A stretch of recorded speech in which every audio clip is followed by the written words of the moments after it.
Peggy 16. The HCS EU Regional is presented by Astro Gaming, AMD, and Zowie.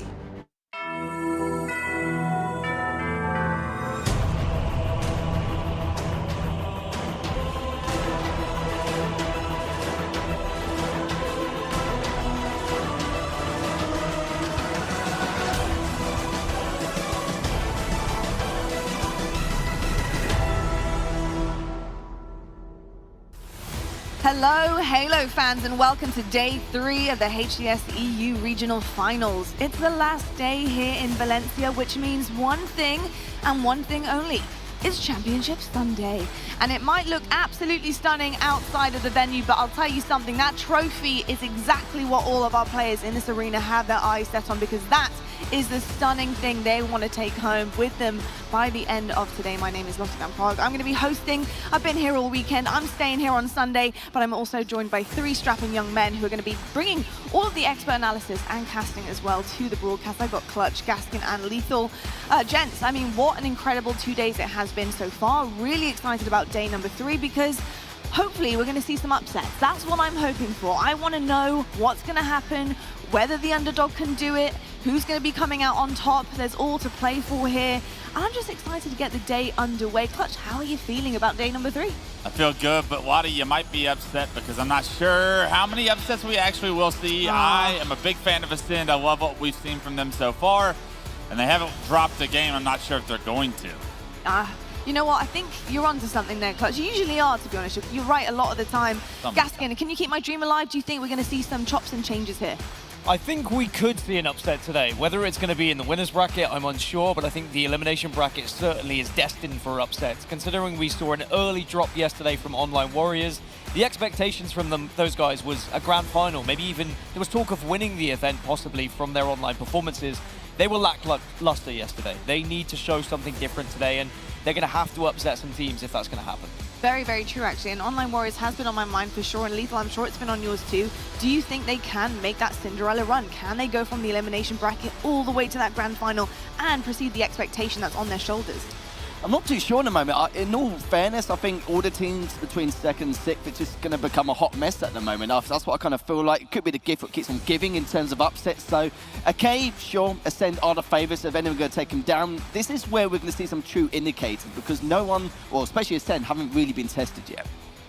Well, I'll tell you what, actually another team that's been heavy on my mind since yesterday. We saw them go all the way to Game 5. Jaylings, I think, has won a few hearts in this arena. They definitely won my heart. I'm really excited to see where their journey is going to go today because they're going to make a huge run here.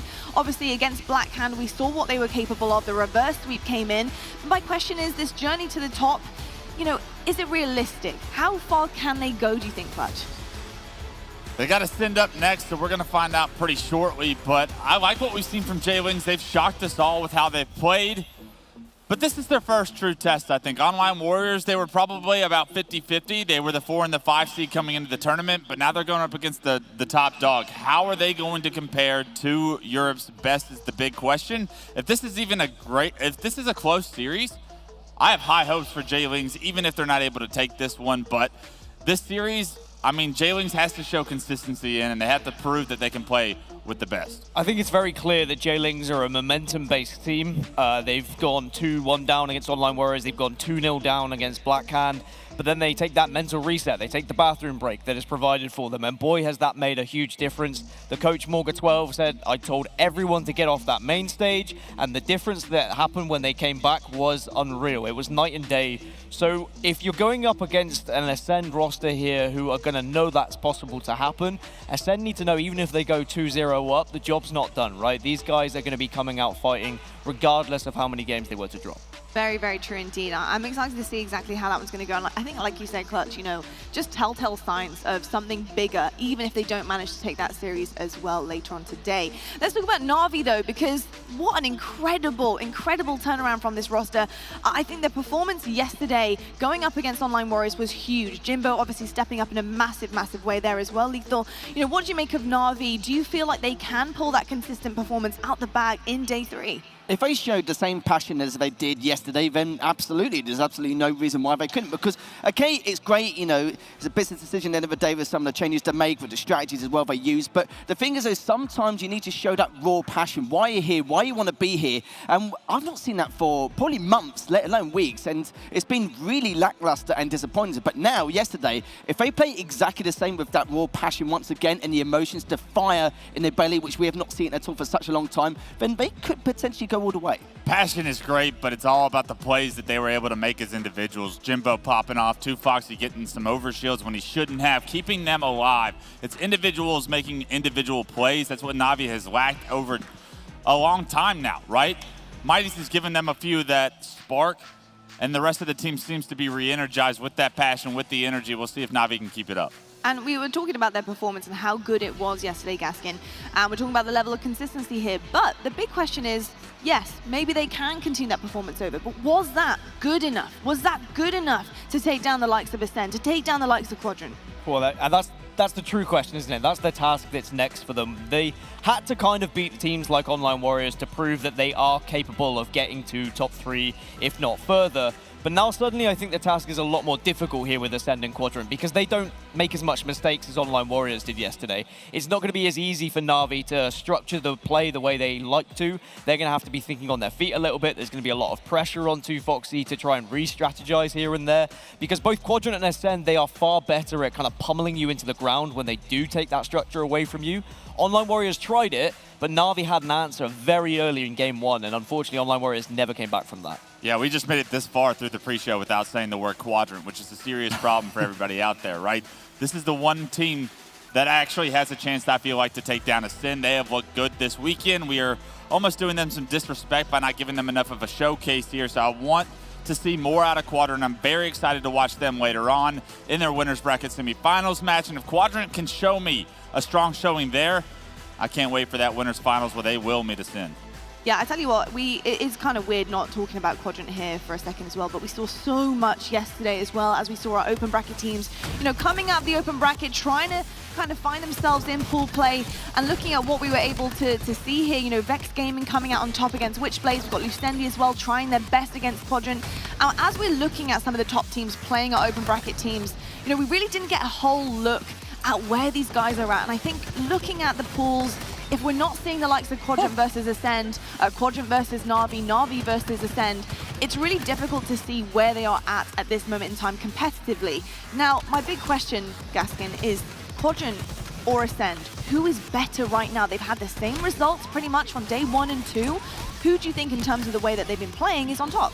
I think Ascend looks stronger, but only by a very fine margin. I think that we're really going to see them tested when they have to face up against top 4 opponents today.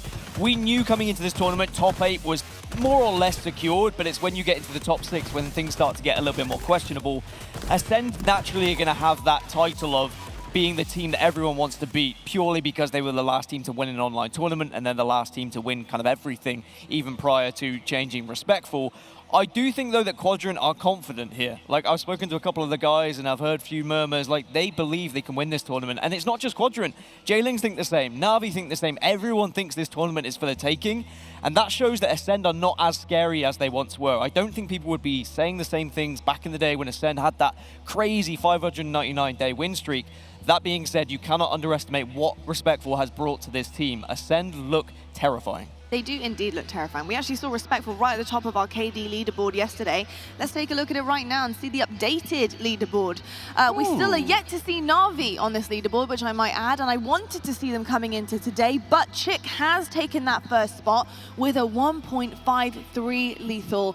This guy is so dangerous to play against. Talk to me about what you're seeing here in terms of the shuffle and the flow, because Respectful went from 1 to 4.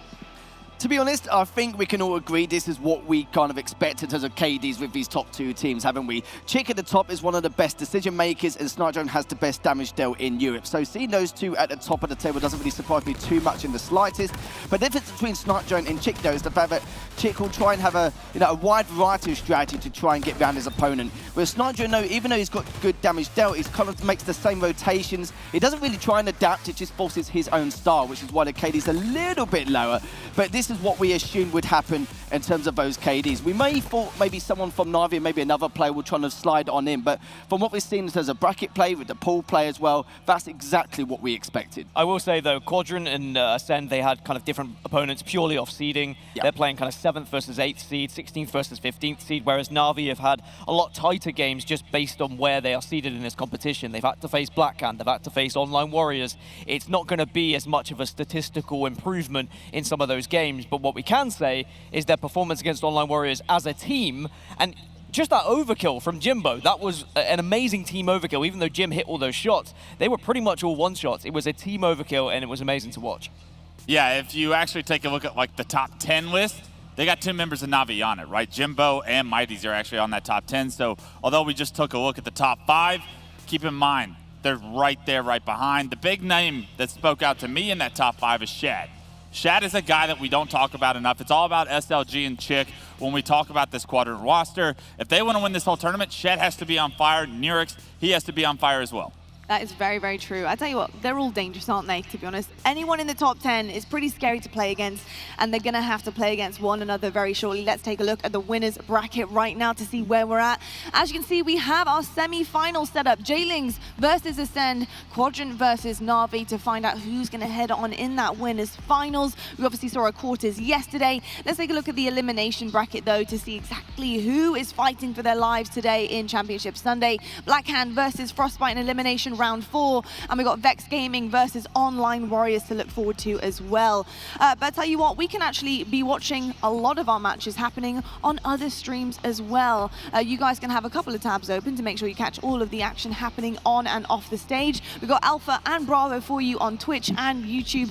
Super easy, guys. You know where the tab button is. Open them all up. Why not? Make sure you don't miss any of our games.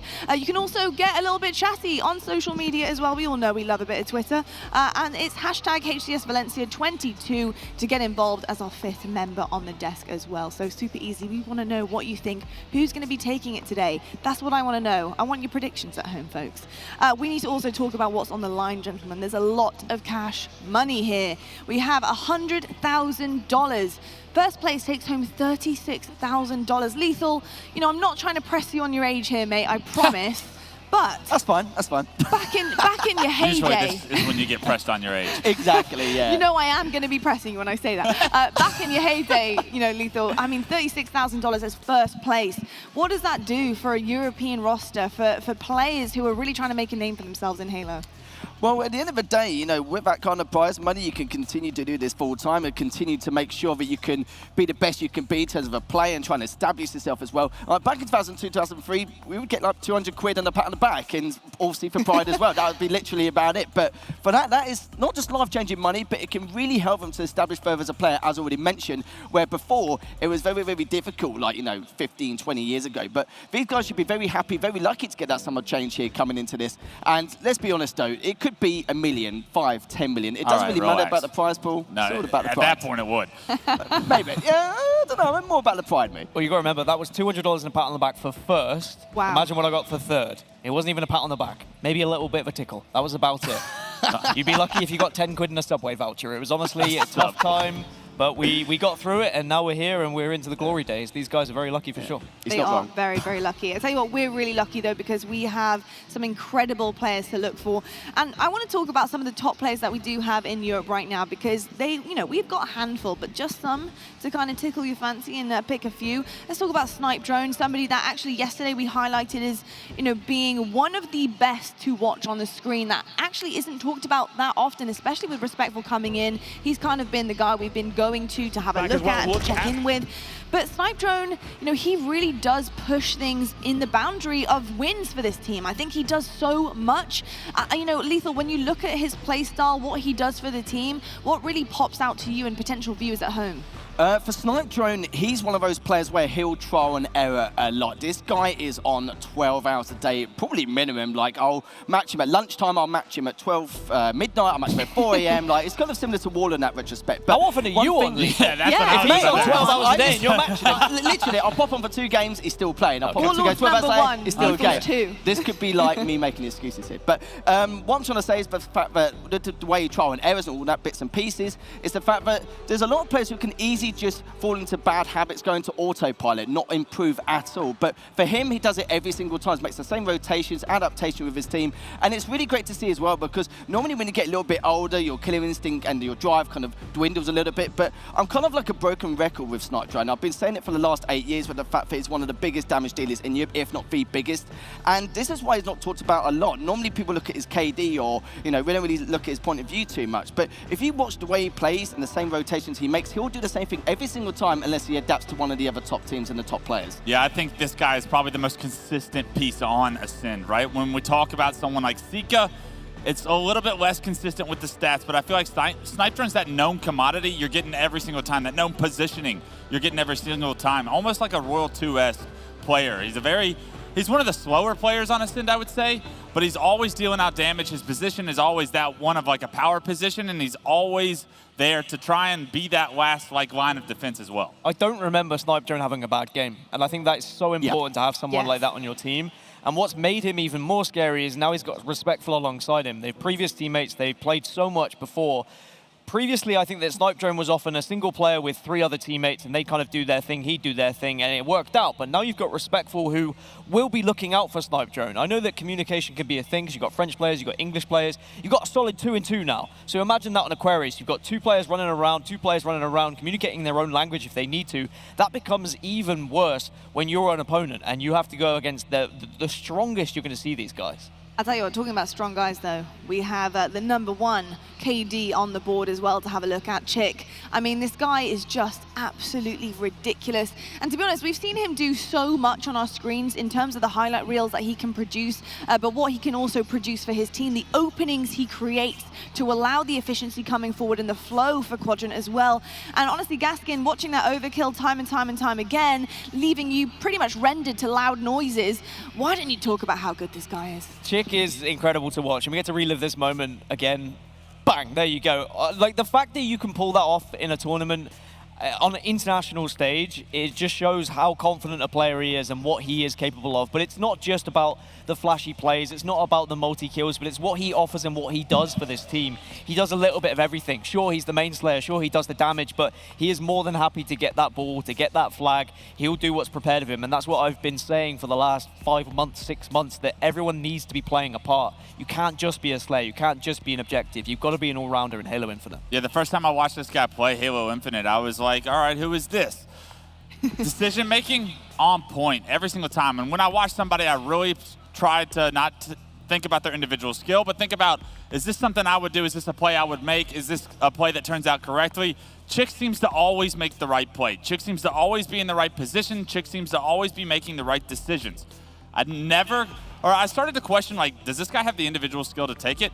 And then he shows us things like that, and I'm like, he's got the full package. Chick is an absolute superstar in the EU. Well, I'll tell you what, talking about the full package, I've saved this guy for last for you, Clutch, because I know that you really value this player in particular. In fact, I'm pretty sure you think he is one of the best, if not the best, in the whole of Europe, and that's Legend.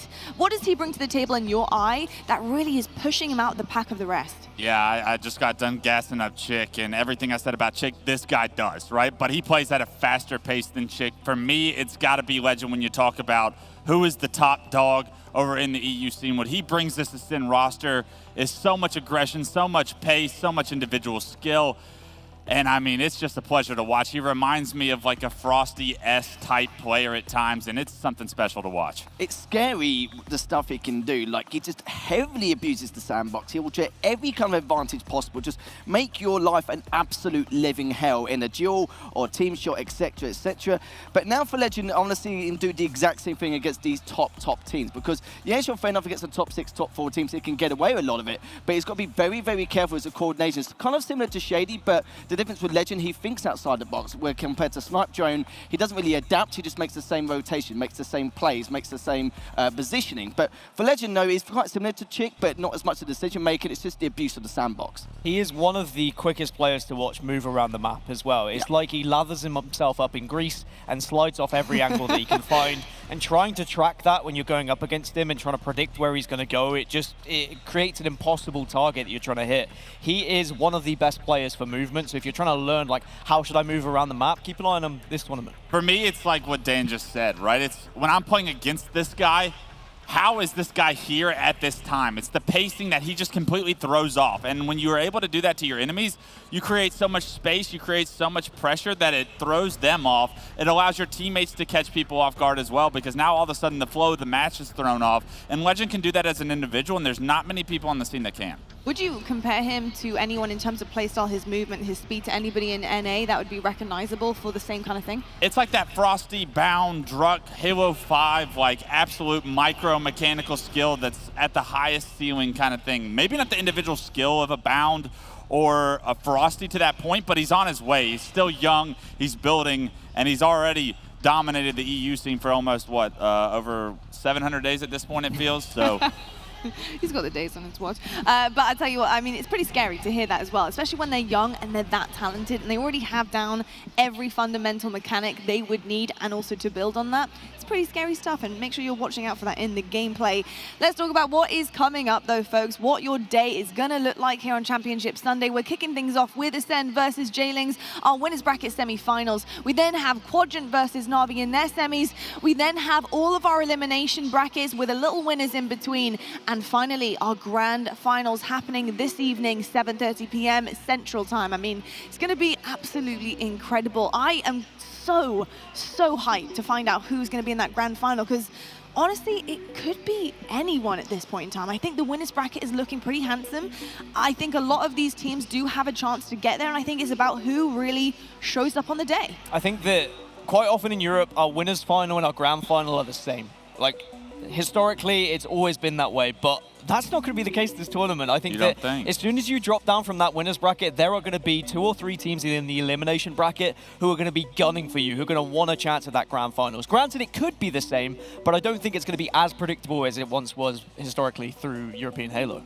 I'll tell you what, something that is predictable is what's coming up first, because I just showed you the schedule, so I can actually tell you that our first match, our first series on the main stage is going to be J-Lings versus Ascend. Now, we did actually sit down with 2 of our players from both of the teams. We have Quad and Respectful to talk about how they're feeling about this very important match.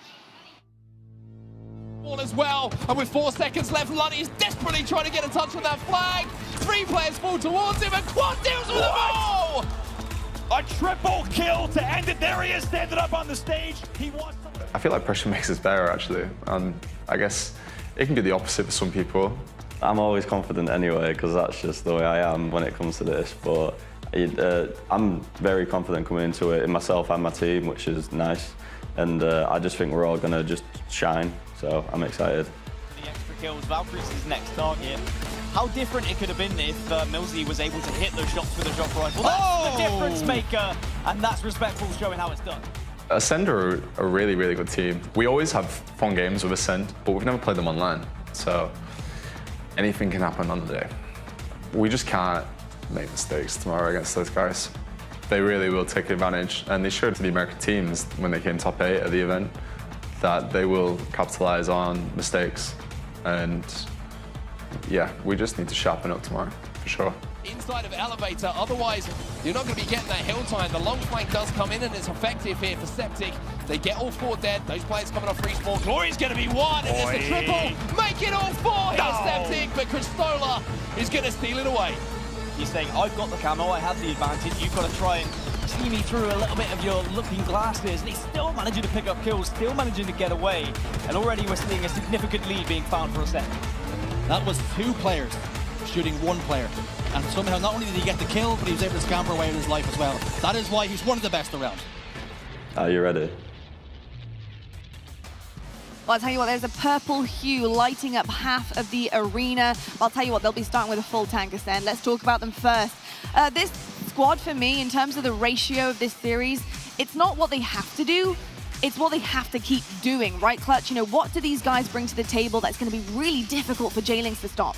It's going to be pressure. It's going to be the pace of the game is going to be sped up for J-Lings. We'll figure out if J-Lings can compete with that kind of a pace. They've done well so far this weekend. They've put on a very great show in all of their matches, but this is going to be a different test. Yeah, it's going to be a very different test here, and I think, I think right now what I want to see from Ascend Gaskin is them to not let off the gas. Don't become complacent. Don't become, unconfident and kind of like nonchalant about it. Handle it with absolute pro and just go for it out there. And I think it's important for us to actually see what these guys are capable of, especially coming into later matches. These guys are just such a terrifying prospect. And I think that, we've seen throughout the weekend players plugging in their SSDs to the computer to get ready. These guys plug themselves into the computer. That's how terrifying they are going to be, right? They are like robots at times, and it will be business as usual. They are not going to let up. They are not going to take their foot off the gas. They are not going to underestimate Jaylings. They are going to treat this the same as they would treat any other game if they were in a grand final, in a winners final. Ascend are ruthless when it comes to how they approach Halo Infinite. So if you are Jaylings, you better get that first map at least a little bit of a hot start, because if Ascend starts to get away with things and it starts to snowball, then you're unfortunately going to look at potential 3-0. Now, Lethal, looking at Ascend and in terms of what they have to do here on the stage, obviously take down Jaylings. Based on the way Jaylings played yesterday, what would you be looking at in terms of the game plan for Ascend? Is there anything that they can actually be thinking, putting into this series that they want to try and capitalize on here? I kind of feel like at this stage, Ascend will be hiding whatever strategies they had up their sleeves, even leading up to this moment. But if Jaylings pushes him over the edge, then they may reveal some, jack of all trades, bits and pieces here and there. But it's going to be very, very tough, because even with Ascend roster, in the EU scene overall, there's probably a team which will win everything every 2 or 3 years. There's like a little saga every so often. And I've been saying that over the last year as well, that this team will need to prove that. And as it's their first EU LAN, and I've said it before, like I'm old school, I don't think you won anything unless you win an EU event, especially on LAN, they're maybe looking to do that as well. But it's like I said, maybe bits and pieces they're going to hide still, even against the like of Jaylings. But it's depending on how far Jaylings can push him. But the problem for Jaylings is the fact that even after yesterday's performance, none of them were happy. And I think the next question is going to be, have they able to recover what happened earlier, especially with the catastrophe yesterday against Blackhand? What I will say in scrims, they've been slapping Jaylings. Ascend have been not just winning, close matches like 5-4. It's been 5-1. It's been 250-40. It's been 50-25 on Slayers. They've been destroying them in scrims. But that is online. That isn't on LAN. And we've already seen Jaylings do to Blackhand what was maybe happening to them online. So I think this Jaylings roster are going to look at this and say, hey, doesn't matter about scrims. We've learnt their strategies. Let's implement that now on the main stage, on LAN, and let's show what we're really, truly made of. Very, very true. And you know what? I know it's a team game, but there is one person I am staring at right now, and that is Septic, because he turned things on for this team yesterday. Recharge King of the Hill came across, and Septic was unstoppable. The openings he got for this team were unbelievable. The objective efficiency was coming through because there were huge tunnels that they were able to run down, take control, and capture Hill so perfectly. Clutch, what does this man bring to the table, and what does he need to do today to step up? Yeah, Septic was playing at such a high level yesterday. I was honestly surprised, and he gave this team everything they needed to reverse sweep Blackhand, and that was a very impressive feat, but can you do it twice is a big question for me. What's the level of consistency going to be for Septic? Because there's times where I watch this Jaylings roster and I'm like, Morgan needs some help. He can be that help. He needs to figure out a way to bring that same level that he brought against Blackhand in those last 3 games. And for Septic, he's not the kind of player who will abuse the mechanics of the game or anything like that. He just does very high-level intellectual plays. We didn't really see much of that in the first couple of games, but how he plays very sneakily. He's also similar to Snipe Drone in terms of the trial and error, but just not with the additional damage that Snipe Drone brings. But that's because of the fact that he plays a little bit more sneakier than Snipe Drone, so he'll catch a lot of the players off guard, where with Blackhand, they were playing more a numbers game compared to Jaylings, so that's where Septic thought, right, this is where I need to play a little bit more sneaky. This is where I'll go let 2 people go past me and put some shots down and then be able to collapse on them. And we saw that quite a lot, but we need to see Septic do it again. We saw him do it quite a lot in EU Super, but we need to see even more of that, especially in this series. That's going to be a very important one for these guys. It certainly will, and it's also important to see what we're dealing with on the main stage as well. Let's take a look at the series layout. And Gaskin, you are my resident guy to go to here in terms of what we're looking at.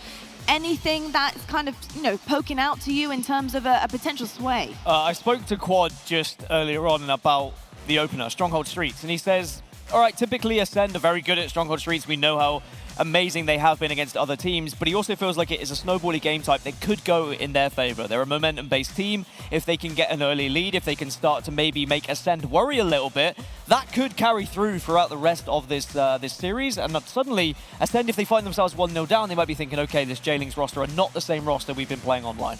Very, very true. And I think looking at also Slayer Catalyst right there as second map here, I think that can also be a little bit difficult as well. I think that one could go down to the wire. And I know Ascend, they are a Slay heavy team. They're absolutely incredible in terms of individual skill. But I feel like with Catalyst being able to kind of play the corners really well and kind of use the nooks and crannies of this map as best as you can get away with some sneaky stuff there. So maybe Jailings can read into that and try and take that one down as well for them. I'll tell you what, folks, it is ready to go for this series. We're going to head on over to our two wonderful casters kicking off Championship Sunday. We have Onset and Bravo.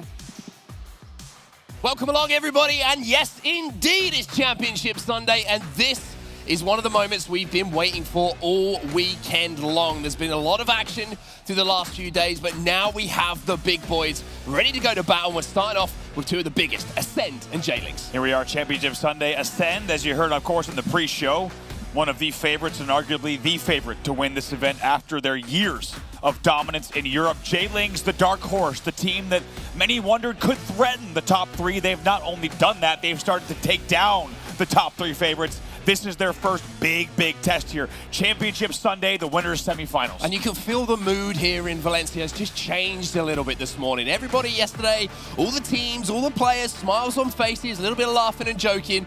Today it is serious business for everyone.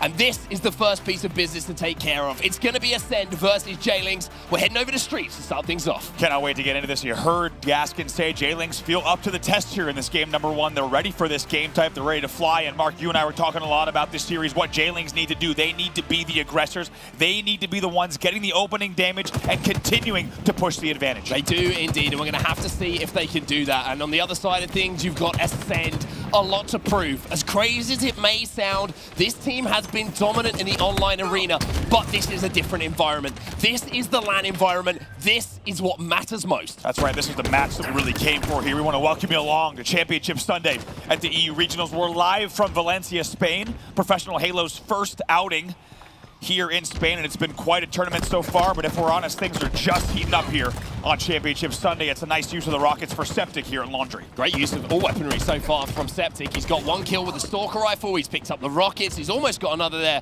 with the Bulldog, and it's been a very stale start between the two teams. You can see nobody has got control of B. It's just an AC split at the moment, and now both teams make their ascent onto B, but you can see Morgan's there, and Morgan's going to get that cap. Talk about the pressure here on Ascend. Talking to Shurzy a lot about it this weekend. Ascend, a team, we've talked about it before, 599 days undefeated. They lose an online event, all of a sudden they make a team change. They bring in Respectful on your screen. Not everyone's first pick on paper, but my God, has he ever stepped up for this team.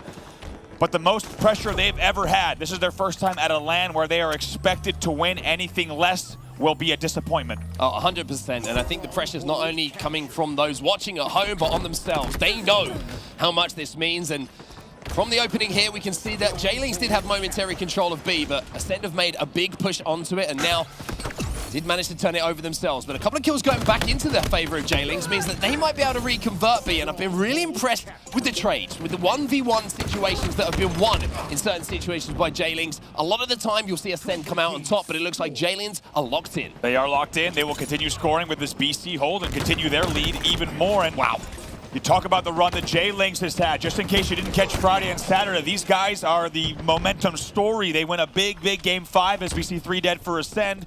Early on in pool play, it's a 50-48 win. Then we also see them win another reverse sweep, game 5 Slayer. These guys have been heating up and they have continued that momentum, and it feels like right now, showing no signs of slowing, they're up 45-6. They are 45-6 up, and Seeker has got the next set of rockets. Quadrant is trying to take him down, and that spike grenade from Septic did so much damage, meaning those rockets will be just placed on the floor. Legends managed to pick them up, but look at the kill feed. The 2 Qs are combining for 2 kills. It means 3 in total, and Ascend, I've got to say, so far in this game, very much on the back foot. 3 dead again. Look at the teamwork here between Septic and Morgan. When you send 2 players into tires, you can get that sneaky back whack. It's paid off for them again. More good points on the board for Jailings, but with C flipped, we will see Ascend scoring for the second time in the game. One thing that's very notable for me so far is Jailings have been happy to sit on that 2-cap. The CB hold has been fine for them. They haven't overextended at any point. This is the first time we've really seen them try and push a triple cap. They've moved towards A, they've got the conversion, Ascend to flip C, but this is the first time we've kind of seen a little bit of a reverse of where these teams have been set up. Unsurprisingly, J-Ling's also leading in the Slays category. Quadio's already 8-5 in the game. Morga's 7-4.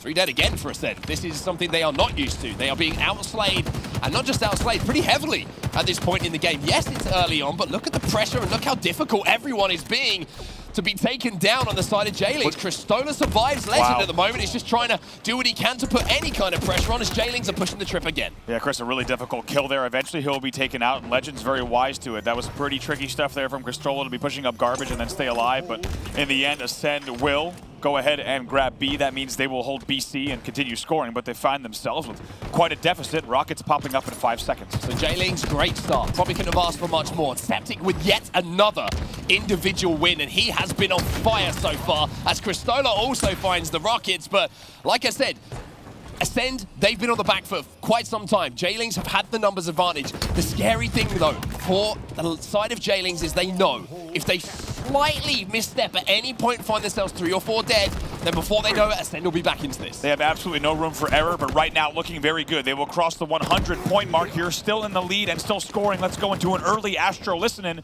with J-Lings. I think it's PD. You're gonna spawn PD right now. Yeah. Wait, careful, we're blocking cover, guys.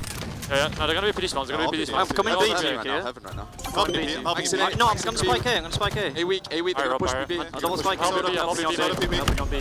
Trade. No, I didn't. He's in B now, weak. Are you on ice cream? One ice cream. CB, boys. One, tires guys pushing the... Christian needs LB. He needs LB. I'm going. Nice, bottom mid. One from behind. Bottom mid, guys. Tires. He's going laundry, one shot. One laundry? Laundry, I'm with you here. Right now. I'm with you, mate. One's heaven, one's on B somewhere, right in. Play kill, boys. There's gonna be 2 on B, I think. I can get spikes. I'm gonna spike B, alright? He's in it. I'm going with you, I'm going with you. Double spike B, double spike B. It's gonna be 1 shot. I hear that. Probably music. Watches. Yeah, he's music, weak. Yeah, what tires, guys? Seek out weak. I got shot here. We gotta kill. Single weak, guys. Purple. Watch your tires and pushing you. Spikes. Watch on the pillar. Watch your mic. Pillar, pushing you. He went cone scary, Do your thing. I'm gonna get A. Rocket sword. Sword race, 25. He's heaven. I spawn C, get it. Push you. Live up, Chris. Still heaven. Really calm. Yeah. Really calm. Comms coming in from J-Lings there, and the impressive thing for me is you can hear how the pieces are being put together one by one. I'm going to do this. I'm going to spike out B. You play off the damage. It's all you could ask for in this kind of situation. Really well played there, even with Quad as the last player alive for that entire time. We'll see if the damage comes in with those spikes. It certainly should. You don't stand much of a chance there. That's why those spikes were so heavily prioritized during that push. This is the first time we've seen J-Lings under a little bit of pressure, though. You can see AB have been flipped back to Ascend, and they will be scoring. A 145-60 lead is a comfortable one, without a doubt. Nobody is going to take that away from them, but it's been all done with the sandbox, with the rockets, with the power weapon control, and now you're seeing those weapons start to flip over here, but no Legend! Yikes. 2 rockets, 0 connections, and Septic once again somehow wins an individual. He probably shouldn't have won that. Absolutely should not have won that. And then you saw really what we were seeing from the side of Legend was he was just trying to rocket rail, because once you get the splash damage off rail, you essentially kill anything in the area, but those actually don't connect, and neither does the Beast Stairs rocket either. So what looked like it was going to be a pretty big opening for Ascend is actually slowed down. Maybe a little bit of sign of nerves. Who knows? We'll have to see how Legend kind of bounces back from that situation. Something we're not used to seeing from one of the best in Europe. As Sika is going to move in and do the dirty work over here at B. But look at the damage that's already coming in. Septic there again. He's got that Stalker rifle on spawn, it seems like, every single time. And the most important thing is he's putting it to use. He ain't missing too many shots. I mean, every time it's a 2-man push minimum there. Great work as they go ahead and go B stairs to get the angles they needed, but Ascend is answering back with a C-flip.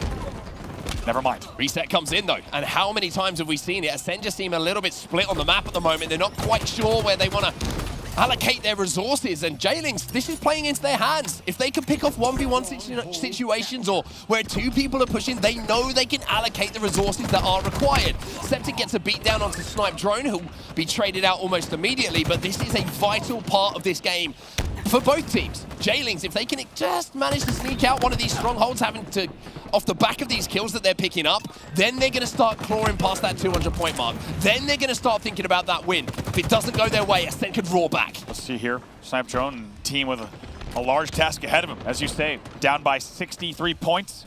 at this stage. Certainly capable of clawing back in this, but they will need to change a few things to get back in the lead. Numbers starting to pile up here for Ascend. Two players once again flying on that B stairs. And Quadios has the rockets this time. Not quite the ones we saw from Legend a few moments ago. Much more effective. But now you're seeing the slaves start to stack up here. Ascend are moving on to B, and I like this from Respectful. He's getting aggressive. He's creating space for the rest of his team. BC now back in the heads of J-Lings, and what looked like it could have been, once again, momentary control for Ascend. Will be slowed down. However, nice work from Sniper in the back of Tram. Yeah, manages to just snap onto that head when he had no shields. And you're going to see the ends being played now, but look at this swarm again coming in from J-Lings. They get the reset once more, and there's two players to deal with. Even though he did some damage, that beatdown is going to allow Quadios to come in, and that's the difference so far in this game, Andy. 2v1s being isolated time and time again by J-Lings. I'm so surprised you see Sniper thrust towards there to get into melee range. He's got a thrust in the back pocket. Why not thrust away to prevent the trade from coming in there? Once again, the little details really adding up in this match. They are indeed, but while all of this is going down, and we're giving some credit, understandably so, to J-Lings, look at that score at the bottom of your screen. It's getting a little bit closer here. It's starting to get a little bit uncomfortable if you're on the side of J-Lings, knowing you've done so much, knowing you've played so well, but the games are not won at the 200-point mark. They're won at 250, and you've got to play right to the whistle. Nice shots here from Morga. Look at the look on his face as well. Stoked on that kill. Gonna try to convert that now, as they will find one dead for each side. They want to keep pressuring B if they can. B work is not done yet. Yeah, two players managed to come and just challenge off respawn. Not enough pressure here at B, and you have to wonder where the rest of J-Lings are in that situation. Are they trying to push up the pink street? Are they trying to flip towards A? That looks like the play that's actually coming in. The spikes are going to come in, but there's a Bulldog here, but Seeker, again, how many times does this man just pop up in vital moments with vital doubles? Back-to-back big resets on B coming in from Ascend. First it was Respectful, then it was Seeker. He got assisted there, as well as another big kill coming in from the Pillars. Once again, it's a spike push on B that was a difference maker for Ascend. How did Seeker survive there? Not only survive, but also pick up 2-3 kills, and now he finds himself with rockets, and Quadios finds himself picking himself off the floor for a few seconds as he finds the death screen. But now you're seeing Ascend roaring back into this game. It's a 10-point difference now between the two teams. And another kill front C. Seeker is heating up in a big way. That killing spree is the difference maker, and right now Ascend will tick into the lead after being down by 70 points. It's taken them a while to get going, but now they have that lead, and they have the numbers advantage on the map as well here. Respectful's job, protect C at all costs. You've got the weapons to do it, and it's all up to Kristola and Colin J-Lings now to make a push onto B. Try and flip one of these strongholds, because if they're not careful with the amount of time that's left in this game, it could be 1-0 to Ascend. These next few kills will be absolutely enormous in terms of how this game will end. Still trading out 1 for 1, Seeker but again. Seeker picks up another one to put J-Lings to dead. Morga taken down to no shields. He'll be pushed by Respectful with that Bulldog, and it's Seeker who has been the catalyst without doubt in this last last couple of minutes or so. I was about to say 5 minutes, maybe a little bit too much time to give him credit for, but Respectful now staying alive as 2:23 is on the board here for Ascend, and J-Lings need to make a play, and they need to make it now. As you said, Respectful goes full protectful mode there, just holding things down at A and B. And this is heartbreaking for J-Lings. Only 20 points to go for Ascend to close out the game. Snipe Drone's last alive, though. Snipe Drone last alive. Septic gets the kill. Now, if you're coming off respawn, decisions have to be made here. Commitment has to be made to either A or C. Are we going to go for A? Are we going to try and reset C? It looks like the play call is A. And that kill from Morga is massive in this game, because now it looks like J-Lings will be able to cap A, but no one's there to cap A at the moment. Finally, someone jumps into that stronghold. Still no, Morga has to leave Cafe to finish it because they get traded out. Morga needs to make sure he's finishing this. Don't give them the chance to reset it! And Respectful again with a big reset late in the game, and it's 249 for Ascend. Oh, Respectful gets taken down though. 249 is not enough, as J-Lings just about managed to secure A, but now they cannot put one toe wrong, not even a foot, or this game will be over and going to Ascend. Oh my God, Ascend. 1 point away. J-Lings needs perfect Halo for the next 50 points. This is a brave play coming in here from Snipe Drone. He's trying to flank. Legend gets one, and Legend is in A. That should be the game. Done and dusted, and oh, no. Morgan with a last-second play. Seeker gets the kill, but look at the reaction there from Legend. Even though Ascend win that game by 250 to 200 or so, that was a lot closer and a lot more intense, I think, than they would have wanted. I think Legend's response says it all, right? Yes, this team is favored to win. Yes, they have a lot of pressure, but each game matters to them. They're not taking any opponent lightly, of course, and It's a big win, and it's a come-from-behind win. 250 to 201 is your final score on the board. J-Ling's doing everything right for 85% of the game. That final 15% goes in the hands of Ascend, and my God, did they ever run with it. And Seeker, he made the difference. So many plays towards the end of that game. So many little double kills, little 1v1 wins when both players were no shields, whatever it was. He was the man who stepped up in the big moments, and it wasn't just the kills, it was where they were happening, Andy. It turned into points, and it felt like at the start of that game, J-Lings were just able to pick apart Ascend a little bit. 1v2s being isolated towards the end of that game. On the back foot, it just looked like J-Lings couldn't find the footing in the kills they needed to convert strongholds. Yeah, I'd love to see the stronghold specific stats too, if we can get them. We'll see if we can get those on screen too, just because there were so many resets as well. And taking a look at damage dealt. Damage dealt, you're looking down at the bottom there, you can see Morga standing out over 7k damage for him. On the other side, everyone just grazing over 6k. Seeker though, the standout for Ascend, 6.7k, but look at the occupation time, caps. I mean, everything's starting to stack up on the side of Ascend. Absolutely, look at that, 7 caps for Legend there, just flying all the way across the map, doing everything he needed to do to make sure that that team won the game, and that's exactly what they did. I mean, I will say as well, Septic winning a lot of 1v1s right at the start of that game, just gave the the foot on the gas a little bit of steam in the engine, so to speak, to the start that J-Lings did get out to. But, I mean, look at the score here, Andy. 141 to 56. You look at that, and you're probably thinking, J-Lings have got enough mistakes to make with that kind of scoreline that maybe game one should have gone their way. And even with moments like this, with Legend bucket rocketing both rockets and maybe providing a little bit of an open, a get out of jail free card for J-Lings, the pressure from Ascend was too strong. And what I worry about, here's the play, interestingly from Sniper Drone as well, uses the thrust to close the gap. Sometimes that'll work out for you if you get the melee before your opponent's suspecting it, but the trade is forced out in the end either way. But kills like this, look at this, Morga gets a very big kill in Red Room, but because of all the damage that was done, J-Lings doesn't convert off of that. It's a caution tires push from Ascend to shut that down once again. And even though we saw so many good moments, here we are essentially tied. Ascend knew how to close out that game, and it really showed. I think there was a clear moment in that game where I think Ascend just cottoned on to what J-Lings were trying to do. They were happy with the 2-cap. They were never really being aggressive on respawns. They were letting the push come in and thinking, we've got positions enough where we can do the damage to clean up the kills off the back of that. The problem is if it goes wrong once. We said it. If it goes wrong once and you let B flip, Ascend are going to keep pressurizing you. They're going to make it very difficult to get back up to a full 4 and fight fairly on the map. And you saw it was exactly what happened towards the end of that game. They, for the first time, really lost a full team fight, and Ascend really started to run away with things. We talked about it before the series, right? Here you go. Look at that reaction from Legend there, and the rest of the team pretty cool, calm, and collected, but you could tell he was stoked on the result for the squad. 250 to 201 is your game number 1 here on Championship Sunday. It will give Ascend a 1-0 series lead. 1-0 series lead, and I tell you what, 250 to 201 maybe doesn't tell the entire story of that game, but the story doesn't really matter when we know what the conclusion is, and that is a win on the board. 1-0 now, as you say. Ascend find themselves, and now we head into an interesting game. Catalyst Slayer is where we're going to be going. A lot of talk about this game type in the community, from pros, whatever it might be, about how this is one of the most difficult maps to predict. How do you see this one going, Andy? I know I've just teed it up by saying it's almost impossible to predict, but what do you think that J-Lings have got to do, and what have Ascend got to do to get the advantage here? I think because of the way this map plays, I think we're actually going to see some pretty structured gameplay from these two teams. I think there's too much respect that they have for each other. I don't expect them to be pushing, say, Golden Ivy pushes that have a 50-50 chance. I think they're going to be playing percentage plays. Look for big control, look for team shots. This is a map where you cannot really just run around and solo and flank and get away with it. So I'm looking for structured gameplay from these two teams, but if they do find an opening to collapse, expect them to convert there. They'll get the extra 3 or 4 kills, but once again, they will retreat into that slowed down, organized gameplay that this map kind of demands. Yeah, I agree with you. I think that one thing to keep an eye on as well is that sword. And I'm not just talking about having it in your possession.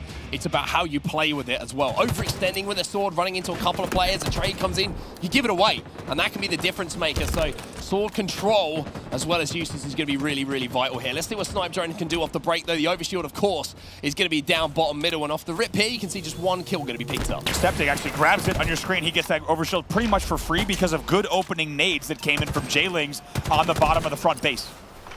Gonna get information as well, the way the Legend ran away. There's multiple players here from Ascend just trapped, and Cristola and Morga on the flank. So now Septic says, all right, well, maybe it's my time to go, but there is the green gun. He needs the help coming in for the rest of his teammates to clean up these kills. Finally, they start to arrive. It's a 5-0 start here for J-Lings, the perfect response from an agonizing game on loss. All came down to the overshield. You caught it actually on the POV. It was perfect timing. We saw the players on Ascend. They got naded back from their front spikes, and that laid the opening for Septic to grab the overshield uncontested, essentially.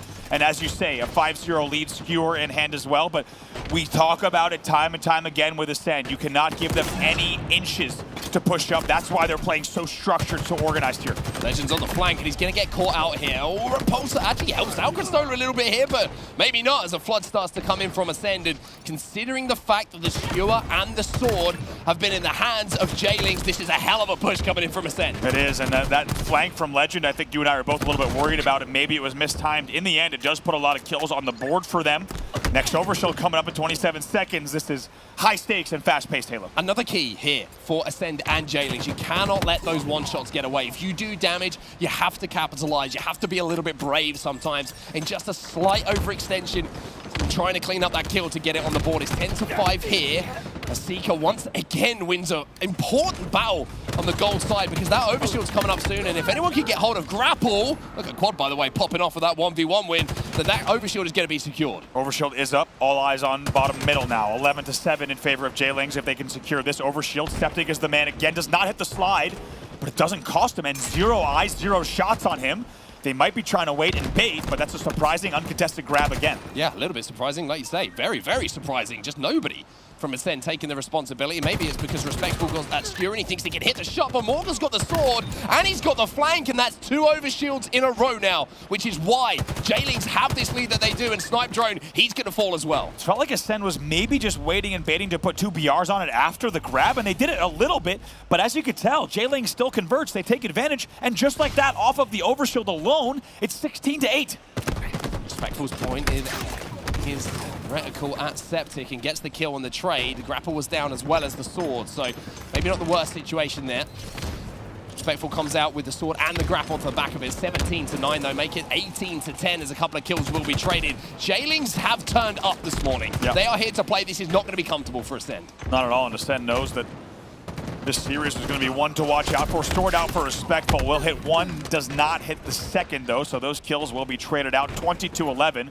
And I think J-Lings knows as long as they apply a pretty steady gas pedal of pressure throughout the rest of this game, this really should be theirs. Of course, they'll be prioritizing this next overshield once again. And if they can continue picking up those power-ups, they should continue at this pace. Yeah, if they get this third overshield, then there's something to worry about here for Ascend, because the lack of contesting that's been going down. Wow, what a grapple play this is from Cristola! My word, the killing spree off the back of the swing into the action is exactly what you want from a player who was so clutch in that Game 5 yesterday. That's what the grapple is built for, and to be honest, you don't see enough of it in professional Halo. Occasionally see a bizarre play like that, but that's what the grapple's for when your team has opening damage.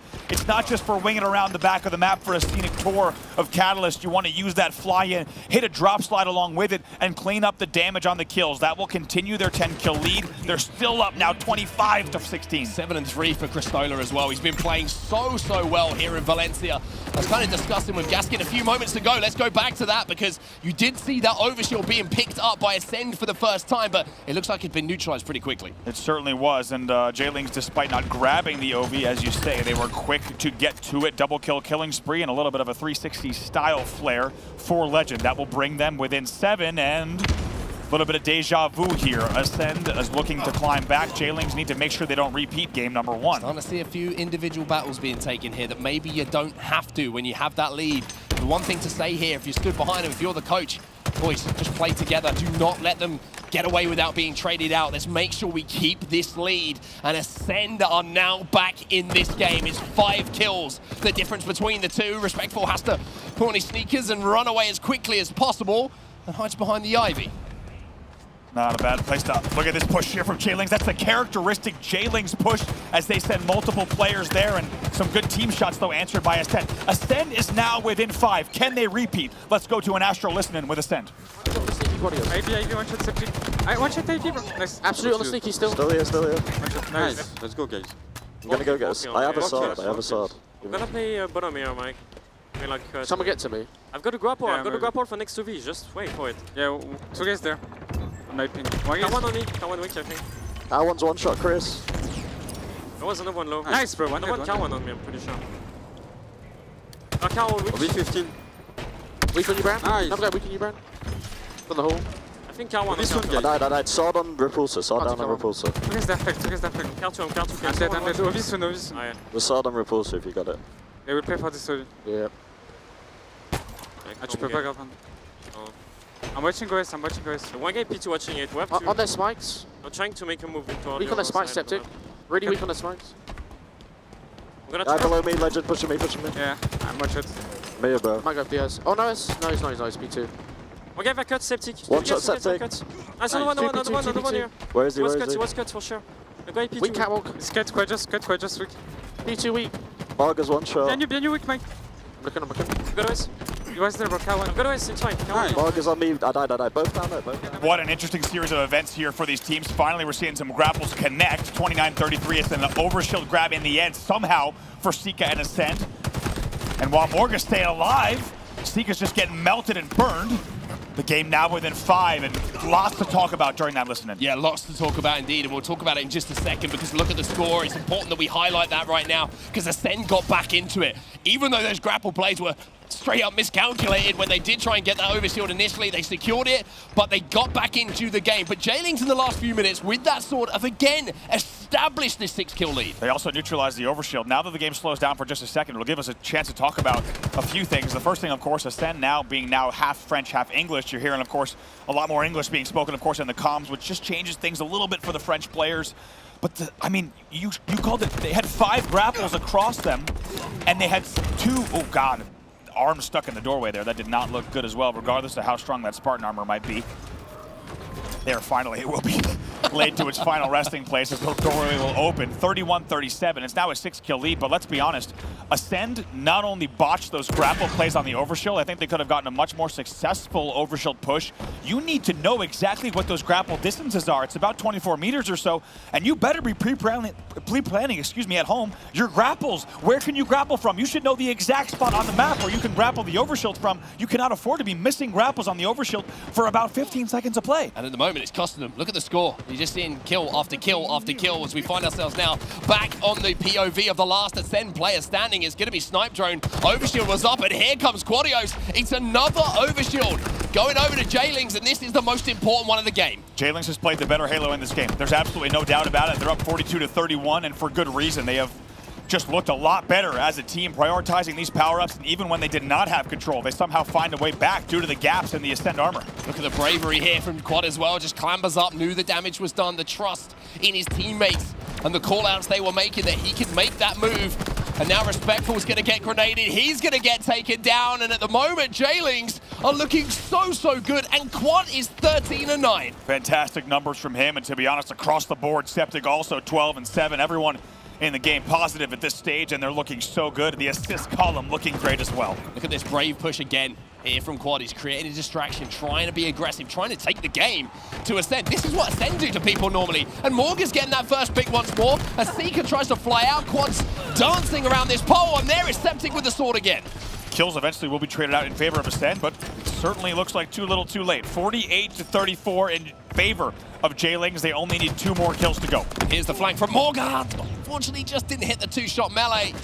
Little moments like that might hurt because Respectful now has that sword, but Respectful, they've got a little bit over aggro there, but that's a full team wipe. That was 4 dead for J-Lings. I tell you what, we've seen some comebacks on this map. It is not over yet. Not over yet. It will be an enormous mountain to climb for Ascend, and they have to be kicking themselves right now, because if they did this about 4 minutes ago, this game would be a very different scoreline. That's it. J-Lings will find the kills. They were inevitable, and they will close out the game with a final score of 50-38. Such interesting stories on this stage and in this series and in this tournament for both of these teams. Ascend, dominant. Online, 599 days, whatever you want to say about it. Land a different place. J-Lings look a different team, and J-Lings tie up the series at 1-1 as we head into game number 3. Take a look at the stats in just a second, but it was really all J-Lings all game. I think we need to talk about it though. Ascend botching the grapples on the overshield, and then when they finally do grab the overshield, they are not able to convert in the way that they needed to. Here's a look at the numbers. And I've got to point it out, Snipe Drone. They say on the desk it's very rare you see a bad game from Snipe Drone. I can't remember a bad game from Snipe Drone. 4-11. It's probably the first one you're going to see for some time, and I'm sure he'll bounce back in game number 3 and put that wrong right for sure, but that is a stat line that you can't have if you're one of the main slayers on your team. And I think what we saw there was J-Lings just being the aggressors, not just on the overshield grabs, but also on the damage. They were not afraid to push out. I mean, look at the assist column. Yeah. You can see the difference between the teams. The team shooting was just much, much better that came in from J-Lings, even without those power weapons, than it did from Ascend. It transfers into kills, it transfers into easier 1v1 opportunities, and it transfers into a 50-38 scoreline. And I think something just to take away from this game as well, if we just take ourselves back to game 1, and the way that J-Lings dominated so much, they let that one slip. In this game, Ascend made a comeback, but they were able to hold their nerve. And that has been the story of J-Lings, is what does their mental fortitude look like this weekend? They've been tested. Let's not forget yesterday. Here's the push from Cristola. Look at this. A grapple slide through, capitalizes on the damage with barely any shields after that for the killing spree. And look at this, these characteristic pushes, once again, of J-Lings. They move together so quickly and as such a cohesive unit.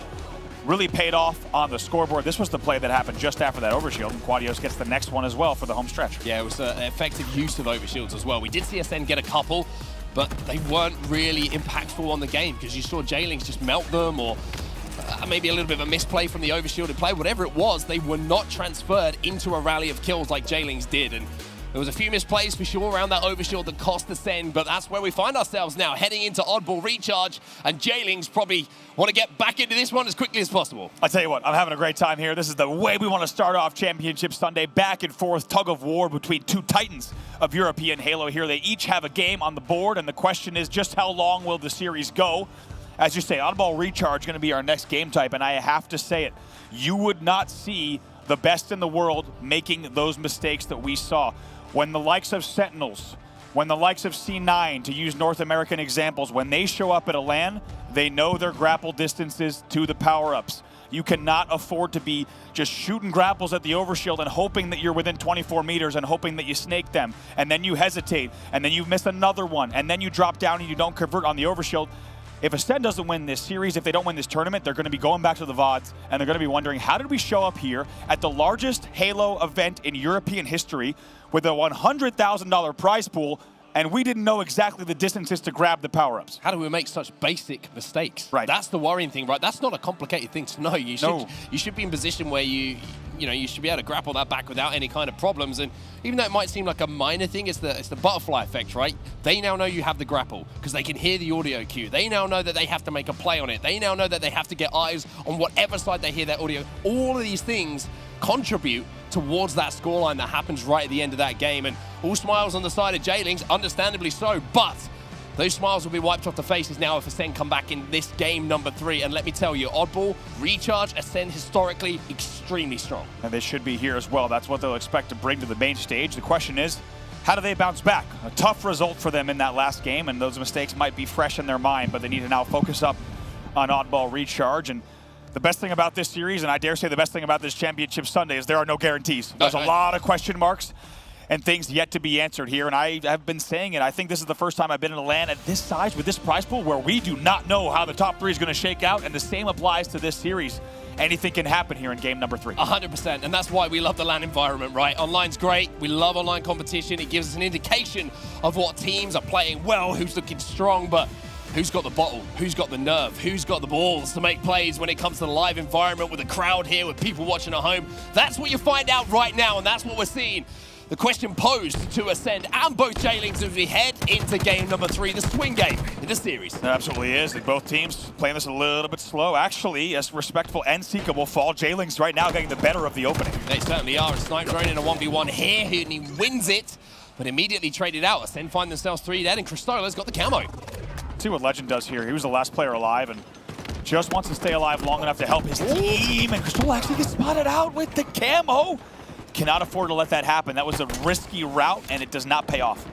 Really good play there from Seeker. Again, Respectful with the grapple as well. That's a little bit more effective, just inside of the range. He was saying, boys, drop me the grapple next time and I'll get the job done. But early time on the board here for Ascend, and I like the play as well from Respectful. Even though they didn't really have the numbers, he knew he had the gold advantage and that Jailings were over the other side. If you have that grapple, it's a risk-free play just to get a few seconds on the board. Absolutely, and look at the timing as well. Unlike what we saw yesterday, you don't need to start sprinting with the ball. You can hold on glass for a second and get a lay of the land. Understand where your teammates are, where are they taking damage, where are your opponents respawning, and just like that, it's a clean 17 points on the board for Ascend. And they're picking up the kills off the back of it as well. Seeker and Legend combining towards the tower to stop that push coming in. Cristola gets taken down as well, and there's one final player here to deal with, and that's going to be Morga, who gets taken down immediately by Legend. So a perfect setup, a perfect hold, a 4-0 swing in the kills, and a 25-point lead here for Ascend. This is much more like it from the Ascend side, up 30-0. This is the calculated double kill cluster luck that we expect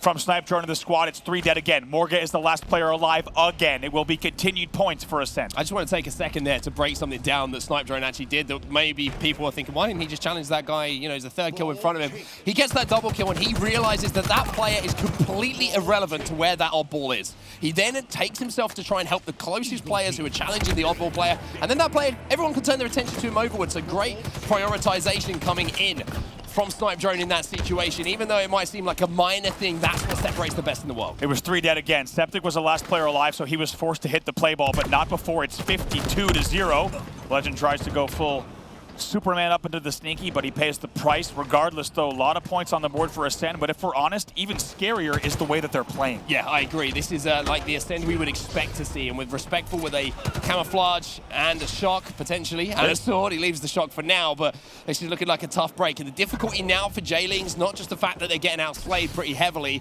and Septic at the moment currently sat on 0-5 in this first round, is that the lead means they don't have to think about the oddball too much now. They can just play for kills. Right, that's exactly what they're going to do. They know if they just get the opening damage here, they can continue to push. And Cristola now with a little bit of points on the board finally for Jailings, but it took him a while. Seeker should be finished off here, but somehow Seeker stayed alive and did a lot of damage. Legend going to be pushing. Grenade will deal with him. 2 dead per side at the moment. Respectful on that flank with the sword, though. We'll get the double kill, but Septic there to get the trade. So Jailings have to play the ball. They're forced to throw it off the map, and even though the kills were in their favor, even though they had that hold, only 8 points on the board to show. Yeah, look at Snipe Drone with a pipe spawn as well. He's going to fly in here and do a whole bunch of damage, and Jailings, like you said, they were forced to hit the play, but Ascend got into pipes right away. There are a little bit of helpful spawns coming in, and now Snipe Drone going to have the shock on top bat and pipes and look to pop off and continue scoring even further. Gets the information as well where the spawns are. Something as small as that means that now Ascend can turn all of their attentions towards the elevator, towards the turbine, and towards that pipes, and the ball is moving, understandably, away from that as well. And Snipe Drone is going to have the opportunity to hit one shot, which could completely change how this push starts to circumstate itself in this map. But for now, he's not going to get the opportunity to even fire a shot with that shock rifle, as a strong push comes in now from Jailings. Yeah, a little bit of a rotate attempt-ish there to throw at C-platform Respectful. Right now, Jailings has been successful in this push. They will get 2 dead.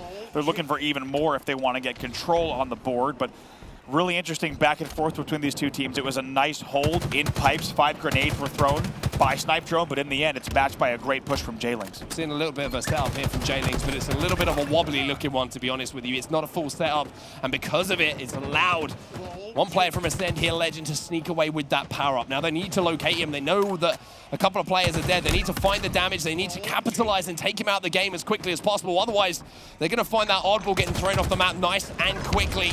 Septic in position for the play. Now, can they take down Legend? Snipe Drone there to keep him alive. 2 dead for both sides momentarily as well. The ball will be forced to be played off. Trades there for Snipe Drone and Quadios. 2 alive for each side, and it's actually going to be Chris who tries to sneak away, get the ball up to top gold. Yeah, really like this play, to be honest, from Cristola. If Morga can pick up a kill here, keep an eye on that feed, and it's going to create just enough space and get the information again required for Jailings to put together a hold and a rotation. That's exactly what's happening right now. Septic is going to challenge maybe a little bit too aggressively there on the double stacks, and now maybe another playable opportunity, but better here from Jailings, starting to find their footing here. Really nice from Legend there. He stays alive in pipes, and he continually clambers and mantles up and down from bat ledge just to be able to stay alive. And then he continues to do that damage, like you say, on the 2-stack. Actually, somehow, Legend's still alive in batteries this entire time and continuing to deal damage. He's still here with the shock in bats. I think he might now have the record for longest time spent in batteries consecutively. And Ascend, 85-42 here. Only 15 points away from the first round. Splash down for Morga, and it might be the end of round 1 here for Jailings as well, unless they can start to string together a couple of kills. A trade comes in from Septic. That's a double, and that's 3 dead. for Ascend. So Cristola, if he can get around this corner, should be able to survive and should be able to at least put a little bit of time on the board. But there's only one player alive here. Someone take the responsibility to pick up that odd ball. Chris actually prioritizes not grabbing the ball and grappling back up to gold, interestingly. There's only 1:30 on the clock, so they're going to need to get one or two more kills here if they really want to make these points count. The kills do come in. Sika and Respectful, so Cristola there playing that wisely, prioritizing his life before the ball grab. In the end, it pays off perfectly for them. Got to be careful here, though. I know they don't have any more mistakes. One break, one hold from Ascend, and this will be the first round going back to them. Snipe Drone challenging Cristola. Really smart play, not just to do the damage, but to survive for now. But the communication coming in from Sika is enough to clean up the kills. And now on the flank, his name is Snipe Drone. He's difficult enough to deal with when you see that gamer tag over his head, even more when he's got that camo. Sika must have thrown those bat ledge nades from Whirlpool-ish or something. I have no idea how he tossed those nades, but in the end, was it ever a perfect play? Because that's 3 dead for J-Lings and Septic. Last player alive, everyone spawning C and long haul. And this should be the final hold here. You can see the ball is at elevator. Snipe Drone with another kill here. It's the last player of that first wave, and that means that the first round will go into the hands of Ascend here, looking extremely strong, to be honest with you, Andy. It looked like that was far too simple at times for them. Talked about players who need to step up after less than ideal games. Look at Snipe Drone now, 15-7 in that first round. That's what he does. He, as I say, he has a rare bad game, and he'll know it more than anyone, and he'll want to put that right. And he's doing exactly that in this oddball game here in Game 3. Such a vital game in the series here. Really is. Momentum can completely go either way. Absolutely. Could not agree more. This game is going to be a big swing game. Nice job here from Septic, and what a privilege here, what a pleasure to watch.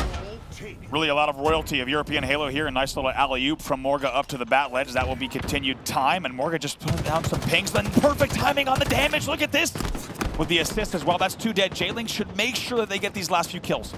Looks like they'll be able to as well. Sika's last alive. He'll be taken down much better here from J-Lings, but I want to see that ball in the hand almost immediately. Cristola will pick it up.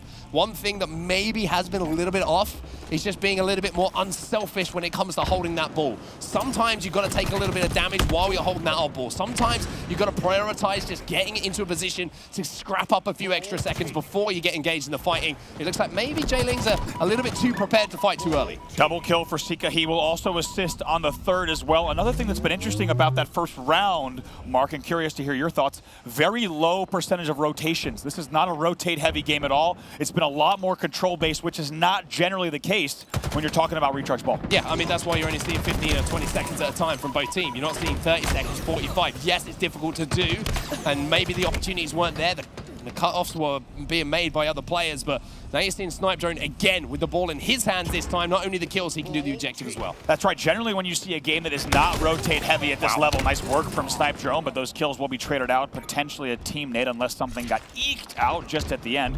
But the reason that you're seeing a lot less rotations is not due to a failure of the ball-carrying team, but it's actually, like you say, great pressure from the other side. When you have two teams that are this evenly matched, they know exactly where to fly off spawn. They're actually going to block those rotations. Now, this is an opportunity for J-Lings to put time on the board. The camo is coming up, and we have seen Ascend kind of controlling the camo for the majority of this game. And now you're going to see a bit of a challenge, and it's going to be Morga who gets it. So J-Lings have a power-up to play with now. They have Sika with the ball that they've got to deal with, of course, here at top elevator, and the play ball should come in pretty quickly. And they need to make this play quickly, because as I say, we've seen so many rounds come down to 1-2 seconds right at the end. You need to deal with that ball carrier ASAP. Ascend was aware of that camo grab. They were already pre-nading Mangler Door. Respectful just gatekeeping on it and doing it very well, still staying alive. And he's holding down this Mangler Door. You can't come through. Doesn't matter if you have camo. What a set of plays by Ascend to just counter that camo. Look at J-Lings, though. J-Lings are scarping away with this ball, and they're moving it towards where the setup is. Sika, though, with the remote detonation will pick up one. That's another kill falling in the feed as well. And even though I like the idea there from Cristola, I don't think the damage was done for him to get away safely. Agree. 3 dead for J-Lings there. Cristola will be off of the respawn. It will be continued time. They tried to break into the jewelry store. They tried to get away with the goods. In the end, Ascend was wise to it. Let's look at the numbers here. 20 and 12 already from Snipe Drone. He is continuing to lay it down. He wants to add even more to the total with a shock rifle in hand. Vibes for now, knows there's pressure coming from multiple different angles, gets a beat down, but not that kill. Respectful tries to trade it out, not going to happen for now. It does have the sword, and maybe that's scared off Quadios a little bit, and presented with the easiest kill of his life as he turns away. Nice little dance there from Respectful, goes around the corner, lets his shields recharge, and thought he might be able to juke, and juke he does. 61-23 now in favor of Ascend in our second round. Very similar to what we saw in the first round score-wise.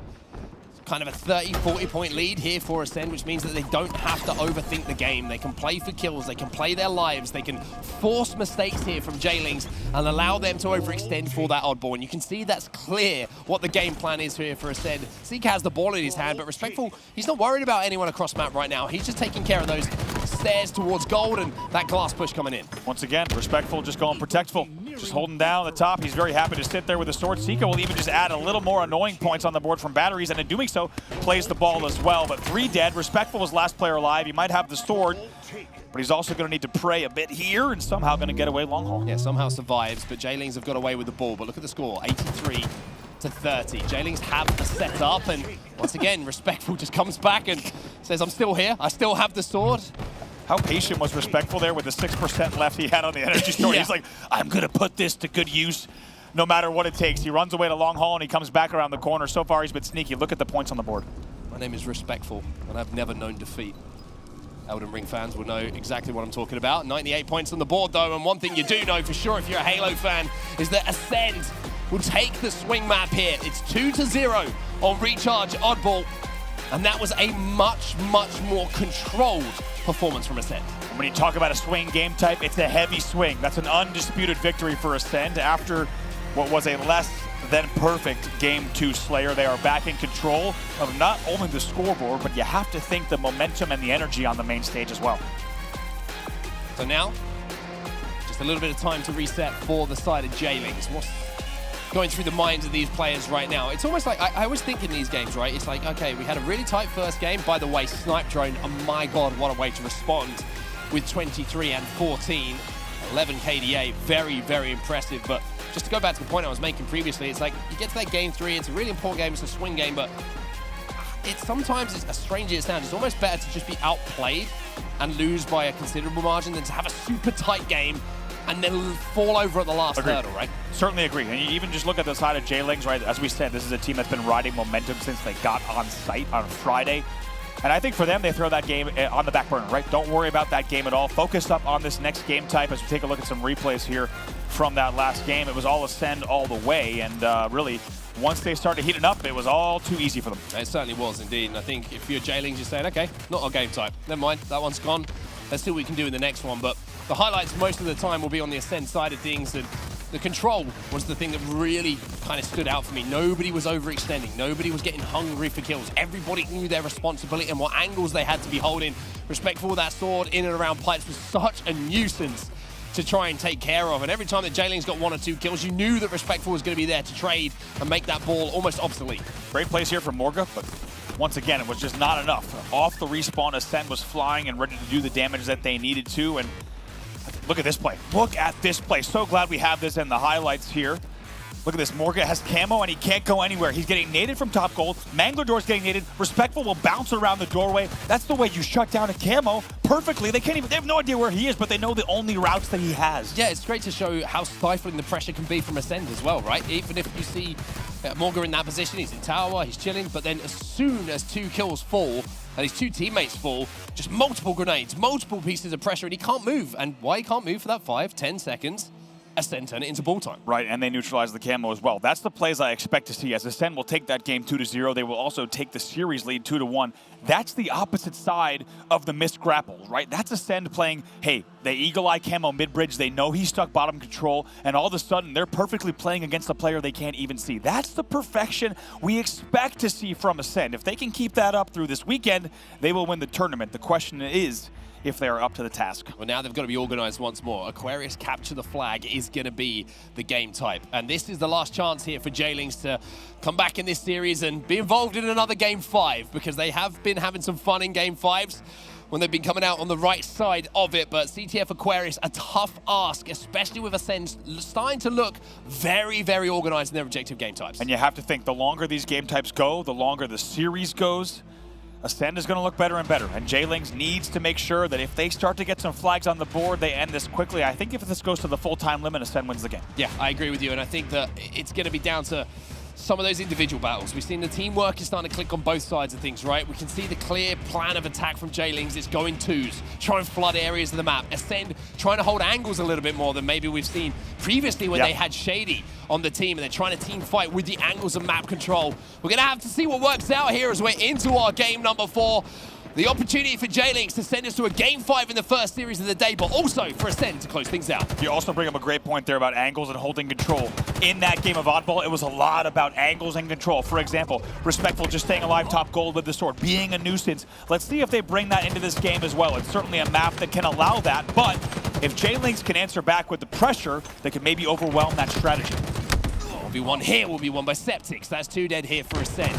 Septic trying to be aggressive on Respectful as well. Maybe slightly too aggressive in that circumstance, but I like the idea to put that pressure on. Quadrant will be dealt with as well. Kill feed, always interesting to keep your eyes on. We have an idea of who has the weapons, and it's actually going to be J-Lings who have control of that heat wave. We talked about what a privilege it is to see all these players here. They're titans of European Halo. The heat wave's going to come in for Morga. J-Lings will pick up a few of those kills, but Ascend answer right back with a few big trades. But one thing we're seeing here on the main stage is just veterans on display, right? These guys have all been on European main stages time and time again. And it's amazing to see the cameras on main stage. These guys are cool, calm, and collected. They know what they need to do, but now the pressure is on J-Lings. Interesting start here in the game. It seems like J-Lings have a very clear plan on how they want to attempt to play this game. Full car side control. They want to run that flag through the gens. They want to control the bridges. They want to control both of the closets. For Ascend, they're just kind of having to deal with it. I think it's going to be interesting to see how J-Lings react if we see a little bit of mid-map control coming in from Ascend, a little bit of pink control coming in from them, and if they can work the other side of the map as well. Here's the push, back base, and Fridge is the position here for the side of J-Lings, and right away they make sure to get out of the Fridge. Quadios not wasting any time. Septic also trying to help, but my goodness, it's a fantastic thrust double trade from Sika. 4 dead for J-Lings. 4 dead for J-Lings, and again, Sika just making double kills happen where he probably shouldn't have. From there, Snipe Drone gets that flag all the way back to the courtyard, but Ascend lose 2 players in the process. As Legend now looks to flank up above on Pink and try and clean up some of these overextenders, but no! Cristola is going to take down Respectful. Respectful didn't look too happy with it, but it was a misplay from him. Arm extended there, wondering what on earth just happened, and now the flag's going to be returned while the other one starts. Quadrant has got this one back as well. Snipe Drone and Respectful, though, pick up kills off the respawn. Morgan's going to try and force this one through. The problem is he can't get too close, because I thought that Snipe Drone might have just bounced a grenade into them. So a little bit of a flag standoff here between the 2 teams. Uh-oh.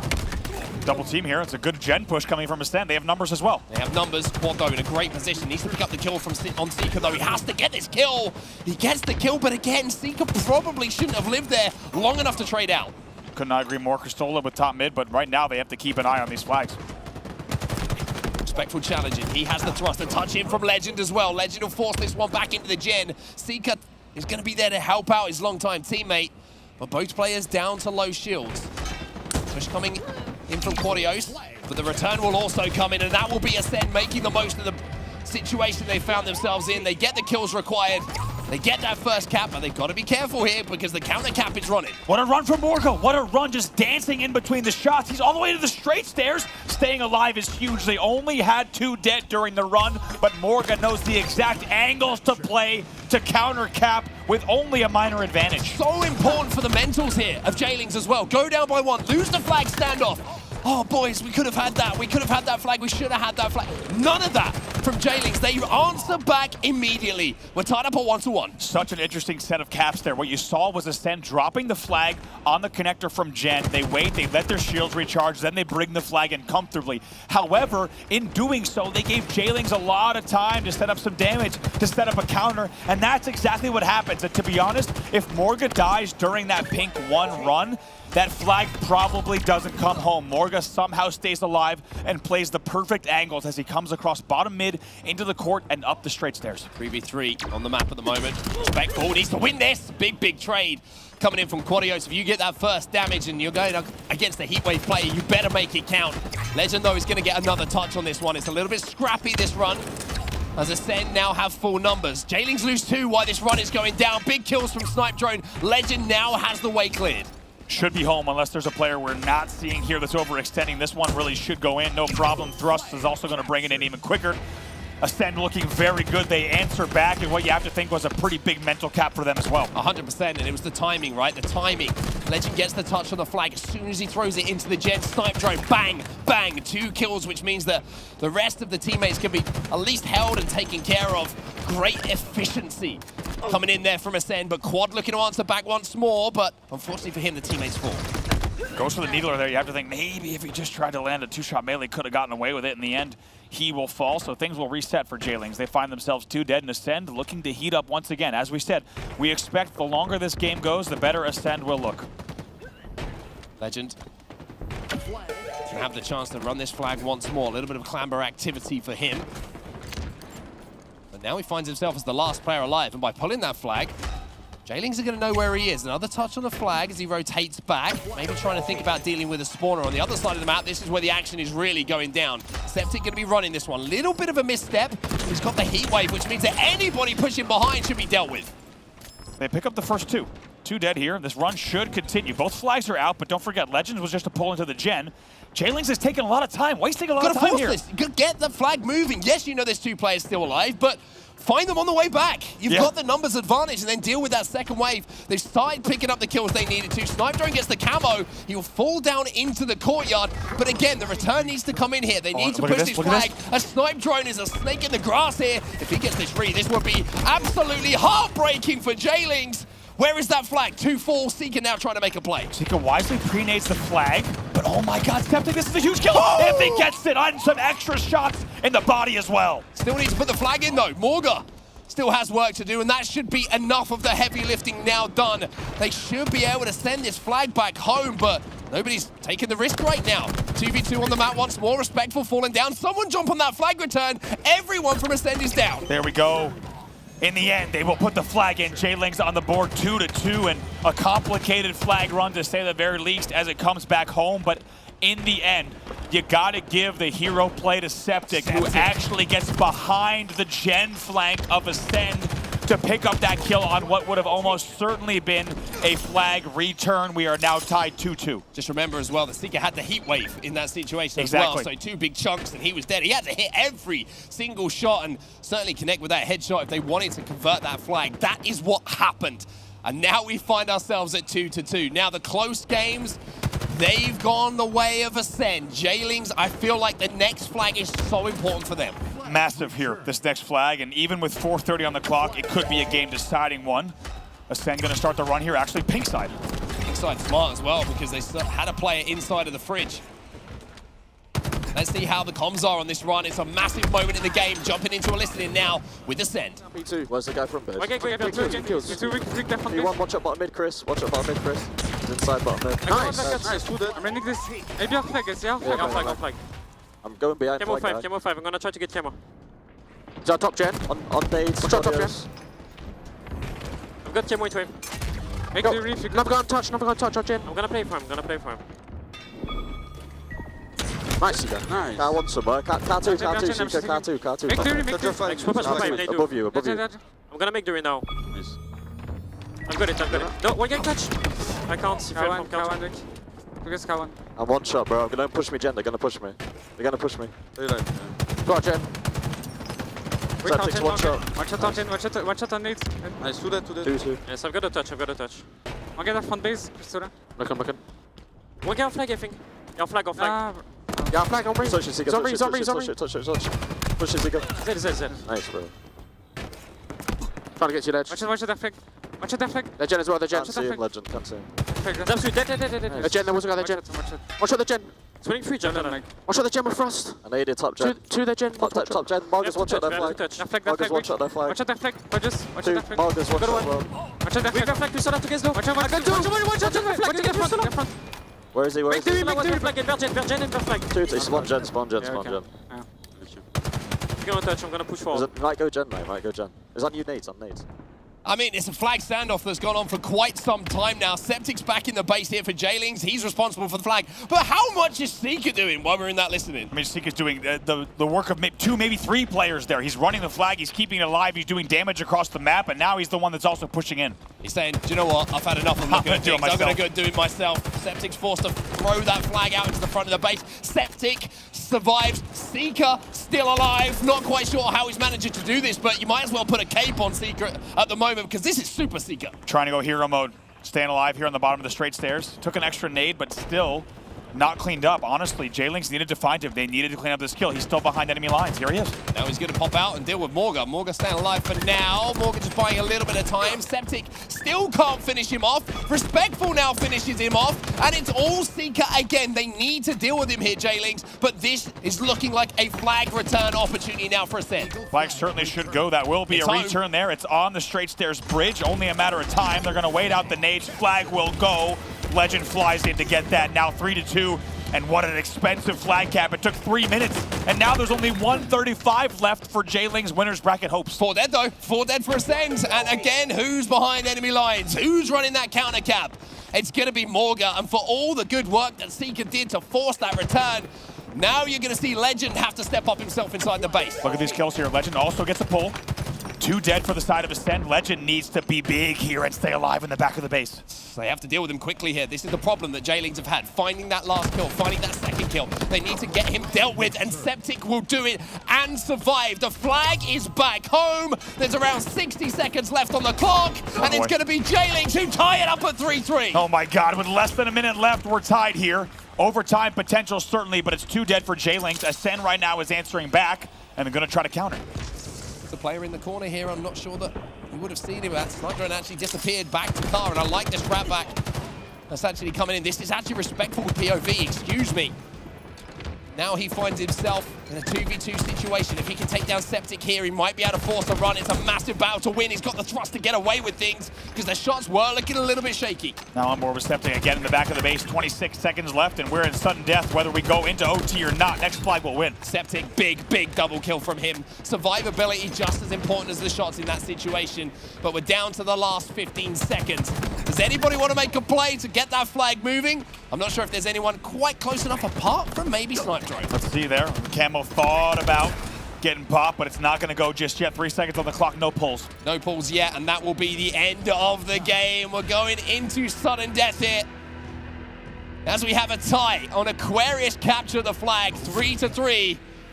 Next cat wins. We could not ask for a better series here to start off the day. We're so glad you're hanging out with us, both here in the room at DreamHack Valencia, as well as everyone joining on Twitch and YouTube. Thank you for hanging out with us on Championship Sunday. Very early if you're joining us from North America. But here it's already been a spicy afternoon in Southern Europe.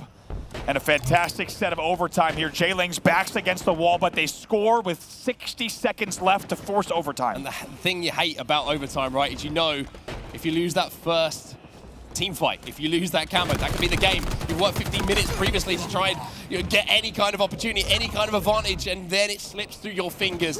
Ascend and Seeker on the prowl. They have the kills. They also have that camouflage. Chris was trying to eagle-eye the camo there. That's why he was standing still, and he actually pays the price pretty heavily as he takes a lot of damage and now forces fridge spawns for his whole team. Perfect setup here. Seeker's going to stay alive in the base. They're waiting just for a few more pieces to fall into their hands. Snipe Drone, respectful. 2 kills in quick succession. Morga, the last alive. He's desperately trying to overextend, but there is Legend to shut the door. He takes him down, and Ascend will run this one home. It's been a hell of an effort from J-Lings, but Ascend have been champions for a reason. That is how Ascend intended to end it, and I cannot wait until you see the stats, because there's one player on Ascend who popped off that game, and it's quite a big storyline for this weekend. But Ascend finishes as they intended. That's the Ascend we're used to seeing. Textbook Halo from them to close out overtime very comfortably. And Seeker walking across the stage and beating his chest. Beating his chest. I love that from him. He's maybe take a little bit of the Jungle Book inspiration that we were talking about yesterday. Or the flexing that we saw on main stage too. There's it's more of a primitive form of flexing, I think, is beating the chest. We do a little bit different over here in Europe. But I mean, what a performance it was in overtime as well. And I mentioned it can be so heartbreaking sometime over overtime. You lose that first team fight, it's like, it's one flag. We don't even have an opportunity to fire back. But I mean, credit to J-Lings for the performance in the series, but I think that Ascend started just to flow a little bit more in certain situations. But I think, let's take ourselves out of this match for a second. If you're Quadrant, if you're Navi, and you're watching that series, you're thinking that Ascend can bleed. One player to watch here on the stats. Brandon Stones, respectful, the new addition to this team that people were rightfully wondering, is this the right guy for the team? Take a look at the numbers, 29 and 17 to close out an overtime win. Big stuff from Respectful. Very, very impressive. And Seeker as well. Great stats from him. Good assist as well. But the plays he was making in that flag standoff, not only did he put himself in a position, picked up a power-up, managed to kill the player on the flag, got a touch. He then goes to the other side of the map, stays alive long enough to do enough damage to allow his team to move in. I think that if Seeker isn't on this lineup right now, then that's probably game over. I mean, amazing set of plays from him. Probably some of the best 2 to 3 minutes of competitive Halo we've seen on the main stage yet. Just like you say, it's perfect Halo doing all the damage he needed to do, running both sides of the objective as well, and it was a big part of the Ascend victory. It certainly was. So Ascend stays strong. They take the series 3-1. J-Links will fall down to that elimination bracket. I want to hear what the desk has to say about that very impressive performance coming in from Ascend. Very impressive indeed, lads. I mean, what an absolutely incredible way to start off Championship Sunday. Ascend, yes, they can bleed, but what is so impressive, I think, about this roster is when they are actually put on the back foot at certain times, and J-Link's doing that really, really well, is that individual players are able to give what they do best to the team and be able to turn things around. We saw that with Seeker, we saw that with Respectful, we saw that with Legend, we saw that with Snipe Drone. There's so many times in all of my notes here, I have a different player on each and every single one of the maps in the series. And I think that's what makes an amazing roster truly great clutch, is the fact that they can clutch up when it matters most. It's a team full of playmakers, and that's exactly what they were able to do throughout this series. They did every objective game. Somebody stepped up when the game looked close, when the game looked like it was teetering and tottering and J-Wings looked like they were going to take it. Every single time somebody steps up, somebody hits some shots, somebody goes 2 for 1 in a 1v2, and that's what you need if you want to win tournaments. Ascend are here to play. They certainly are. And I think on the flip side of things, it would be, you know, it would be kind of a criminal offense to not talk about J-Links and what they managed to do on the stage and how close they managed to keep it throughout the entire series. You know, you might have looked at that Slayer and thought, well, it's a Slayer, anything can happen. But that capture the flag was a totally different story. And something that impressed me as well, Gaskin, is they got every single power-up right at the beginning on every map. That is so big. Even just taking that away from Ascend's hands and being able to execute that throughout the series was really impressive. J-Lings were getting slapped 5-0, 5-1 on online scrims when it came to this game type. So to see them do that on LAN, I think this is going to be a very different J-Lings for the rest of this tournament. They are going to be vying for not just top 3, top 4, but I think they want to get back into that grand final. They want to have a chance at being able to even win this tournament. With a performance like that, there's no reason why they couldn't. Sure, they didn't quite get over that final hurdle. Ascend had that little bit more experience, but J-Lings do not look like the J-Lings we've seen online. Yeah, I talked about it before the series started. I said if J-Wings can make this a competitive series, if these games are close, that bodes well for their opportunity in elimination bracket. I know Mark was talking about it as the series ended. He said, this is Ascend bleeding. This is what Navi and Quadrant wanted to see. In my eyes, when I'm Navi, when I'm Quadrant, and I see J-Wings playing this strong, top 2 is no longer a lock, top 3 is no longer a lock. They're going to have to compete to even get there. Yeah, I was going to add as well, like just overall in that game, especially on Aquarius CTF, it seems like Ascend always used to struggle on every CTF they play on in any way, shape or form. But of course, you know, with yourself on the team, I know you're quite good on those structured CTF maps anyway, going +12. It's actually helped them a little bit better. So I think a lot of people will be debating if there's J-Links have been playing well or Ascend, you know, not playing in their peak performance. I think it's kind of a bit of both. J-Links be still playing quite well, but with Ascend, they just need to be a little bit careful with their coordination. They take so many 1v1, some gunfights here and there, but the problem is they get away with it, which is going to be a huge issue for some of these teams. I think it's a fantastic question, and a question we can definitely pose to Respectful, who is on the desk joining us. First of all, man, what incredible effort from you and the boys. I mean, 29 and 17 to finish that one off. I mean, you're popping off. You're absolutely nuts. But Respectful, you know, in terms of the series, we kind of expected, I think, before Valencia, for you guys to come into this and kind of breeze through, you know, a series like J-Lings. What happened? Is there something that's not quite clicking for you guys? You obviously managed to clutch up and ice up when it matters most, but it wasn't the smooth, clean sailing Ascend. It's a lot of S's in that that we're used to seeing. Yeah, I mean, game 1, J-Lings already been here at the event. They've been warming up. We came into it. Maybe we should have turned up half an hour earlier. So they came in prepared. They're all lasered. They're all really good players. So, you know, we were just like catching our feet game 1, and they were all firing all cylinders. So we took that as kind of a warm-up game. Game 2, Slayer Catalyst. We all know what that can be like. It's just, you know, there's a lot of listen to your audio, power swords, like repulsors. So it was just one of the, we haven't really practiced like Catalyst as many times as other game types. We kind of just try and avoid it. And like online in that game type, people fly around, challenge each other. But online, obviously, it's such a big map. It's so open. Like so people, there's loads of corners. People play it completely different. So, you know, they just had all the power weapons, overshields, as you know. So they caught us off guard in that one. To be fair, I don't know why they removed Bazaar for it personally. But yeah, whatever. Game 3, we started to wake up. We started to wake up, obviously. Had a good game 3, and then game 4, we outslayed them. We could have been cleaner on a few more flag caps, like watching OEs and stuff. But, you know, like, it just proves how much we can slay. Like, we made that game pretty much harder for ourselves than it could have been. But, you know, credit where credit's due. J-Lings, like, we probably didn't play to our best, but they were playing really, really good as well. So, you know, fair enough to them. Them guys are all really good players. Respectful, you've been the talk of the town for the last couple of weeks, because obviously the change from Navi to Ascend. How's that been for you, pressure-wise? Have you felt it, or has it just been same old story? I don't know. You know, like, people talk about stuff behind the scenes. People like storylines. People like drama. You know, at the end of the day, like, I'm not interested. I just turn up and I play. Like, that's all I ever do. Like, you know, you get people like looking, well, if you play this person in this bracket, you'll play this person. Like, I don't ever look into that. I just turn up, play. Like, you got to beat everybody at the end of the day. So it's just business as usual. And what's it like now? Are you more confident on this Ascend roster than you were for Navi for your own personal play style? Do you feel happier with this lineup? Well, to be honest, like, Navi, they're quite a structured team, which is very good, obviously. They play very structured. But it's only structured in my opinion, but we're structured and we can also thrive in the chaos, which I prefer. So like, there's not a set textbook like decision to make for every single scenario. But you know, I like all the guys on Navi. I've got no bad blood against them. Like I hope like I can play them or Quadrant. I want to play everybody at the end of the day. Like I really want to. But you know, like I'm always confident as a player anyway in my own individual ability. I always have been.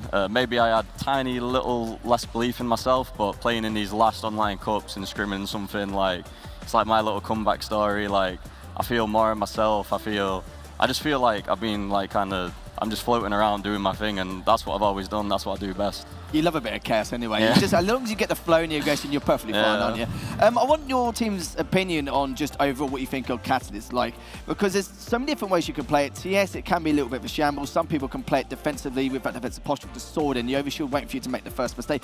Even with the OV potentially be able to pick up in play, it can still somehow favour the team with defensive posture with the crossfire. What's your opinion on Catalyst TS just in terms of your thoughts? I mean, personally, I'm not a fan of the game type. I don't mind Catalyst Flag, like I will happily play Catalyst Flag, but you know, like I said before, there's so many corners, there's repulsors, there's skewers, there's swords, there's grapples, and you know, like everything's a hallway, and you know how strong grenades are, especially on LAN. So you know, they kind of got like a good lead on us, and then they just held and then just played for power weapons. Like you got to do what you got to do. Like I don't blame them guys for the way they was playing it. Like you know, like I had the sword on the recharge after. I was just getting my revenge. So yeah, like personally, I don't enjoy that game type. It's one we practice the least, and playing it online is completely different to LAN. I'm sure it'll be different in the North American events as well, but you know, like we lost one game. Like, it is what it is. It's cool. Right. Yeah. All right, so one step closer. It's Championship Sunday. You got a winners finals to look forward to. Who do you want to play? I want to play both of the teams. No, like, you don't. Who do you want to play? I mean, I can't, like, but. Who would you prefer? I want to play SLG, man. I'm not gonna lie. Okay. Like, I want to play. You two have had beef for like 10 years. But we're friends. Sorry, so friends, but like, yeah. I want to play those guys. You know, like, I want to play Navi as well, just because it's my old team. But like, I feel like I've been playing against them guys for so long, whereas like I haven't played Quadrant as much, and you know, two of my teammates are French, so a French team. So it's nice to see me and Sniper Drones, any English guys, and it's cool. It's just cool, man. I like it. Respectful, final question for you. A little bit of a bumpy start, not too much of a bump though. Didn't go all the way to game 5, so you're pretty cool and collected on that one. But you know, how are you feeling about the confidence heading into Championship Sunday, knowing that you have a couple of different beasts to go up against now? Getting into that grand finals, a lot of eyeballs on your team to actually take the entire event. Are you feeling that pressure right now? You guys prepared? Obviously there's pressure. Like, personally, I'm all right. I'm confident in myself and all my teammates. You know, like me and Sniper have been doing this a long time. We've been winning, and it's nice to have some young blood on our team, like Seeker and Legend. Like, they've been winning online for a long time, Halo 5. They've obviously won the last online Super, and now this is our first LAN event in Europe in years. So they're ready to prove themselves now, and like, just, you know, I'm happy to coach them through it. Like, come with them, you know? Love that. Well, Respectful keeping it pretty respectful on the desk as well. So thank you so much for joining us. An amazing series to kick things off here today, and best of luck for the rest of the tournament. Well, there we have it. We've heard from Respectful on how the Ascend boys are feeling after that pretty epic series against J-Lings. Let's take a look at the brackets, though, to see where we are at currently. Of course, we just had our winners semi-finals. We do have our finals ready to go after Quadrant versus Navi. Who is going to be joining Ascend? That is the big question. I think this one's going to be an absolute banger clutch. Quadrant Navi, I think they're going to be matching up pretty damn well if Navi can bring to the table the performance that they had yesterday. Yeah, you want to see a strong performance out of Quadrant as well to give you any hope that they're going to take down the likes of Ascend. Both these two teams are going to have to start off hot, and Navi, you know, they're trying to ride the momentum wave that they built from that 2-0 or the 3-0 against Online Warriors. They looked like a completely different team towards the end of that series than we've seen all year long, so looking forward to that one for sure. Indeed, and you can look right now in the elimination bracket. Something that's caught my eye is the fact that Online Warriors dropped a map against Vex Gaming. Lethal, what are you reading into this? We're going to see a J-Lings and potentially a Black Hand rematch. So that should be an interesting one considering what we witnessed yesterday. But the thing is, though, the stakes are high. The energy isn't going to be as there as much in terms of the catastrophe yesterday. But I think it's still going to be another rematch for Black Hand to kind of swing things around a little bit.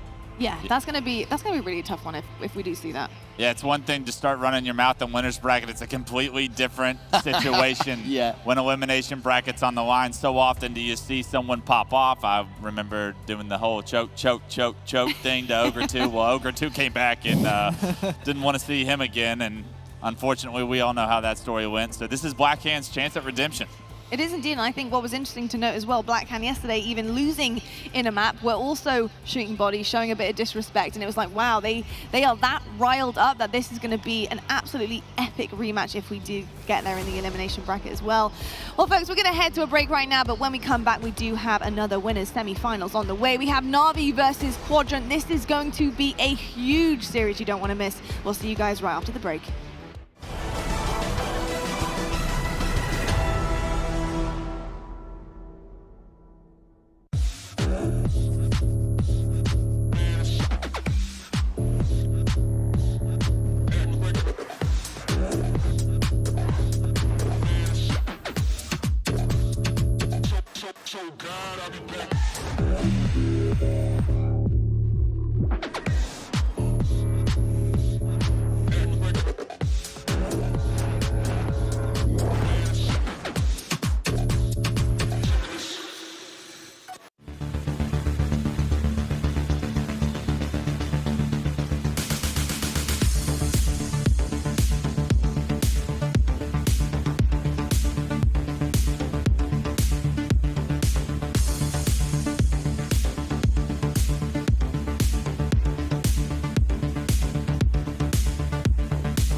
Splendid lead here for Optic Gaming of 1.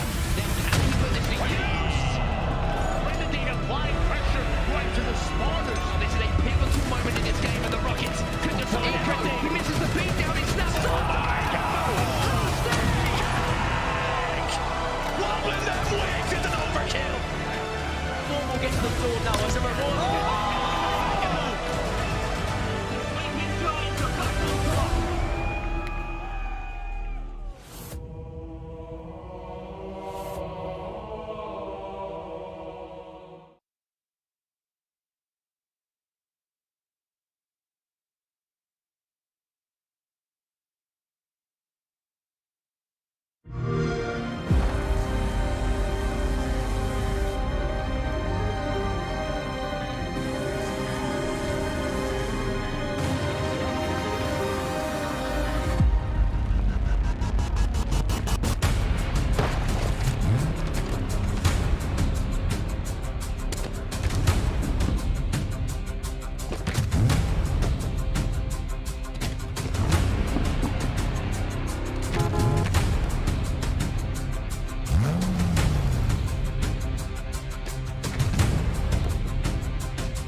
All right, so these questions are courtesy of Hidden Experience, so we can kind of, give him some crap for these questions later. Yeah, if I get one question right, I'll be happy. What is the name of the Halo ring in Halo 2? Did you even play Halo 2? Mars. Okay. No. Yeah, is it like a number? Is there like a number as well on it? Delta Halo? I think it's Delta Halo. It's not Zeta, right? You're close, but no. Delta? There you go. In what year does the original Halo trilogy take place? 2010? No, not when did it release. 1982? I don't know. It's a futuristic Okay, Halo. okay. Like 3056. Wasn't it like 2050? Or like 2053? It's actually crazy how close you are, but not. At the same time. 2350 something. You're getting closer. 2552. Wow, he knows his stuff. My third guess is going to be 2550 something. 52. That's actually, you got it. Is it 2,552. I'm not even joking. I'm not even joking. What is the species name of the elites? Covenant. It's probably what I would have answered too, but it's apparently the Sangheili. Sangheili? Yeah. Wow, he's 3 for 3? What?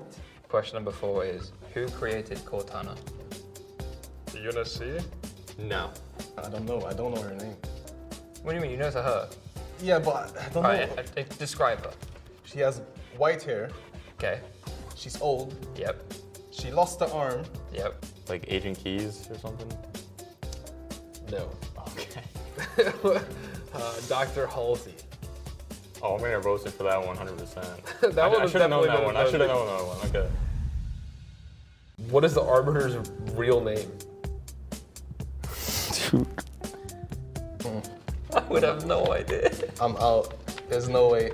I don't even know how to say it. You giving up?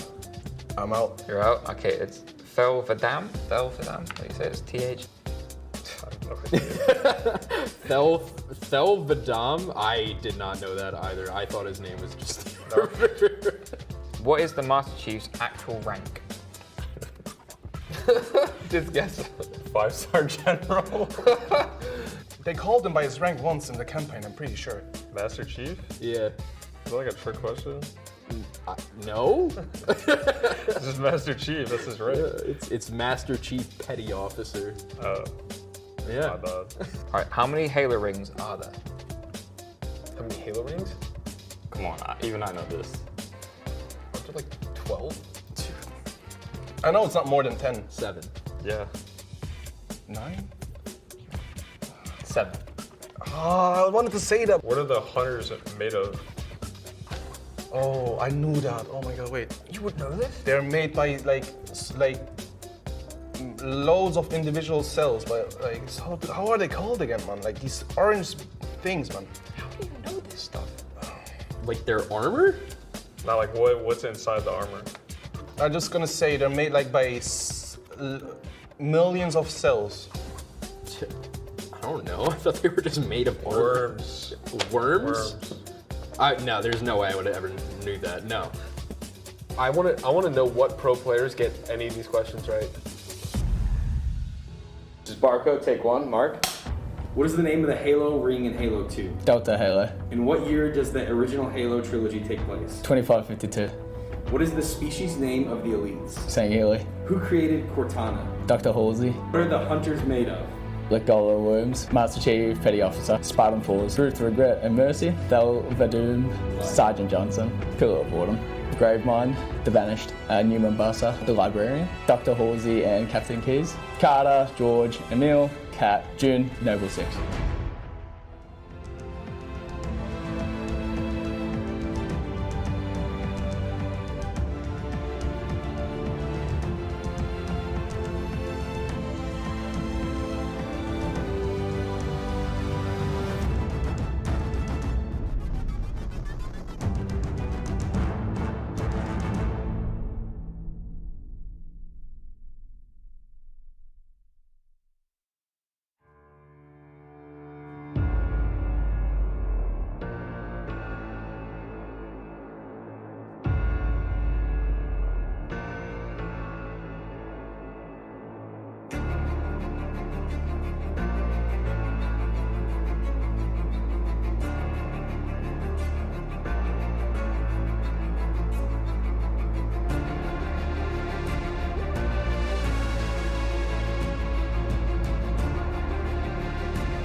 Well, we posed the question, could J-Lings bring something to the big boy table? And my goodness, they brought it despite losing 3-1. The series was close. Starting with a huge opening on Street Strongholds, J-Lings had the lead early, but Ascend showed resilience, bringing the scoreline back into a comfortable position and running away with the dub. Slayer was all about J-Lings, getting 5 kills off the rip. They lead the charge throughout and keeping at least a 9-kill lead throughout, finally closing it as well. Map 3 brought us Recharge Ball though, where Respectful got his revenge that he wanted with a sword in hand and, more importantly, ball in hand though. Ascend do close out the map with a dominant performance, and finally CTF Aquarius was where it was at. It was as close as it gets, with a 3-3 overtime, pushing players to have to play perfectly. But I'll tell you what, perfect is Ascend doing their job. They love to play perfect, and that overtime was exactly that. Amazing work, I think, from both of the teams on that main stage, and what an exciting series to open Championship Sunday with. But we need to talk about the next winners semi-finals. That's going to be on the main stage as well, and we do have a Quadrant versus Navi, which I personally am really excited about. Gaskin, this is going to be a true test, I think, for Navi. This is where we're going to see where these guys are really at. Yes, they took down Online Warriors pretty convincingly yesterday, but I think when it comes up with Quadrant, it's going to be a little bit of a new level for them, and we will see if that consistency can come across the board. This is also going to be Quadrant's first real test, realistically, from what they've faced so far in this tournament. So it's certainly going to be a match which will tell us a lot about who's realistically going to have that opportunity to get to a grand final as well. These two teams have been back and forth all season. It started off with Quadrant having the better of Navi for quite some time, but then recently, Navi have had the better over Quadrant in online tournaments. But we heard from the Quadrant boys that, you know, it's online, it doesn't matter, we're just practicing a little bit, we're focusing on LAN.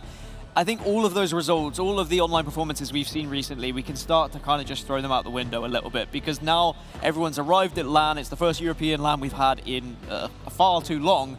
And now it's your chance to show what you're made of. And I do think both of these teams are going to go full on at one another. There's going to be nothing left behind here. I think so too. And in fact, I have some information that we already had a little bit of a rivalry happening at the end of the video. We sat down and filmed with SLG and Jimbo talking about this matchup and how much this will mean to them if they do get that dub on the series. I think I can speak for all my teammates saying we're not coming in nervous at all. We just came back out of top 7-8 in Kansas City against the best American teams. So yeah, Europe, we're feeling confident. Well, you can already see from the start of this game, it's 35-0. They're going to be able to reset B here and already. We started our winner bracket run against Vexed, which we beat 3-0. And next we're going to play Navi for the semis.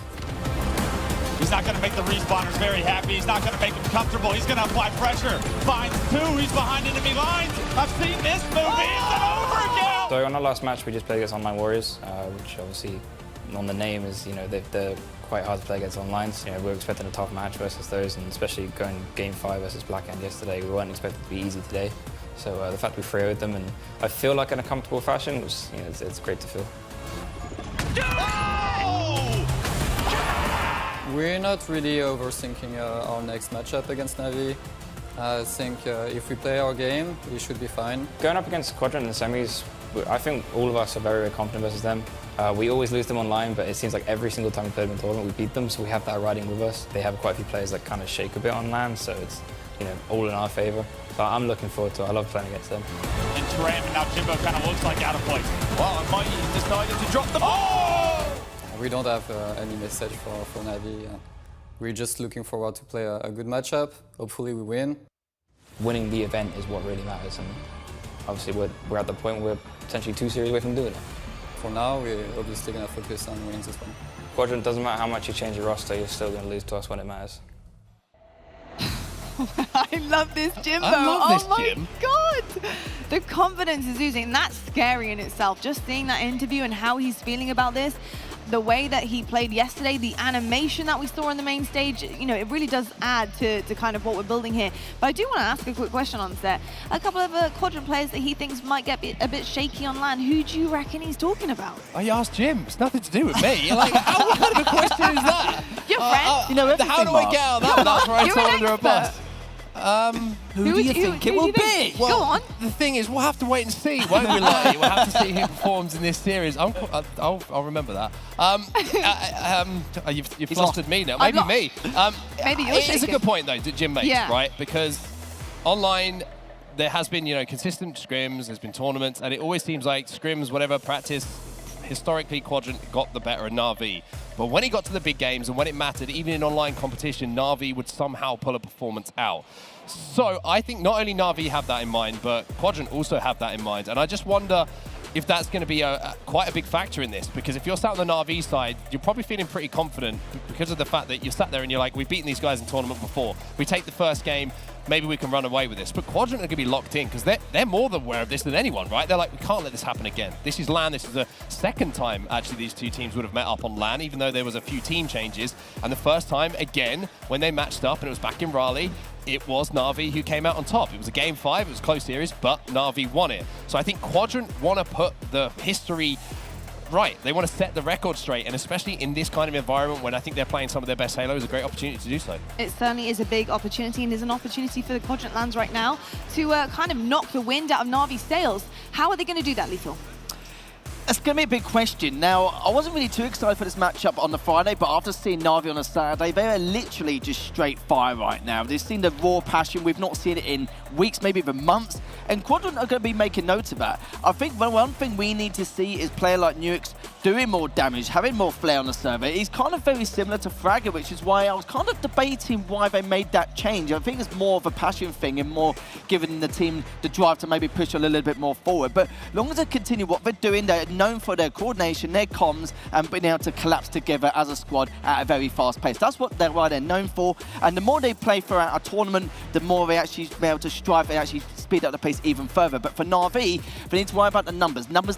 This is the one thing and one of the major weaknesses for Navi. And the way they played yesterday, hopefully they can rectify that, or if it does occur at some stage, just go back to basics and help themselves out throughout the matchup. I just want to touch on something you said yesterday, though.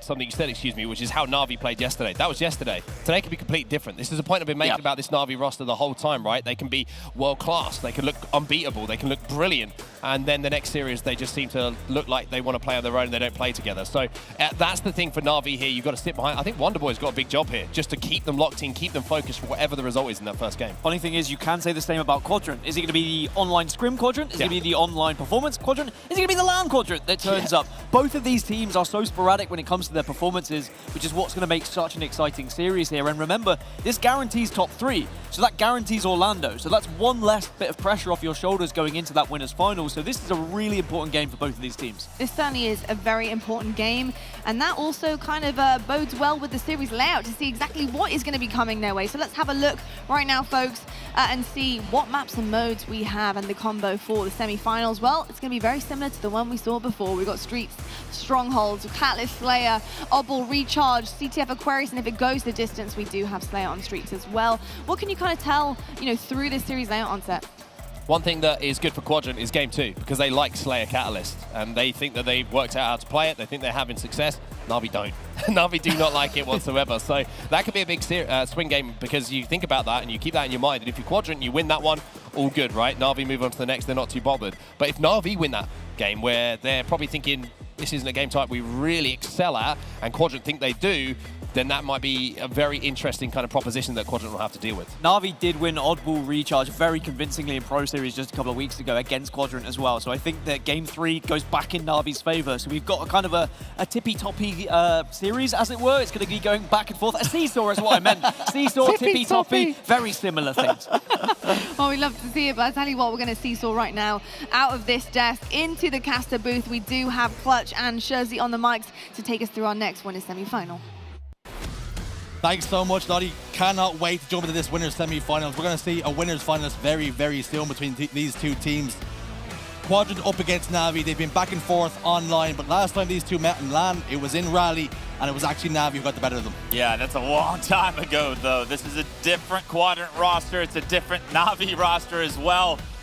Both have a couple of team changes, but from there on out, it's been all Quadrant having a majority of the success between these two. Game 1's going to be an important one for Navi. Just looking at Street Strongholds, you want to carry on the momentum from yesterday, Shurs, and everything we saw at the end of that series against Online Warriors for Navi was just about perfect. Quadrant yet to drop a map.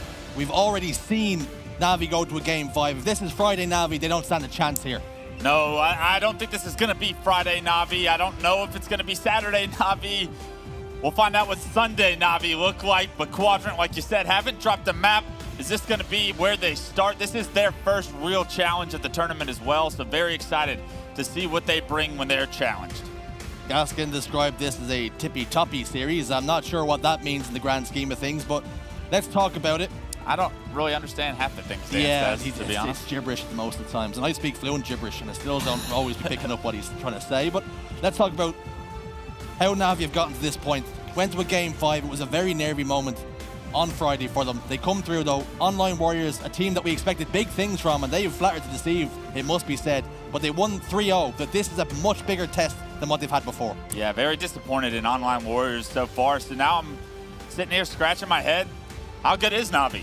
Is it Online Warriors slacking? Is it them not being as strong of a team as we thought they were? Or is it Navi really stepping up to the plate and playing ball with some of the best in the world, some of the best in Europe for sure? We'll find out quickly. I think that there's going to be a lot of questions answered here. And you know, both these two teams, yeah, they were warming up, but they were also probably paying attention to that J-Lings Ascend series just moments ago. And everything J-Lings showed you was they're here to play. So both these two teams, if they lose this one, could be a double out for them. You know you want to get to that winners bracket finals. This series alone worth just about 12 grand, I'm pretty sure, between the two teams, and a chance at a championship is on the line. So we'll find out who brings their A game here. And with the stakes being so high and the pressure starting to build, does this start to isolate some of those younger players, the likes of Mighty, who hasn't been in this situation before? We're about to find out. Eyes and ears of Chick, shields are up, weapons are hot, and Kimbo's the first one to hit the death screen. The guy you need to shut down. It's Chick, unfortunately. He's going to be able to take down 2 Foxy in a 1v2 situation. 3 go down for Navi, and now all of a sudden Quadrant are going to get that early lead. Quadrant already looking to push the pace, push the tempo. Triple cap perhaps. 2 Foxy, you can see the outline top A. He's going to try and convert. It's going to be a straight swap, but somehow B has not been converted after a fresh 3 dead.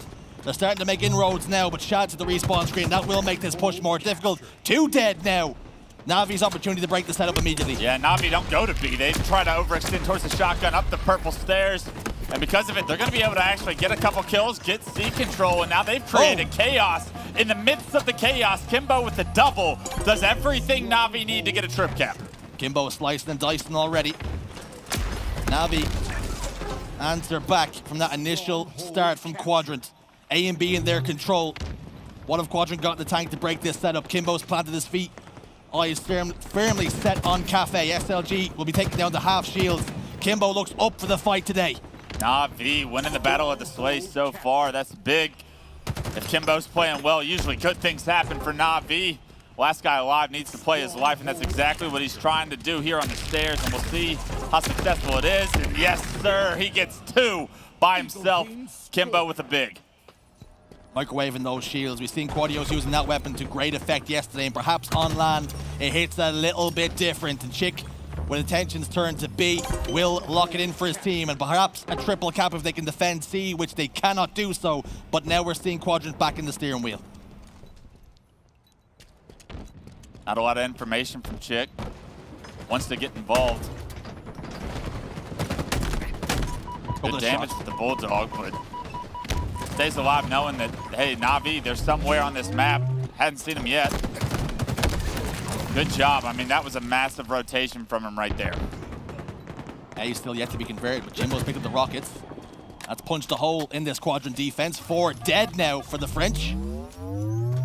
Jimbo and 2 Foxy turn their attention to a triple cap for Navi.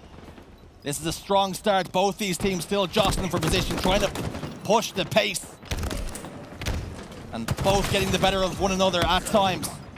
Nobody yet to be able to hold it for any significant amount of time. Is this about to change? 1 dead apiece here. And the push is coming back A. 2 Foxy back down at the PD with Shad now. More interested in the stronghold, and you can see why. 2 Foxy wants a little piece again, and he challenges, and he gets the reset. A and C remain in Navi control. 2 Foxy and Kimbo making plays so far here for Navi. They've got that 40-point lead just about.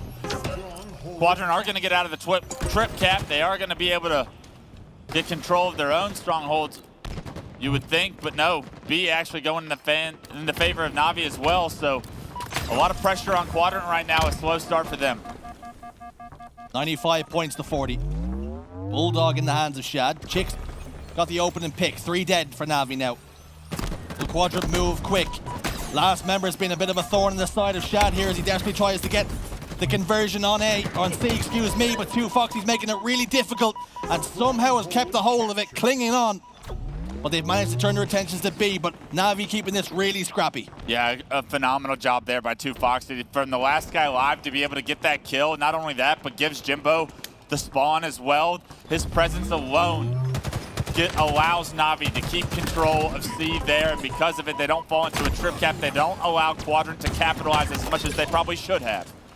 2 Foxy hot out the blocks in game 1, 11 kills already registered. To put that into perspective, Shad on the other side only has 2 kills and 8 deaths, has got to pick it up if Quadrant are going to get back into this game.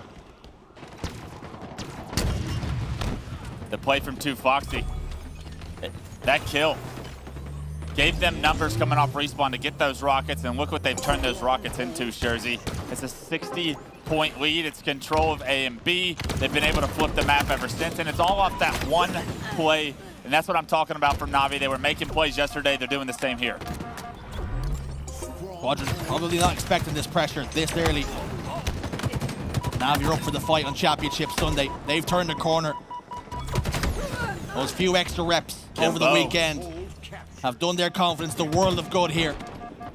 Chick, down to no shields, has got to retreat. Jimbo, somehow, some way, doesn't get the trade.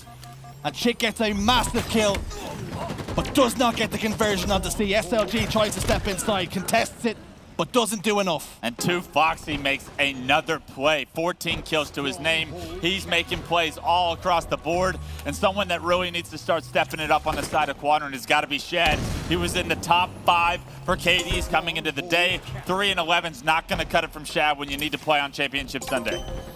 A and C now flip Quadrant's control. They begin to score and close that gap now. 127 to 75 it currently sits at. Urix wants B, desperately tries to get into it, takes down 1 but is traded out immediately by Navi. Kimbo secures that kill and makes sure he cannot do any damage.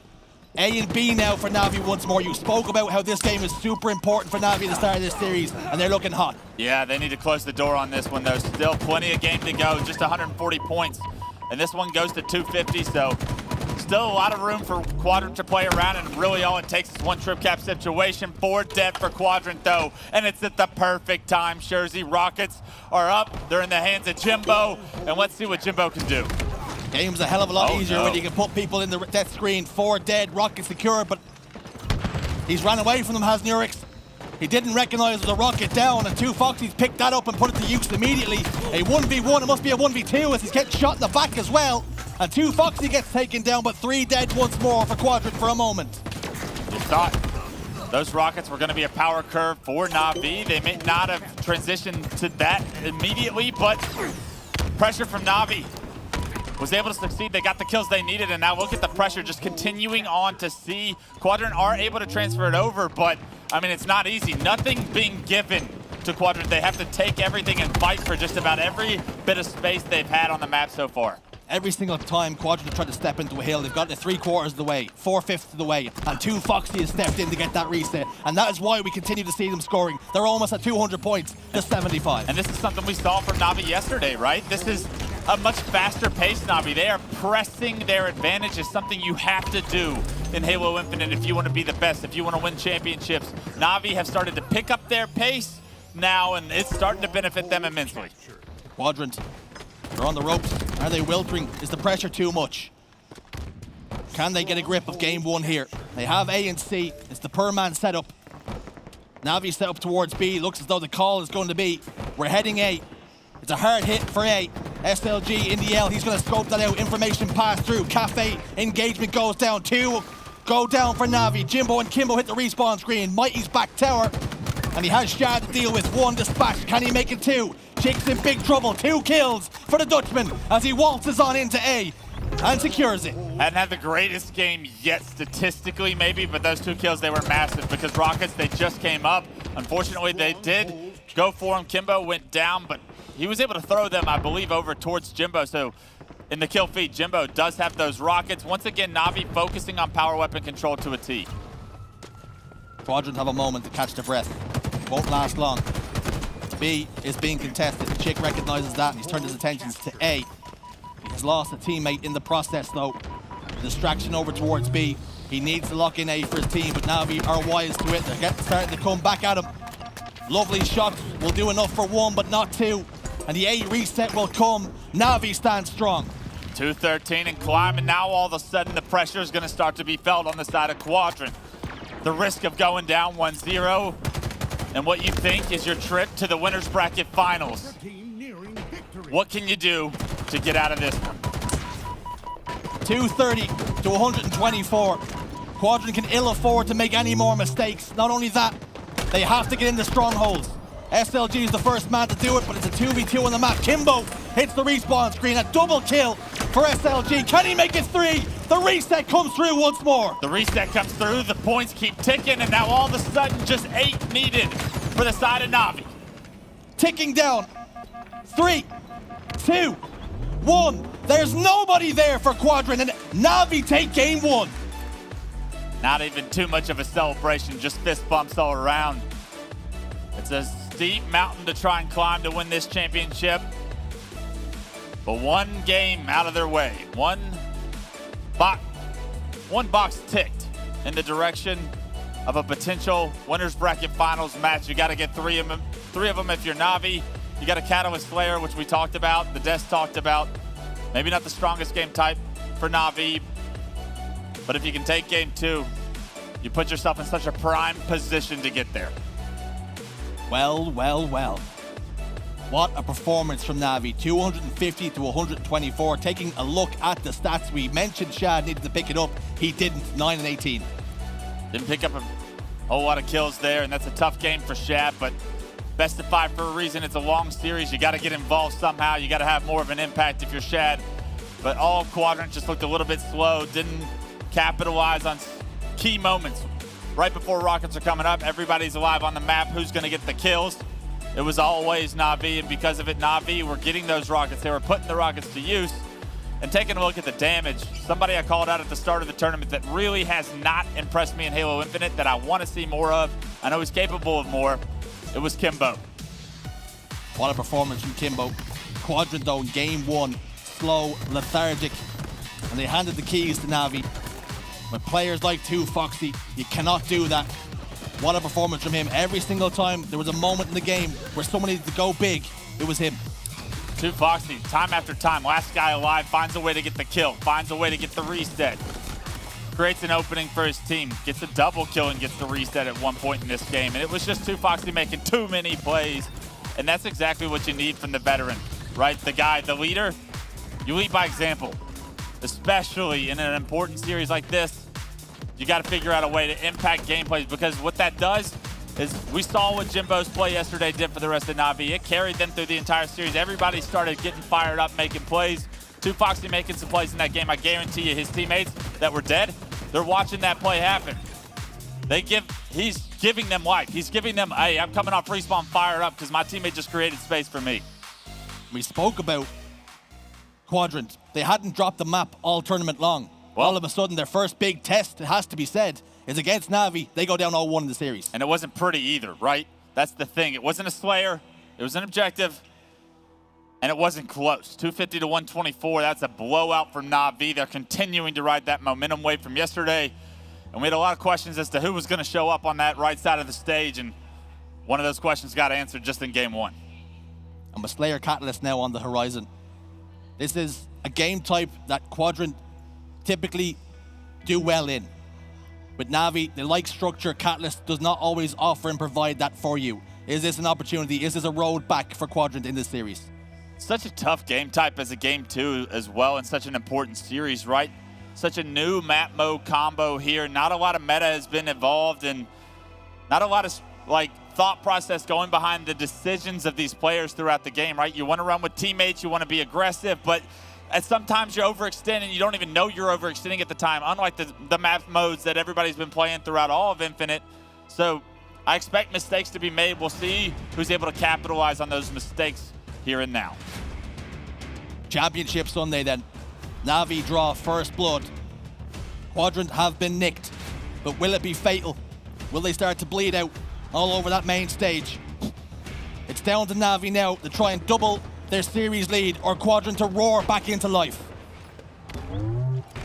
How's Mighty starting this one off?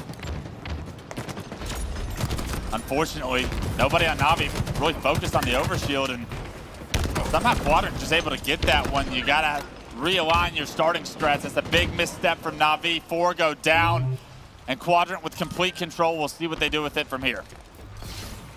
Sword to play with. It's been passed over the Shad.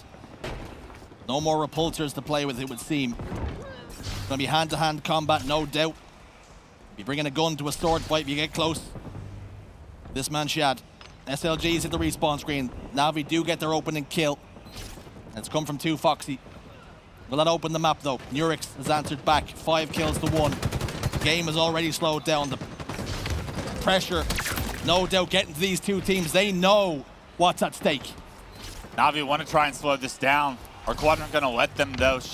You saw Shad wanting to sit there with the sword, wanting to slow the game down himself, but the second he saw a teammate with him, they saw a 2v2 opportunity. They used their map control, their advantages to extend the lead to 3, now 7-4. Now Navi have to figure out a way to get that sword out of Shad's hand and get some map control back in their favor. 4 kills difference as we enter the opening 10. Quadrant look the favorites to get there. Mighty's skewer goes through the legs, nutmegged. That won't get the job done. Style points perhaps, but does not secure 1 kill, but Nurix does so. Onto Jimbo. Kimbo goes down 2, and it's 11 kills to 4. This is Navi not having an answer for a poor start, right? This is the first overshield impacting the last 2 minutes of the game. The good thing for Navi, overshield's coming out in 7 seconds. The bad thing for Navi, you're not in a position to do it. And when you get a kill on the Mighties like that, it almost guarantees you're gonna have the space in order to get this one. SLG's been so good with the skewer, but cannot go for the overshield as 2 members on his team have been eliminated, and that will open the door for Navi to secure their first. Jimbo's sword in, he's managed to pick up a couple of kills, might have even been 3. And Jimbo going for that overkill, you can see why. Full of confidence after his performance yesterday. I said who was going to capitalize on the mistakes. You saw Quadrant get the first pick, but somehow Navi answer it right back, right before the overshield comes up. It allows Jim to get that overshield, and what does it do? It's a 5-kill swing, Jersey. They get 3 from Jimbo alone with that overkill, and now we're looking at a 3-kill game once again. 3 kills is all that separates them. It was originally 6. They've halved the deficit. Can they keep mounting the pressure? 1 more goes their way. Grenades get tagging Mighty's up. He has to back down. He has a teammate on hand. They're starting to slow it down once more. Chick taking players down to no shields. SLG soars from the heavens to secure a trade. 2v2 on the map now. Still just a 2-kill game. Neck and neck so far. Map control, I'd say, benefits Navi in this situation. Kimbo, with the stellar performance in game 1, was advanced on the map as we switched to Chig. Back to Kimbo. Playing this one slow, and I love the fact that players are starting to do this. They're playing the corners, but Nurix with some beautiful shots removes that good play with even better individual skill. 2 beautiful nades to smoke Nurix out of that cover. Lock in a kill.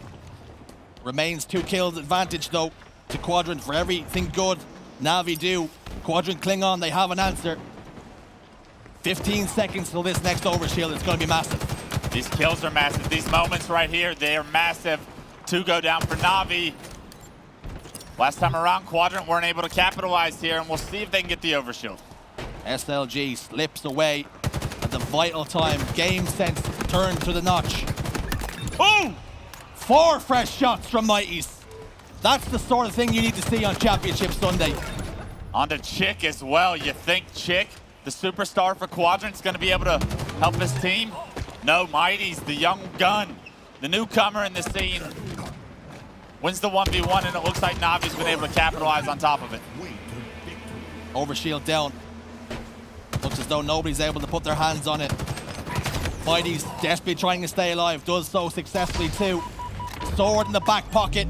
If he calls upon it, it will be his best friend. 2-kill game though. The difference has been this way. They've been shadowing each other the entire way. Two Foxy locks in one more. We're all tied up.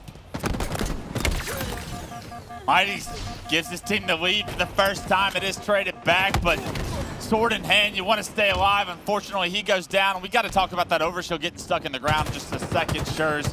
How many lives were given for that? How many players desperate at trying to activate that overshield? Somehow, some way, it's just glitched into the ground, and that's got to frustrate players. Mentally, if I die going for that overshield, can that shake me? Absolutely. Will it? We'll find out as this game continues to go on. Navi seem to be the benefactor as of yet. Touched upon yesterday on the desk. Mental fortitude can be so important in these big series. Mighty's has fallen. Who will it affect the most? Who will wilt under the pressure? 2-kill game, but this time Navi have taken the lead. Look, 2 Foxy wants it, but that overshield is just a fake one. Noric keep playing. 2 Foxy would tend to his name as well. Having a stellar series so far.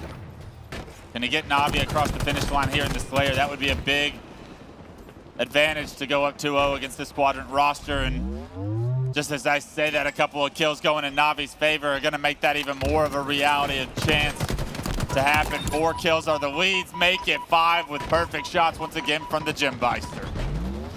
5-kill advantage then. Navi are starting to put it together at the most important time in this Slayer, in the late game. Giving Quadrant very little time to react, but they must, they have to, or they'll go down 2 in the series, and it's a long road back. We've seen reverse sweeps before, but with the way Navi are playing, they're not gonna make this easy. 6 kills the difference between these teams. Skewer picked up by Jim, and the man's not missing right now. Not missing, nobody on Navi out of position either. You saw that guy being weak was everything Jimbo needed to stay alive, keep Skewer in their control. And just like that, it's an 8-kill, make it 9, Jimbo. As Navi starts to run away with it, the pressure on the Quadrant, we're seeing true colors show out. Jimbo making kebabs of Quadrant. 41-33 as we head into the late game now. Quadrant recognize the situation they're in. They will try and slow this game down to a crawl, but Navi do not have to move. Now, this is Navi's game to lose, they know that. They've been in such important series on land before. You have to make sure that the young gun, he's not giving up free deaths, and that's one of them. Another kill back in Quadrant's favor, and now as a 6-kill game, the superstar, he's been quiet as of yet, but this could be the moment where Chick makes a play. Chick about to flip a switch. 2 members of Navi descend onto Nurix. That's unwinnable. They've traded it out. But Navi will take those kills all day long. SLG needs help. It's going to come, but there's one more back base in the shape of Mighty's, who picks up one. Sword out. Mighty's tries to backtrack. Unsuccessful, but the difference remains 5. Questionable to go for the sword there, not just finish him off with the battle rifle. And now Chick, he's got to get out of dodge. You cannot continue to trade kills. Still a 6-kill game, and that's exactly how Navi capitalized. 3 go down for Quadrant. 3 needed for Navi to close this one out and go up 2-0. When it rains, it pours. Overshield for Navi. Sword for Navi. SLG recognizes this, tries to scamper away desperately. Jimbo knows exactly where he's going and heads them off at the pass. Quadrant are in big, big trouble here. Sword takes down 1. They require 1, and it comes elsewhere. Navi double the series lead. Game 2 to the yellow and black. Kimbo feeling himself a little bit too. A wag of the finger as he stands up. Continuing to keep the energy high for Navi. Maybe that's exactly the recipe for success for these guys. It was a quiet victory after game 1, but you can see a little emotion, even in the hands of guys that are usually robotic up there on that main stage. You can tell how bad Navi want a chance at not only a winner's bracket finals, but a chance to play against Respectful and the boys over on Ascend. I'm seeing something that I've not seen in a very long time on the main stage from Jimbo, and it's simply a smile. For the longest time, he's been miserable up there. This is a different Navi that's come to play in Valencia. The sunny Spain agrees with him. What a performance out of him. 13 kills, 9 deaths and 7 assists, but Mighty's, the young gun, you spoke about it.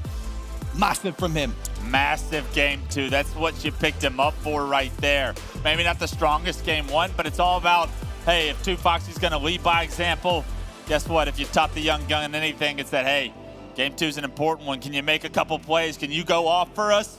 He does just that. Most again in the kills, assists category. And when a teammate's giving you that jersey, I said it yesterday, that's everything you could ever ask for. Quadrant had the lead for so long, and at one point it was significant, 6 or so kills. Somehow, Navi flipped the script, they spin it around, and they end up winning by 10 kills. Mentally, how crushing is that going to be for Quadrant now? Deflated, right? You get your first chance. We talked about, hey, you were undefeated coming into the series. This could be your tournament to win. You won one of the qualifiers online. Are you as good to compete against Ascend? And now all of a sudden, the storyline's starting to shift. Navi's starting to change directions. The winds are in their favor, and Quadrant, their ship's got a hole in it. Who's got the plug? Who's going to make a play? Somebody's got to step up, and as of yet, we really haven't seen anybody on the Quadrant side step up, make a play that they had no business making, and unfortunately, plays are being made on the other side of the stage.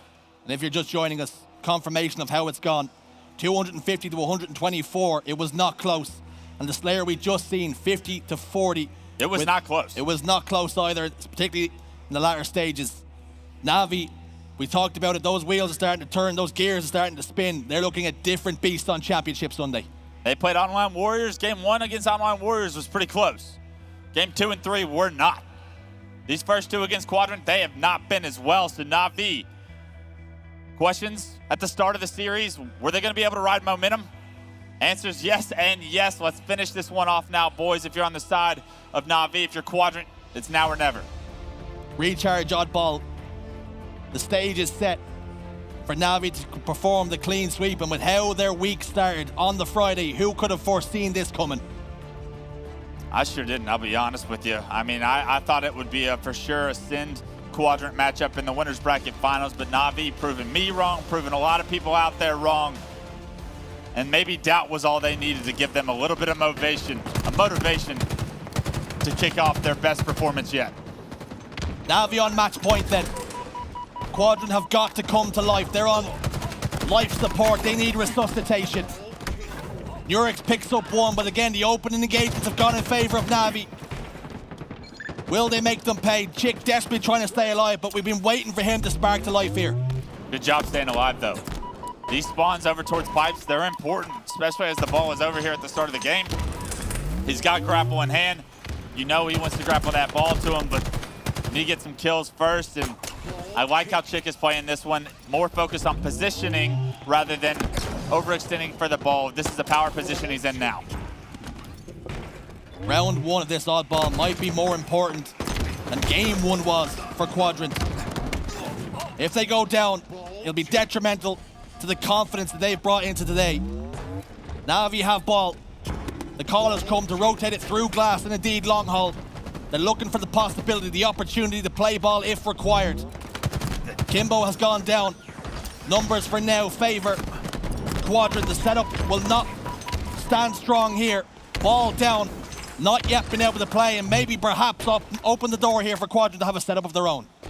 Yeah, the big thing for me right here in game 3 is Navi struggled on recharge ball on Friday. They were not able to hold setups. They were able to break setups, but every time they tried to get a setup, they couldn't hold it for anything, right? And immediately, the first setup opportunity they have, Quadrant are able to break it. Chick with the repulsor, plays the ball, gets the kill as well.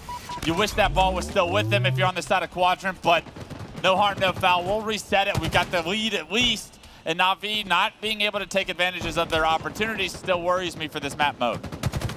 Just wonder if the confidence was there for Chick. Did he drop the ball and repulsion a player and pick it back up again? This moment is massive for this team. Killing spree for Chick. We asked for them to spark to life. There is some smoke. We're starting to see signs of fire. Yeah, this is the Chick you know and love, the one that they need on fire in order to come back and create the reverse sweep. And the rest of the team help him out at this point. He's got a lot of ball time as well, so Chick doing it all. But just like that, Quadrant setup, it's broken. The pressure from Navi may be too much. 25 to 12 then. Game is reset for a moment. Opportunity to catch your breath. Start to rotate now through Kimbo. One kill in the chamber. Locked in onto Nurex. Chick's traded it out and escaped with his life. He's gone glass. He's going to be faced with Mighty who eliminates him. The 3v3 on the map for a moment. Ball being milked by Kimbo, bottom middle. All that scrappy time starts to hurt in the end. The ball's been passed to Jim. Repulsor play onto that plasma grenade. Heads up decision from Shad.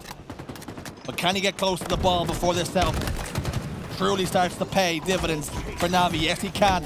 Ball picked up, but not able to get far as 2Foxy locks into. Yeah, 2Foxy once again, the last guy alive. He finds 2, still being a nuisance. Can he get a 3rd? And just immediately flip the numbers advantage on its head. He finds a way to do so. And although the ball not in a great position, 2Foxy just denied a whole lot of time going in Quadrant's hands. Quadrant have 2 down. Mighty's rolling the ball in towards blue. 2Foxy using the grapple to get himself out of dodge. Done so successfully. That is not a frag grenade. 2Foxy, I assure you, it does not act the same way. And Urix wins a 1v1.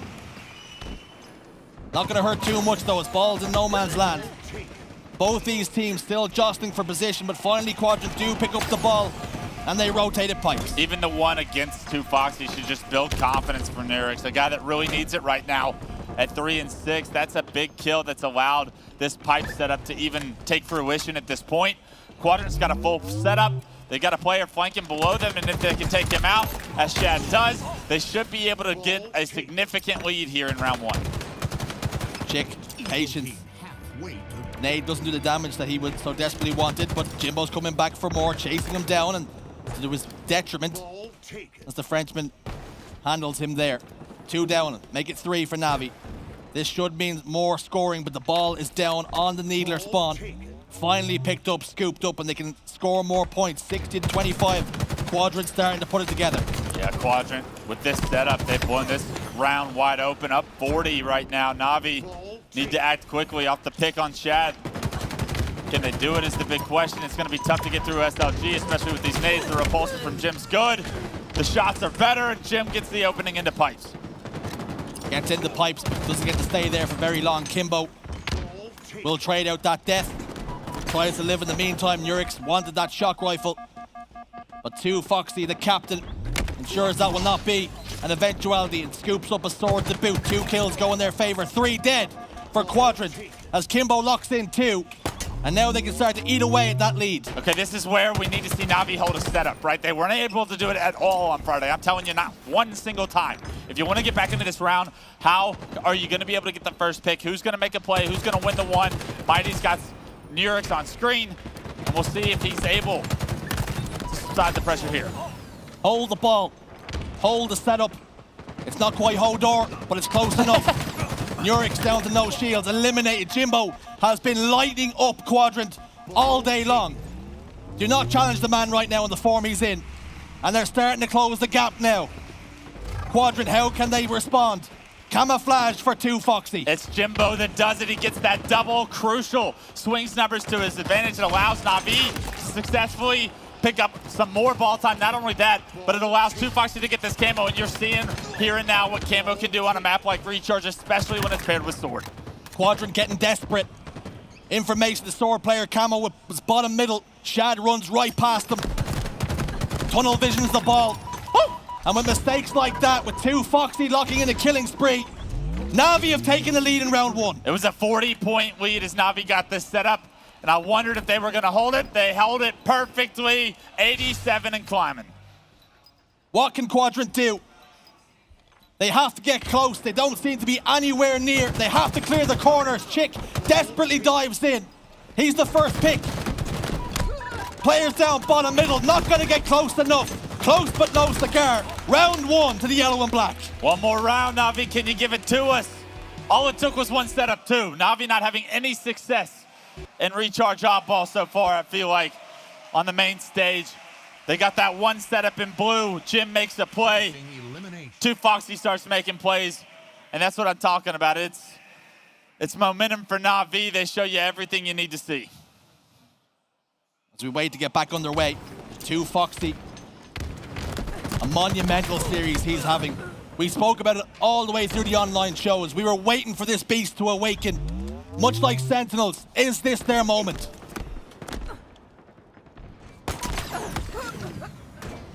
SLG goes down. Kimbo locks in one more. Quadrant looking very, very shaky. This is very uncharacteristic of them. Kimbo's on a tear now, right? Dangerously close to a killing spree. He is shut down eventually. Quadrant have the ball. How they desperately need it. It's going to be another early lead here in round 2 for Quadrant. But will they be able to hold on to it? As Navi have done everything so far throughout this series to prove that's not going to be the case. Chick with 20 kills. Somebody help me out, please, as he's saying. SLG's forced to play the ball, so that setup, it's broken. It's a 21-point lead. Not a bad situation if you're Quadrant, but you need this round to keep this series going. Chick with the most kills and almost the most ball time as well. He's trying to do it all by himself. He needs help. Will anybody answer the call in round 2? 21-second advantage. With Camouflage to play with very shortly as well. They've not been doing a great job of securing it. Certainly not putting it to use as they would want. Shad, top catwalk. Too Foxy re-challenges and gets the kill. We talked about how Jim's not missing. Too Foxy, a very similar story. Too Foxy is making plays so far today. Highest fragger on the team here in game 3 for Navi. And that was a challenge by Shad that I was wondering, are you going to stay in this fight? And if you do, are you going to regret it? Too Foxy makes him pay. Kills again, numbers advantage for Navi. That should mean the opportunity to grab the camo, it favors them. Mighty's a slid in, he scooped it up, and he's gotten away with his life. Kimbo's done the work he needed to. Even if he goes down, his teammate has got the camouflage, but as I say that, SLG, he makes sure the camouflage will not be an influence any longer. Fairly slow round so far. Everybody playing for control. All it took was one setup last round for Navi to blow that round wide open. Can they get another setup opportunity? Can they hold it again? Will Quadrant let that happen? Questions to be asked. Quadrant go 3 down, and Navi, this is going to be a pipe setup for them if they can take down SLG here. SLG needed to. Desperately tried to get it. Access denied. Ball scooped up, and again they try and make this play once more. They were unsuccessful on a couple of occasions, quickly in round 1, and almost handed the game. A round 1 win to Quadrant. Will this one be more successful? This time Mighty's opting to use the ball as bait. Successfully done so too. 3 go down for Quadrant. Again, it's a little bit too desperate. And this is that blue setup that we saw Navi have so much success with in the first round. Mighty's got it, has it perfectly in the back. You want to be milking time here. Quadrant coming off respawn. Something they couldn't do last round, they have to do this round, is break this setup quickly. Quadrant are running around blind. They have no information. They're running into gun engagements. They're not clearing their corners. They're making all of these mistakes. This is something we don't typically see. As Jim handles Nurix, again, he runs into a quick death. There's another player back blue to deal with. They want to get the ball off the map at the very least, Quadrant do. They do take down the ball carrier. Unfortunately, immediately the slays come through, and Quadrant still looking for answers on how to break this setup. Navi looking very good. Ticket to winners finals at stake here. Nurix with the camouflage though, helps his teammate secure 1. Can he take down Jim's sword in the back pocket? And immediately you can see the respect given. Camouflage player though, in trouble. Jimbo making wise decisions, backs off, does not want a piece of the fight. Opts to live and fight another day. That day will come here and now. Shad, dispatched. Finally takes down Nurix. Camouflage was null and void in the end. 2 players down to 1 now. Chick, last man alive, long haul, and that is nowhere to be. So well played by Jim there. Doubles back, stays alive for the most part, and gets 2 kills, swings momentum back in Navi's favor as the ball was neutralized. They get it back in the long haul, and you know exactly where that ball is headed. It's headed to blue for another chance at a full setup against this Quadrant roster, still looking for answers. Uh-oh. 3v3, Jim using that sword again. He seems to be spawning with it at the moment. The game is so much easier when you have a sword to boot. A triple kill for the Englishman as he tries to propel his team forward to grand finals. Too Foxy perfectly plays the ball as well. It's just a heads-up play again from 2Foxy. Everything that's needed. It might not be flashy. It might not be something super incredible in the stats line, but playing that ball is so important to just remove any opportunity Quadrant would have at some ball time. Now all of a sudden, with 49-24 being the scoreline, something else plays a factor now as 41 seconds of in-game time. Quadrant have got to start scoring points. They've got to keep their hands on the ball because Navi are very dangerously heading towards Slayer territory. Yeah, this one's going to end up as a close one. Beautiful teamwork out of Quadrant to potentially keep Chit alive with this ball. And now as they approach just 10 points in the deficit column, you want to see them rotate this one over to Elevator. They could eventually start to have time on their favor if they hold this setup for just moments longer. I want to see Chick pass the ball over to Nurix, who's been having a bit of a struggle, and with how well Chick has been playing. Sometimes you want your best guns fit and firing. Nurix has gone down, as has SLG. The setup potentially broken ball, tossed out to bottom middle and into no man's land. But now Navi have control of the ball, and Navi are looking to brawl. Somebody finish this ball carrier. That melee was big, but if nobody kills the ball guy, it's not that big of a deal. A massive shot from 2Foxy. As Navi were actually able to convert that ball into pipes, and now with a couple of players here, Quadrant have to get this ball back in their hands in order to win this round. We're all tied up, and Quadrant retake the lead. Mighty's Navi have to go. They've dropped the ball. They're not interested in trying to reach the maximum score. 10 seconds are left in the game. Navi need to get their hands on the ball, but SLG holds the fort, gets one more kill, and Quadrant will get around on the board. We're all tied up. Look at the coach in the back getting hype. Quadrant not done with this series yet. Not gonna go quietly in the night. They show you a little bit of life. They start getting slays, and look at the difference in the slays on the side of Quadrant in that second round. Everybody's starting to get a piece. We said Nurix needed to step it up. I believe he ended the round with 5. He puts 13 on the board in round 2. Better, but needs to improve further. They're gonna stand a chance of the reverse sweep. 3 dead for Navi. SLG though, he's also the last man alive. It's experience against the young gun. They both delayed the fight. Nurix now up against Mighty. Both those players back down once more. Finally dispatched and taken care of though. Chick gets taken down. Numbers advantage favor Quadrant, but they're not really in a position just yet to punish Navi.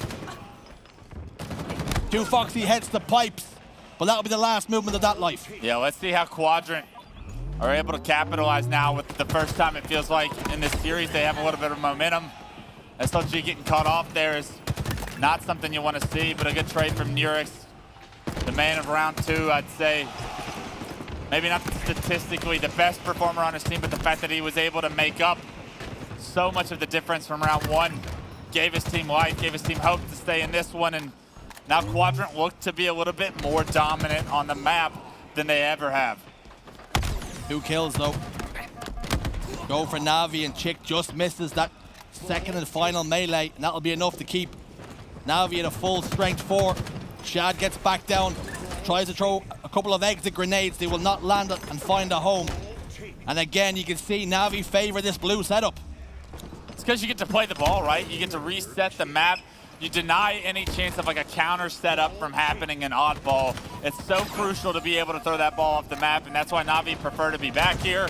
And Quadrant, they haven't proven that they can break this one easily, right? And as Camo is coming up, if Navi can get some slays, which they do, they're gonna be able to get this ball set up for a very long time. 4 go down for Quadrant. I believe Camo does get burned, but Navi gonna be able to capitalize. Jimbo, who picked up the camouflage, it would seem. He's opted to go for a late pop. Kimbo's at the respawn screen. There is Jim. Camouflage in hand. Picks up 1. Desperately trying to stay alive though, and is unable to do so. Great heads-up play from Quadrant to spot him out and ensure he cannot do any further damage. 26 points to 17 though. Navi have a lead, but it's slender. Even with Quadrant being down in this round, they do such a much better job of coming off respawn and denying what was potentially a game series-ending setup from Navi. Shad with hands on the ball. Kimbo. There's so many players to aim at, almost spoiled for choice. Does get one, but that will be the cut of it. That's all he will get. SLG drops down. 3 dead for Navi. Chick trying to get the ball over towards Elevator. Getting tagged up from the long haul spawns. He's done so successfully, but can he play his life?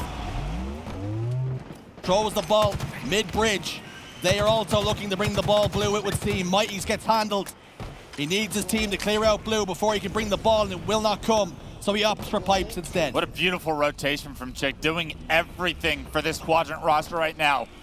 He had to step up. He is stepping up in this rotation. This read from him is so perfect. They got to know that Navi are coming from this long haul location, though, and players have gotten behind enemy lines. Chick goes down, and it's up to Shad. Chick, most kills, most ball time as well. And all of a sudden, Shad finds himself all alone in pipes, and sometimes, even with the sword, it can be cold in there when you're all alone. And Jimbo tries to find the headshot, and does find the headshot against the sword player. 37-26, setup broken, wide open. Jimbo hits the second shock rifle shot, and Shad was looking everywhere, but couldn't locate him anywhere. And because of it, you'd think Quadrant is going to get that kill onto Jim. It's going to have some pipes control, but no, Jimbo erases that thought with an amazing shot. That close with the shock rifle, that is not easy. Navi retake the lead. Quadrant have to come again. They're a member down though, and that will make this push significantly harder. Trades have come, and that will favor Navi all the live long day. Urix has finally picked up 2 though. Now the opportunity. 2 Foxy recognizes that he's going to have to use his gun here. He does not have the cover of his teammates. He's put the ball in a perilous position, but he has opted to retrieve it. Urix steps out, he clears left, but doesn't clear right. Puts the brakes on and reverses. I think he thought that was the bathroom. Just a couple of members on Quadrant right there in these last few moments that we've seen. Not really having the best awareness, not having the best idea of where Navi are. The timings are off, the positionings are a little off from Quadrant. They're not reading the situations correctly. Will it come back to bite them at the end?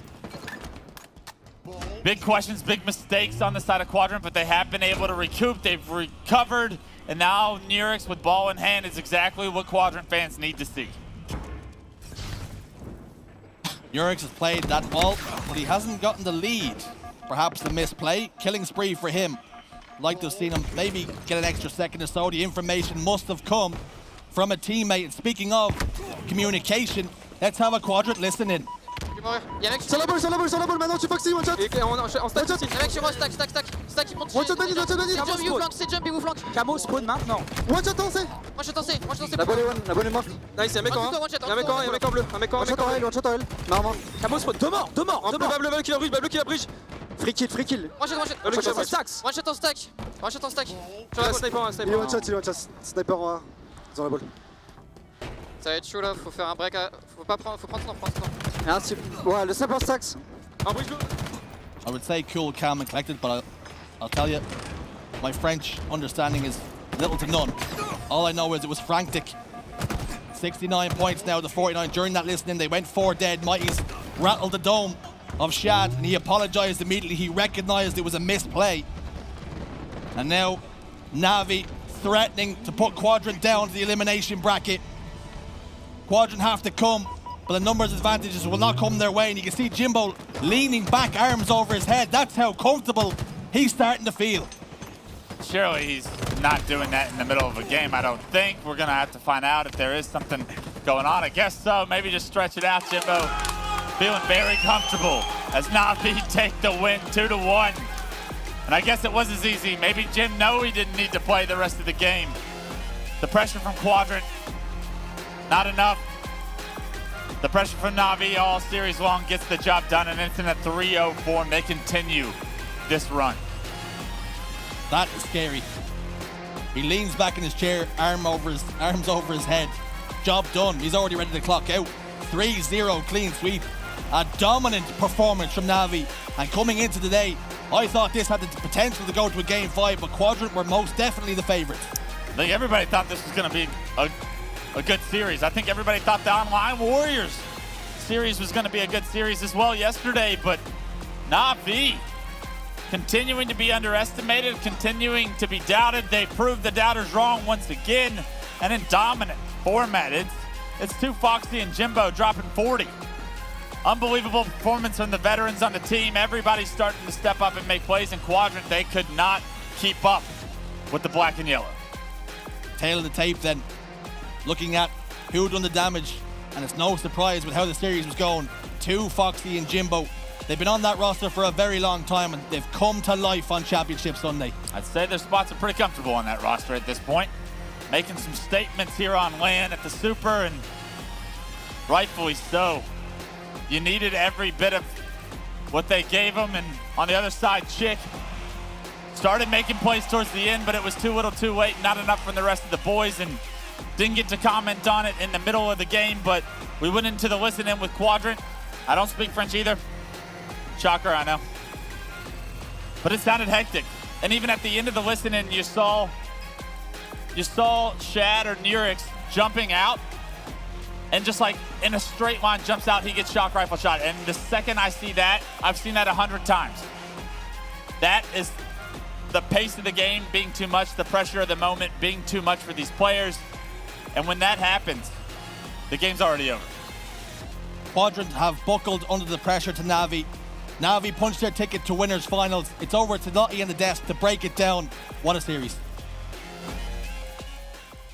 Navi, Navi, Navi. Oh my goodness. I just want to say, you know, we kind of teed it up on the desk that this was going to be the indicator for Navi in terms of where they're at, how they're doing, the growth that they've had this weekend.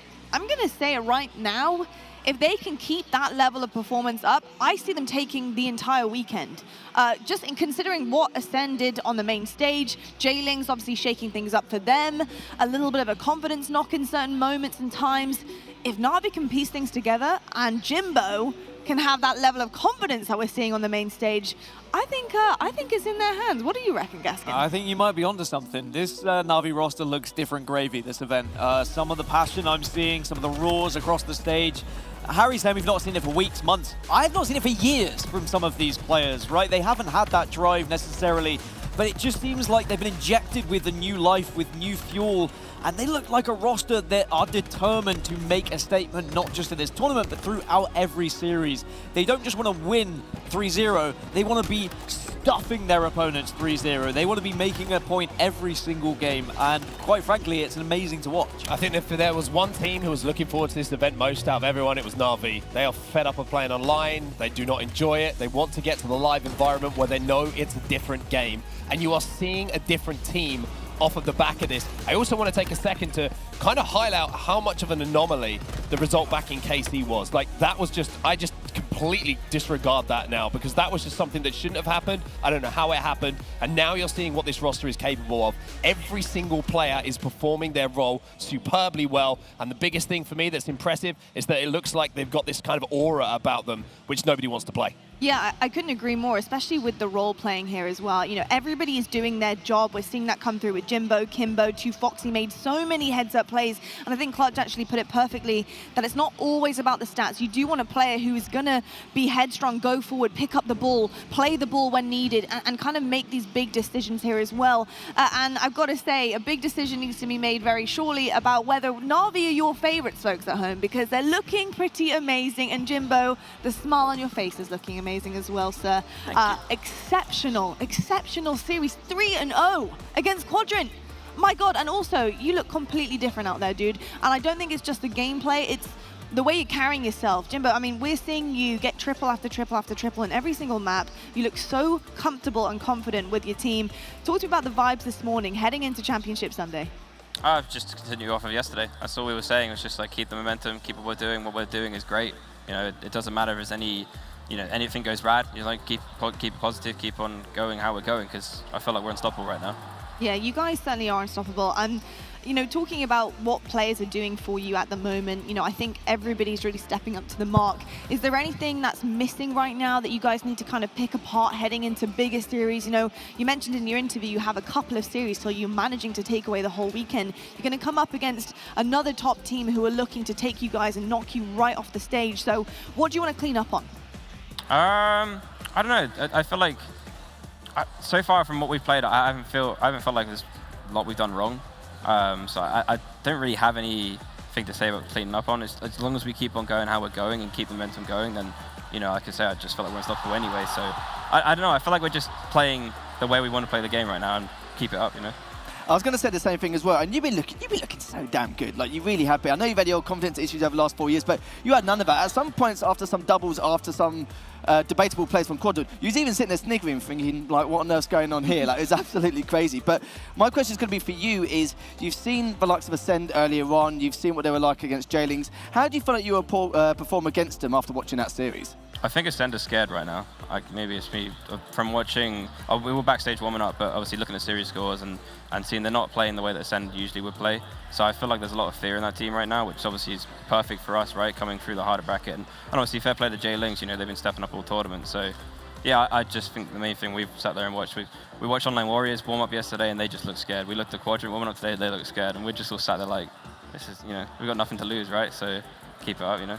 My question is to do with this alter ego that seems to be developing within you. Now, Beyonce, famously, when she steps on stage, has this alter ego. Sasha Fierce. I want to know, is this Jim Fierce that we're seeing on the stage right now? Is that what we're going to call it now? Have you taken some inspiration from Beyonce? Jim Fierce. Oh yeah, I've just sit there and listened to Beyonce all day long. It's just I thought so. Yeah. I mean, is it a conscious decision though that you've kind of made? Is it like you want to get loud and proud and you want to prove yourself here at this event? Well, it's like I said yesterday. I feel like if I bleed confidence, everyone else on the team would bleed confidence, right? And I think, like I've said, personally, I've not had good confidence in myself playing for a very long time, and it's like I need to stop that. You know, in my mind, it's like I'm mentally like preparing to get, like, my girlfriend's sending me so many motivational stuff, like watching like the Last Dance TV show and stuff like that, where it's just like lets you change your mentality and stuff like that. And that's the main push for me right now is changing the mentality, coming along different. Because if I'm confident, then surely no one's going to stop me, you know? I think sitting like this on stage. Yeah, that helps. I thought I threw that in. I got a bit worried at the end, then it got a bit close, but I thought, you know what? I thought you would have got. Yeah, I was just chilling. I was just like, I thought it's over, so, you know. Or you change your controller mid-tournament as well. Yes. That seems to have helped. Yeah. Is that a conscious decision that you always have every tournament, that you're thinking about, like, maybe changing a pad, or was it just something that happened after the first series? Coming into this event, my left bumper wasn't really clicking, so I was kind of like, I never bring a spare controller, but this event I was like, I'm going to bring it just in case. I'm glad I did. But there's a couple of, like, the aiming just didn't feel good. I mean, sometimes it's head casing, sometimes it just maybe I think something different is better. So yeah, switching controllers has helped me out a lot so far. And we spoke to Brandon Respectful earlier after his game, and I was asking the differences between playing on Navi, playing on Ascend, and he said the good thing about Ascend is they don't just play structured, but they play amidst the chaos as well, whereas he felt like Navi is a far more structured team, but maybe don't know how to thrive in that chaos. Would you agree with that, or do you think you guys can go up against Ascend and also play it in a chaotic manner? I think we do have the ability to play in chaotic. I think we prefer to keep it a bit more controlled, because, like I said, I think I said yesterday, to me, I feel like when you watch North American Halo, it's chaotic control in a way, but it's much more controlled, whereas playing Ascend and like teams like Online Warriors, they're very, very chaotic. And they can play controlled, I'm not saying they can't, but, you know, I think Quadrant is another team that play very, very good controlled as well. So, yeah, I can agree with what Brandon's saying. I think we're two different teams, and it's obviously, you know, how we both turn up right then, and what's better, chaotic or controlled. I think the turning point for you guys, especially this weekend and overall just in general with your team, was the fact that when you were playing against Online Warriors, we saw the raw pattern. We've not seen it for quite a long time. Now, going back to it, we know it was a bit of a struggle in the past where on the Friday you looked a little bit shaky, but was that series against Online Warriors really helped you due to the fact that, was you worried on the Friday that things aren't clicking again? Like I said, I didn't feel like I was playing very well on Friday, and I think we had frustrations on the Friday as well. Just, I don't know, we came in quite slow, because obviously like our first series was against Blackhand. They'd already played a series. You know, we hadn't played for a good couple of days, and the warm-ups weren't like set up straight away. So there's a big combination of all that, but I think the fact that we closed out the day 3-0, and we kind of like said, hey, we need to stop doing what we usually do, and let's come into this new fresh. We have a hard bracket. Let's just do this. You know, let's win this event. Final question from me is just about the trust that's going down in the camp right now, because it has been, like we mentioned yesterday, we talked about it a little bit, a lot of decisions had to be made, how you want to play, how you want to approach different situations. It seems like you finally found that nice kind of happy place where everyone's trusting each other's decisions. Does it feel like that in game for you at the moment in the comps? Oh yeah, definitely. Like obviously there are still some things where it's like, oh, one of us wants to do this, one of us to do that, and we're like, I think because we're in tournament mode, and you know, this is when it matters, right? And we're all like, okay, no, right, I'm gonna give it my idea. This is the call to be made. Let's follow that, and let's trust each other's you know, and if it goes wrong, it goes wrong, right? You know, you go to the next life and do whatever the next one. So that's definitely, yeah, like, I think it is all of us are in tournament mode. You know, it's like online scrims, whatever, online tournaments, whatever. It's like tournament mode. This is when it really matters. This is what we're all fighting for. So we really need to be on it. Well, Jimbo, it sounds like and looks like you guys have everything in line. I mean, the results speak for themselves. Incredible stuff from you guys. Really excited about the rest of your journey here today. Thank you so much for joining us. Congratulations and best of luck on Championship Sunday. Thank you very much. Let's take a look at the bracket, folks, to see the winners bracket now that Navi have managed to reign supreme over Quadrant 3-0. I mean, the score is just unbelievable. I was expecting a pretty long series, to be perfectly honest with you, in this winners semi-final. But heading into our winners finals, they will be facing a very tough opponent. Ascend wait for this big best of 5 to see who's going to be going into that grand final spot and who's going to be bumping down. Onset, you got a little something to say. I can't wait for this. I cannot wait for this game. Just after Casey, the drama, everything respectful gets dropped from Navi, ends up on Ascend. We've had the online back and forth.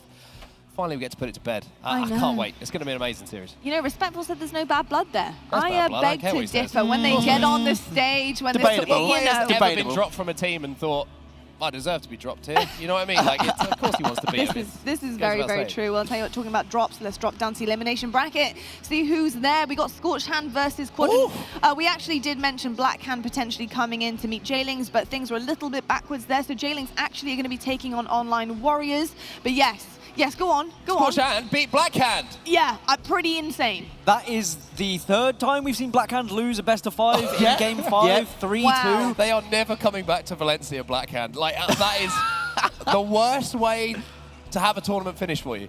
Third game 5 in a row. They lose to a team who's kind of playing under the same organisation. Same org, Riots versus Lunny, previous teammates as well. Man, I was not expecting that one. That's crazy. That's our first real upset, I'd say, in the elimination The weirdest bracket. team kill, I think. Definitely. If it was 50-48, by the way, then I'm done it from Black Hand. I'm like, imagine losing 3 games like How that. close the slay was. series. We'll have to find out and make sure you guys know. But yeah, some upsets definitely on the cards. Maybe more upsets to come. We're heading to a quick break right now, but when we come back, we will actually be seeing J-Lings versus Online Warriors. This is a big matchup because someone is going forward, someone is going home, and you guys will find out right after this break.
gets the sword now. As a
We're 0 for 6. We're, yep. 0 for 6. Like, I gotta try to get more than this guy, but there's no way. Okay, what are the names of the 3 Covenant prophets in Halo 2? I should know it, man, because like you don't know. Like I literally played so much Halo 2 campaign. I should know this. Like, wait, Truth? They're all Halo 5 maps. Yeah, like Regret. That's 2. Truth, Regret, and I know the I know the Prophet of Truth. I'll give you a hint. These are the names of 2 of the maps in Halo 5. it's not going to be a prophet called Fisher, bro. Right, well think of like more generic. Yeah, you know what I That's mean? not even a map. That's a forged map. Yeah, it's still a matchmaking. Alright, okay, not a forged map. How have you gone with Fissure out of all the Halo 5 maps? You picked Fissure. Because he said maps, and if you say maps, I'm just Colosseum, like, you know what I mean? Like, that would have been closer. Okay. I think maps that are purple. I'm literally giving it to you, Truth. Robbie. There you go, there's one. Is that one? Yeah. Wait, prophet is called Truth. There's 3. Okay. Yeah, Truth. Come on. Lie. I'm one of them. I'm literally giving Oh, this to Stasis? you. No! Bro, you said DLC, bro. Yes! There's already DLC maps you can pick. It's a remake of a Halo 4 map. Mercy, bro. Yeah. I would have went through so many maps, and you guys would have laughed so much. Fisher, you didn't even see it. It's a forged map. Yeah, but it's like, if it's a map or matchmaking map, I'm gonna say that. But okay. Which generations of Spartans do you play as in Halo Infinite multiplayer? Which generation? 7. So generation 7? No. I have no idea. It's got to be like some crazy number. 6?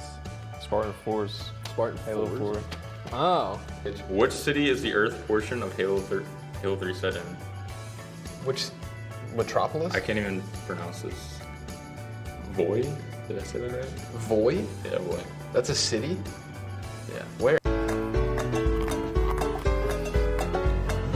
Are these questions? Do we look at them? Okay. This is Halo Lore with pros, and these questions were provided by Hidden Xperia. All right, what is the name of the elite you play as in Halo 2? The Arbiter. Obviously, yes. The Arbiter? Yep. The Arbiter? That's right. What species created the Halo ring? Wait, it's either the Forerunners or the Prometheans. Flood. I'll go with the Prometheans. Nah, Forerunner. Dude! Okay, whatever. Forerunners? Yes. It is the Forerunners. Okay, Yeah, because there's something before the Forerunners too. I couldn't tell you. The precursors. And what did Chief give back to the Covenant in Halo 2? I need to look over here. Did he give back to the Covenant? Yeah, what did he give back to the Covenant? You know the whole scene, he's like, Chief, where are you going? And he goes, to give the Covenant back. I have no idea, honestly. Like a plasma grenade? No. I don't know. Dude, this guy hasn't played campaign, I swear. I'm so bad at campaign. He goes, he says like, where are you going? He goes, to give the Covenant back their bomb. Their bomb. Yeah, Okay. and he sends it back and blows up the ship. Dang, I am a nerd. It says, what weapon is used to kill Miranda Keys in Halo 3? She's the chick who got, I think, the energy sword, right? She got with the energy sword? Is it fuel rod cannon? She got blasted? No. No, it was a pistol then. Spiker. Who dies to a spiker? The spiker? She died to a spiker? That's That is, embarrassing. so That's anticlimactic. That's the hardest gun to get a kill with. All right, I'm out. GG. GG. You lost.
The hottest of starts for Navi on Championship Sundays. They take complete control of Street Stronghold, seeing different players stepping up in every map, and this one was all about Kimbo.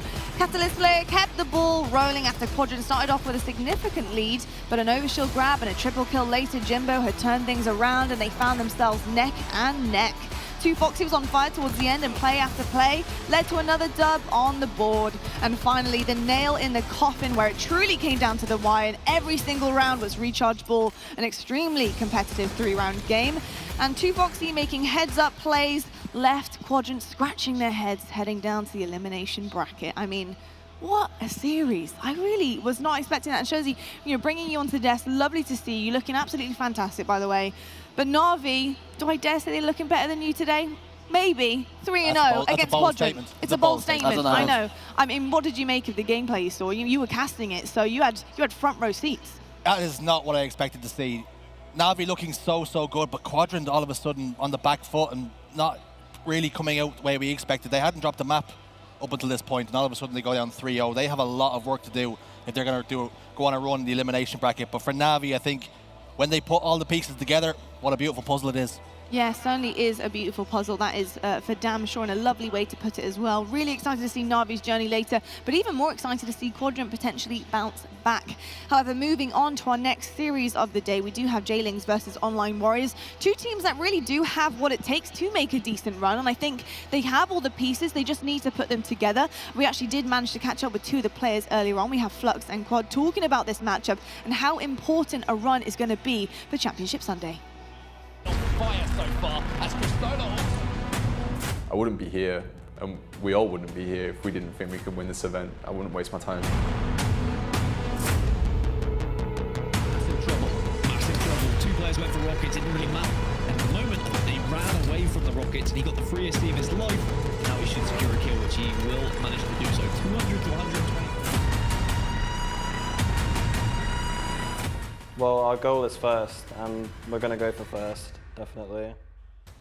I think both teams have exactly what it takes to take one another down. I actually think this could be a pretty close series. Let's start off talking about J-Links though. And Gaskin, this team really have been through the ringer so far this weekend. They've managed to come on top time and time again. Obviously the road bump though was Ascend, but very impressive with what was coming through. The fact that they could adapt to Ascend's game style, the fact that they were able to keep up with the pace.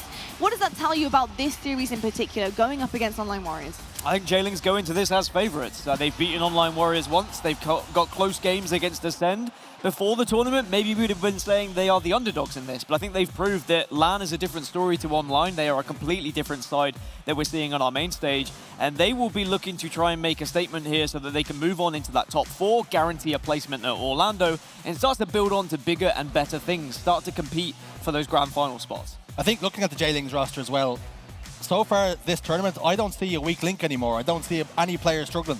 They're all picking up the slack when one maybe doesn't. I think we've seen Septic go off at times. Cristola having some clutch plays.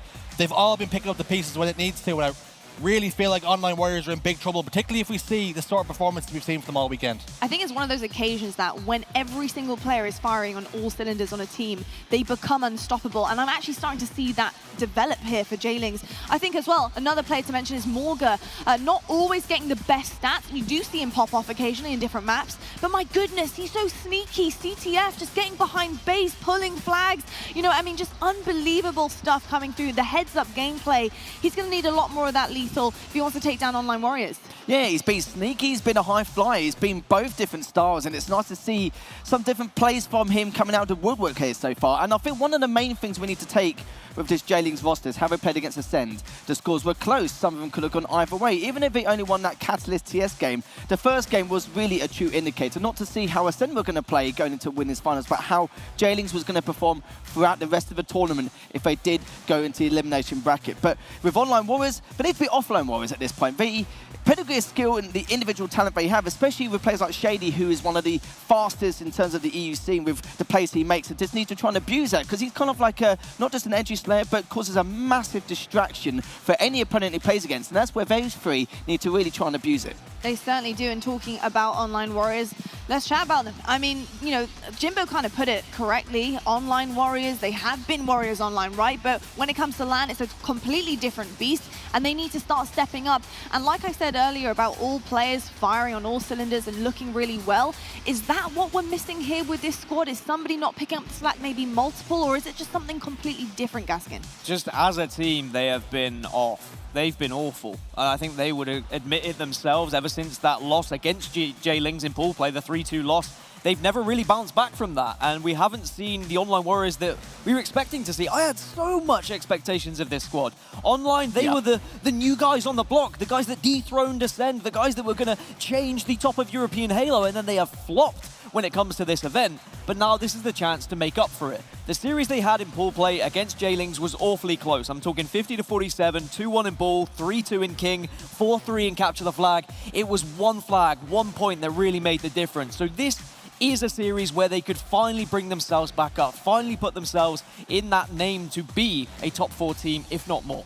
I predicted this team coming into this finishing top 4. Now I know that if they win this series, they do finish top 4, but the evidence that we've seen, this has not been the same team. They've been so disjointed, making single and solo pushes, and they're just getting picked apart every single time. I need to see more from them here. I demand more from them, because there's experience all over the stage here. These are not new players. These have been there, they've done that, they've been on LAN.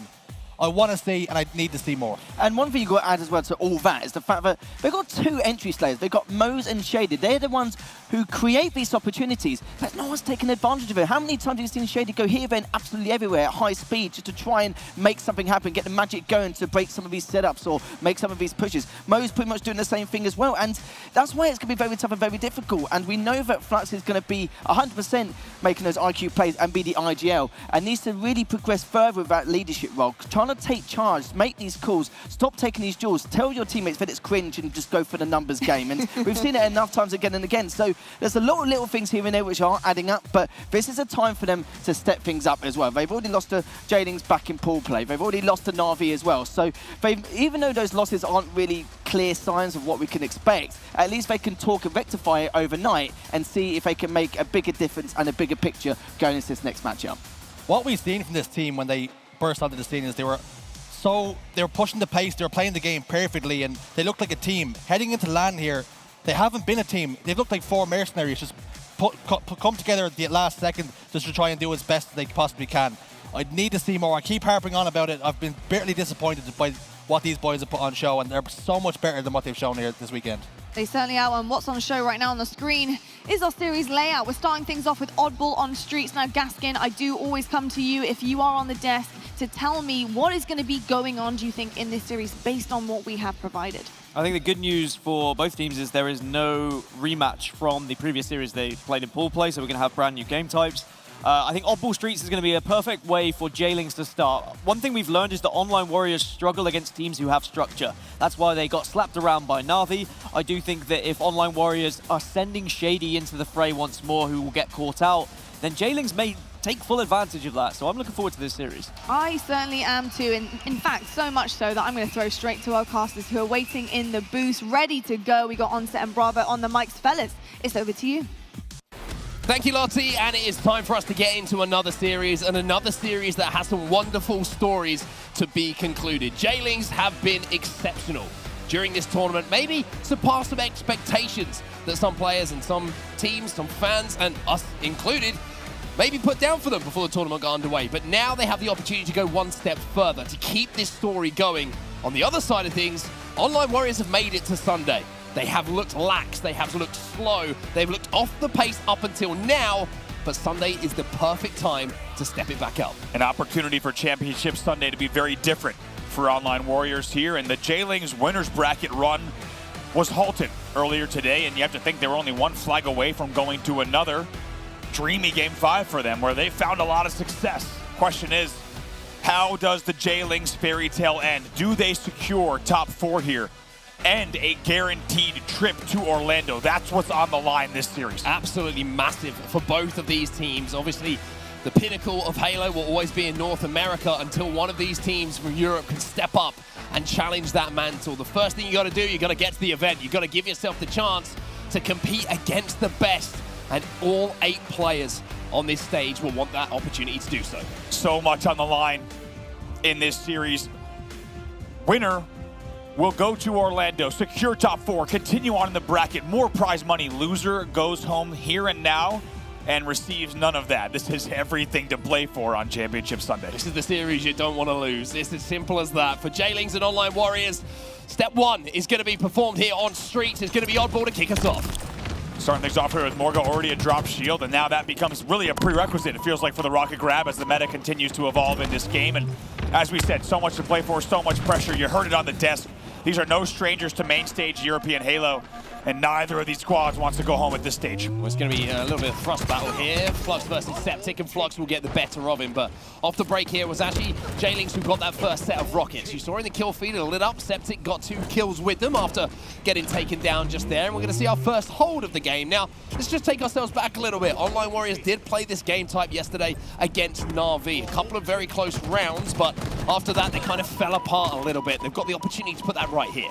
They have an opportunity to put the weekend right if you're Online Warriors, right? As a reminder, just in case you're just joining us, these 2 teams met up early on in the tournament, and it was a come-from-behind win for J-Lings to win a Game 5 Slayer by just a few kills. And if we're honest, that's been the story of the J-Lings weekend. They have found a way to dig deep to get to Game 5 and win the series. Here, though, they know that's a little bit riskier to do that again against Online Warriors. You don't always get the chance to do that twice. They're going to want to end this in sooner than 5 games. Online Warriors are a momentum-based team as well. They will want to go to a Game 5 with a little bit of fire in the belly, something to get them going. I'm sure they'd love to get it inside of 3 games, of course, but Mo's with that shotgun, it's always going to be a nuisance. Picks up 1 here on the pink street, and now you're going to see him have to do some more work. He's getting collapsed on here by J-Lings. Really good prioritization of making sure that kill didn't get away. I think one thing to highlight as well is a great call from Shurzy on the desk earlier. 3 dead again, back-to-back, by the way, for Online Warriors off these plays. As you're looking at the likes of Shady, you're looking at the likes of Mo's. Will their entry damage be enough, and will it be in the right position at the right time for their teammates to convert and grab some control? So far, that hasn't been the case early on in game number 1. Well, off the break here, there's not too many points to separate the 2 teams. It's J-Lings who have managed to kind of scrap a little bit of time here on the pink side of the tram setup, but nothing really too much to talk about. Only the 20 points on the board. That can be turned around very, very quickly here. Speaking of turning around very, very quickly, Cristola probably should have had the opportunity to do so because Snakey was snaking up behind him. Morgan's going to finish off the kill, and once again, we're seeing this battle mid-map at the moment. Flux trying to stop that oddball rotation, but he's not going to be able to do so, and Quad will get away. Not a ton of points on the board just yet. J-Lings right now leading 25-0, but over the course of play, that's not really a lot of points total. Bulldog comes out for a trade. 2 dead for the first time in a while for J-Lings. Should be 3, and it should be an opportunity for Online Warriors to get some serious points on the board, but Septic doing all they can in the back of Tram. Really important that Snakey just cleaned up that kill, because that's now the entire Tram side of the map cleared out by Online Warriors. All the respawns from J-Lings will be pushing across the arcade street, probably spawning PD. That looks like where those spawns have come in, so this should be guaranteed time here. And if they play this one right, they should be close to tying up this game. This weekend really been a mental test for these two sides. Let's not forget yesterday, J-Lings found themselves on the receiving end, of a ruling they did not agree with.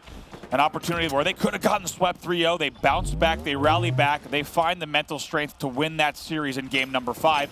It's a different story for Online Warriors, where this weekend has been a bit surprising. They've been losing game 5, and a lot of questions has been asked about them. This is the turning point. What does Online Warriors do here? Can they find the strength to dig deep and win this series? Well, one player who needs to think about a turning point right now is going to be Shady. Yesterday he dropped 40 plus on Navi and still, unfortunately for him, ended up on the losing side of that game. A much slower start for him here. Currently sat at 2-6. It's a great point, right? Shady has a lot on his mind right now. Is this a fall from grace from him? I mean, undefeated years of play with the Ascend roster and one of the most talked about players in Europe. And all of a sudden he finds himself in a very different place in the elimination bracket on a new team. And right now, a tall task ahead of him. They're down 48-12 early on.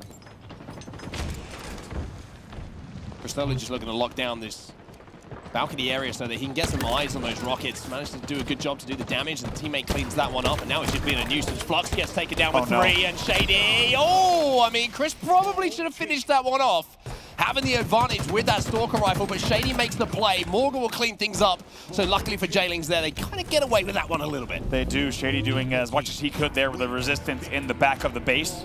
51-14 now. It's a score on the board. Septic with the rocks. Boom, boom. On the driveway, the double kill will be picked up as well. That will mean more points on the board. And that's why power weapons are so important. We always talk about it, right? That's now a 4v2 on the map and the oddball in the hands of J-Lings. And they are starting to get a little bit closer towards closing out this round number 1. My concern here for Online Warriors is I can't see what the plan is. I can't see the organization in a push to break the setup. It just seems like a 1-by-1-by-1. We'll hope we win our 1v1 battles and see what happens off the back of it. And the organization of J-Lings here is what is separating them as Mose gets put in the dirt as well.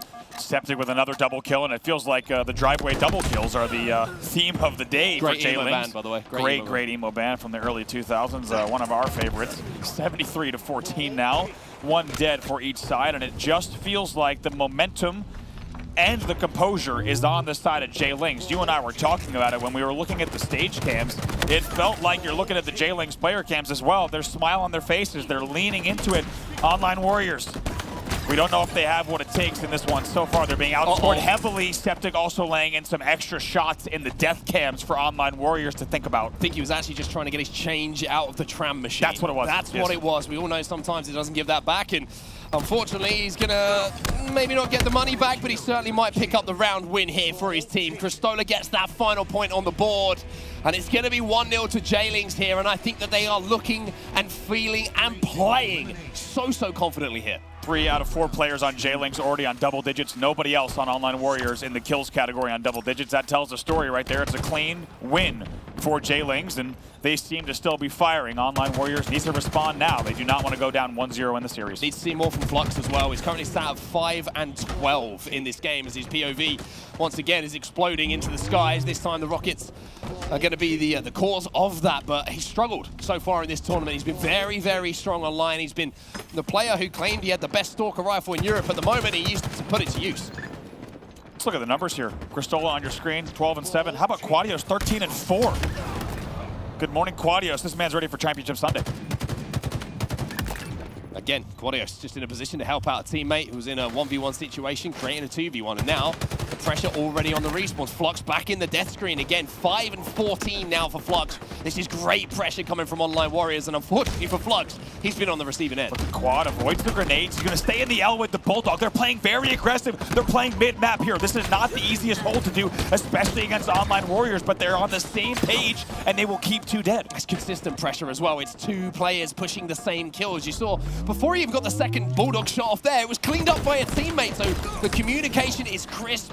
It's where it needs to be, and at the moment, Online Warriors really don't look like they have a chance in this map. It's a very delicate balance when you are playing Neons and Bulldog and benches to get the kills all the way at PD and Caution, and then rotate back to benches and still hold the L. A lot of players are going to be tempted to tuck back into Tram and try to maybe hold from there. Instead, they have really good mid-map pressure, and once again gives them about a 25-point lead. Finally, we see Online Warriors breaking this out for the time being, but J-Lings have 4 alive. Now, can they hold? That's the question here. Snaky is going to be now left in a little bit of a difficult situation because 2 players are flying from the driveway. His teammate fell due to the remote detonation somewhere else on the map, and now you can see they've had to throw that ball out. It's been too easy for J-Lings just to walk in here, and Quadios is going to finish off this life for Snaky. Quad is 18-6. This is a wild start for him in this series. The man is on a mission, and he is performing so far. Also a nice little rocket grab, a 2-man push, but right now, Online Warriors will neutralize that threat and get 2 dead. Yeah, multiple rockets have gone into the hands of J-Lings as well. It's not the first time we've seen it. Quad finally will lose a battle, but there's Septic to clean it up once more. And I mentioned how Flux was like that Stalker rifle. Well, Septic has used it extremely effectively in this game as well. He's currently sat at 15 and 9 in this game, and 10 assists means that Stalker rifle's been chipping away at shields too. Absolutely. Mo's trying to stay alive here on back commando. The nades are flying in, but he's well to time himself away from those. Eventually, the kills will be traded out.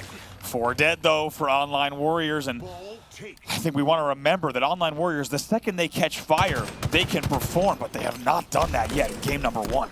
Shady just flying out of PD there towards the arcade street. Quad getting some damage down, Quad getting a trade. And I mean, that's just staggering everything, right? That means when we go over to Septic POV now, he knows he's got time to breathe because one of those players is still back in the respawn screen. So J-Lings closing in now, just 30 points away from not only winning the round, but winning this map and being up 1-0. Septic felt the pressure, and not only does he play the ball driveway, he rotates the ball driveway as well. And they'll continue picking up exactly where they were in the points category. 3 dead, though, for J-Lings. And we'll see what Online Warriors has in the tank. Well, there's Cristola, and he somehow gets a kill, gets away.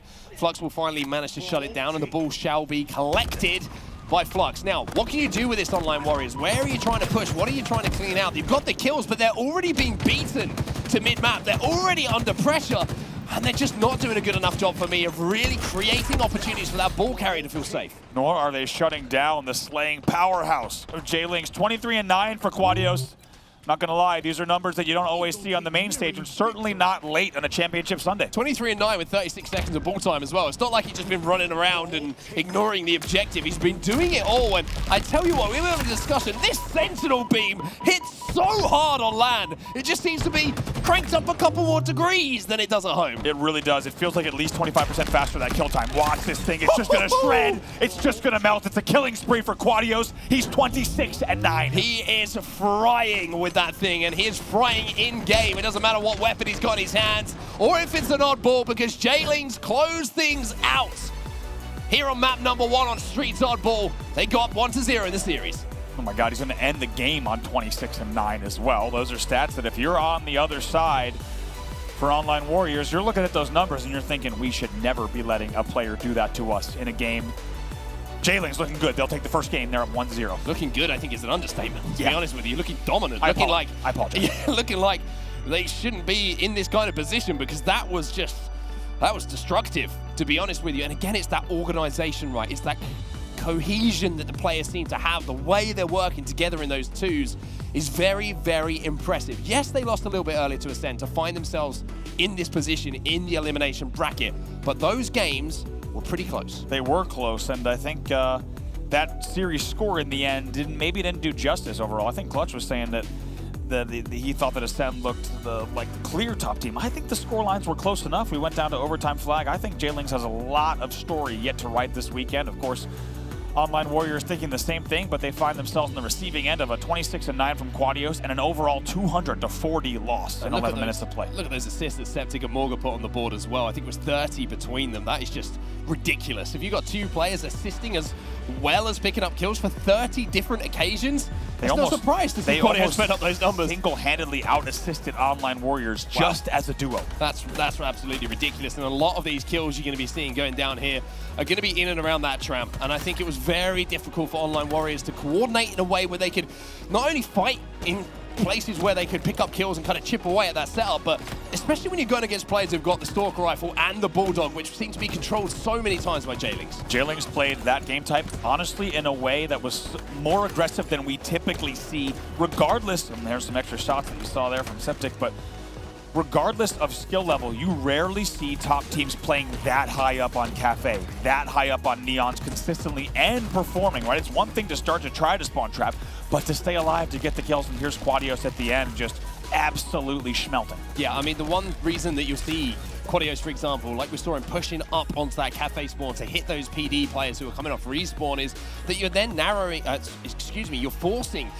the entire Online Warriors team to not only go into one of the narrowest areas to fight from and where that ball is furthest away, but if you put yourself in the tram position, right, the only entrances from that position are you drop mid-map, you've got great vision, you go to B stairs, one of the easiest kills you could ask for, or you're funneling into driveway, which if you've got a player on the balcony and inside of the tram on the balcony, it's just so simple to deal with. Double kills on the driveway. Once again, that's exactly what's the game plan. And what's so impressive about J-Lings is, yes, you can get the damage from Cafe and Neons. It requires a full 4-player team effort to understand what's required after that damage, right? Yeah. You have to know what you're pinching. If your players on C-Balk aren't watching rail and stairs, if you're not correctly watching driveway, that will fall apart. That setup will become Swiss cheese, but J-Lings on the same page as one another. It's a convincing 2-0 win without a doubt. They now head to Slayer Aquarius, a Slayer map that certainly can be played just as quickly. Yeah, and this is going to be an interesting one for me because Online Warriors online have looked very, very good on this map. They had a crazy Slayer record. I can't remember what it was in one of the Pro Series. I don't think they dropped one,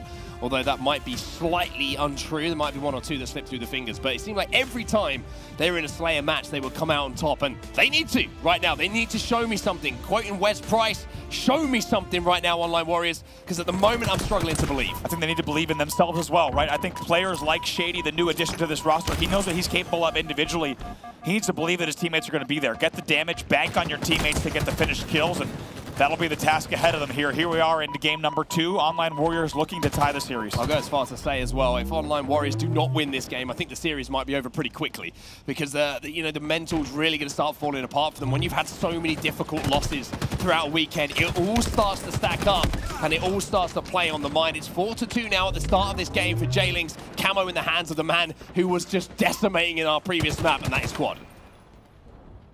Quad here on your screen. 5-3, has the camo in hand. Knows he needs to play this a little bit slowly, so it's going to be pings and also a lot of opportunity for cleanup here. You wonder what the J stands for in J-Lings. Sometimes it's the cleanup crew here, as now Quad stays alive, 8-3. Let's go into an Astro listening with the side of J-Lings. They're pushing me, Jen. I'm weak, guys. Going up behind him. Yo, play flag, got kill. Oh, behind us, yellow Jen as well, Yeah, weak. Top blue Jen moves. Yellow Jen, guys. One shot yellow Jen. Use car 1, use the Q-wave. One shot down. Up still car 1, guys. Still car 1, one shot coming to you, Kier. One shot car 1 still, guys. Still car 1. Go ahead. Yo, play P-side, spawn a Jen. I'm getting out. I might actually just fly for this kid. Yo, we can play P. Carnes. You're alone. P-side rope. Come on there. I'm still Carnes. I'm still Carnes. One from red as well. P2 weak. Got one shot on him. Chris, I'm chilling with you. Got him. P2 again. America's it. No, we went. Front yellow. Yellow first. One shot, boys. Absolute, boys. P2. Absolute P2 right now, Hamza. Yeah, no black as well. We're getting pinched, yeah. P1, boys. P2's shotting, guys. We got B down. One shot in the fridge. Yeah, there's more than 10, boys. You guys there. One in court as well. Spawn Jan, boys. I'm gonna play card. I don't think they know. Gears behind him. On that, your cuts, your shrooms, your shrooms. Come on, guys. Yeah, your shrooms. One shot P2. First kill. Absolute. He's red side. Red side P2, one shot. Fire, boys. Fire. The score's got a lot closer than it was when we joined the listening. It's now tied up at 14-14 as the camo's coming up. But once again, J-Lings, the kind of communication we're hearing from them is what you need to hear in these tight games. They are still calm, they're still composed, they still know what has to be done. Killjoy there, and extra shots from Quadios into Snaky, but not before Snaky goes on that killing spree. He's already got 5 on the board, but it's another camo for J-Lings here. Online Warriors able to rally back. To be honest, Flux staying alive on Dynamos was big. It felt like a swing kill. He's able to get them back in the game, and now they're within 2, but Cristola with an opportunity here to extend the lead. There's so much information as well. If his teammates can do damage, then he can capitalize on it. That's that's exactly what happens. He has the easy one shot, but he's got to be a little bit more active here for me. Mose will challenge him as he sees that camo player. And now Cristola just has to slow things down for a second, as 19-17 will mean a 2-kill advantage here for J-Links. Yeah, that runs down now to just about a 1-kill, 20-19. The camo will run out. Cristola maybe wanted a little bit more out of that camo if he could have. Yeah. I agree, though. Mainly was an information play. He's able to pick up a few kills, but maybe would have preferred to get a few more, but some great help on the Dynamo side. Yeah, great help coming in from teammate Shady. You almost expected him to win that one, but it's going to be Cristola who takes down Flux. And this man has become a different beast here in Valencia than what we've seen previously. Online Warriors, though, it must be said, bouncing back in a big way after that game number 1. They did not really stand a chance, and to be honest, we were a bit worried when we went into the listening because it was about 11-8, and the comms were so calm on the side of J-Links, but Online Warriors, they're digging deep. Now leading in the series, now tied, leading in the game for the first time, but we tied back up at 24. The good thing here for Online Warriors as well, even though this is such a tight game and now they actually go into a lead, is that they haven't even had a camo to play with at this point. If they get a camouflage in their hands, then maybe we can see them start to build a lead here. 2 kills the difference between the two teams, but Online Warriors starting to show some life. And speaking of that camo, Shady's top middle looking for it. And one of the players that we talked about that needed to step up, that was going to be, once again, Shurzy called it perfectly on the desk. He's looking at Sneaky and Mose, your entry players. Those 2 players have 10 and 9 kills respectively. They are leading the game, and Online Warriors now has taken the lead as well. 29-26. Let's go into an Astro listen-in with Online Warriors. Okay. You need to make a play. Like the shot. Yeah, 2 flag and 1 pistol. Electric nade. I can't. Red pistol. That's 1 best, 1 shot. I got 1. Red Nice. pistol again. One shot. Nice. 2 pistol, 2 pistol B. Okay, I'm coming from back flag. Collapsing. Where'd they go? They must have free. Let's talk. Quick, on you, Sticky. Yeah, you went top car. He's watched top car. He's hiding top car. Top car. Left side, close. On me. Where is he? One shot. Check out one guy. There's another guy behind you. Double, step chick. Trying to stay alive. Quick double, step chick. And one guy can't do. Where? Yeah, blue pistol. I'm stay left. Don't die. Don't make solo, please. Don't feed. I need top up, boys. Yeah, you're down. P1 on me. Yeah, go me. One shot. Don't go P. I'm super P1. One shot P1. I didn't die. P1, my bad. Fuck P, guys. Fuck P. You want to weak mark up? Yeah, one on the front base. I got him. Nice, boys. Alright, play together. Very, very interesting listening there, Andy. There was a lot of things that jumped out to me, and some of them was like, you got to do this.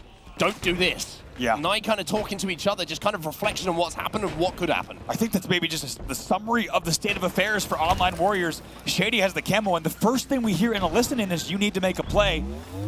Generally, the camo player knows they need to make a play, right? So the fact that that has to be said, I mean, in the end, though, Shady made a great set of plays there to stay alive, and he got the help he needed from base.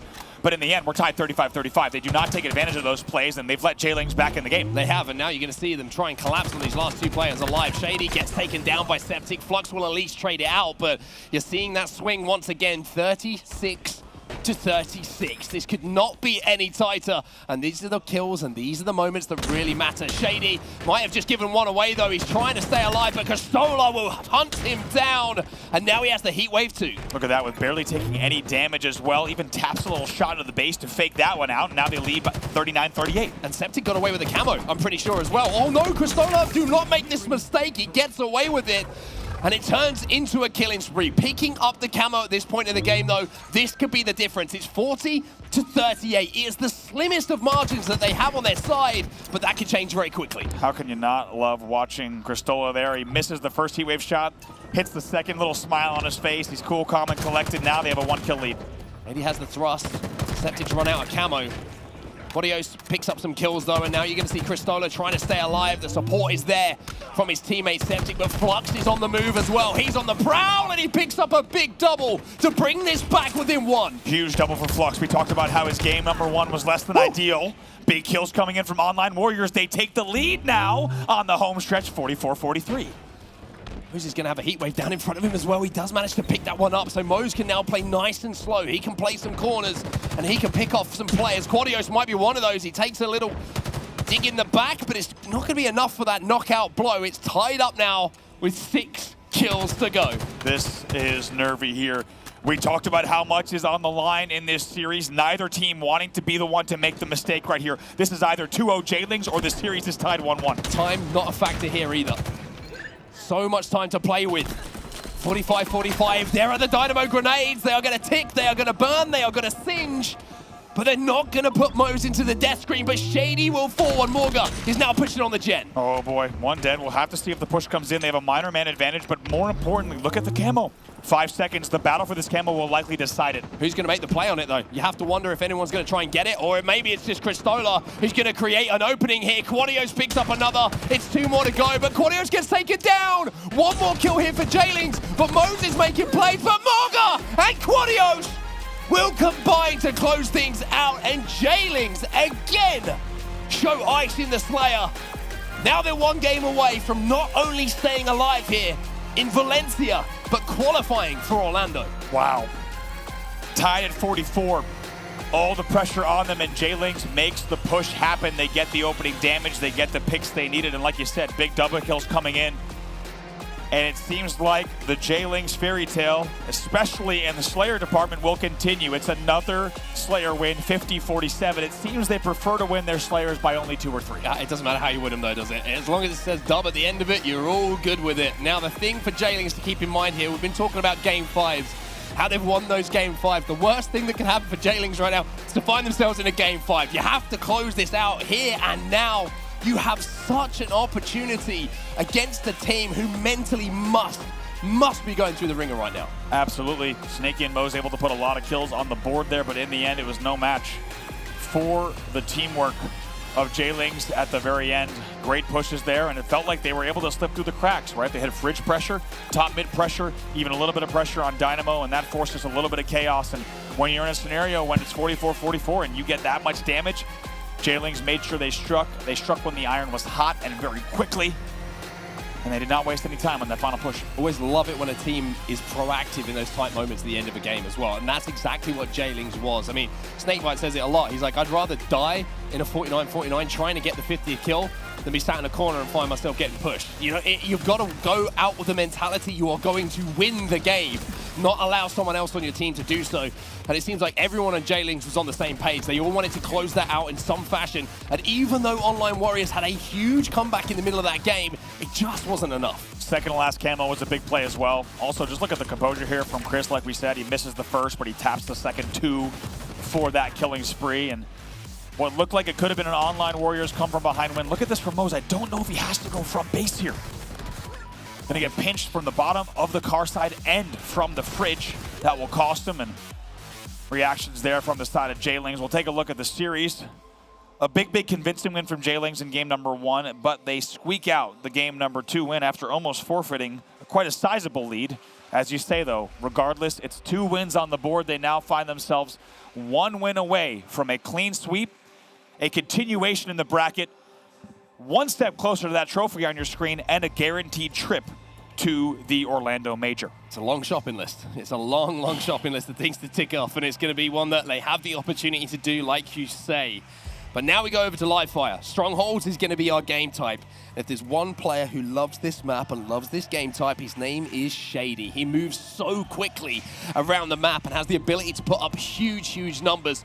I just wonder though, is he going to have the support from his teammates here to convert this into a game that goes to Online Warriors and sends us into a game 4. If you're a fan of Online Warriors here, you're simply hoping that they continue believing. Let's not forget, they just lost that Slayer by only 3. If 1 or 2 things go differently at the end of that game, this is a 1-1 series. Online Warriors on their side of the stage need to remember that. Play this game like it's the first game of the series. Fly into this. Don't even worry about the first 2 games of the series, because as we said, they have the skill, they have the expertise and the experience to take this series in a reverse sweep, but I think they've got to believe in themselves a bit more. I really have been impressed by Jaylings in this tournament as well, and I want to just give a little bit of time here while we will load up this next game and get into it, just to give a lot of credit towards Cristola and Quadios as well. 2 of these players who, when they started competing at live events, really felt the pressure and the nerves in the situations they found themselves in, and they found it difficult to actually perform in the way that they would have wanted to. They look like different beasts right now. It looks like they have adapted to the environment. The belief, not only in their teammates is there, but in their own ability to execute in those moments. And numerous times throughout this run that they've been on, it's been Cristola, it's been Quadios who have clutched up in those big moments. It really does feel like the Quad Cristola duo. Not only are they firing on all cylinders, but every time we get to their POV or the stage cams, smiles on their faces, right? They're having a great time up here. A lot could be said about that, and confidence. We've seen it from Navi, right? Jimbo talking about it on the desk. What a different player he's looked all of a sudden because of the confidence, because of the belief. And that's exactly what Online Warriors are going to need to find, because at the moment it doesn't seem that there's a leader, kind of a vocal voice on that team that is taking a leadership role just to pick everyone up again and say, boys, it's time to start the reverse sweep. Let's keep this run going. We do not want to be falling out of this tournament right now. Let's get this game on the board and let's make J-Ling sweat. That is a task ahead of him. Shady on your screen here, the new addition to this roster. Does he have what it takes, along with the entire blue team, to get back into this series and stay alive in the tournament? Well, early on, it's not looking good for Online Warriors because they've lost 3, they've lost all of the power weapons, and they've lost 2 of the strongholds, and they've already got Quad collapsing onto C, looking for that triple cap. So a perfect opening coming in from J-Lings, and they need to take advantage of it now. Also got Snipe in hand, not afraid to use the Heat Wave as a sniper rifle either, apparently, as he's going to be looking for shots from distance. Flux actually sneaks away with the overshield. Surprising to see Quad deprioritize that for just a moment. It will be an overshield grab for Online Warriors. Yeah, I think he was aware that Snaky was in the area and has to deal with him first. The body shot is going to be enough just to drop the shields, but he's going to come under pressure here from numerous angles. But I got a little bit worried there because Flux kind of got away with it, and that was an opportunity to backsmack that Ovi and take it out of the game. Little bit of a get out of jail free card there, as Flux was probably only 1 or 2 feet, apologies, just under a meter away, as we're here in Southern Europe. I'll get my measurements correct. From a back whack, and that could have been devastating for their team. And a little bit of control here now from Online Warriors, and we talk about it all the time, Mark. The little things, all these little inches and margins, centimeters and margins that can be the difference maker. Can be the difference maker in these games. I appreciate you. I'm trying. I'm trying.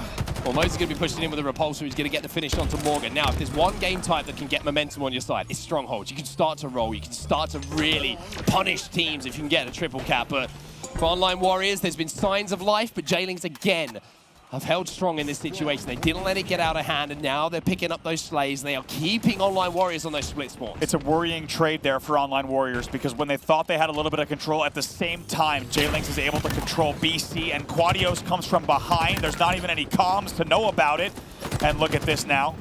Just getting swarmed, Shady bottom middle. That'll be a perfect push on the overshield into the hands of Quadios, and he will just continue rolling. They're up 57-19. Finally, Shady looks at Quadios, because at the moment it looks like Online Warriors think he's got camo as well. He's just walking around, he's behind everyone, he's making it look extremely simple, and they need to start stepping up this communication here, Online Warriors. They look like a team that's ready to be beaten to go home. They are done in the tournament, because you can't allow a player just to walk behind you, take 2 of you out, and just stand still as the overshield is coming up, because this is what will happen. Shady doing everything he can on A, just trying to drill that overshield, but I mean, how composed was Quadios there? He just goes back in, contests, pulls out the plasma pistol, starts shooting it on individual shots. It just looks too easy for J-Lings right now. Well, there is a little bit of life maybe here for Online Warriors, as they do have BNC in their control.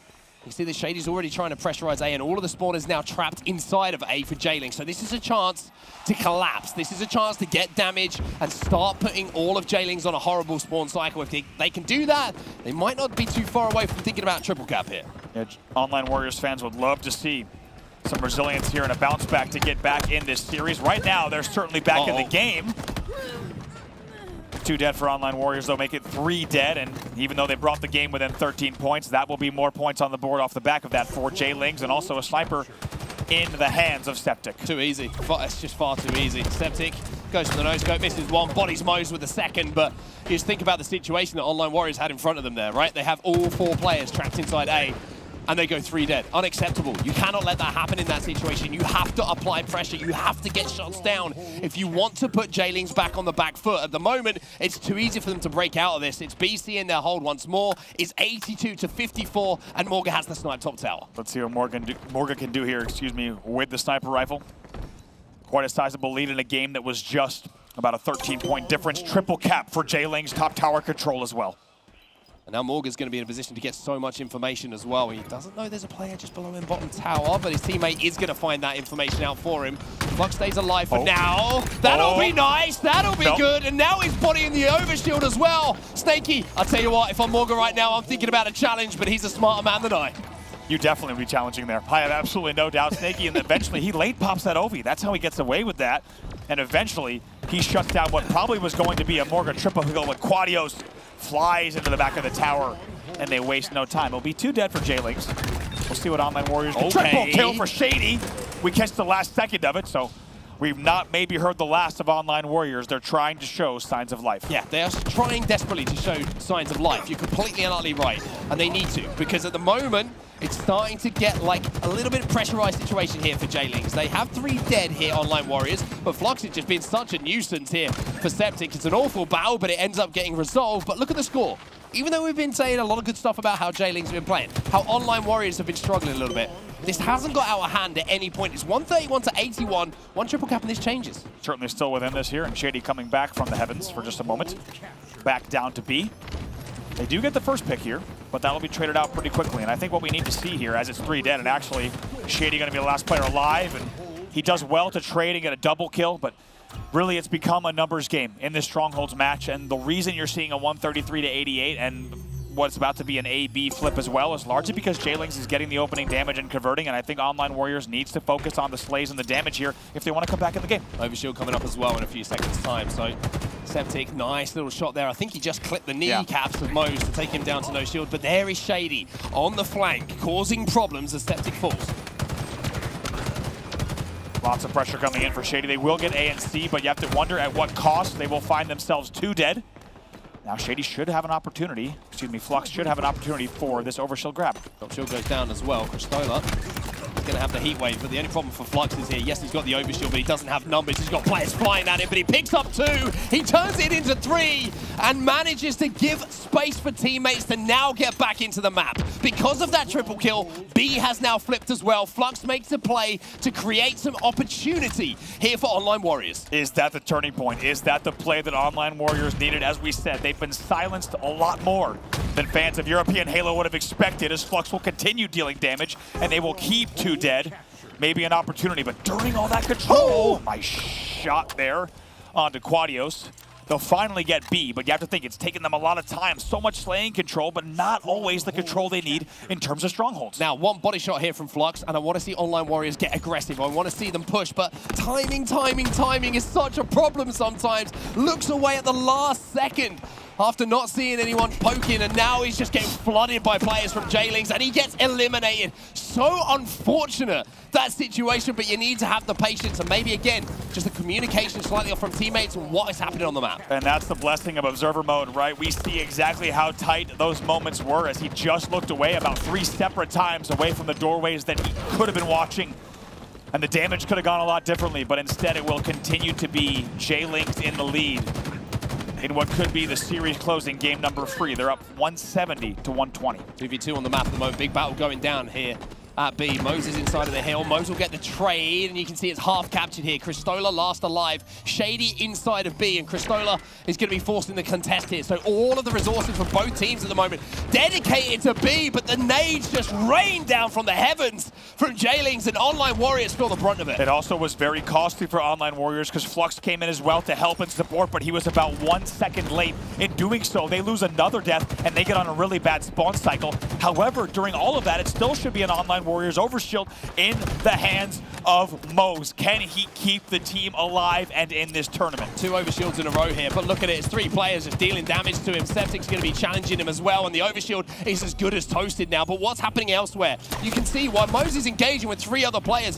Finally, Online Warriors step into some strongholds. Mose gets taken down, but B and C get flipped, and Online Warriors will at least be scoring here. Not over yet. 48 points to go for J-Lings to get the clean sweep.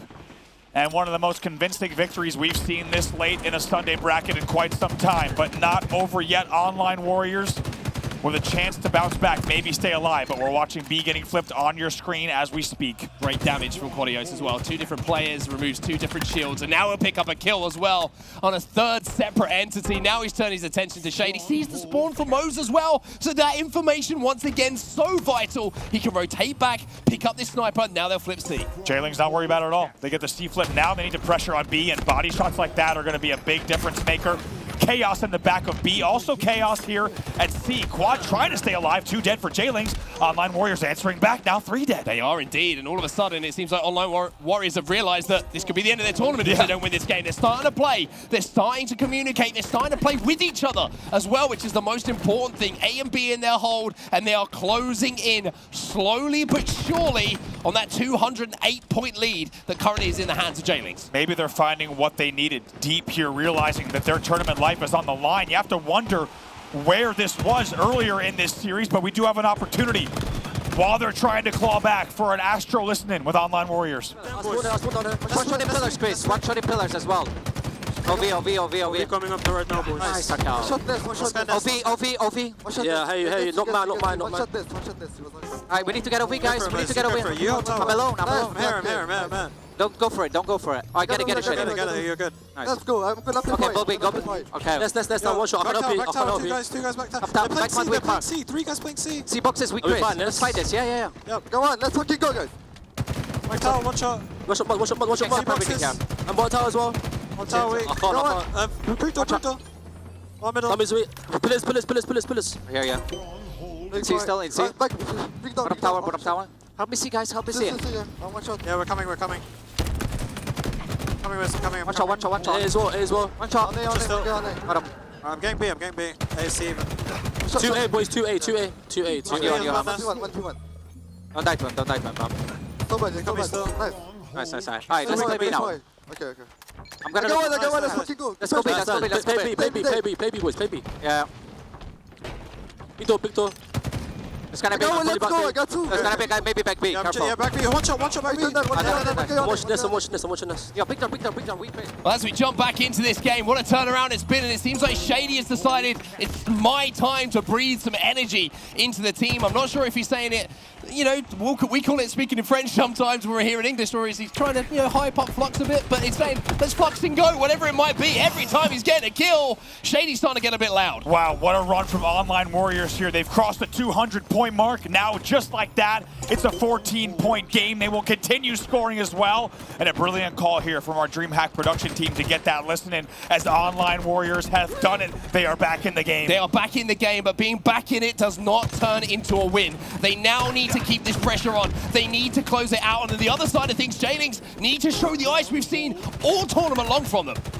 Flux able to get the kill on Sandbags. That's huge. That will give them still one dead here. But look at the scoreboard. Not much to go. It's only now 18 points for J-Links to close it out. Gets the bait down onto Morga, who's bottom middle, and I'm pretty sure the overshield will be picked up here by Online Warriors. Now, they need to put this to use, and they need to do it quickly, because look at the score, 244 and rising. Mo's taken out of B. Flux, he's in B, and he's trying to get a last-second conversion, which he will be able to do just about. That is huge. They're 3 dead, though. Shady was the only player alive. They need to go right now. This could be the end. Oh, my word. Morgan just sends everybody back into the Shadow Realm with this sniper rifle. B will get flipped. He's still alive somehow or other here. Gets the beat down. Quadios is there for the cleanup.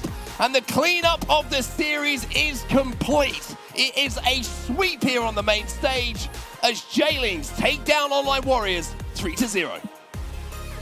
In the end, a clean sweep for J-Links. That game 3 very different from the rest of the series. 250-233 is your final.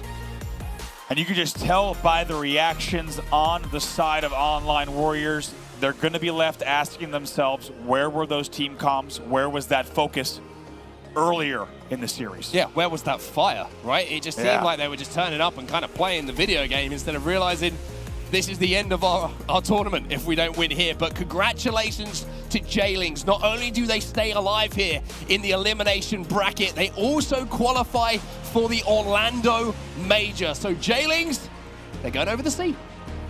They're coming here to our next global major. And as we said, that series was everything on the line. Online Warriors will head home with an unfortunate finish for their side, and J-Links, like we said, they will continue in the bracket. They will look at even more prize money, a 3-0 sweep, and the bonus of a guaranteed spot at the Orlando Major. 250-221 is your final there in that game number 3, and as you said, a huge credit to J-Links. The fairy tale continues. They will continue on. And they will want to get back into the next series as well, because they're looking great right now. J-Links been so impressed with them, and I'm sure they would love another crack at Ascend if they do get the opportunity to do so. The organization, once again, the standout thing for me, but there's also seems to be a little bit of steel about this team in those close situations. I mean, they continue to clutch up there. Also in the Slayer as well, right? They're not afraid to make the final push. Like you said, be the aggressors, be the decision makers. That confidence is showing in that that gameplay. It continues to show in their momentum, their energy, and everything that we're seeing on stage from them. They're looking good. It's another 3-0 sweep. Well, Jaylings get the sweep, as we say, 3-0. Unfortunately, Online Warriors out of the tournament for now, but Jaylings are going to the Orlando Major, and most importantly, we'll see them in the next series here in Valencia. Well, it certainly is a Cinderella story, isn't it? My goodness, Jaylings, they really turn up when it matters most. So they've shown us pretty much that they can achieve the absolute unthinkable, you know? They go to a really close game 5 previously, managed to seal the deal, clutch up, have the ice. We've also seen them in sweeps, and now we've seen them under pressure, you know? They're one series away from going home, from not qualifying for Orlando, but they managed to do it on the main stage in such a dominant fashion. Gaskin, what are your thoughts, your feelings? You know, how are you feeling about Jaylings? I think Jaylings. Yeah, can you feel them? Yeah, feeling good. That's a Jaylings absolute slappage in my left shoulder because they knew they were going to win that series. There was no pop-off, no reaction. That was business. That was, we're expecting to win this series. We know we're better than the Online Warriors. Let's make sure we put it into effect here in what was a very solid 3-0. Sure, there were a couple of moments where Online Warriors showed a little bit of promise, but as all tournament long, this is not the same Online Warriors we saw online. And I'm a little bit worried for what happens next for this team. I would probably put my house on them not being together next week. The house? Yeah, the house. That's a probably going to pay out as well. That's the problem. I think for Online Warriors, they were a shell of the team they once were. That's the problem. And for Jaylings, massive congratulations. They get to go to Orlando now with Sun Sea and, of course, and also a bit of Jersey as well. So massive congratulations to them. Massive congratulations to them. Absolutely incredible. I mean, it was awesome to see Morga popping off the end there as well. Sniper in hand. I mean, who else's hand would it be in? Morga just to seal the deal. And look at that series layout. Pretty gorgeous, if I do say so myself. Jaylings right across the board there, looking absolutely amazing. Despite a slight little comeback potential happening there for Online Warriors in that final Strongholds Life-Fire Lethal, they were looking really good. Were you impressed with the composure that was coming through when Online Warriors started putting on the pressure a lot right at the end there, trying to flip things around, but Jaylings, they denied everything. They did deny everything, and it was a bit of a shock to the system. But not only that, it was the way they played in-game compared to how they were talking and communicating outside the game. It was very calm, collective, and normally when comms are like that, normally we see a lot more of these teams surgically dissecting parts of the map and trying to do whatever they can. But it looks chaotic in-game, but at the same time, it was just weird because normally see the comms go with the in-game statue and what's going on. But honestly, Jaylings have been looking the best I've seen all year round. Oh, 100%. They're turning up when it matters most, and turning up on the desk, we have Morga. Oh, dude, it's so good to see you back up here. I think this is 3 times now? 3 times in a row, yes. 3 there times. We just can't get you up. Just keep winning. It's easy, just keep it going. I told you last time, it's a good job you're on the desk because it means you're doing the right job out there. You're winning, right? And I've got to say, what an incredible, incredible series that we saw behind us. You guys are just really performing so well. And you've qualified for Orlando. Does that mean a lot? Because I know that you kind of talking to us about getting top 6, and then maybe it was top 4, and now Orlando. It sealed the deal. You guys are going across the sea, and you're going to be playing with the best of the best in the world. How do you feel? I mean, I'm very happy that we, we sealed the deal here, and I mean, we're confident before we go into this match that we would have won it. I mean, everything is just clicking. It's nice.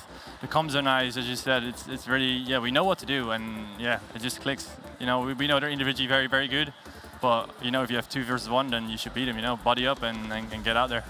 Let's talk about the series. In game 1 and 2 was pretty clean, smooth sailing, it must be said. I think for game 3, though, there is that moment where they look like they're going to make that comeback, and there's always that part you start to panic and you try and push hills, but you guys showed really good game management. You recognize that, okay, there's something we need to do, and you executed it perfectly. Talk to me about the communication at that point and what you decided to execute on. So we had a good lead indeed, and then I think at one point we had the OS. I think Rob forgot to pop it, and he died, and we gave up the OS. At that point, I think the comms were just very, very collective, and we made some decisions. You know, let's push B and ignore the OS for now, and it just comes like that. Sometimes the OS comes up, and we're like, just give it. You know, they're gonna put 3 bodies on there. We just might even get a triple cap on them, and then you know we just go from there. You played Online Warriors in pool play. It was 3-2. The games were close. I saw the stats: 4 3s, 3 2s in King of the Hill, 50-47 in Slayers. A 3-0 here on main stage. What's the difference between the pool play game and this? Was it purely because you had the crowd, you're on main stage, you were under the shining lights? I mean, we do perform better on main stage for sure. I do feel like it's because we're further into the tournament. Yeah, like I said, we really start to click now. Obviously, we've been teaming for a very, very long time, but what we said to each other now, like, you know, just let's have fun and really listen to each other, get the comms really, really calm. Stop calling out one-shots because, you know, there's going to be plenty of them. So just say about what you're doing rather than just calling out one shot. Can you tell him that as well? Just so in matchmaking, I just have to stop listening to him. I'll ignore it. I was just about to say, just mute him. well. Just mute him. Yeah, I try. One thing I was just going to quickly add as well is that with the first game in that series, we were trying to get indicators of how this series is going to go. That first game, that was so easy for you. Like, the score differences was just crazy. Now, it's not just your stats on how great you were holding them. Your counter-attacks were really impressive. Like, you were forking perfectly at a high pace. Is that what's going to be the game factor, or maybe the changing factor against maybe a Quadrant or something in the next round? Absolutely. Obviously, we had the same series versus Blackhand the other day, so it was all ball streets as well.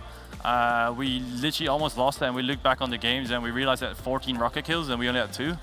So one of the big focus in today, this game is like, you know, if we just get like maybe 4 rockets, then we'll win the game easy, and that's what we did. I think we got more power-ups, and you know, that makes it so easy for you. Yeah, indeed. Morgan, I want to talk about your Ascend game as well. We didn't get a chance to talk to you about it on the desk because obviously things didn't quite go your way, but my God, what an incredible result that you guys had on the main stage. And we were talking on the desk about, you know, if you guys could play them well and kind of show us something there, you know, not just getting 3-0 sweep, then, you know, you guys stand a really solid chance at running through, you know, today on Championship Sunday. You know, you kept it really close to the point where in that CTF game, you nearly had it. Talk to me about those moments. You know, it came down to overtime, really difficult. You have to get that 1 cap, and if you don't start strong, it can be really, really hard to kind of come back from mistakes. So what were the vibes like after that series? I mean, the start of the day, the vibes were very good. We started here at 10 a.m., so we got here very early, got our prac in, and we were like, you know, we have nothing to lose for this Ascend. We know they're a good team, but we know they're also beatable. So we get, yeah, all the games were very, very close. It literally came down to some like minor mistakes we made, just some comms we didn't listen to, or some one shot. Like sometimes it's just a piff you lose, and you know they end up taking the win, which is annoying because it was very, very close. But there was definitely more into that, yeah, for sure. Listen, heading into this tournament, you guys have all. You've had misfortune, things haven't gone your way online, which can be something that happens, and you trialed another player. There's no secret about it, but Chris Stola managed to hold his spot, and he's a player who typically in the past has struggled with the LAN competition. That's where he's been falling short, but this weekend he's been going massive. He's been a different beast, and all of a sudden he's showing you boys that, you know, he belongs on this roster, and what a performance he's been putting in for you guys. Absolutely, Chris is unreal. I mean, all of our teammates, like, that's a good thing about our team. Like all 4 of us, we can pop off any day. Yeah. You know, it's really about trusting each other, and you know, it's so nice to have all the faith in the teammates, and you know, anyone can pop off, and Chris is definitely popping off this event. Certainly are. I tell you what, all of you are popping off on that main stage. I couldn't fault either one of you guys. Just absolutely incredible. So, Morgan, thank you so much for joining us and giving us another insight into what's going on in the J-Lings camp. Best of luck going forward, but not that you're going to need it. You're looking pretty good out there. Thank you, I appreciate it. See you back up here in a few minutes? Yeah. Okay. Yeah, perfect. Half an hour? Yeah, you have another desk segment coming up for sure, Morgan. I tell you what though, folks, we're going to take a look at the brackets right now to see exactly where the scores are at, where they align. As you can see, the elimination bracket run, the Cinderella story, is indeed happening for J-Lings. They're going to be facing Quadrant, though, in the elimination semi-finals. It's going to be a hard one, Gaskin. That game is going to be probably the toughest one that they've had to face yet, apart from Ascend. But in terms of their tournament life, you know, they came into Ascend knowing that they do have that safety net in the elimination bracket, probably going into that hoping to learn something. Quadrant is where it's really going to start to turn up. For sure. I think the anomaly in my predictions has been J-Lings. I had them outside of the top 4, but that was because I was going to be questioning whether the online performances were going to transition to LAN, and they've completely changed everything that they were doing online and become one of the best teams that we've seen them ever perform here on LAN. Against Quadrant, I think J-Lings go into that as favourites with what we've seen so far. Quadrant did not look like the same team we used to be seeing, so J-Lings, if they carry on with the same sort of confidence, this could be another 3-0. So Quadrant, I need to see them step up. I need to see something different. I'd like to tip my hat. We didn't get to see too much of them on the broadcast so far, but Scorched Hand, they have been eliminated now by Quadrant. They got the better of Black Hand. I don't know whether it was the right hand versus the left hand. They played rock, paper, scissors to see who win, but they win 3-2, and unfortunately for Black Hand, they lost another game 5. So they've learned a lot, but they've learned a lot the hard way this weekend, so they've got a lot to work on in the future. But really excited to see how Ascend and Navi go, because Navi have been looking special. They certainly have indeed. I'm very excited about that matchup. This might be one of my... There's been so many matchups that are my favourite. I don't know. I can't really actually choose one, to be honest. I don't think I have a favourite. But I tell you what, something that is going to be a favourite is all of the teams that have actually qualified for pool play. We have Ascend, Navi, J-Lings, and Quadrant in Orlando, which is massive. This opportunity is so big, as well as the opportunity to see 2 absolute titans playing on that main stage very shortly. We're heading to a quick break. When we come back, we do have our winners winners finals lined up for you guys. Somebody's going in that grand final. Somebody is going down to the elim bracket. It's going to be Navi versus Ascend. A huge matchup. We'll see you right after this.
Splendid lead here for Optic Gaming of 1. Now can we put this to use?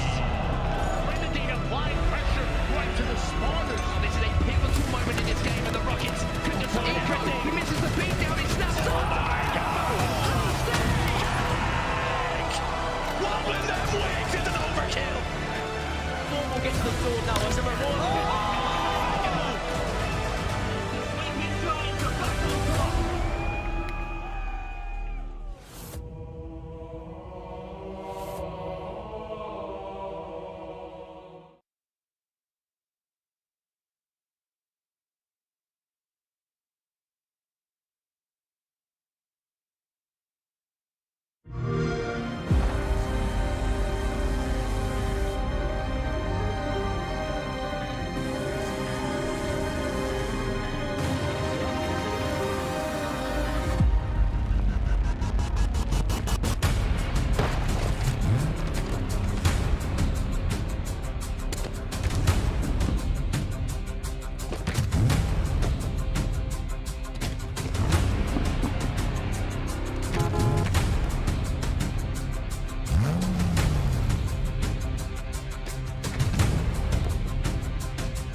Oh no.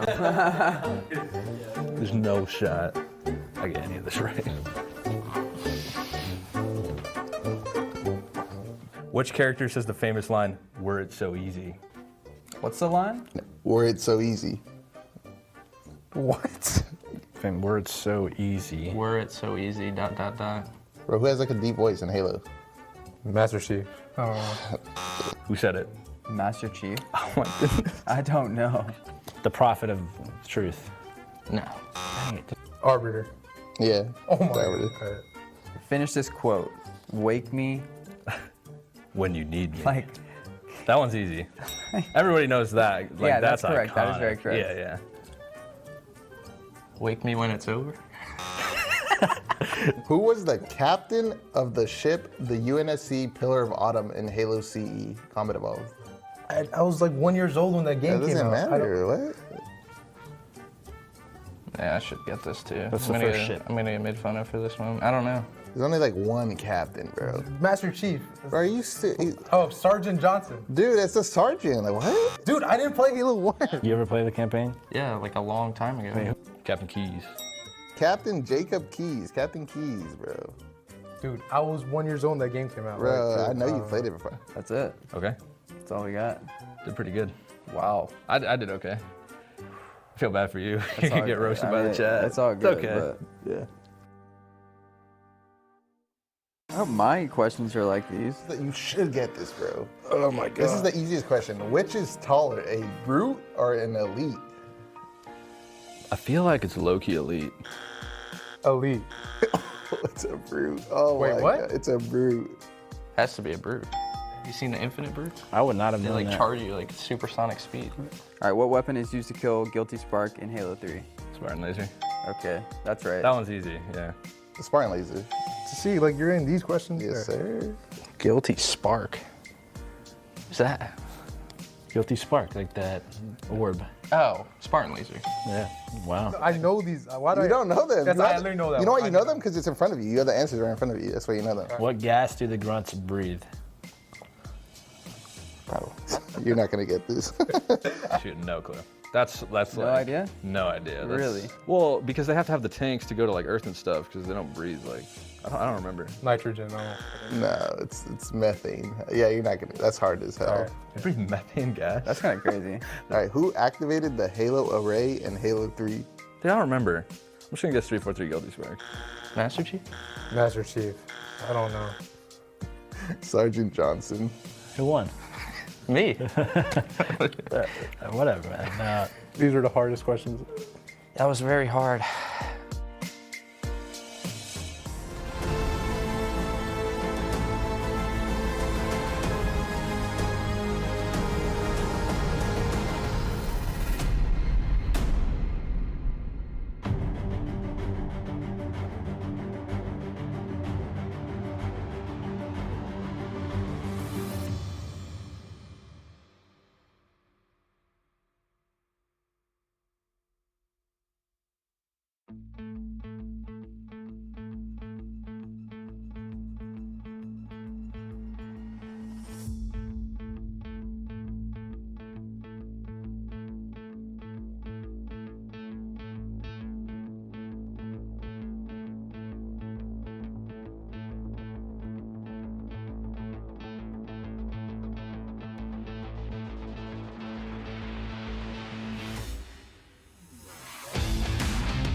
Well, the fairy tale isn't over, folks, as J-Lings continue their Cinderella run, not leaving a shoe behind in that 3-0 sweep.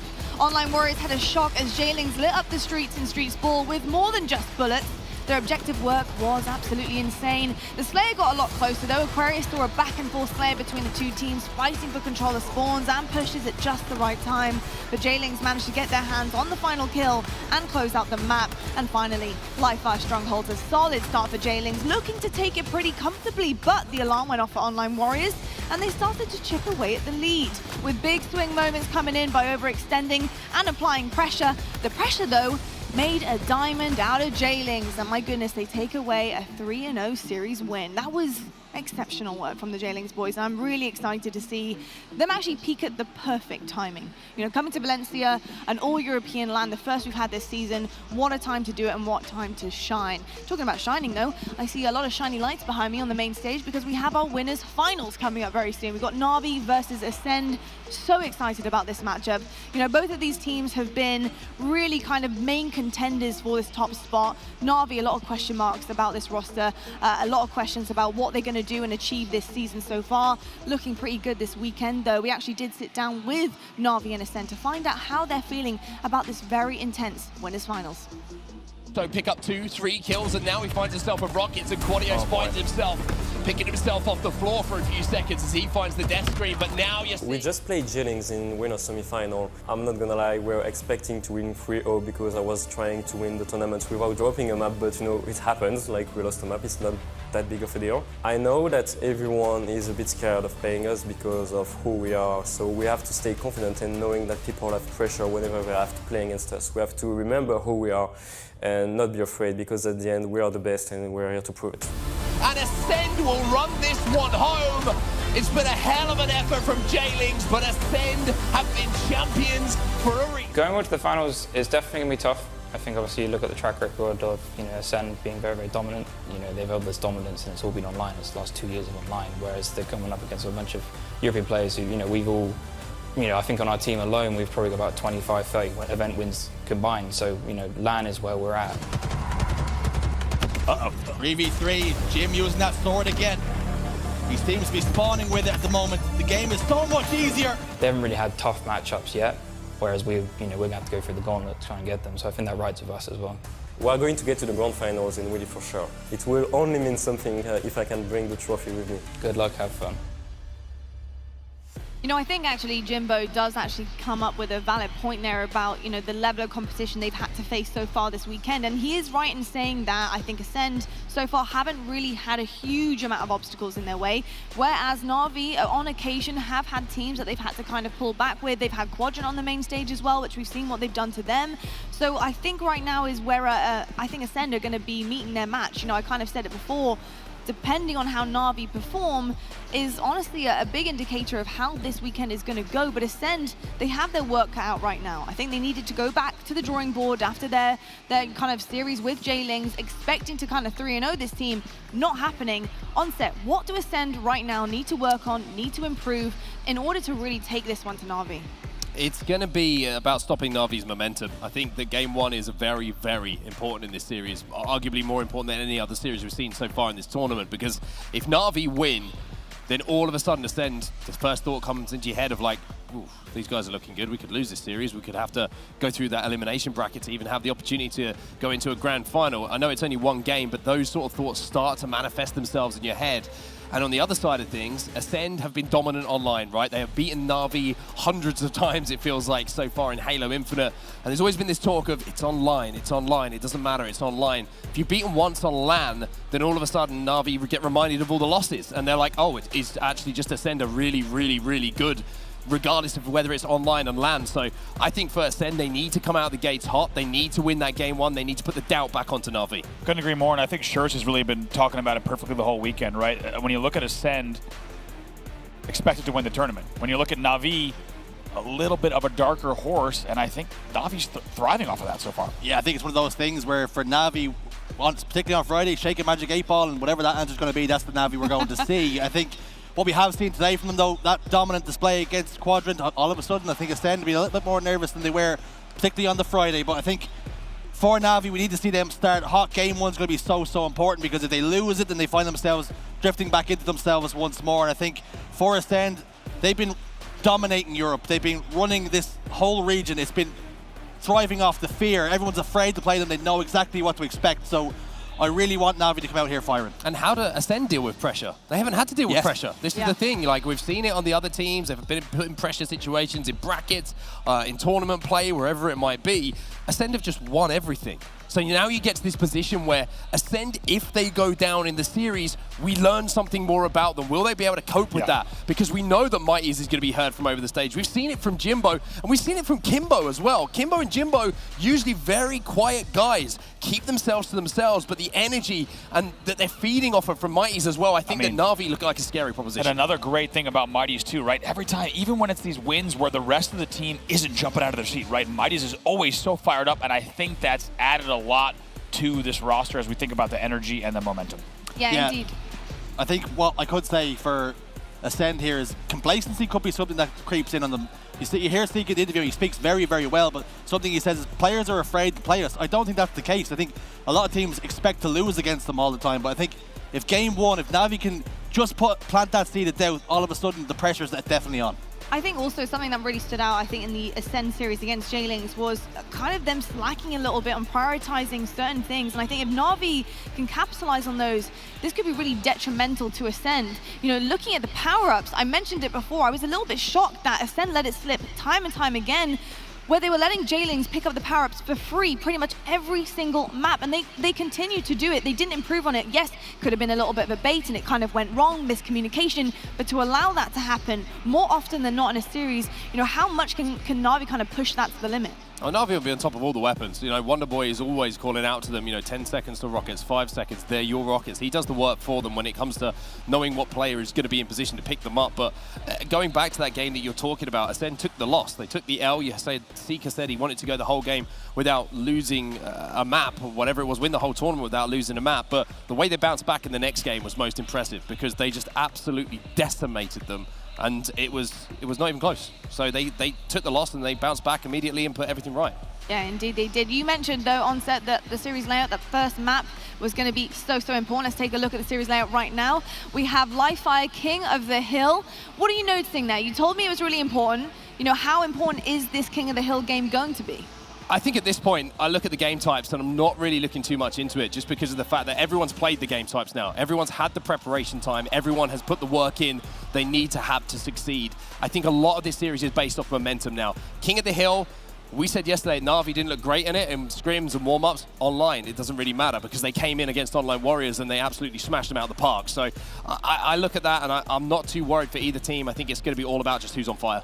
I think for game one, I think Respectful, when Shady played in that roster, King of the Hill would be a game type that Ascend would thrive at, but ever since Respectful's come in, he plays a little bit slower. He offers other things, but he plays a little bit slower, and maybe that'll play into the hands of Navi. Couldn't agree more. I was going to say the same thing, Schurz. I think when you have a King of the Hill game one, it's a little bit of a stutter step, right? The fastest teams in the world want that to be a live fire stronghold. Yep. They want to apply the pressure. They want to make you bleed. They want to win the game like 250 to 80. King of the Hill, it's a stutter step, right? After the first 2 minutes of play, there's only 1 point on the board, right? It's very different. I think that could play into the hands of Navi as well. It certainly can, and also the defensive element to it as well. You have to have somebody in that hill the entire time. You can't be rotating and moving, and the fast pace does kind of slow down just a little bit. So you're totally right there in terms of the way that one is playing out. Let's talk quickly, though, about a head-to-head, and it's going to be the battle of the brand new players on this roster. I mean, Mighty's Respectful, both of them really, really talented individuals. On set, though, who is bringing more to their team? It's a very difficult question to answer because they both offer something different. Brandon brings experience. You heard him talking about it before. Respectful has been there, has won tournaments, has known how to get through the tough situations. And on the other side of that, you've just got the youthful exuberance that Mighty's brings. He's popping off, like we're saying, at every single kill, at every single play that his teammates are playing. And he's bringing this energy. And you're looking statistically there between the two players. I think they've got different play styles. I think they both work so well for their rosters to enable the rest of them. And I think it's going to come down to those two players performing at the best of their game. I think Mighty's offers a little bit more to Navi than Respectful does, and I'll explain why. Respectful is going onto a team that were already proven winners. They were winning everything there was, so he's come in and they've continued to win. Mighty's, on the other hand, he's come into a team and that fresh air is breathing through them. All these players are now looking forward to playing. You see Jim up there, relaxed, hands over his head when he's winning series against Quadrant. So I think his youthful exuberance, the confidence that he's bringing to this team, he's on another level. Also, you and I were watching Mighty's backstage on those plays on Recharge, right? How impressive was he? You and I were talking, I think you said it perfectly. This guy's, right, his first time here on a big main stage, and he's just so comfortable in the back of Siege, just hitting repulsor plays, just challenging plays that maybe others wouldn't, and finding success in those moments. And Mighty's right now on top of the world. The question is, can he continue it through the winners finals? Big question. Not so much a comparison right now, but I've got to say Mighty's, I mean, what an incredible opportunity for this guy. I was talking to Gaskin about it, you know, previously playing with the likes of top 12 teams and then getting picked up by Navi. Now in this position in a winners finals, first time coming in, playing on LAN this young. I mean, there's a lot to play for here, and I know he's going to be lining up on that main stage very shortly as well. Quickly, got to get into predictions, very, very fast onset. Who are you going with? Wow. You always fire the I need that. I'm making it interesting. I'm making it interesting. I'm going Navi. Serious? I think they're on fire. It doesn't matter. We're going quick. Doesn't matter? No. Here we go. This matters. I think it certainly matters. I will say... These are terrible at doing quick. Ascend. Ascend. Okay, Navi, Ascend. We're going to head on over to our casters right now. We have Clutch and Gaskin on the mics. Let's get into this winners finals. Gentlemen, I'm so excited.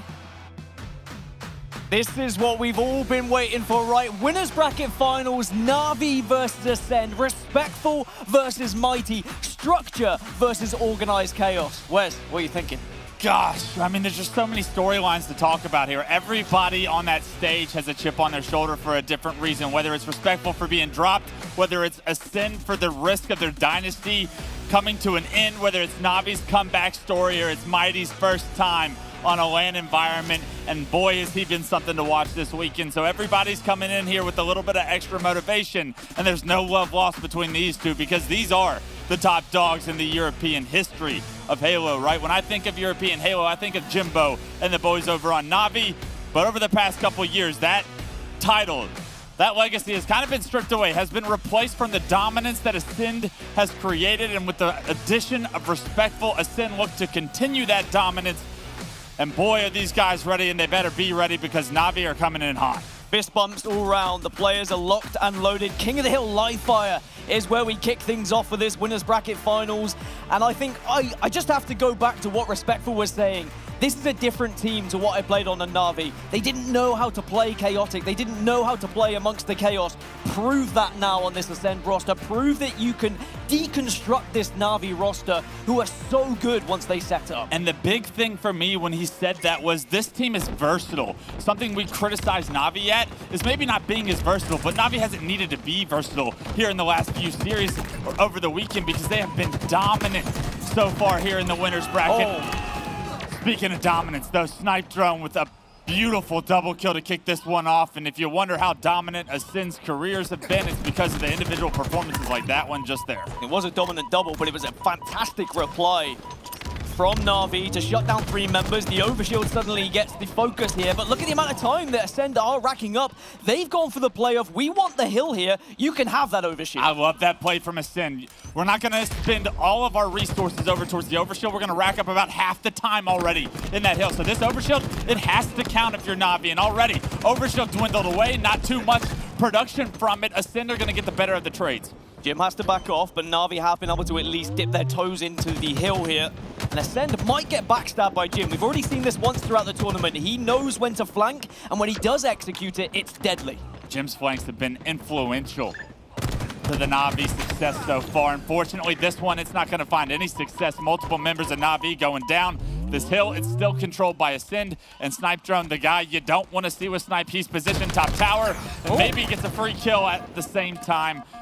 Wasn't pretty, but Snipe Drone gets map control while the hill's being scored. Everything going right for Ascend on the first point. It's a nice and comfortable first hill for Ascend, that's for sure. And Snipe Drone just needs to stay alive here. Can't give away the sniper rifle just yet. Good movement, of course, to try and make sure that he just keeps Navi on their toes as to where they try and predict where he is. It's an easy jump to miss with all the pressure on these kids, but you see in how Snipe Drone and the rest of the boys seem to shine brightest when the lights do the same on the main stage. And Ascend being able to not only score that point, but set up perfectly for the second point benefits them so well. Navi having to compete from that elbow position, do so successfully, but they're a little late to the overshield. Zika gets the overshield. And also, whilst it's evident that scrim results haven't been the most important thing to talk about at this tournament, as there's been lots of changes, Ascend have historically got the better of Navi on this game type, and I'm sure they'll have confidence going into it. But Navi, they need this second hill. I don't feel like you can go 2-0 down against Ascend and have any sort of comeback. Love it out of Navi right there. 2 players jumping up, and that's the holding hand situation we're starting to see not more of Navi do so far throughout this winner's bracket run. 2 of them jumping up for Bruce. Just too much pressure, too many numbers for the members of Ascend to deal with, and now they have hill control. Jim jumps out of hill momentarily, trying to finish off a kill towards the elbow. Looks top middle, head on a swivel. Jim trying to impact the game, however, but most importantly, look at that hill time. Dan already up over halfway as well. Jim can't quite decide which weapon to use, and he goes down because of it. This is where Navi should be at their best, when they have control of that hill, when they have a little bit of structure to work with. Mighty's just about stays on the map. Unfortunately, the angle means for his opposition that he's not going to get sent hightailing off of it, but this is already good point scoring for Navi. If they can tie this up 1-1, that'll give them a lot of confidence going into the rest. They're in prime position to do so. With a couple more slays in their favor, they're going to be guaranteed this point. Respectful getting taken down on the elbow. It's just Sika that you got to deal with left on the elbow side. I believe there's 1 player top middle, but somehow, some way, Snipe Drone finds 2, and that could be just the opening for Ascend to ruin any plot of Navi tying this one up. Because even though you've got so much time, we know that in King of the Hill, in Infinite, all it takes is 1 setup. All it takes sometimes is 1 headshot, and it can make a massive difference. Now it's Ascend's turn to try and stop Navi from being able to break this hill. We watched the series earlier. Sika was popping off, and if he's a player that's on fire, enemies, they're going to have a hard time dealing with this Ascend roster with how much talent they have. Sika is one of those guys that when he's playing at his best, he can be Europe's finest in such a tough position. Wisely, love that by him. Not a winnable situation. Let me get this power weapon off the map. That's a snake bite special. Sika learning from the best. Navi tie things up. But Ascend have got another overshield. Something we've credited Navi all tournament long is their overshield control, and maybe Ascend have overlooked that at times. Navi need to keep on top of it. They need to find that same success they've been having all tournament long. So even though Ascend were able to perfectly set up for each of the previous hills, the second one goes into Navi's favor. They do a phenomenal job of somehow competing against the map control that Ascend had. They're going to have to do so again here in the third. And already the hill up over halfway. Not much of a Navi push so far, and as they lose 2 members, I'm starting to wonder, are they ever going to be able to break this one, or is this going to be the fastest point of the game so far, going in Ascend's favor to give them the lead again?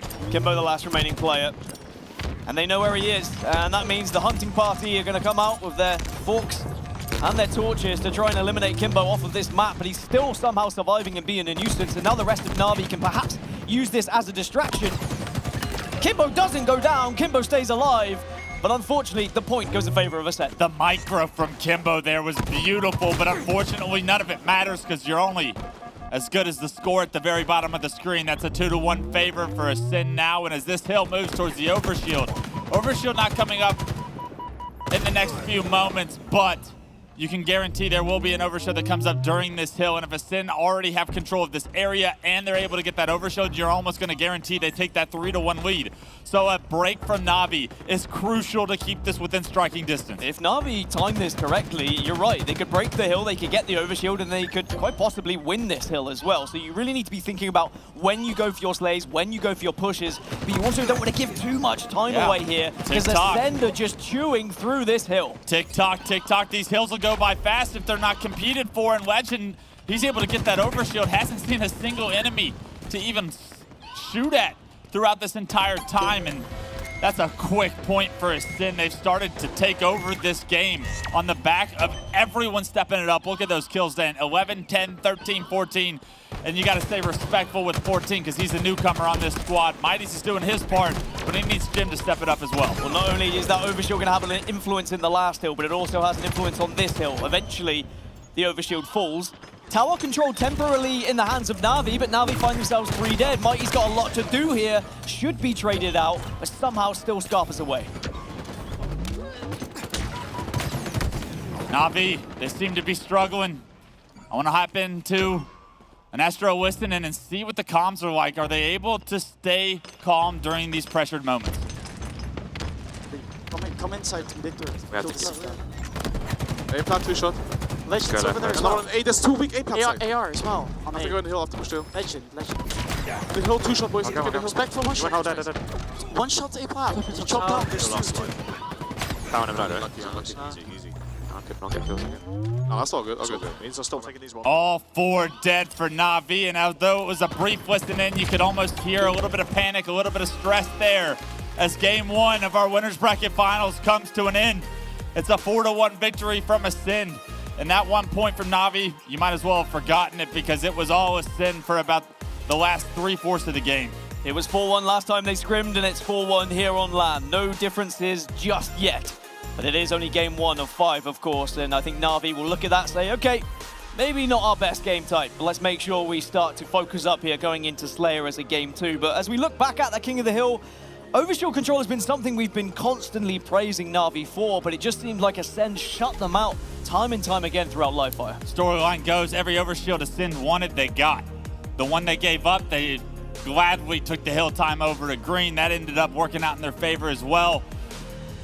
And if you're Navi, you got to do a better job of winning those crucial fights for that, but weighing the objective and the overshield at the same time, something that's new, I would say, to the Infinite style with that King of the Hill being an additional game type now. It's difficult to start to realize, hey, maybe this one's not worth it. Maybe we should focus on control. Teamwork can melt an overshield. We cannot replace hill time.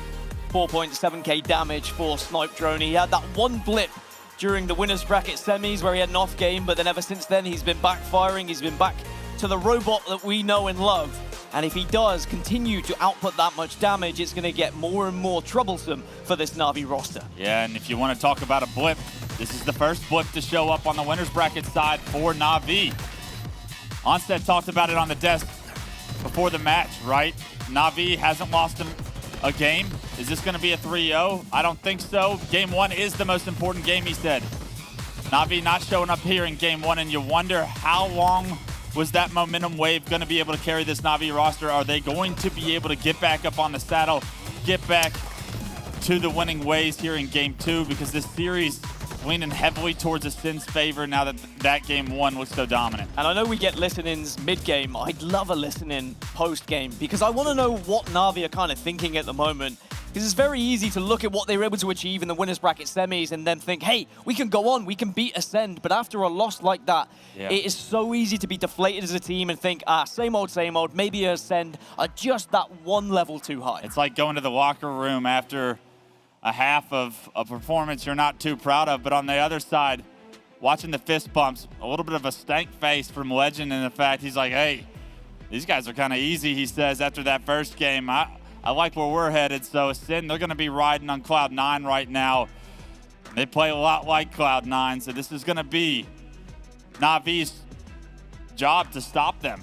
If this is Ascend's tournament, if they're going to keep playing like this, then Navi got to find a roadblock, got to find something to slow down the train that is this Ascend roster. Well, Seeker in the interview said, we didn't want to drop a game all tournament long, and then we dropped one against Jay Lings. And unfortunately, when someone says that, that probably means they're going to play even better when you see them in the next series. These guys are upset, they are angry that they dropped a game, and they want to make a point here. We'll put an asterisk by it. It was a Catalyst Slayer, but a game nonetheless. They don't get that title. But if you're able to win every objective at a tournament, I'd say you're probably a pretty dominant team in my opinion. And as we get into game 2, it's going to be recharged Slayer. Dan, what are some statistics for me here that can give me some hope for Navi? I mean, both unbeaten so far in the tournament, but they've not really played any tough opponents. It was the lower seeded teams in pool play where they matched up against each other. Navi have looked good on recharge ever since the addition of Mighties though, and they start things off with a camouflage. Something we saw yesterday was Navi do the same thing, but it got shut down pretty quickly. These camo pushes at the start. No one on Ascend must have watched that VOD because they don't change their setup at all. And because of it, Kimbo has found 2 with a successful camo grab where he has been unscathed. Kimbo desperately looking for more, as perhaps Ascend just hiding away from this camouflage and making sure that there's no easy kills. They do eventually group up over towards Turbine, but Kimbo knows it. It's been called out, and those grenades could do some serious damage. Yeah, he's predicting exactly where these members of Ascend are. The first player not hit by those grenades, but a good trade from Kimbo. You want to see Navi capitalize on this numbers advantage, but Mighty's with the shock rifle now in hand. Such a crucial piece to the puzzle for this Navi roster success. The new addition, of course, but I'd say the main Slayer for the squad. Trying to find an opening, but more importantly, trying to hold on to this power weapon, knowing how strong the members of Ascend are with it. What can he give us? He temporarily looked over towards a teammate screen to check where that one shot was. Almost found himself looking away for a little bit too long, but they're still 10-4 up, Navi, and shock rifle still in hand. Mighty said it's his favorite weapon. He loves just being able to zip round corners and hit those headshots. Well, I want to see those headshots. I want to see them in the biggest of games, the biggest of moments. Can't quite hit that one. He's been doing it all weekend long, a couple of bodies. And as he hits a couple of bodies, his teammates drop. He'll do the same. And that's why the shock rifle is such a difficult weapon to master, because it's high risk, high reward. If you're not able to land that headshot all the way through the burst of the shock, you can quickly be eliminated by the lack of damage to the body that it does. Navi now on their back feet. From a control standpoint, still in the lead by 2 as Camo is coming up. And those kills from Navi in the kill feed, those are going to bode well for their opportunity to once again get that camouflage. Mize has found the shock rifle again. He missed a few shots and that made an opening for Ascend. It was something that Morga said on the desk, that Ascend, they will take advantage of your mistakes, as Legend also hits a solid 4 onto Mighties. Navi do still lead though, 14-12, and they've got another camouflage. So power-up timing has been far better for Navi here, and it's Jim's turn with the shock. How about the last time Jim had shock? The headshot onto the sword guy, that was incredible. A nice shock to the body, the grenade kill, and Jim starting to heat up. Maybe not the best game won, but Jim, you want to be aggressive. Maybe that was an overextension that you're kicking yourself for because you had numbers in your favor, but a grapple onto a nade is exactly what Ascend needed to see to make this a one-kill game. It's a difficult one because those are the kind of plays you may have to make against Ascend. You do have to be aggressive. You do try to capitalize on having a player advantage, but you don't want to be too predictable. Perhaps they heard that grapple and a little grenade to the floor. It was job done. Legend trying to stay alive here. 2Foxy doing a good job to get into a position to stop it from happening right before his shields come back, and a good collapse by Navi. Something we can credit them for from their winners bracket run, playing a little bit more aggressive, being able to capitalize a little bit more on these situations.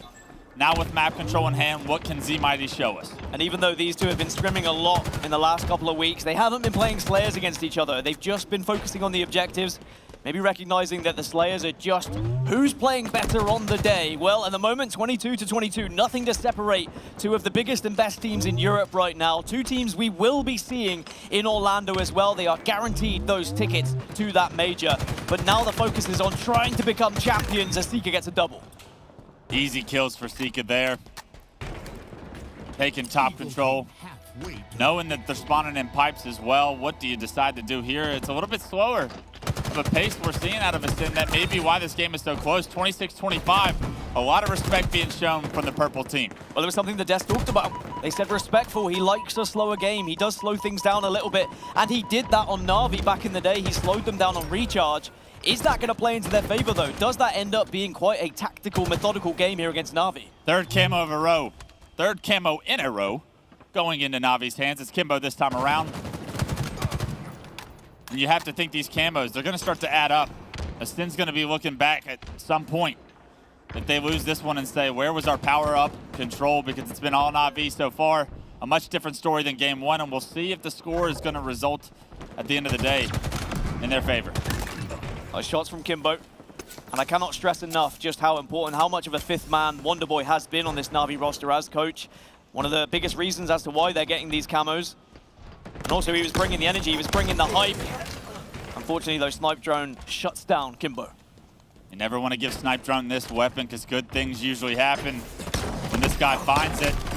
Unfortunately can't hit the shots, and maybe not the prettiest battle from either Mighties or Snipe Drone. They get the trades in order to neutralize that weapon, and as Sika finds himself with a tough position, somehow Sika gets out of it. He's been doing it all day. Such a difficult kill. Sika showing you he brought his A game to Championship Sunday. These are some of the best players in Europe.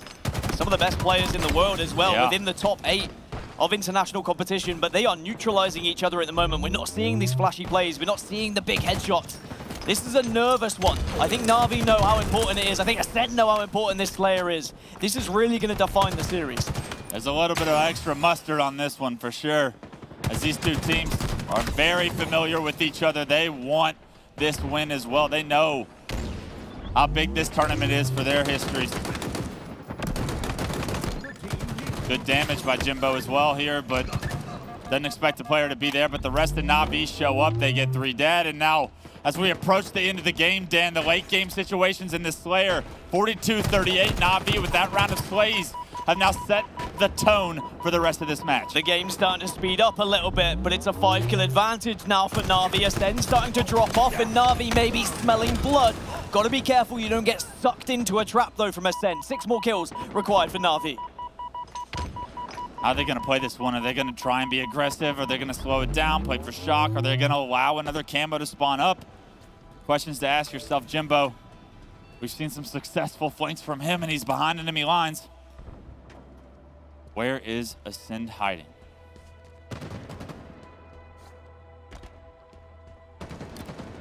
Nothing to be shown. Ascend more than happy to sit in the elevator as if it was broken. They've pressed the call button, but no one is helping them at the moment. And Navi are saying, look, we've got 4 minutes 50. We are more than happy to wait for you boys. It's Ascend who have to make the decision here. It's Ascend who have to make the move. It's pretty crazy that Ascend actually made the decision to rotate towards elevator too. They were once in control, something that a lot of teams actually prioritize. Ascend have now rotated towards the elevator, towards pipes, and Kimbo needs to be careful here. Kimbo's going to be the first point of contact. Oh, no. The nades start flooding in, has to back off, stay alive. But this might give the opening now for Ascend to start moving their way around the map. But do Navi just rotate equally around towards elevator as well? Jimbo spots 2. Snipe Drone gets the first pick. Jimbo with some nice shots onto the player batteries, but nobody in a position to clean that one up. Snipe Drone finds a second. Now all of a sudden just a 2-kill game. Jim, frustrated, this player's not dead. Gets him back down to no shields, but that player should be dead a long time ago with the advantages that Navi have. The repulsor knocks Respectful back to the platform, and it's not enough to keep Respectful alive. Jim with some great shots behind it, able to push this one back to a 4-kill lead. Great awareness from Jim as well. He didn't focus too much on the batteries player. He knew Respectful was somewhere. Perhaps that's just knowledge of an ex-teammate. 48-43, Navi so close to tying up the series. Look at Jim go, just being a hard kill, doing so much damage. And now 1 kill away, they get it. Navi make the difference up at the end. The rotations, they read them like a book. And on the back of a heads-up play from Jim, they take game 2 as well to tie this one up. 1-1. Navi respond phenomenally to game 1's poor performance. Snipe Drone got an entry. Jim looking across the battery. Snipe Drone gets another. Jim's still looking across the batteries, but he's constantly checking his backside. And it was for good reason. I don't know whether he heard footsteps, I don't know whether he predicted it, or whether he just had tabs on Respectful, but he knew full well a flank was arriving. If he had not prioritized that flank, could have been a very different endgame there for Navi. So even though Jim may have let a couple of kills slip from his teammates, he got arguably one of the most important kills that he could have got in those final moments. So a 50-44 win. We tie the series up 1-1, and I cannot stress enough how important that was for Navi. If they had gone down 2-0, I may have been questioning whether they would be able to get back into this series. But at 1-1, definitely still winnable. Another Slayer lost on the side of Ascend, so this series, if it goes the distance, all of a sudden Ascend's their last 2 Slayers. You start wondering how big of a chance does Navi have? Can they take an objective is the big question. But as we take a look at the stats from game 2, Dan, Jimbo with one hell of a performance, 16, 12, 10. That's a most at that point. But the kills and the assists, they gave Navi every single bit of the lead they had. I think that once Navi noticed Ascend had slowed down to a crawl and they were trying to work their way through, they positioned themselves on the map perfectly. They spread themselves out, they got their cups out, and they put their ears to the wall, and they just wanted to hear something. They needed that little bit of information. And even though Ascend's push was good enough to get them 2, it wasn't good enough to get any sort of map control because Navi had been able to position themselves so successfully. And one of the successful game plans I tried to point out in the middle of the game was look at the camo control on the side of Navi, right? Every single camo just about goes into their hands. And they won a Slayer by 6 kills. You have to think that if Ascend gets those camos, is that a much different story? Navi doing such an important job of controlling the sandbox here in this map. And because of it, it gave them so many situational advantages, created such a difference in the power curves for each team.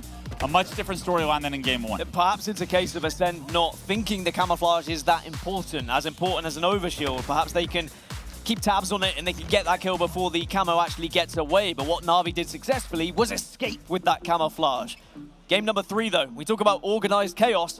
Capture the Flag Catalyst is exactly that. This is going to be a tough one for both teams. Such a new map mode combination and such a crucial point in this tournament. It falls on Game 3 of the Winners Bracket Finals.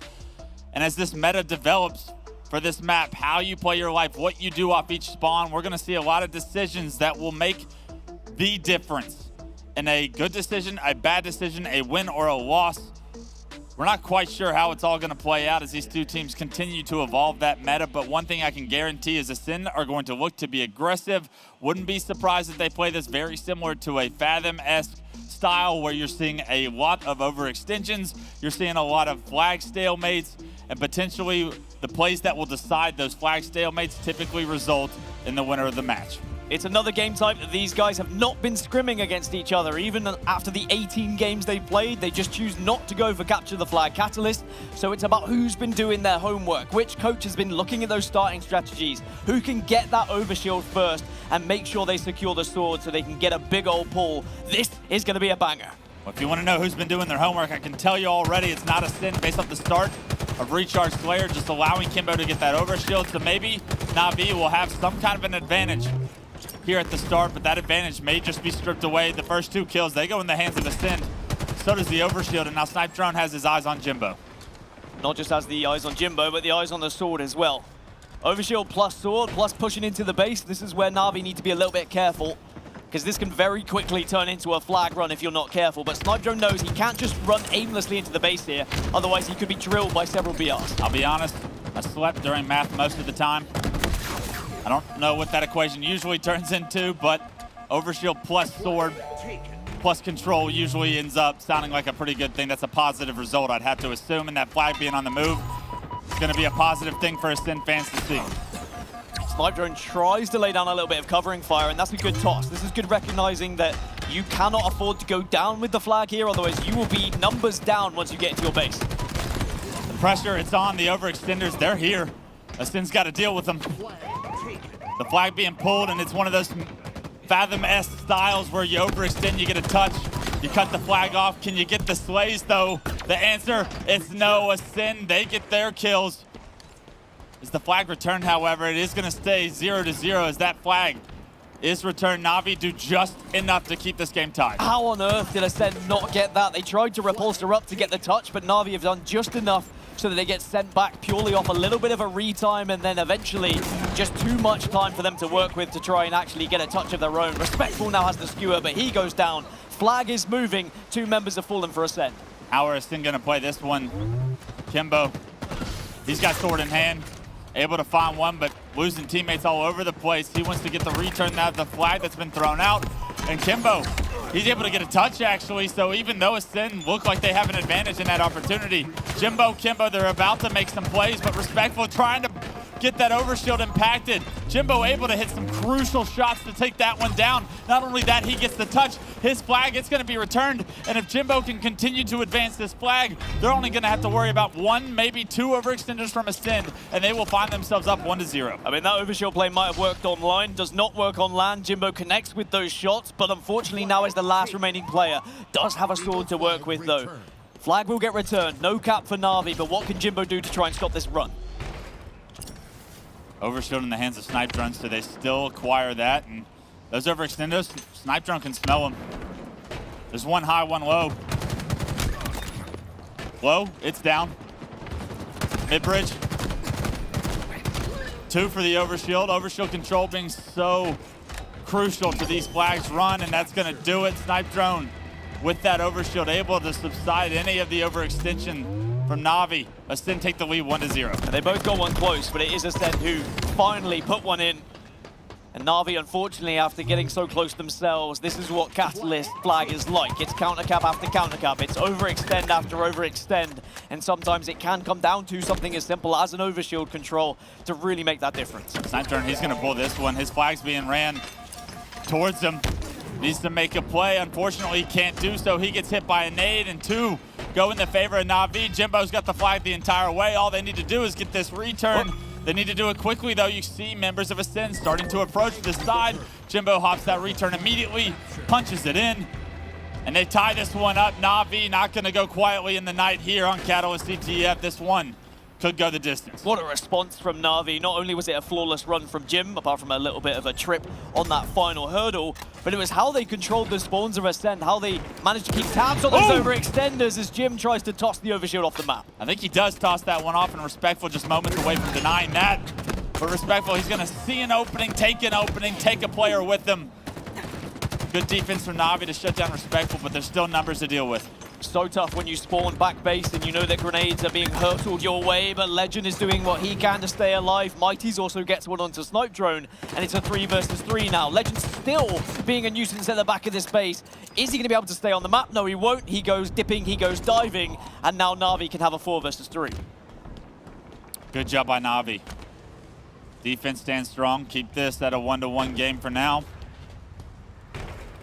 What can Kimbo do to make a play, create some space for his team? Wants to double back, knows that the push has already come through. Great teamwork between him and Mighty's. They find 3 together. And not only that, you see on the other side of the map, it's 2 Foxy running the flag. So not only have they got rid of the first player back in their base, but the flag is moving as long as Foxy doesn't get taken down by across map shots, which he doesn't.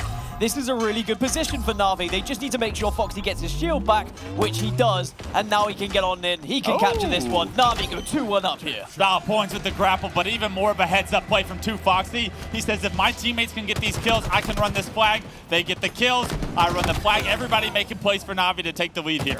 So much easier to make plays like that on LAN as well, where you can watch your teammates screen, you can see what's happening. You don't have to keep your eyes on the kill feed as much as you would if you were playing online.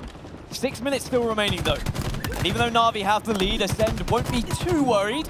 They just need to make sure they keep tabs on these players overextending from Navi, because they have been a nuisance. And Ascend have got to be frustrated at this point, as they are pulling a flag of their own, looking for respawners that are attempting to overextend. They are heavily outslaying Navi right now, but they are down 2-1. The name of the game is capture the flag, and they're going to need to punch this one in. But at the same time, these overextenders, you got to go back with the flag, because they're going to be a real threat, as Overshield briefly seen on Respectful screen in the hands of Navi, going to make this a very difficult situation to deal with. And the fact this flag is not being captured, a lot of it down to Kimbo. He waited patiently around a corner, he got the back whack, they get the return as well. So it's another flag run, stifled and stopped here by Navi. They seem to have a very good plan. It's keep one player alive and hide. Make sure they do not know where you are, so you can do what you can to either do damage or at least get the kill on that flag run. And even so, Ascend get the slays, but guess what? The return comes through again. Navi somehow finding a way to get the return, even though they're not getting the kills. And as long as they're dying on Ascend's side of the map,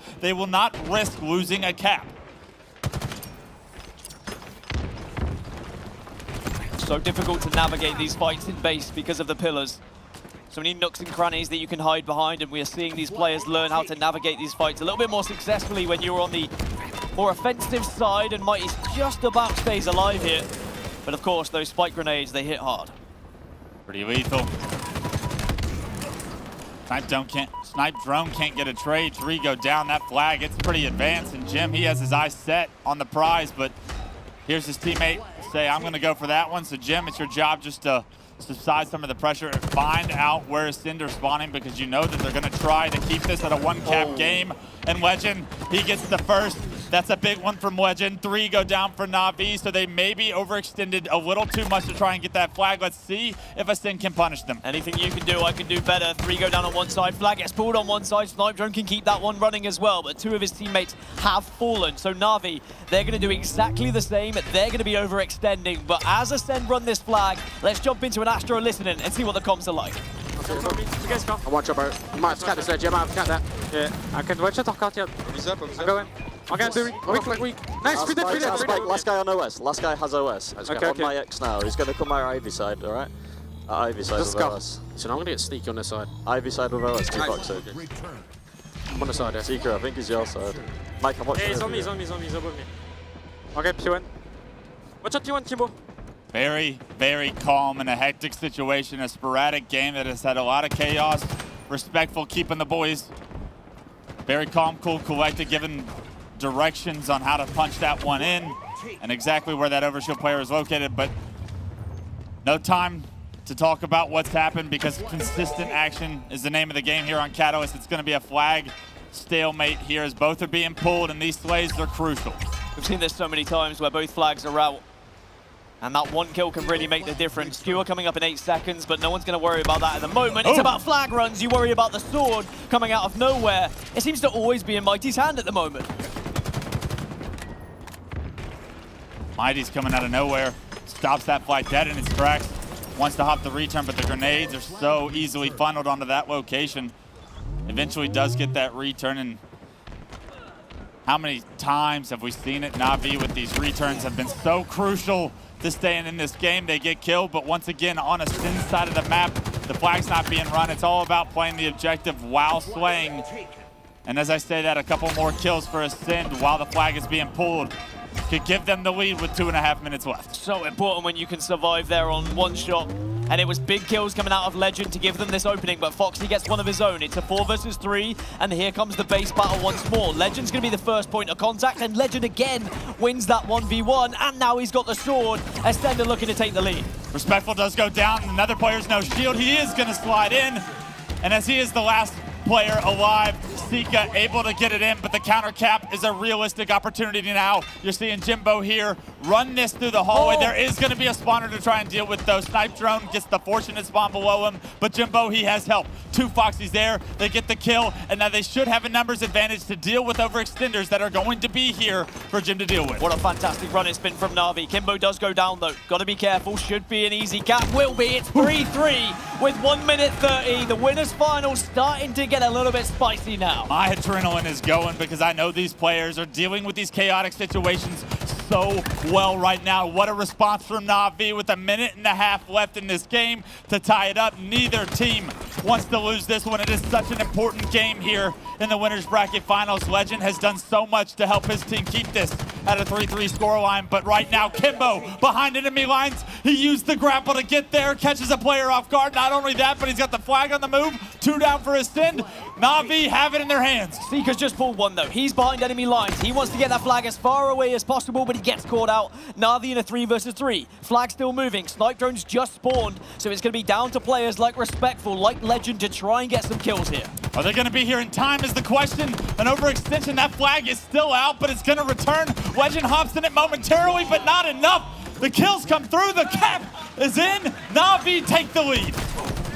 35 seconds left for Ascend, otherwise Navi are going to go up in this series. It's all about defense now. Double kill for Kimbo. Navi staying alive. They're in a 4 versus 2, and Ascend have one last push to try and keep this game alive. Every kill Navi get, there's going to be a little bit more patience in their game, a little bit more happiness.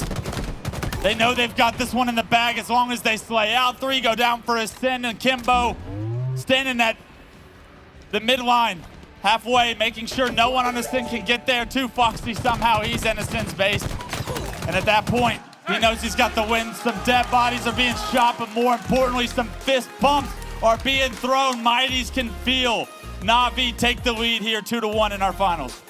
Navi take the lead in the winners bracket finals against Ascend. It's not something I thought I would be saying at this tournament, but Navi have not been the same team that we saw online. This is a completely reinvented Navi lineup. And their previous teammate, he's on the other side of that stage. Ascend 2-1 down. What do they do now they are behind? This is not a position Ascend often find themselves in. They are used to winning, and they're used to winning comfortably. The first objective game they take a loss in as well throughout this tournament. And now you're starting to get nervous if you're an Ascend fan because Navi, they were not supposed to be a threat coming in. The pickup of Respectful was supposed to make you better. And although they've looked good in the qualifiers, they have looked good throughout this tournament. They now find themselves down in the winners bracket finals for the first time, and it's because of the plays being made on the other side of the stage. It's 2 Foxy leading them in damage, but more importantly, when flags needed to be pulled, when slays needed to come through, 2 Foxy made the plays happen. And it was a constant battle of overextending, of pulling a flag when sometimes you're the last remaining player. And one of the biggest ones for me was when Foxy was overextended. He was on the other side of the base. He was keeping a keen eye on the kill feed, and his teammate screens, and he pulls that flag just as they get a couple of kills, and those are the most successful runs when you're able to pull that flag instantly after a couple of frags. Well, it's the exact situation you're talking about, where it's a 2v3. It is Kimbo and Mighties versus 3 members of Ascend, and somehow give me Kimbo and Mighties to come out on top there. And when 2Foxy sees that, he's like, I don't know what you guys just did, but somehow, some way, you've done enough for me to pull this flag, and that's a beautiful objective efficiency done by Navi, something we've slighted them in the past for, especially in the oddball games, but in CTF, the classic game mode, Navi, the veterans show up.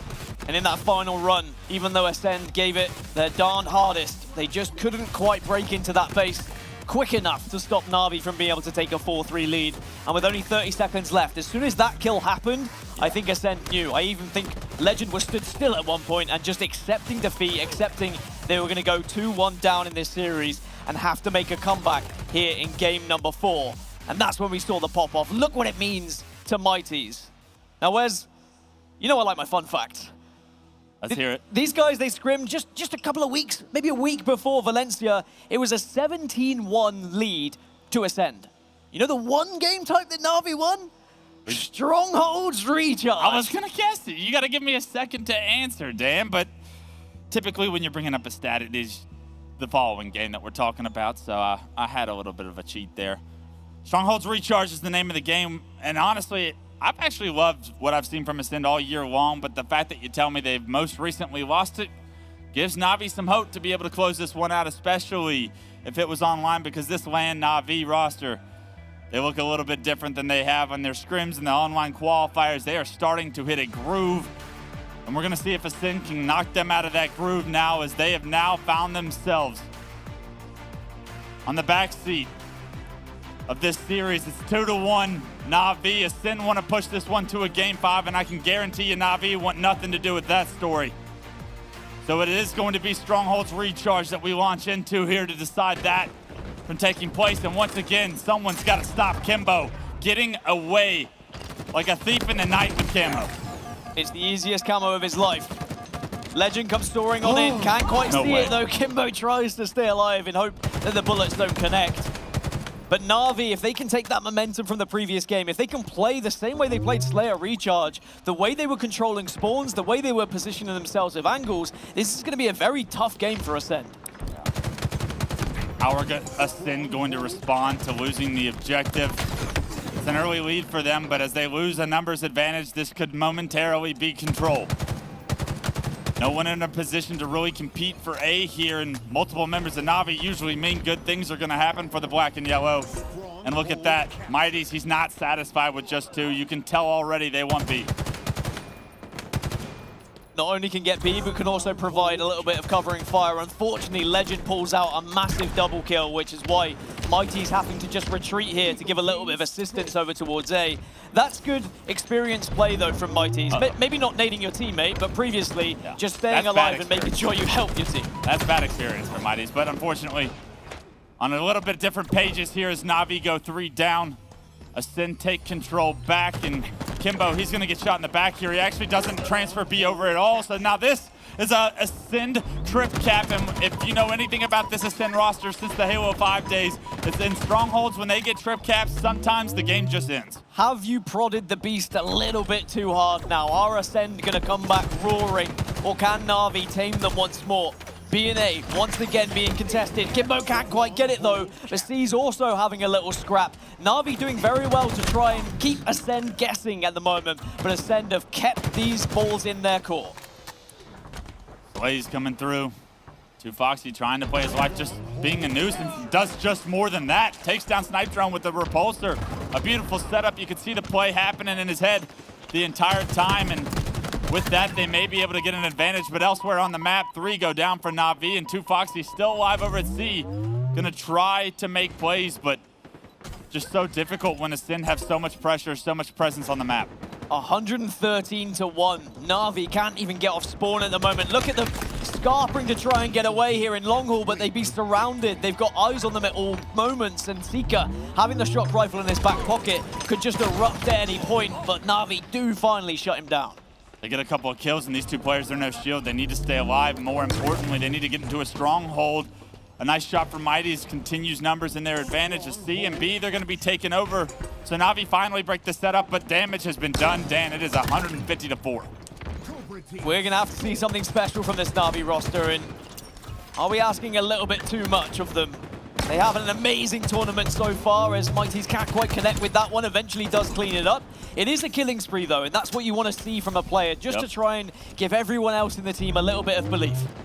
More space, more belief, more opportunity, right? All of that being provided by Mighty's here and now with the shock in hand, but as he finds himself going down into a grenade, that opportunity squandered by the Navi roster. They go 3 dead, and the Sin look to continue pressure on.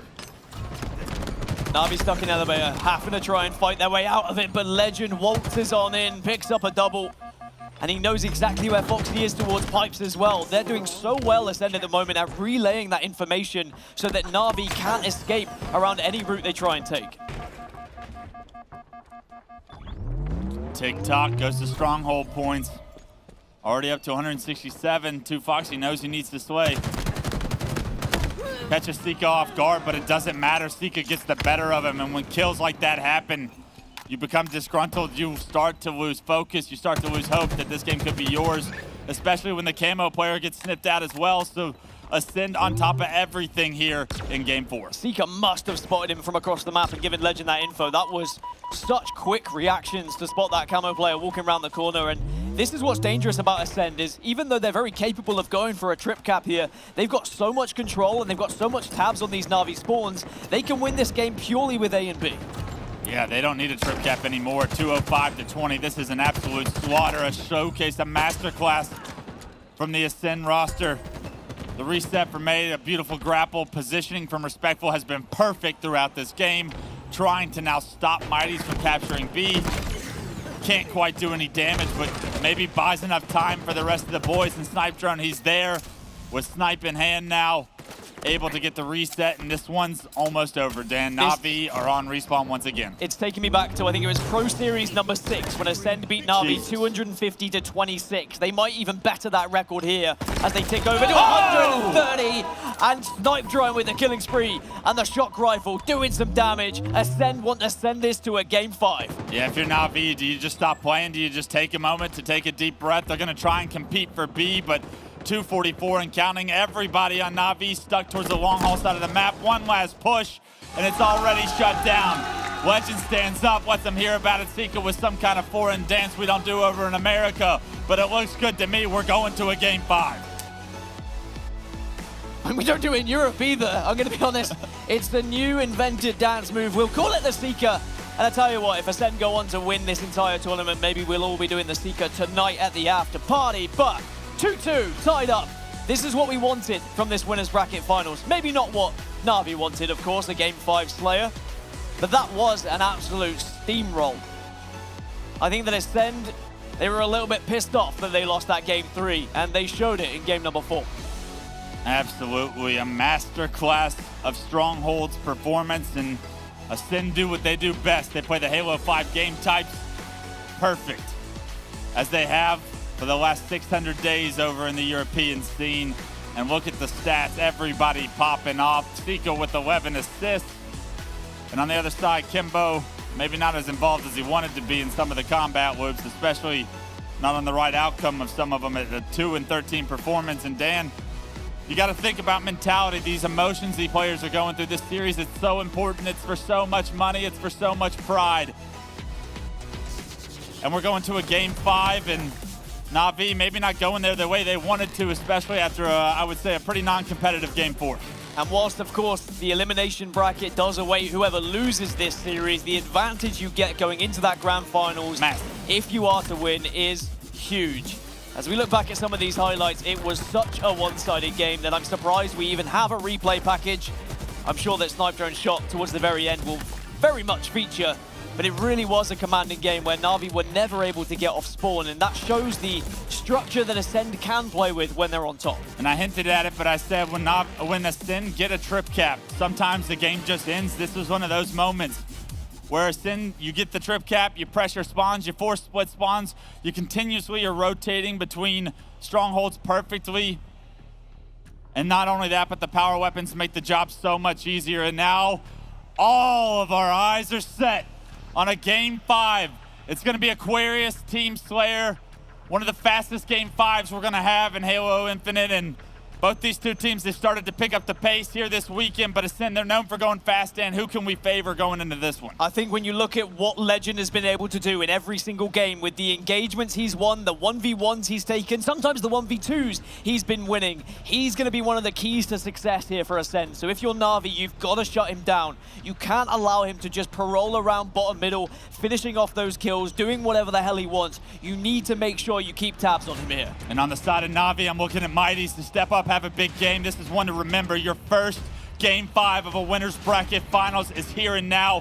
Can you step up, young gun? Can you make a play to remember? This is a legacy opportunity for both these two teams, but I'd have to say what a story it would be for Navi to create the upset here, to give themselves such an advantage here in this tournament.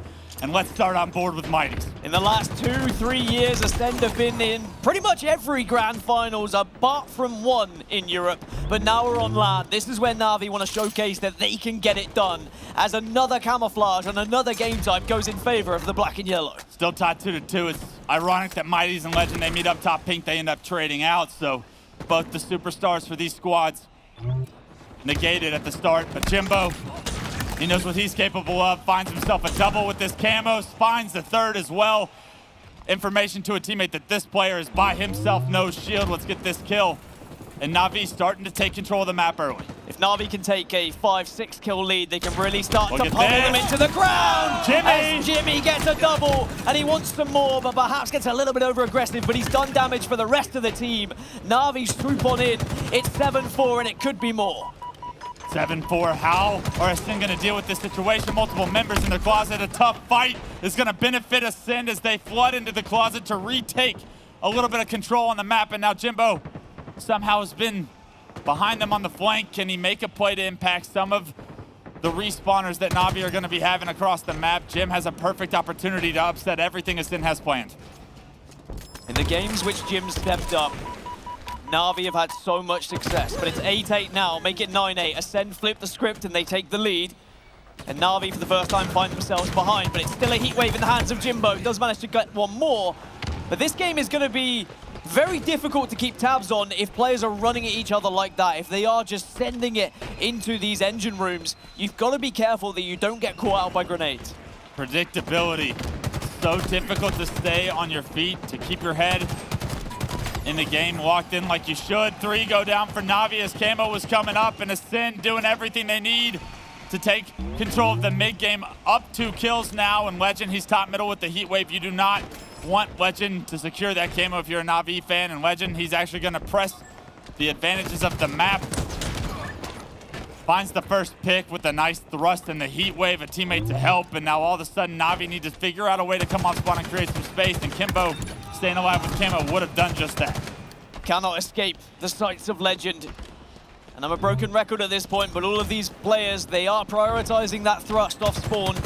It's in a dangerous position to try and get, but with the right slides, you can get there so quickly, in and out, but it's 18-14. A very solid start from Navi is slowly but surely slipping through their fingers. Respectful now has his hands on the heat wave and the camouflage. Legend, because he hit those shots on the Kimbo, he denied camo from being dissolved into Kimbo Spartan. Because of it, it is now in the hands of Respectful, and because of that, he's able to get front the base, unbound, unscathed, finds 2, and that's exactly what Ascend need. Nice shots from Jim. A big double. Massive. And you saw the little bounce behind by Wonderboy, the little hype that maybe Navi need just to keep them picked up here. They don't want to let this game fall away, because we've seen it time and time again where Ascend start to run away with the game, but Jimbo is the key here for Navi. 11 kills at the moment. They need to keep up with the pace of which he's playing. Jimbo's doing such a good job to keep his team in this one for now, but he cannot do that the entire game. Ascend are too strong all around to allow one player to make that much of a difference in the score. 28-19 now. The game's starting to get out of hand for Navi.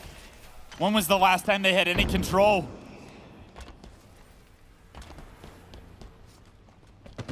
The last time this happened, we saw Navi just pause for a moment. They sat around the corner, they tried to slow the game down, but they got caught out by Ascend. It was a camouflage that did the job. There's another camouflage on the map. Are Navi in a position to actually grab this one? Mighty's the first to go down, and suddenly it's an 11-kill game, and Navi are falling to pieces here on the main stage. Respectful starting to feel it in the bottom left as well. You see the emotion on the kills. The slays come through once again for Ascend, and now they have momentum, they have the lead, and they can feel the winners bracket finals going in their favor. Let's hop on board with an Astro, listen in with Ascend, and listen to this championship roster take form. Watch it, Jimbo. That tunnel, Seeker, car, one shot. Two dynamos weak, boys. 2-2 on me, 2 on me. Top car, one shot. Flag, I can't. Dinos. Alright, he's a little bit weak, Ledge. Yeah, we're straight. Nice! One shot that frame, one shot, yellow. Behind me, Seeker. Look at me, car one. Watch out, blue front base. Nice, let's go. Carton on me. Carton weak, Jimbo. Carton weak, Jimbo. Top car, one shot. Can't see him, mate. P1, Ledge. P1. Two there, P on me. Jim's P1 as well, weak. One shot by mid, Jimbo. One shot. Nice, let's go, boys. Yo, yellow gen from Nate. I'm going to their gen. I'm in. Oh, gen. One shot at gen. Yellow gen weak, Mighty. Guys, yellow gen, I think. I'm pushing. Legend starting to hit his final form. The triple kill, standing up. Letting Navi hear about it. But more importantly, 4 kills to go for Ascend. The steak dinner's a realistic possibility.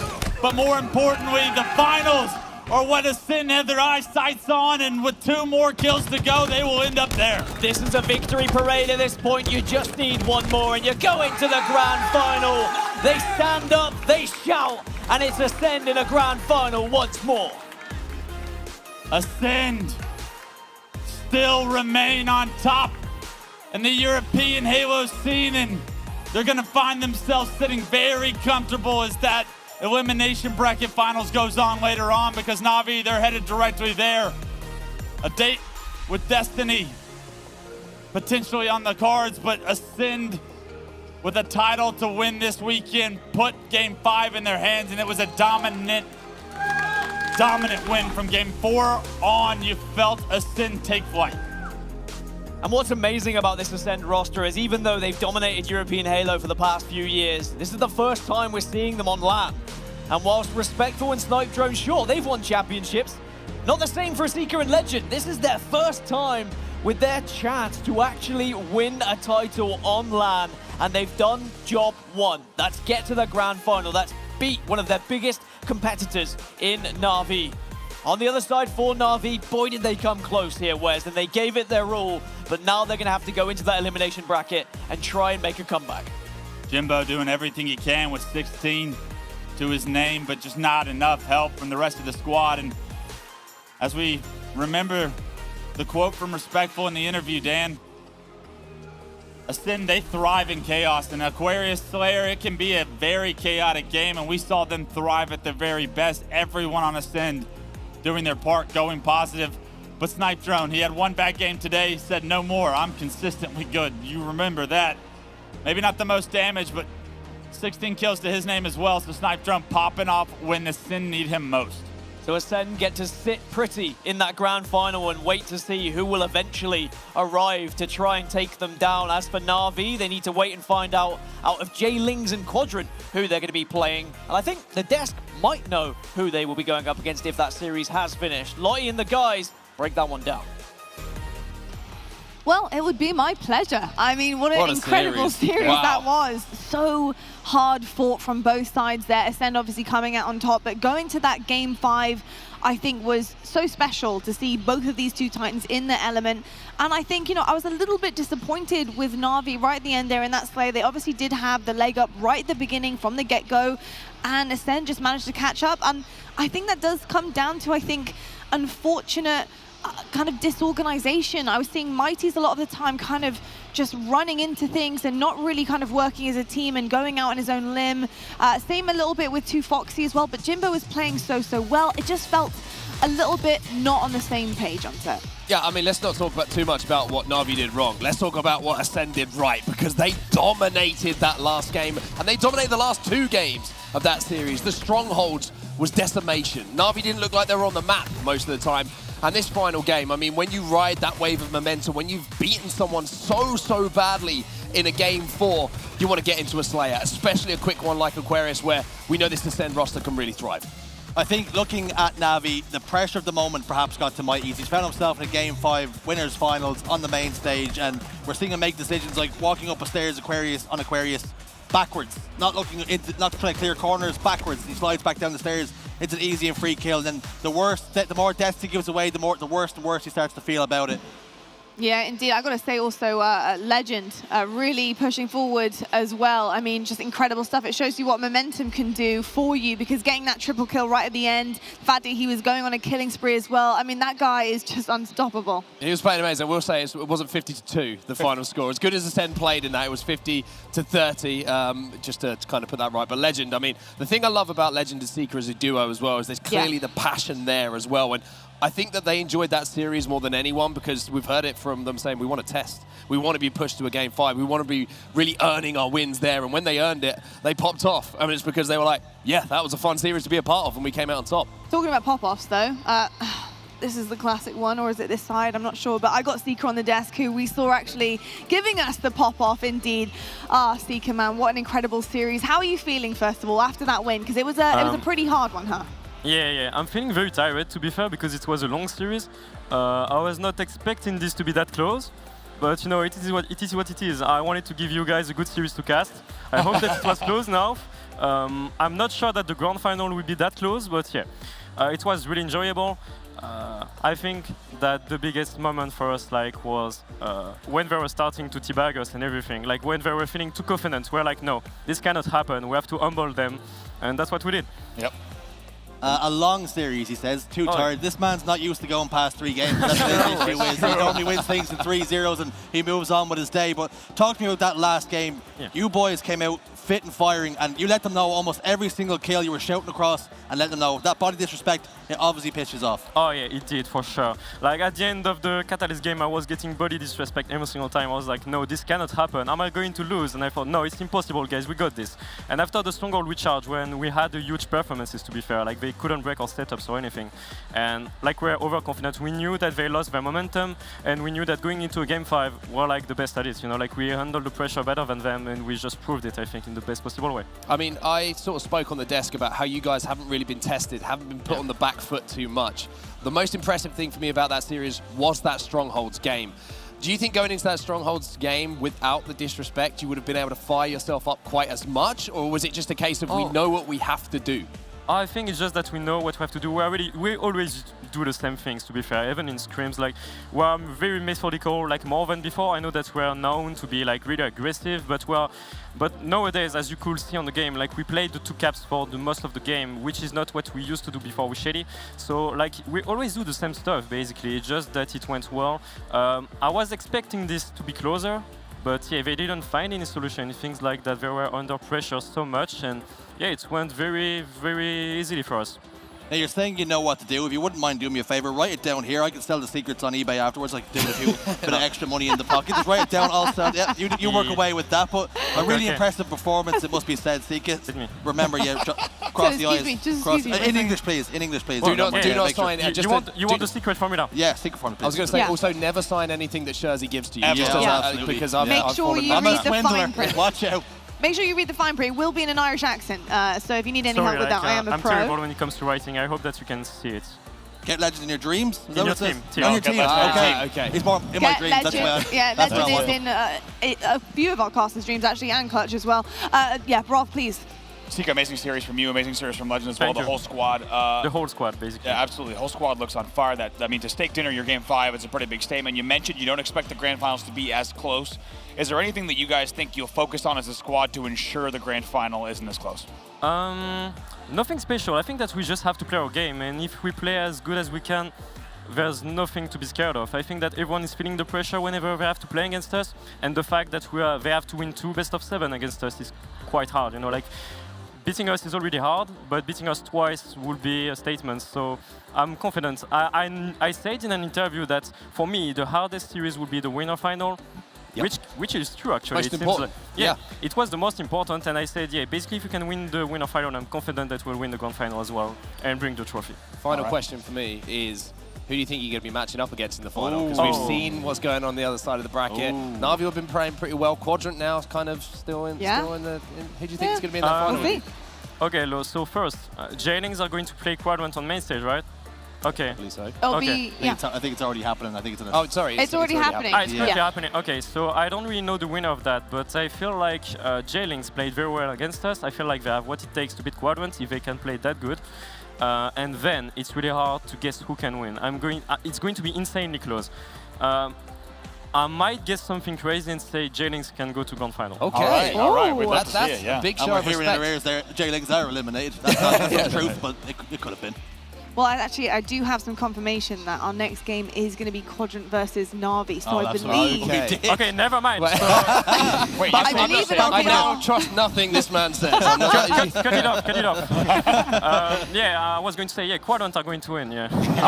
It was Quadrant. We'll edit it all out. I thought you said Quadrant, not... I knew it. I knew it. CK, it's an absolute pleasure having you on the desk. Thank you so much. An amazing show that you put on for all of us here and at home as well.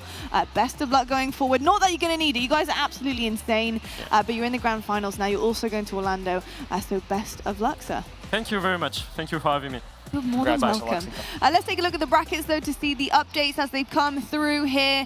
Now you can see we got our elimination finals happening very shortly. Quadrant 3-1 versus J-Lings, despite the amount of want and need that Seeker had for J-Lings to come forward. He thought they might do it and get to the grand final. Unfortunately, J-Lings will be knocked out of the tournament. You will see them in Orlando, though, and our elimination finals, Quadrant versus Navi. Yeah, great run, though, from J-Lings. Just want to give them... We didn't get to see them on the main stage against Quadrant due to the series we obviously just had in front of us, but a great performance from J-Lings. I think they really impressed a lot of people, but on the same side of that, Quadrant coming out of that series 3-1 shows how well they've started playing too. Yeah, I think commiserations to J-Lings, but they can look now to Orlando that they managed to solidify top four. There's question marks heading into this with Online Warriors, Blackhand. Would they be able to threaten their spot? But they made sure to do it on LAN. Quadrant against Navi in the losers finals. Oh, it's going to be a tough game. Yeah, it's going to be a very, very tough game, and that is what we've got left on the cards here to find out who is going to be joining Ascend in that grand final position. And of course, just to remind everyone, it's going to be a hard road for the elimination bracket. Yes. You've got to reset a bracket if you want to take home that trophy. It's a lot on the cards, it's a lot on the line. You're going to need to get a few energy drinks in, I think, or maybe a couple of coffees if you want to see this one through. And folks, I assure you, you do. After the break, we do have our elimination finals coming up. We have Navi going up against Quadrant, who are looking out for revenge. You won't want to miss it. We'll see you right after this break.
sword now. As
just on fire right now.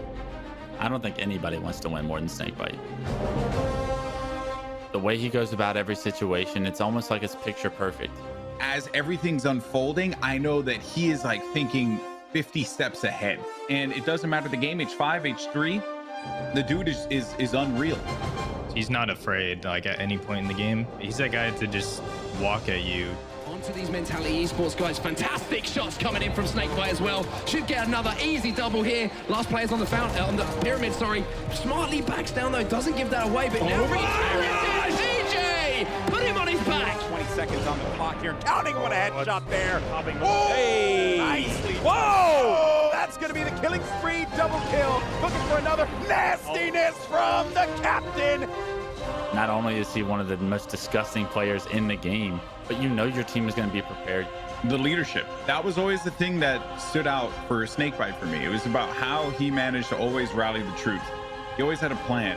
Every day we get on to practice, it's just being committed to winning, and winning is everything. Just from watching him on stage, you know, listening in on their team communications, post and pre-game interviews, it's not hard to tell what he brings to the table.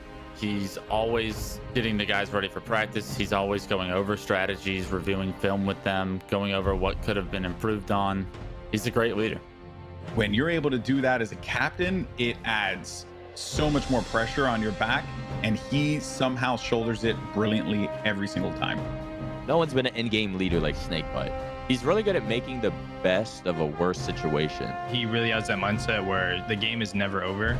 If they go up 2-0, like, it doesn't matter. Like, as long as we extend the game out and we play the game 10, 12 minutes, like, we're going to be able to come back and we're going to be able to win it. Fourth vengeance, obviously last time at the Halo World Championship 2016, he got slapped around when he was on Evil Geniuses. God, this guy is so, like, just lose. Like, he's always just fighting back. I remember playing him in Constellation, and there's Snakebite going hard as shit, just stomping me into the ground. Snakebite does not like losing, and it shows. Into the distance, takes down Reliable, hits the double there for the killing sprint. Two BRs locate themselves onto him. Aries gets taken down again, and a running riot for Snakebite, 15 in a row. This man is unstoppable. I'm very appreciative to have him on my team. I know there's a lot of players that don't take it how he does as serious, and just it's nice to be able to trust the commitment. He doesn't break character. It's not something that he just pretends to be. It's a consistent 24/7 job to him. The creator and leader of a modern-day dynasty, Snakebite and his team have claimed their spot among the Halo greats. With back-to-back World Championship victories in 2016 and 2017, and an unmatched dominance that continues to this day. It's just impressive. It truly is. At that point, CLG, Optic, Tox, now Sentinels, they could do whatever they want and they would find success. It was ridiculous. You have the great players in Frosty, Roll 2, Lethal, I mean, absolute legends of the game. But consistency, that comes with the mindset and the tone that Snakebite set from day one. He's seen these situations hundreds of times, and he's able to make the calls that'll win his team the game. He's the most crucial piece to me. Snakebite and Roll 2 have been doing the same exact thing. Like, they're easily the best duo of all time, like the best players for a while now. And so, like, they've been doing this consistently. They're gonna consistently be at the top. For Snakebite to become the greatest of all time, he just has to continue what he's doing. Putting in the hard work and dominating.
The two Titans clashed on the main stage just moments ago. Nothing physically broken though, although maybe some pride over on the Navi camp. It was a Game 5 series and it came down to big momentum shifts in the maps. Ascend set the tone in their favor with a one-sided win on Streets, but map 2 was a big answer back from Navi with power-up timing on point and Jimbo with a game-saving repulsor onto Respectful, knocking him off back ramp to keep control of the map.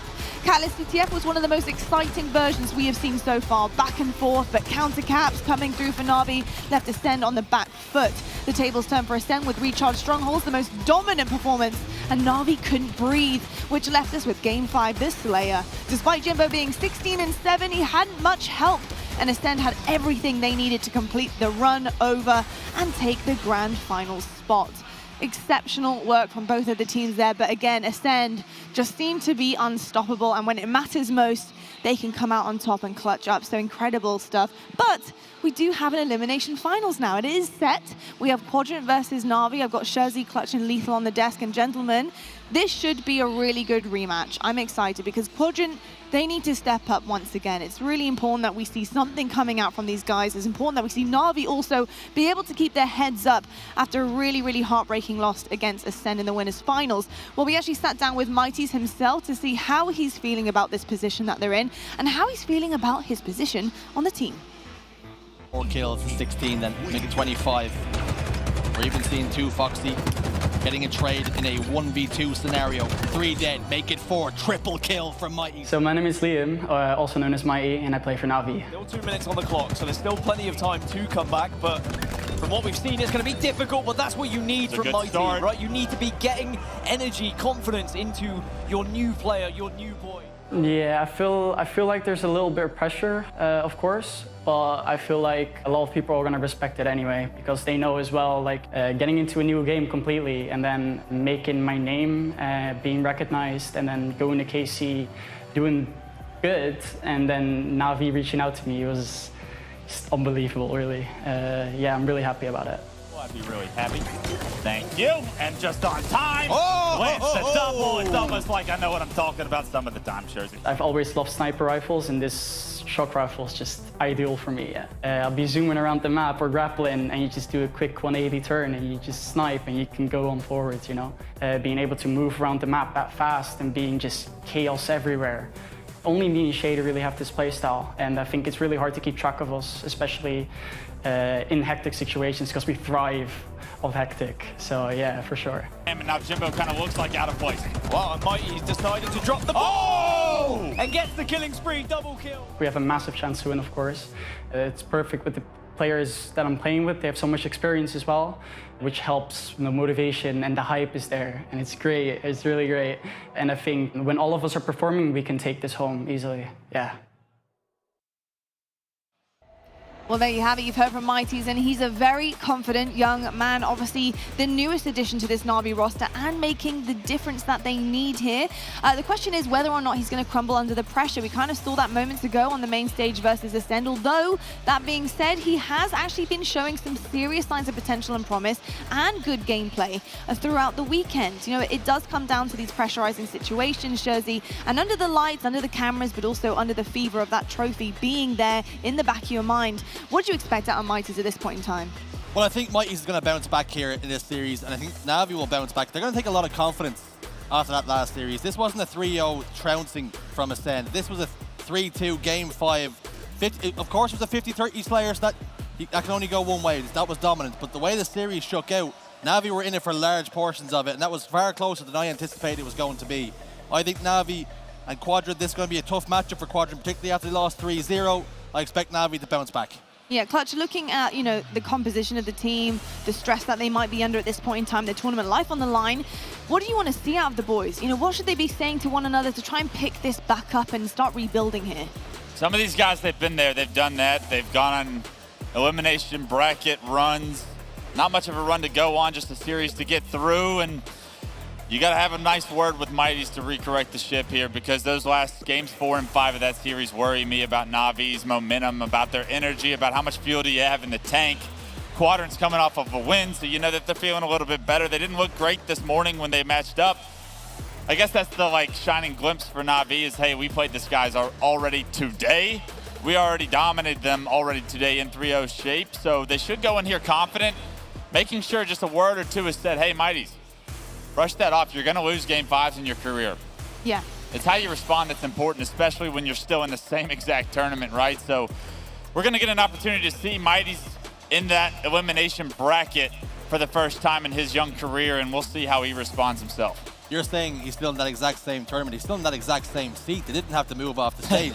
Quadrant controller's still watching. I think maybe this game in 4 and 5 had gone a little bit better for him. Maybe he wanted to stay in that chair, move it around perhaps, and maybe he gets some better look. But I expect Mighty's to bounce back here. I think the experience of the team will put an arm around him and say, listen, forget about that. It's going to happen. We go again. You know, Jimbo has said that they're a confidence-based team, and that is something that's been really pushing them forward this weekend. Well, they do have the factor of confidence, like Clutch mentioned, the fact that they have already beaten Quadrant before. But on the flip side, Quadrant, they're going to be looking at this as a new opportunity, as a bounce back, being able to right the wrongs that they had on that main stage earlier on. And Lethal, what do you want to see out of these 4? Quite a lot, I'm not going to lie. I did say earlier they are elimination bracket specialists, and what a surprise, they're in elimination bracket finals, so not really too much of a shock to the system. Last time we saw Quadrant play Navi earlier on, there was some really debatable plays where I was kind of questioning, thinking, what on earth's going on? Normally they go on a fly, they coordinate really well together, falking in every situation to try and capitalize, and they collapse so quickly.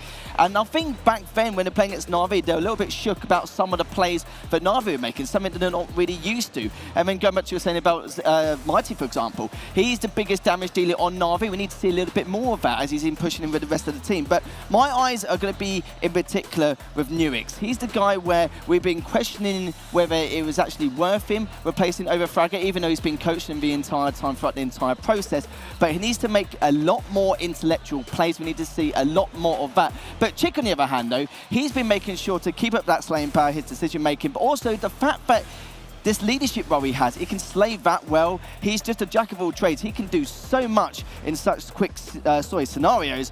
But this is the point where we have to more focus on Navi with the fact that how demoralized are they? They've been playing back-to-back series. And in that last series, they probably should have won. They had probably a game type advantage, I would say, in my opinion, and we spoke about it previously in the past. But this time it's completely different ball game. They want to face Ascend again in this grand finals, but one step at a time here. This needs to do exactly what they did back in the winners semi-finals. You asked the question, what do you need to see from the 4 on Quadrant? As far as I'm concerned, it's only 3 players that let the side down. Chick played out of his skin. He needed help from the other 3 at times there, Wes. He was at the rest of those 3, he needed some help. Yeah, somebody's got to help Chick out, and at the very least, take the ball from him when he's playing as well as he is. The fact that Chick was able to, was forced to pick up the ball and hold on to it, and a lot of the opportunities that Quadrant would have had in that last game, in that all-ball recharge game, where we got to set up, we have an opportunity, all are dead, but my best player has the ball, something you do not want to see. If you're not playing well, you need to be the guy that understands, hey, this might not be my game, this might not be my series. Let me give it to somebody that is. Yeah, it's Nurix. He was the player who was literally was doing the worst. I said to Wes, if I'm in that position, I demand the ball. I said, listen, I'm not having that kind of game. Chick was ahead top player, top assist in the team, most ball time. That can't happen. You can't heavily rely so much on one player. And if you're going to, get the ball out of his hands. Yeah, I mean, it was absolutely unbelievable in terms of statistics. And what Chick is going to be doing is he's going to probably be banging their heads together of his team saying, we need to do this as a unit. There's no good coming into this as an individual. Somebody that has been quiet on this Quadrant roster all weekend long is SLG, a kid that usually is making a lot of noise with his gameplay. This is a big series for SLG. Usually, he's making a lot of flashy plays. I haven't seen any yet, so let's see what SLG can bring to the series as well. And we certainly will. So one thing I was going to add as well was that with Quadrant, they're known for their strategic aggression. That's what they're known for, and it's one of the least, well, you could say a lot of their opponents are trying to at least exploit that as a weakness. But the problem is, though, we haven't really seen much of it. We're going into duos there, probably one of the best teams in Europe in terms of having that numbers advantage every time and avoiding those duels. But the problem is, we didn't really see much of that earlier on. But you've got to remember, ever since they played Navi earlier, they had the chance to play against Jailings, maybe rectify some of those mistakes and actually manage to win that 3-1. Even though they lost to Slayer, they can just wave that off. It doesn't really matter at all in the side. So hopefully they've recuperated, they've discussed things, they're able to get back in shape and now make this a much closer series in comparison to the winners semis earlier. Indeed. Should we take a peek at the series layout though? Because what is coming our way. We do start things off with Streets Oddball, which we did actually see as Street Strongholds previously. Same map, different mode. We also have Catalyst Slayer, which was that second map that they played again. So the rematch is kind of coming forward here. Then we had Recharge Bull though, but we got King of the Hill this time around. Anything that you want to, read upon there, Lethal? A couple of game types there, but there's no strongholds. That's the worrying factor. Don't get me wrong, there's a live fight right at the very end, but Quadrant don't want to take this to a game 5. And we've got Aquarius CTF, another game type that Navi are very, very strong on. But it's a lot of setup-based game types here. Navi, I wouldn't say they're laughing at the stage in terms of what they're seeing right in front of them and what they can do here. But I do feel like for Quadrant, they won't be too happy knowing that there's no strongholds in this list. For a team like Ascend or a team like Quadrant, you don't want any of these new game types in here. As Catalyst Slayer, a game that they lost to Navi already, it wasn't pretty earlier today. The fact that it rears its ugly head so early in the series is such a tough thing to see. If you're Quadrant, you want to play game types you guys have been practicing on all season long, especially in this magnitude of a series. So I hate the fact that that one's going to be an opportunity for Navi to stay in this series, even if Quadrant start out high. Yeah, couldn't agree more on that. It's going to be a little bit difficult as well, especially reading into the series layout. But let's read into something else. Let's look at two players head-to-head right now. We have Kimbo versus Nurix here. And we kind of mentioned Nurix a moment ago as well, Shozy, about how the fact that he's come back into Quadrant.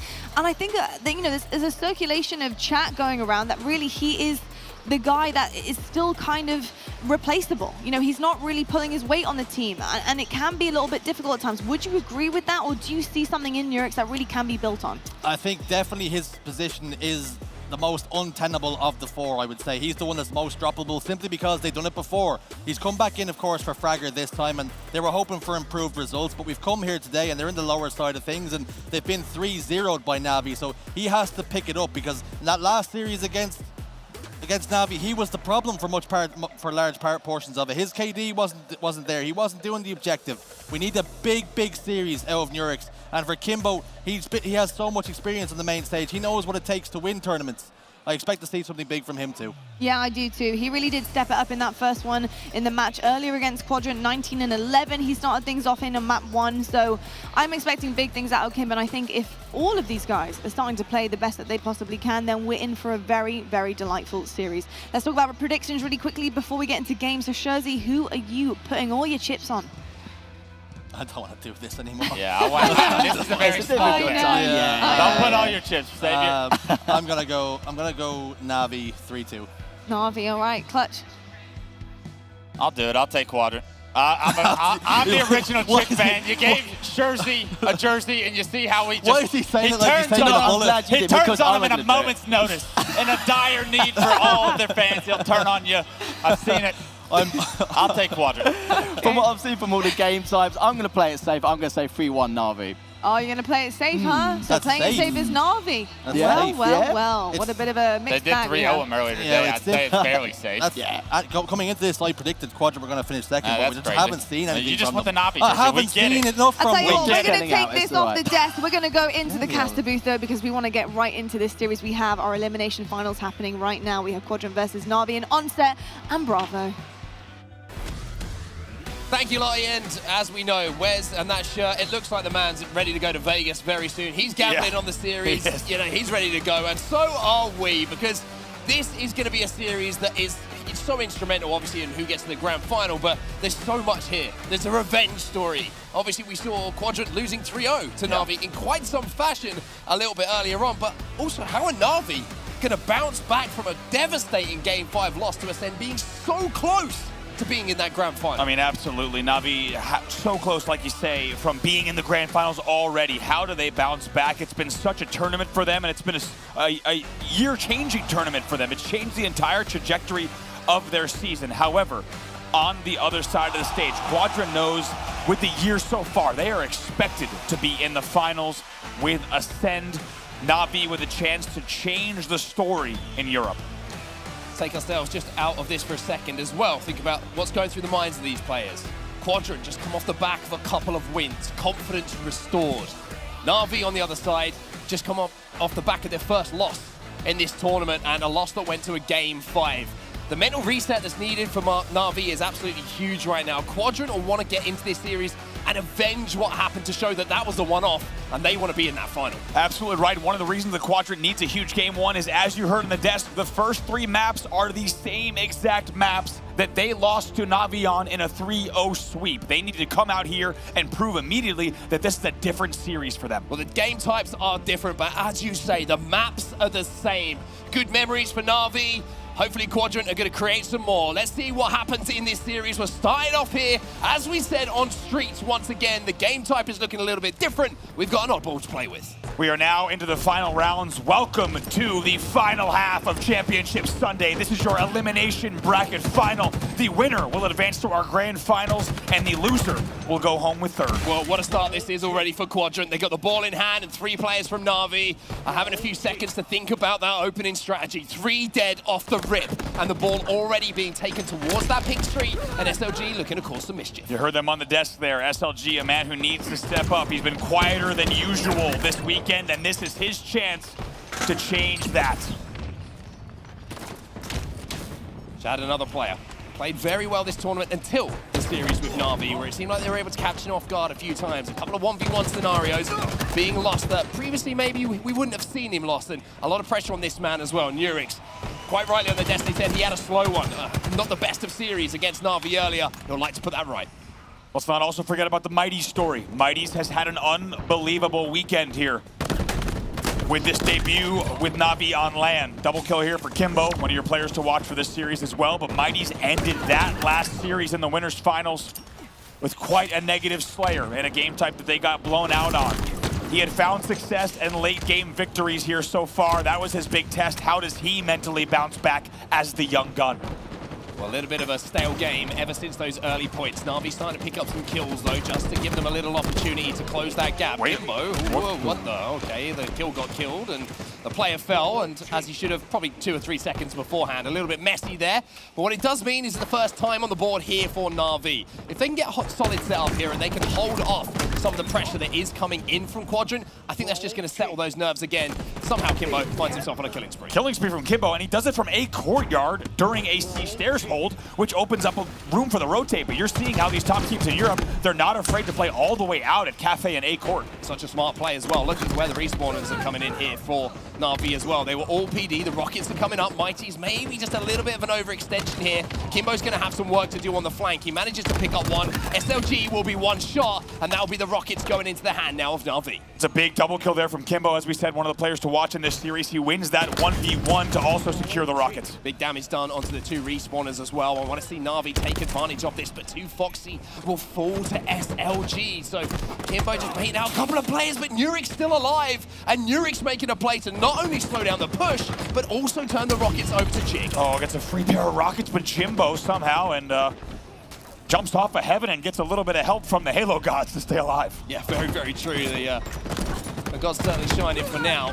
As 2 Foxy comes in on the flank to take down SLG. 29-9 is the score at the moment, and even though kills are being picked up here by two Foxy and the Navi lineup, we need to see some ball time off the back of it. It looks like that's happening now. Chick with a great grenade there. He placed it perfectly at the bottom of Neon so that it was essentially unavoidable for 2 Foxy. They will find themselves 2 dead. However, Mighty's with a Bulldog here on B stairs is going to mean even more time for Navi, despite the man disadvantage and nice shots from Jimbo, the guardian of the C stairs as well. That'll force a rotate. Jimbo's been playing really well today, shooting really straight and making himself a difficult kill a lot of prime times here for Navi. Rotate comes in, SLG does spawn out though, so this is now going to be an opportunity for Navi to collapse onto SLG, to take down Chick. They have the numbers advantage, but it looks like at the moment Chick's getting away. Jimbo is going to somehow snap on and make sure that that becomes a 1v1 at the back of the tower instead of a 2v1 here for Mighty's. Looks like Chick maybe looked away for just a split second, thought he would have gotten the kill with the final burst. We've all been there, we've all done that. Look at the scoreboard here. We are tied up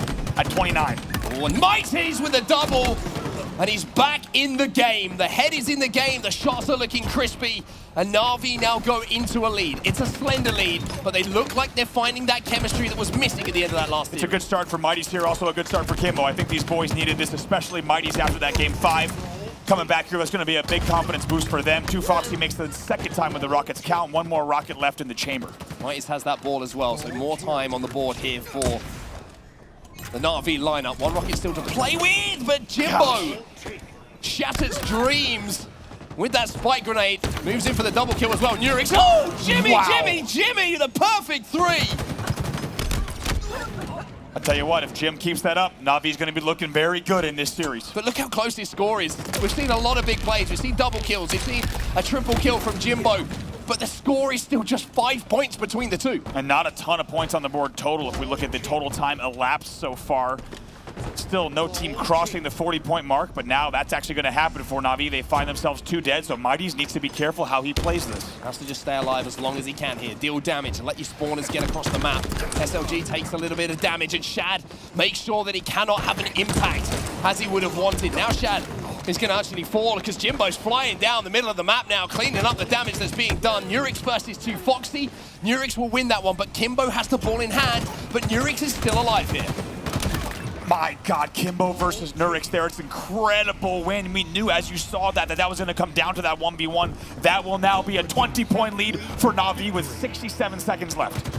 Kimbo also turns his attention towards the B stairs to clean up that kill. Nurix again tries to challenge Kimbo, but there's only one player who seems to be winning that fight every single time at the moment. Nurix is still alive, but Kimbo puts him on his back. Spawn is now coming in at the back of the tram. The ball is down with 50 seconds left on the clock. Navi can slay out. That's exactly what I was going to say here. They're just going to look to get these kills. They're trapping the C spawns. They do have to be careful about the split spawns that are about to come in, though. They have to make sure that they're on their P's and Q's here. Do not let that ball get out of hand. Do not let an opportunity slip through the fingers, and don't look back on this game thinking we made a mistake. A mistake, excuse me. SLG's making mistakes though, because Kimbo and 2 Foxy working together beautifully. Jimbo with the Rockets, 2 dead here for Quadrant, and now they just have to hold on for a few moments more. This should seal the deal. 3 dead with a Rocket grab with a perfect rotation, but Nurix spawns in the back, but they immediately eliminate him. Now that really should be salt in the wound for this round. Salt in the wound is exactly the phrase I was going to use as well, because it's one thing to know that you're coming off the back of a good series, you're feeling strong, Quadrant I'm talking about here, and then you just spend the last few moments getting pounded into the ground. But as I said, you got to be careful. You can't afford to make mistakes, because on the same hand, you could say a turnaround could happen here if they're not perfect. Kimbo gets one, Chick gets another, and the game is getting close here. Navi need to get the ball out of the hands of Quadrant. Jim was the last guy alive. 2Foxy's already up C stairs as well. They need to keep holding. This could be it. Nurix is flying. Nurix is running. It's tied up here. 1 point advantage. 2Foxy gets the ball back in his hand. He's trying to stay alive. They go up by 1 second, and by 1 point. One single solitary point. Navi win the first round. Oh my God, an unbelievable back and forth. What was about to be a heartbreaking defeat for Navi in the first round, and a huge come from behind victory for Quadrant ends in a Navi win off of perfect timing. At front C, they win by a single point, and they will take the first round of Oddball on Streets. I want to see some more of that. I enjoyed that. What an ending to the first round here, and if that's anything like what we're going to have in store for the series, do not adjust wherever you are watching the European finals right now. Jimbo flies in, takes down one player who had those rockets, and now Chick is going to collapse alongside his teammate to take down 2Foxy. 2 dead, 3 dead here for Navi, as the ball is now back in the hands of the French squad. Quadrant not going to be happy about that. They thought they played every single piece of that right towards the end of that game, and seconds away from stealing the victory, but somehow, some way, Navi is able to grab that ball and hide behind the very slim front pillars of C and take the round. Quadrant now with 24 points on the board early in round 2. Just taking a look across the stats in the game at the moment, Mighty's is 12 and 12, so solid performance from him, but the standout players have been Kimbo and Jimbo. Both of them combined have 43 kills. 2Foxy a little bit slow as he picks up his 8th. He was slow in the last couple of games of the series as well.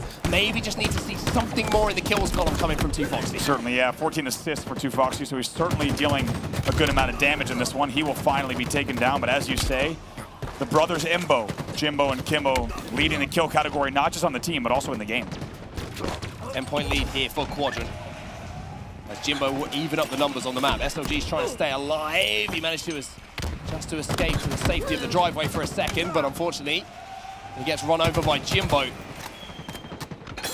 Now a little bit of Shad POV. Looking across these stats at the moment, 16 and 16. Another player we highlighted as maybe just looking a little bit off the boil last time these two teams went up against each other. If he improves as well, then this will be a much tighter series. One thing you won't see reflected in the stats is how long Mighty stayed alive back tram and front seat during the end of that game. He could have been easily cleaned up. It would have been a lot more control for Quadrant. But the little things like that really make a difference. No, SLG gets a betrayal on Nurix, and we got it from the Shad POV on C-Balk. It's like watching a disaster unfold. They have perfect control of Rocket's bottom middle. SLG kills himself and betrays Nurix. It's that horrible I shouldn't be watching this. Yet I am watching the entire video. One of those kind of feelings. Can't look away. Well, Shad still has a rocket to play with. Mighty's kind of chunks most of the damage, and now will get challenged and taken down himself. Navi lose 3 players, and Jimbo, the last player alive, ball is down as well. More time here for Quadrant. This is looking a little bit more organized here from Quadrant.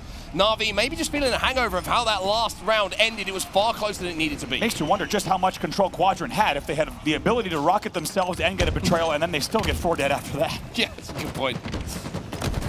We'll have to presume there were some mistakes on the side of Navi for that to happen.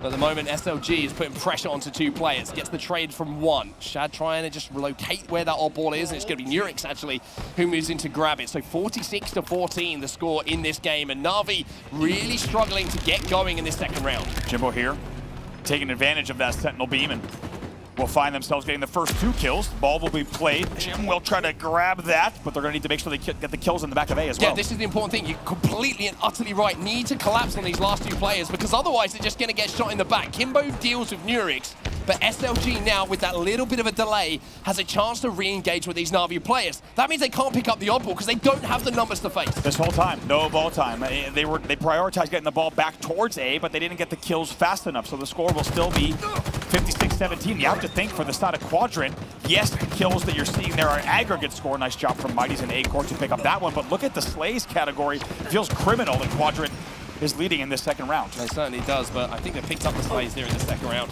Rockets are coming up. Jimbo will fall. He was the player from Navi Task with going for that power weapon. Kimbo's trying to do what he can to deal with Nurix, but the Rockets are still down and still not in the hands of anyone by the looks of things at the moment. Quadrant lose 2 though. Surely that opens the door for the Rockets to be found. It's actually Shad who finds them, and he finds 3 players from Navi to leave the opportunity for more ball time here for Quadrant. Last player was right around the L. They're going to be able to clean that one up as well. 2 Foxy's going to be the last one doing the laundry. And they'll continue scoring. They'll cross the 60-point mark now. And no time to be doing that right now. It's a elimination bracket final. You want to get into the grand final. The sheets can stay wrinkled to Foxy as Chick now finds himself maybe trying to add a few wrinkles to the brows of these Navi players, trying to stress him out a little bit as he gets behind one and takes him down.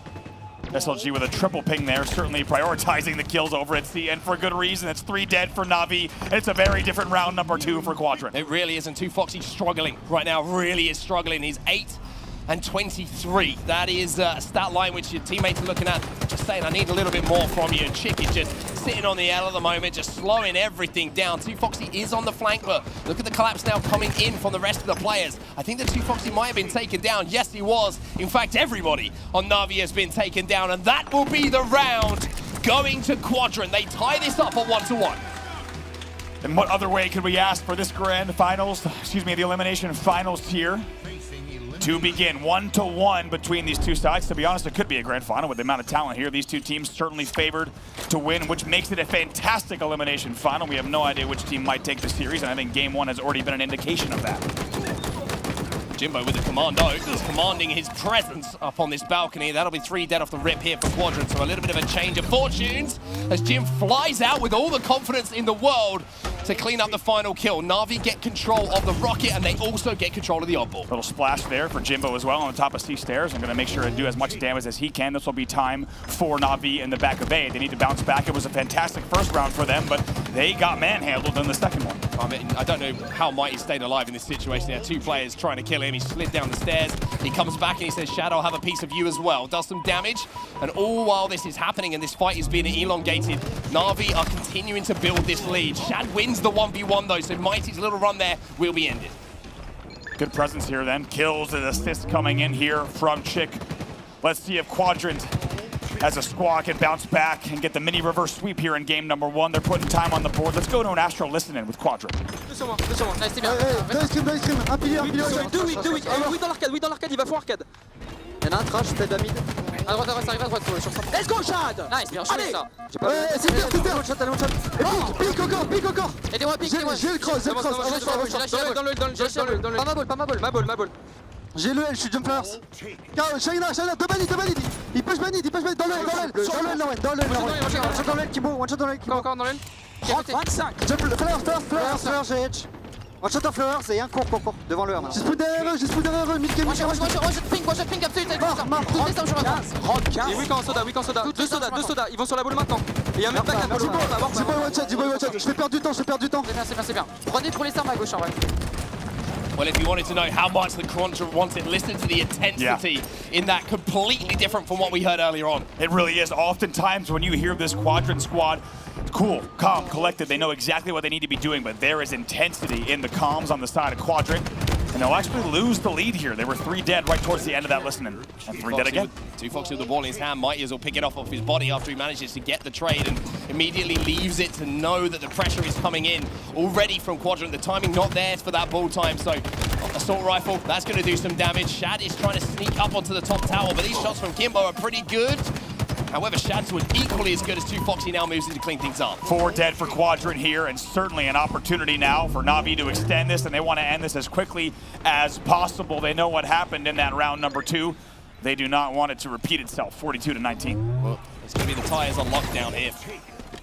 As the assault rifle was shot through shields. However, you also saw that the Sentinel beam was in place. Shad manages to even up the numbers, and he gets caught off guard there. A horrible tap on the shoulder. Coming in for Kimbo, not sure if the comms broke down or whatever it was, but Navi find themselves 4 dead. Straight out of a horror game, you think you're safe there in the middle of the map, and all of a sudden you're getting microwaved in the back by Nurix, who then also grabs the objective and will continue scoring. Just like that, they're within 20 points. It really is a closely fought game, this game number 1. 2 players going to push onto the tires. Jimbo's going to be there as well. He gets 2. Jimbo also picks up a 3rd, I think, in that fight. He's going to get the drop shield down. He's going to pick the ball up. So down, up, left, right, Jimbo shooting everything. He's trying to drag Navi through this first game. Absolutely, rocking the GTA cheat codes there. He's about to drop a tank, and he's dropping almost a 40 bomb on him as well. He's 39 and 26 right now. It's also a double kill on the other side, though, for Nurix here on the B push. Nurix looking to clear the way, and he's done a great job to win both those fights.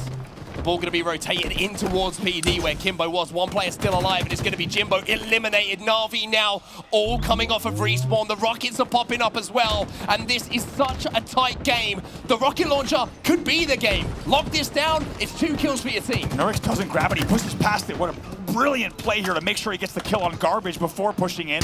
Now stays alive, gets 1, gets 2, gets 3. It's a late game triple kill for Nurix. I said the rockets were the game changer. At this point in the game, you lock them down, you get the kills, you win the game. Now they will go into a lead. A massive, massive play coming in from Quadrant in those final moments. What a swing. We talked about the kills that were coming in for Jimbo and Kimbo, but now Chick, as well as Shad, they're also in the 30 club.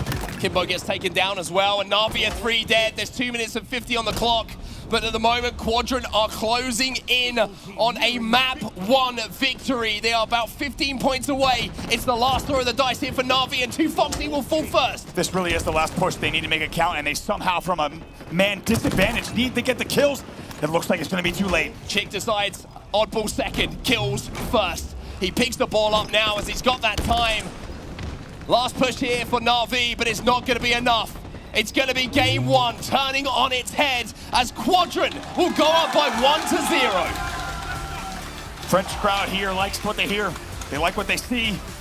And it's a game 1 win for the French contingent. Quadrant will take Streets ball, and like we said, they needed the first game. This is the same maps, the same game 2 Slayer in this series as the 3-0 Navi sweep that happened just earlier today. Smiles on the faces of SLG and Quadrant as they take the first game in the series. And a much different tone to the Quadrant lineup as well. The listening was perfectly timed. Every single player is fired up. They want this right now. They want to prove to Navi the 3-0 was not a true representation of what we bring to the table. The biggest example of that, they go down by 1. 1 round. Navi looked like they were comfortable, and then they bounce back, and they show what they're made of. Slow and steady wins the race in game number 1. Navi out to a hot first round victory. Big kills on the board as well, and slowly but surely Quadrant climbs back into the second round. They do the same thing in the third round as well, with some big wins on the board. Look at Shad, 37 and 28 with 20 assists. Leads in every category there, and quite a statement. Yeah, and that was one player I was looking at that had a shaky series against Navi earlier today. Not right now. He's breaking 10k damage, and he was winning so many pivotal engagements that just allowed someone to move in and grab that oddball for the team. So a huge shout out to Shad. You can see the stats on your screen. They speak for themselves. That triple kill, huge, right? Also, talking about what we saw from their screen, pushing past the Rockets, getting the kills that are over on the dumpsters, and then to grab them off of the rack, take down 2 players bottom middle. A triple kill that late in the game just paved the way for them to close it out. It really, really did. Such a pivotal moment of the game. You can target them a lot of the time, and that certainly was one of them. I mean, the first round, Navi almost let it slip through their fingers. They were up by about 30 points for quite some time, decided to try and play the clock, and it almost come back to bite them in the ass. In the end, I think you thought Quadrant was going to take that, but somehow so wise. Jimbo on the front seat pillars got all the time he needed. But this, by the way, this was disgusting. And look at that, that's a triple kill. And just amazing stuff here from Navi. They look so strong in the beginning. Yeah, they certainly did. That was a triple kill from Shad as well that was influential in this third round. And there was moments in this game, and Navi had the lead, remember, for the majority of this third round. But this is the play, and it's Nurix, the man we were highlighting that did not play well earlier on. He's playing pretty damn good right now. I mean, a triple kill, like we said, that late in the game. The boys on Quadrant knew what they needed to do. They come from behind after losing that first round, and they take the game. Oddball on Streets will go their way. Next up, we head to Slayer Catalyst. Let's not forget, this is the exact map and game type they played Navi on earlier today and lost. They did indeed lose, but it was a close game, and there was a few comebacks in there from Quadrant, and now the adrenaline will be flowing, and Navi will be thinking we have to win this game. Otherwise, we got to win 3 back-to-back against a Quadrant team who are going to be fired up. Plus, just remember, Quadrant will think about this series and go, you know what?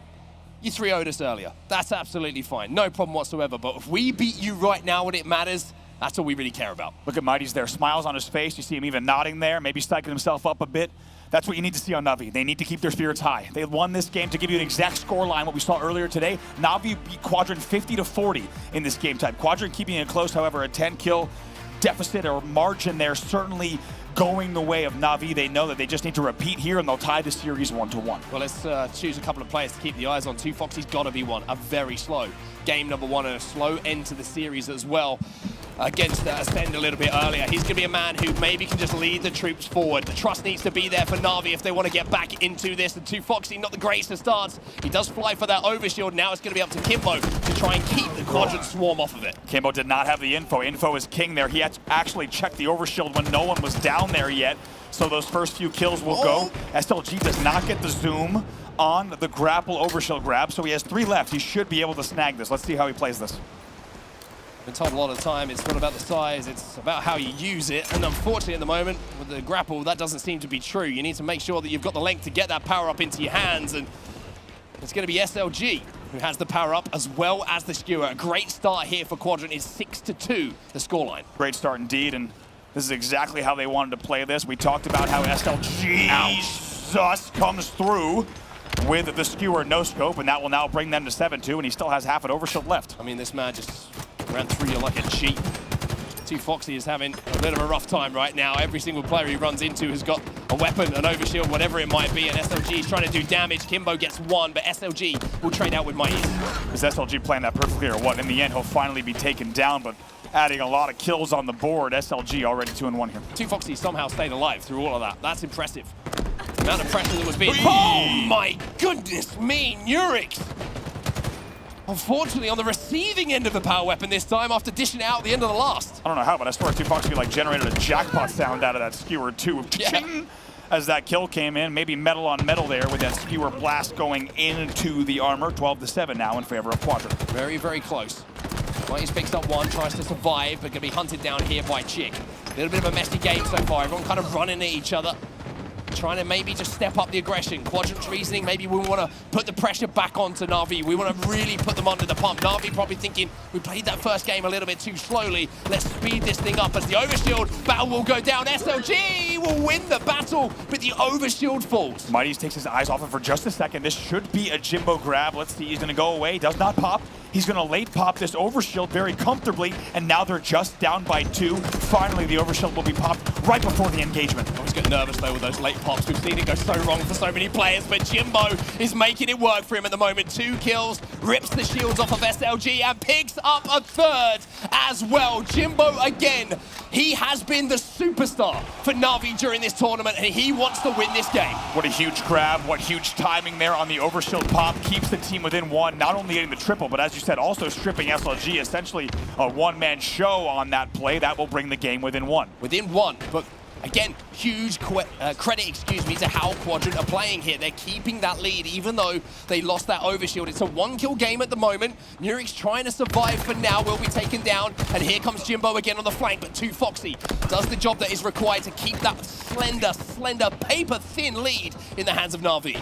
Just by 1, as you say. Not comfortable enough. They're going to need to keep this up. Look at the split, though, right now. You see Jimbo actually all the way on the other side of the map. Needs to be very careful with how he plays this and the angles that he takes and the exact timing as well. Damage is huge as well. If Jimbo knows that damage has been done, then maybe there's an opportunity for him to collapse and be that flanker at the moment. Unfortunately, Kimbo's going to be caught off guard. 2Foxy has the skewer. We've already seen him hit 1 beautiful shot with this weapon. But now you're seeing a collapse starting to come in from Quadrant. They've managed to take the lead just by 1, but 2Foxy again drives a hole through the heart of SLG. Oh! Picks up another one as well. That will bring the game 21-21. And you thought for a second, because it was a 2v2 split for Navi, boy, that's hate to see it there. Kimbo will get taken down in the end. Overshield again in 2 seconds. The 3rd one does not hit. Shad's going for that OV grab. Shad might be able to pop it as well. No! He gets taken down, but even with 2Foxy doing some magical stuff with the skewer in his hands, it's still just that 1-kill difference between the teams. Jimbo actually grappled in behind to help Shad. It's a great grapple. Got to find out where that overshield is. Might have been burned bottom middle. Might have been burned. 2Foxy is the POV that we're watching right now as well, and he's trying to See if he can sneak out a few of these plays. He knows Nurix is weak and he manages to get that kill. Beatdown would be huge. He repulses Chick away. Kimbo's going to be taken down by the frag grenades being frantically thrown his way. Chick will fall as 2Foxy does step up here for Navi. It's a killing spree for him, but it's still a 1, make it 2 kill game. Absolutely, yeah. 2Foxy on your screen. Of course, his POV is what we're watching from top middle, 28 to 26. And these two teams just keeping neck and neck with one another, and that looks like in the end that final overshield, excuse me, not final, but the last one that we saw will end up being burned and not a factor in these past few battles. Kimbo just makes the lead a bit more comfortable here. Another kill for Kimbo as well. Means that Navi now have a 4-kill advantage. Make that 3 as Chick and SLG will fall onto 2 players from Navi. 2Foxy still running Riot though, but you can see he'll fall as well, and that will be a clean team wipe if Shad can get the job done. It will be, and now you're seeing the lead back to just 1. Wow, this is exactly what we were hoping for in the elimination final. You want your Game 2 Slayers to be this close. Neither of the two teams do. Underneath the map for Shad, needs to connect one more after this at least. That'll loop him back up, but he's got to figure out how he wants to combat at gold. Very nervy moments there, very nervy moments, but while Shad was traversing and doing his best in impression of the Cirque du Soleil, his teammates were killing everything in sight. It's 33 to 31 now as Navi find themselves behind. Interesting trades there. Navi find themselves, as you say, 2 dead and 2 behind. This next power-up is going to be huge. We'll go back over to Navi to get into a listen-in with their side here as they try to tie the series. 2 shot, one guy's on Ivy, 2 shot. Oh yes, sorry, he's 1 shot. He's bottom Ivy, 1 shot. He's running. I don't know where he's running. Okay, okay. Skewer. He's on the stairs. He's on the stairs. Across map, 2 on the breeze, across map. Oh my god. 2 in blue, boys. 2 on the breeze. Yeah, going for it now, going for it now. Coming behind you as well. We'll go down to your left, Pez. Below you, Pez. I'm mounting him. 2 on me. OS got away, I think. 2 on your side. Let's revamp. Play Robbie's side. OS is gone. Bottom Mohawk. One. Stop weak. Oh, back up, Pez. I'm gonna push my side, I think. I'm good though. Might be flank.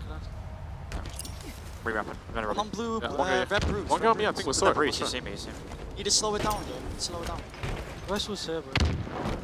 We got the opposite breeze. Top mid. Chad. That's side. Yeah, pick. We can start fighting. Push that base now, Chick. Just hide. Come base. One is down. That's what you check. I'm gone, Chick. I'm gone. Okay, check's weak, check's weak. Get into that base if you can, boys. Yo, on the breeze, on the breeze. I'm one. You're breeze, Liam. You're breeze. Push us out top here. Down low, down low. Yeah, he's weak. He's my kill. Yeah, another one. 2 shot, sharp, bottom blue tunnel. Very interesting listening there. It seems like they're trying to stay calm, but when you're looking at the gameplay, everyone's getting caught off guard. Yeah. It's 1 by 1 they're falling. There's not a lot of teamwork here coming in from Navi, and Quadrant are taking advantage of that. They're up by 7, make it 8 as the sword makes mincemeat of 2Foxy. A little bit of apprehension on both sides, but certainly on the side of Navi as they were no match for that overshield, and also that sword push here. Also a skewer in the hands of Nurix, but look at the 2 kills that go the way of Navi. In that gap once more. Nurix made a big play with the power weapon towards the end of the last game. Isn't going to happen this time. Kimbo with a sword will bring this even closer. All the weapons are on the map and in the hands of players who can make a difference here. And if you've got one of those weapons, you're feeling the pressure right now. Overshield as well, going to be a big factor here coming up in 15 seconds. This is down to the wire. Game within 6. Look at the kill feed though. SLG and Chick. Kimbo will trade out. It's 2 for 2. It's a 3-kill lead here as Quadrant find themselves 3 dead. Nurix is now last alive. The overshield is going to be coming up as well, and he's under pressure too. Last player alive. They need to figure out how they're going to get eyes on this overshield. Also trying to keep Nurix alive because he's a one-man show on they the need to deal with Nurix. They need to deal him. with him. This is what happens when you leave one player alive and you do not collapse. He can come back, he can cause problems, finally he falls, and Navi are now within 1 as Quadrant find themselves 3 dead again. 3 dead, that should be a Navi overshield as well that you just saw pop. It's a 1-kill game. Mighties! And the no-scope from Mighties as well. We're tied up at 44. 44-44. SLG though in the feed will give them back that 1-kill advantage. Mighty's moving in. He's trying to collapse, but he can't find anyone. And even though he's on the flank, 2 of his teammates have fallen. Able to get 1 back, but needs to stay alive here desperately. The repulsor doesn't work. He gets pinched. And just like that, it's 48-45. Quadrant 2 kills away from going up 2-0 in the series. Chick ice cold in these kind of situations. 2 players holding things down. Shad will fall though. That's an opening for Navi, but they cannot make a mistake. They cannot trade. That's why you're not seeing the flood here, because they know it's only a couple of nades, a beatdown, and Quadrant will lose this game. This is on a knife edge. This is wild. This is how this game can slow down on Catalyst. 48-46. Everything to play for here. You're seeing just how careful these 2 teams are being. He's looking to maybe think about making a play. Kimbo Manages to pick off Nurix. Mighty's got angles and information as well. Kimbo's weak. Jimbo will pick up the kill. SLG will fall as well. It's 1 kill to go here for Navi. 2Foxy gets taken down. 49-49. The flood comes in and Navi somehow, some way, win the 50-49. And a few Navi chants in the room as well. My God, does Navi ever love Slayers down to the wire. These boys thrive on it. They will steal the 50-49 win. They will tie the series 1-1. And what looked an awful lot like a Quadrant 2-0 series lead is silenced, despite the fact that we saw them up by 2 so late in the game. All they needed was 2 kills, but they find themselves falling all 4 dead before then. I mean, this event, this Sunday, has been one of the most fun days of Halo I can remember in some time. How close have these games been? How high a level have all of these teams risen their game to? And there's just twists and turns, as it seems like Wonderboy's going to sub in now. I don't think you're allowed to do that, Harry. As Mighty's is going to just take that opportunity to have a break. And why wouldn't you? 50-49 takes a lot out of you, but it's that man 2Foxy. Almost anonymous in game number 1, but certainly at the forefront here in game 2. You said he needed to step up in a big way in game number 2. That's exactly what he did. The biggest numbers in the game, 16, 10, and 8. Biggest numbers, but also some of those skewer shots. They were the kills that kept Navi close. If he doesn't hit those crazy shots, then Quadrant run away with it. But he kept just managing to just about clip a wing, and then Mighty's at the end as well with a few really important shots. The youngster stepping up in the clutch moments. Navi starting to hold the kind of form that we saw from them a little bit earlier in the series, but that was far too close for comfort for both teams. It certainly was. 2Foxy goes +6 in a game that they win by 1. As we take a look at some of the highlights here, you won't forget this one. It's SLG just on a tear with the skewer and the overshield, but 2Foxy also laying down some damage from across the map as well. That's officially known as the HGV, the heavy goods vehicle that came in from SLG there. When you got overshield and you got skewer and you're just sliding at someone, you are the HGV, but so many close overshield burns as well that we saw in that game, just players not being able to quite pop it. 2Foxy though, these are the shots that matter. If you look at the score in all those situations, it was off the back of a couple of kills that went the way of Quadrant. If he doesn't hit them, then Quadrant might run away with things. How close was this game all the way? Look at this, 48-48. It's a gold side overload from the side of Navi, and look at the confidence there. Barely any reaction from Navi. Jim and company fly in there to get the 50th kill. They had all the confidence in the world. They will tie up the series 1-1. 1-1 then, 2-1 the first map, 50-49 the second map. Whew.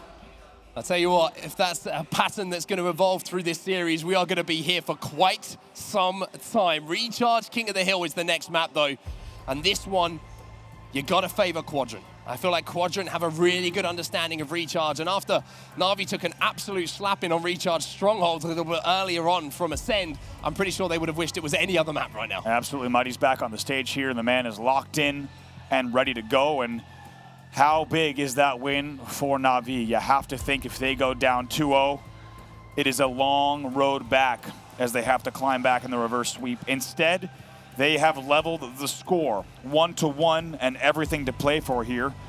Teams not just fighting for the bragging rights and the cash, but also a trip back into the grand finals. Ascend wait in that grand finals as well. They'll be watching this series and hoping it goes on as long as possible. They take every single bit of energy out of them so that their job is a little bit easier. And as if the job wasn't hard enough, of course, if you get to that grand finals, you gotta not just beat them once, you have to beat them twice and reset that bracket. But the fist bumps are going down, a little stretch from Jimbo. Maybe a little bit more of a stressful, or stress-relieving, I should say, stretch than the one we saw earlier on when he was stretching in the middle of the game, knowing the game was done. But King of the Hill Recharge, it's going to be an interesting one for sure. Last time these two teams played Recharge, let's remember it was Navi winning oddball 2-1, but an overall 259-185. So a pretty convincing win for them on Recharge, but as we've seen already, the elimination final is a very different series. It certainly is. I think the maps and modes, they don't matter at the moment. It's all about who's hot. And both teams seem to be warming up to the occasion right now. Game 3 in this best of 5. The swing game, tied up at 1-1. Kimbo, show me something. What's terrifying too is with how close this is, as you say, on a knife's edge, all it will take is one player popping off or one player making a huge mistake to cost their team. Already some kills on the board for Navi. 3 in quick succession, and wonderful shots coming in from Kimbo as well. That was 4 dead. Camouflage, hill control, shock rifle, Mighty's is ready to go. Got the grapple as well, and you heard in his interviews how much he loves having shock and grapple, and he just wants to pop off. He actually looks away, so confident that was going to connect, but finishes it with a grenade. Already halfway done on the first hill for Navi. And the problem is, oh my goodness, Mighty's is heating up, and boy, did Navi need this young superstar on this team. He's certainly reminding everyone that he will be a name to remember. This is exactly what he said he loves doing, flying around the map so fast that he cannot be tracked, taking advantage of the grapple and the shock, and picks up maybe another kill in the back of gold as well. Look at the scoreboard already for Navi. I mean, amazing stuff. When Mighty's is running around doing this kind of stuff, the game's very, very easy. It's going to be 1-0 in the next few seconds if 2Foxy can just survive long enough. SLG has no shields inside of that hill. Chick is desperately trying to get there to support him, but who else but Mighty is to win the fight to keep him out of that hill, but Chick will not die. My God, great effort by Chick there from the Mangler pit. That's what you need. Somehow keeps his team in this, and to be honest, as you said, that should have been over. Now Quadrant will need, my God, Nurix just throws that one in there for good measure. SLG also jumping in, but here comes the push from Gold. And that's the aggression you need to see right from Navi. They know they've got numbers, so they flood together. Now you're going to see Shad, a really important member of the team to stay alive here. He takes down Mighty, now he's trying to deal with 2Foxy. Good nades there, but 2Foxy up to the task, 2 dead for both sides, and what we thought was going to be an early Navi hill is still a lot of points on the board for Quadrant. Still alive, this hill. Mighty's, though, with that kill, look at the spawns coming on the C-plat, though. Kimbo just has to try and survive. If he can, the rest of Navi can get in position to help him out. SLG will fall. Traded out to a 3v3 on the map here. Kimbo knows that the kills are more important. He gets spotted out by Nurix in the Mangler pit. That will mean 2 dead for Navi. Navi know it's just a couple of millimeters away from being their hill. And it looks like Navi are trying to flip the map as well. They're taking control of the seaside. This is a really smart play. If they can get this last bit of hill time with this control of gold and C-plat, they'll be set up for the second hill as well. I'm really glad Navi is thinking about this. Oh boy, Kimbo with a big one here. He should flip it.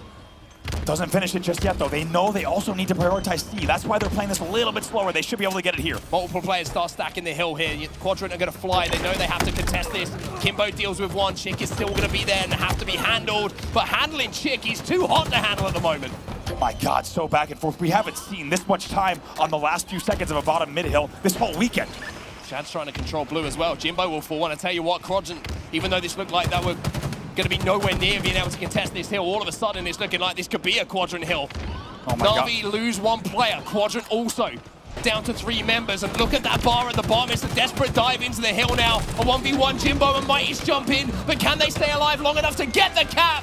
They do, and Quadrant lose 4. Oh my God, that was an all-in push there from Navi, and it was perfectly executed. As you say, they also get 4 dead with map positioning on the long haul side. It's a perfectly timed push from the brothers Imbo. Kimbo and Jimbo fly off of batteries into the hill. They will secure the first point and also put the first few points on the board, but not before forfeiting 3 dead. Really, really impressive push, though, to break from Quadrant. Considering they were 4 dead, considering Navi had all the map control they could have wanted, it was pretty simple for them to break through and get those kills that they needed just to get it back in their control. Now the question is, can Navi do what they just did to them? Jimbo will take down Chick, and that will be the shot going back over to the side of Navi. It's a good pipes push here. Shad actually on your screen right now, and some good shots from him on C-plat to get the kill on Kimbo as well, and this time it's a much bigger lead in the second hill for Quadrant. As we saw in that first hill, it doesn't matter how big the lead is. It's about closing things out. Navi just about managed to do it on that first hill. Nurix will win a big fight onto Mighty's as well. And ever since that hot start that Mighty's had, he's only added 2 kills to the tally. So Mighty's hot at the start, but he's starting to cool off a little bit here. Mighty's 7-7-7.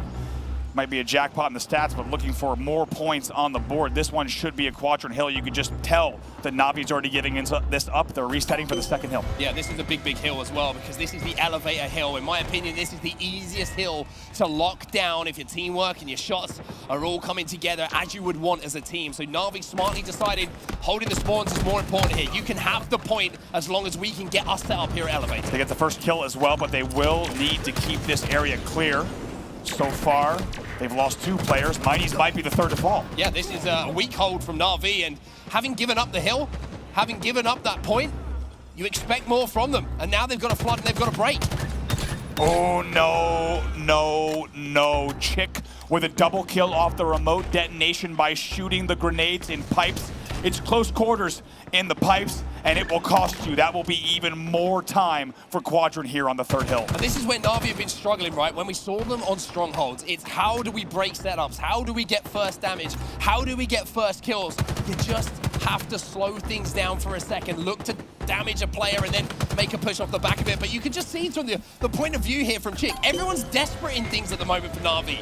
Just take a deep breath, because otherwise Quadrant are just going to one wild like Nurix is doing right now. He's having a great game. Talked about how Nurix needed to have a big series here. Look at his stats in this game. He's 14-7 in a game that they lead by just one hill. Also now shock rifle in hand. Jimbo trying to cross. Jimbo falls in the feed again, and it's going to be Chick who does that damage. The hill has moved to the underpass. And Nurix, even though he's in a good position to watch those crosses, the only problem is now that he's kind of let those players slip through, there might be a numbers advantage for Navi here. The player does fly in. That's going to be Jimbo and Kimbo once again combining, and now Nurix, you can see, left on his own on this side of the map, and you can see that Navi have managed to jump into that hill. Cost him a lot, though. Look at the time on the board. Already 60% of the way for Quadrant. Nurix is still just running here at danger and caution. Finally, he'll rotate over to C. Jimbo gets one, but you can see his survivability is very, very slim. The chances of him getting out of that situation very tough. Foxy flies in as well. 2v2 on the map at the moment. Nurix still managing to survive, though, with his shock rifle, which can be a game changer. One shot from this, numbers on your side. And what a rotated spin from him. He picks up another kill, maybe even does this. Kimbo saves his own life with that repulsor. It's coming in, though. And SLG flying in to clean up. Kimbo! Oh, man. The Foxy saves his life with a grenade, which leaves Chick now on his own. Navi 4 alive and in control of this hill. Kimbo with the shot needs to hit something here. There was 3 dead for Quadrant. As you say, Kimbo needs to make sure he's getting the opening damage. They've already gotten 1 kill. Repulsor saving him again, but he's running out of repulsors, let me tell you. Yeah, running out of get out of free jail cards at the moment. Chick is going to pick up that kill. Jimbo does work at the back of Blue and jumps back into this hill. Look how close things are now. Pretty much tied up on this underpass hill. Nurix flying in. The repulsor will keep Jimbo alive for just a few seconds. He's got teammates with him to do the damage. Now, can Navi convert this last part of the hill? Quadrant find themselves 3 dead. 3 dead again. What's SLG up to right now? Probably waiting for teammates because they know they have about 1 push left. SLG actually going to keep the aggression going and doing quite well to get not only the kill, but also a little bit extra damage to buy his team even more time. Right, he's going to jump in the hill. He's going to double up with Jimbo here, but 2 players flood the front of the base. They both fall, and Kimbo now left on his own, and he has just respawned. So Navi had to hold for just a few seconds there, and they would be tied up at 2-2. But now Quadrant inside of this hill will make it 3-1, and are 1 hill away from closing things out. I'm not so sure about double stacking the hill there. That's really risky because your most common angles in a desperate scenario from the side of Quadrant will be dropping from batteries to bottom middle, as well as from gold. They're going to be nading the hell out of the repulsor tunnel, and by double stacking the hill, they really expose themselves to that damage. I mean, that's a really impressive play there from Foxy, by the way. Spotted the camo player, managed to dance around that pole, and unfortunately for Chick, he didn't have enough money in the back pockets to stop the dancing happening. Foxy waits for that help to come in. They take down the camo player, and Navi now in control of the needles. Looking at the kills on the board, Nurix 18-11. We talked about that we needed to see big things from him in this game. Here he is actually on your screen. But Kimbo shuts him down. 2 dead for each side. 2 dead for each side, but where is that hill time? It seems like there's a player inside of that hill, and he's a member of Quadrant. Respawn's now coming in as well on the elevator side, and Kimbo's doing everything he can to stay alive, to keep the pressure on Quadrant. Where is the rest of Navi, though? Quadrant with another super strong hold here as Shad challenges and wins against Mighty. Those are the battles you need to push. You need to clear out pipes if you're going to be holding Whirlpool. You can't just wait for your teammates to maybe pop up. You need to be the aggressor, and it is continuing to pay off from Quadrant. They are halfway done on what could be the game-deciding hill. Mighty's last alive once more, and they are just outplaying, quite simply, Navi here. Quadrant, it has looked exemplary on their holds. Navi have no answer for the breaks. How many times have we seen the first kill going into the hands of Quadrant? Navi having a fight without numbers. Quadrant have the advantages, and they're about to close out game number 3 as well. Chick inside of the hill, and he can raise his hands because now Quadrant are 1 game away from going to the grand finals. And a 4-1 win for them on that game type. And as we said, even though we're seeing a lot of the same maps here in the first 3 sets, We knew that Quadrant would bring a different level of gameplay to your elimination final. They have done just that, and they now lead in the series, 1 game away from taking it. Well, I think that Navi will be happy they don't have to see Recharge again for quite some time, because they haven't had a nice time on that map for the last 2 times that they've played it. But we now move into game 4, and Quadrant just looks so strong towards the end game. The sort of last 2/3 of that game was just completely dominated by the French roster. Navi once again now have to answer back, and how many times can you go to the well before you find yourself out the tournament? That is the question. It's a 10.3 KDA for Nurix. He ends the game 20-12 with 7 assists, and I think that sums up the story. Great numbers across the board from Quadrant. Now the players will have a few moments just to chat through how they're going to approach this next game. But Navi, they know what they've got to do. It's as simple as that. Win this game, send it game 5. Otherwise, that will be the end of the tournament. After such an impressive performance a little bit earlier today, and the back end of yesterday as well, it seems like maybe Navi's starting to run out of steam, but they need to find something to stoke those fires again, because they want to go through and they want to call themselves champions of this tournament. Not only have they got to go back-to-back now with games, but they've got another 2 potential series that they have to go through as well. That's right, and you got to think also that double kill remote detonation that came in from Chick from bottom elevator when they had already lost control on the side of Navi. That is just so hard to bounce back from. As we said, that's already a hard hill to break, but when you get remote detonated in pipes, it's a little tougher. It certainly is. This is a replay as well. It was a great start for Kimbo, though. Decent shots coming in from him, and Navi kind of dominated at the start of this game, and it was down to Mighty's and the plays that he was making with that shock rifle. But Quadrant, even with Navi so close to converting that first hill, would just never die. They kept flying in, they kept competing with that bottom mid hill, and they made Navi fight tooth and nail, for every single scrap that they got. And hand over fist. I agree with you. I mean, so tough, and I think maybe we should have seen the writing on the wall with how difficult it was for Navi to close out the first hill when they had 99% that entire time, and they let Quadrant continue to apply the pressure and almost go uncontested for the duration of the whole bottom middle hill. In the end, 4-1 in favor of Quadrant. 4-1 is the answer, and now you can see Quadrant, the energy is there, the belief is there, and Aquarius is where we go. Capture the flag, Aquarius. Between these 2 teams is going to be a barnstormer of a game. Now, Aquarius, it just seems like, if you're looking at both of these teams, I would never call it a strong game type for them, which makes it more fun to watch for us, because when 2 teams don't have the greatest of records on certain game types, it means that usually it's going to that last flag, to final flags, to overtime maybe. And I'll tell you what, I'm here for it. Yeah, that's what we hope to see here. It's been a highly contested series between these 2 teams in our elimination final, and that's what you expect to see. Interestingly, CTF Aquarius was also game number 4 earlier today between these 2 teams, but because Navi 3-0'd, we didn't even get to see it. So this will be their first time playing it today. So strange how this has happened, by the way. Yeah. It's just, I know we've got a lot of game types, we haven't got many maps, so it's not surprised to see some maps being repeated, but it's funny how a little bit of deja vu and history can repeat itself. But the thing that might change here, speaking of history, is the final result between these 2 squads. Quadrant 1 game away now from going through to the grand final against Ascend. Aquarius capture the flag is going to be the arena. Sign off with Navi and Mighty's. Can we see another game 5? Trades bottom middle there, and as we said, the story for Quadrant was that they were expected to be in this grand final. If we look at the year since the release of Halo Infinite, it has been all about Ascend and Quadrant as your number 1 and 2 in the region. Navi looking to change that, right? A little bit of early performances that weren't so strong, but now they're back here in the elimination final. Can they change their entire story of the year, or will they fall here in game number 4? Well, you've already got a flag moving. It's in the hands of Shad. He's also got the camouflage. SLG is also clearing the way with a vital kill onto Mighty's. The camo will dissipate. They haven't quite got the numbers maybe to force this, but the overextension is a little bit late here from Navi, and that will be Quadrant up by 1 inside 60 seconds. Chick also holding the door so well. Eventually he'll die, but he did everything he needed to do on the pink side doorway to make sure that that flag came home very comfortably for Quadrant.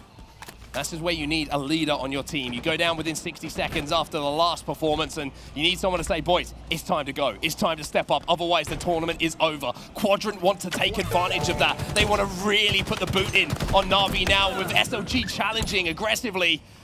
You can see that Chick might have an opportunity to run the second flag. Scrunch of the eyebrows there from SLG, thinking he should have maybe gotten that kill on the straight stairs. Chick says not to worry.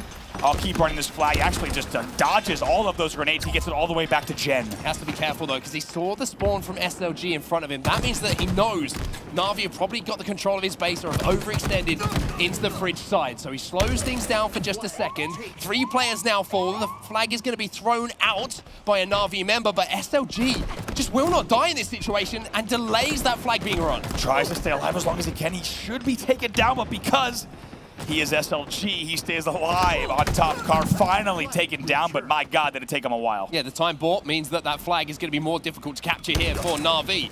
2v2 on the map. Jimbo trying to go top middle for the camo. Nurix is going to be jumping up on the car jump, and Mighties gets the nade just to slow things down.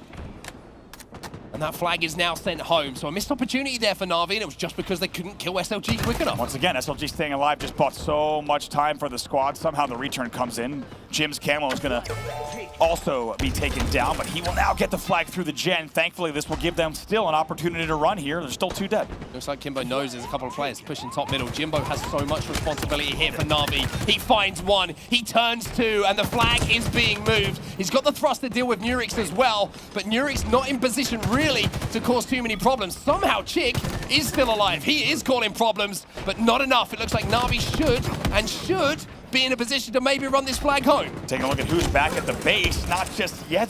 They're down there on the straight bridge. Nurix is watching the return. Should be a grab and an immediate cap here for Jim. Jimbo's got to be careful here, but Shad flies in, and now Mighties, he's got a player behind him, and Navi make a complete mess of it. Complete miscommunication in the back of the base from Navi. They had numbers, they had everything they needed, and it has fallen apart. They're 3 dead. That might be it. That might be Navi falling apart, because not only is the flag going home, they could be down by 2. There were so many simple pieces to put together here, and they just weren't able to do it. Somehow, they've got a touch on the flag, so we've got a standoff, but, I mean, they've got away with 1 there. Mighty's behind enemy lines. Can he get maybe a double at least? Could have even been a 3rd one. Mighty's is right now doing the Lord's work. Should be a return right here. Somehow, I mean, Navi gets away with murder, and they will tie the game 1-1. They find the composure in the end to bring that flag home. Mighty's going huge behind enemy lines with big damage and a big double kill with the heat wave. It should not have had to be that hard. It is as simple as that. Navi saw the test. It was multiple choice, and they decided to go with full answers. And now off the back of that, 2 players have fallen for Navi. Quadrant running another flag. Even though they didn't win the flag standoff, they're going to go back into the lead here because they have the numbers, they have the advantages, and Nurix has a clean run home. He's going to put... No! Wait a minute, his teammate's going to put this one in. Chick cleans up the mess, and you can start to feel the pressure in this game on both sides. Chad there making sure he is back home for the flag. That is rule number 1 as CTS. You go back with your carrier, at least sending 1 player back, and it pays off. But look at this counter already from Mighties. He's already back in his Gen. It's a great run, but they need a kill or 2. It's back and forth. Chick is going to pick up 1, Shad another. So Mighties knows he cannot run that one in. Slowly kind of tiptoes his way towards top car, trying to bait where this flag is going to be spotted out here by SLG. Chick is going to be there as well, and now the return should go home, and it will go home for Quadrant. Big return there. When you have SLG in the back of your base, it's so tough to deal with. And now the flag run is going to start in the Gen once again. Pressure from top middle as well onto 2 Foxy. Needs to stay alive in this situation, needs to give his teammates a chance to get back into the game, but SLG doubles back again. And now with 2 players again in the death screen, Quadrant run this one bottom car once more. But because SLG doubled back, he did not continue the run. So the run is a little bit slower, but that's a big kill there. That's a big kill. The flag will go back home here from Shad. And Chick is going to bring a gift home for the rest of his teammates as well. It's 3-1 now to Quadrant. They've got 1 foot in that grand finals. We talked about SLG, who's been a little bit quiet this tournament compared to his normal performances. How about this? Game 4, he's 15-5. Wow. Huge statistics coming in from SLG. And just when you need a player to catch fire in the latter ends of the tournament, that's exactly what SLG is doing. Chick, though, I mean, this man, at certain points during this tournament, has dragged Quadrant into this position. Now his teammates are stepping up alongside him, and Quadrant are looking like a different beast. A frenzy! My God, talk about everything going down at once. Chick has the camo, a killing frenzy. They've got the flag running as well. Coming back home. This is very soon going to be 4-1. Nurix is running killing, I should say, the way for SLG. Quadrant, no. I think the fans know. I think everybody at home knows it's going to take something special from Navi. And at this point, it looks like they might have just run out of gas. There's another couple of kills. Take SLG to 18. It's even just a little bit of a padding of the stats here. Maybe a victory lap for SLG and the French side. Now running what could be the game-ending and the series-ending flag. It's a good time to be a fan of Halo if you live in France. Ascend in the grand finals. Quadrant looking to be there with them. The flag is moving home. Kimbo has to go huge. And maybe there is life here for Navi. At the doorstep, Kimbo gets in the back of the base. He gets the kills first, then he gets the toss, then he gets the return. This is not over yet. 5 minutes left on the clock. Nurik's great shots in the back of the base, and the fans love it too. They do indeed. The Quadrant fans starting to find the volume knob a little bit here and turning things up. Let's see Foxy. Just to take down SLG, but this needs to be a much improved last 4 minutes and 30 seconds from Navi. They've been outplayed, they've been outclassed up until this point. 2 dead again for them, 3 dead again. Kimbo 4 dead. Before I can finish talking about how many players have been eliminated, Quadrant wipes the full squad. Well, SLG, he's 19-7. 19-7. Chick, 20-12. And at this point, when you're winning fights like that, you just want to take everyone you can see. SLG just got to be so stoked on how he and the entire squad have played this game so far. Job is not done yet, though. Here will be the pull with 2 dead. Shad going to take a lot of damage on the pink pull, though. That's the thrust, though, to get around that corner. And now Navi have some decisions to make. A lot of the time when we've seen that the flag thrown out the front of the base, Navi haven't made the decisions quick enough on how they want to play. And again, SLG gets that first kill. Shad gets another one. And now you're going to see Shad have the opportunity to flank these final 2 players from Navi as the flag will be running. Oh no, Shad. Kimbo's last alive here. He gets taken down. The flag is past halfway on pink. This should be the final one. Shad just going for a full loop-de-loop on the flank. Like you said, gets behind him. This will be it. Chick has 22 kills, but most importantly, he puts his team in the grand finals. Revenge is sweet here for Quadrant. Look at this. The Quadrant side so pumped as they'll make their way over for the handshakes. They'll take the elimination final with a final score of 3-1 and big games there in games 3 and 4. And didn't that mean a lot to them? You can see it from the reactions. A wonderful, wonderful revenge story here for the French squad. And I mentioned it earlier, Navi, we don't mind if you beat us 3-0 on the upper bracket, because when it matters, we'll make you pay. Heartbreaking for Navi. If you didn't catch that earlier, this team 3-0'd. Quadrant made quick work of them, and as we expected and suspected, might have been a very different elimination final. That's exactly the case. Quadrant will earn their trip to the grand finals. They will end the Navi storyline with this new roster, and they will now compete for the top spot in Europe's biggest ever event. Look at those stats. I mean, Chick, SLG, take your pick, to be honest with you, but Chick, the killing frenzy in a game of that magnitude. A few mistakes from Navi, and there was no opportunities missed by Quadrant to take advantage of them. 22 and 13 for Chick with 14 assists, and SLG 31. 22 and 8 for him, a monster performance. Unbelievable. Stepped up when he needed to. Also over 5,000 damage in that game as well. And tell you what, it's one thing to see SLG putting up numbers like that. Let's not forget he also did it while jumping on returns, right? Throwing himself into really dangerous and challenging situations and just came up time and time again. I think we got to say congrats to Navi on the run that they have had here, because it's been an incredible performance and they have changed the trajectory of their season. However, their story here at the EU Finals will end right here in the elimination final. I will do indeed. So Navi fall out the bracket and we have our grand finals set now. It's an all-French encounter as many predicted coming into the tournament here in Valencia. It's going to be Ascend taking on Quadrant. It's going to be a banger, but for now, that's going to do it for us. Andy, it's a pleasure as always, my friend. Back to the desk, Lottie, take it away. Thank you so much, fellas. Yeah, it's bittersweet to see Navi go home, but I've got to say, I love seeing Quadrant on top like that. What an incredible storyline coming through here and rearing its head, Jersey. I mean, the revenge match, and my goodness, what a grudge match it was. Quadrant were out for blood. The players looked absolutely amazing. Were you entertained, sir?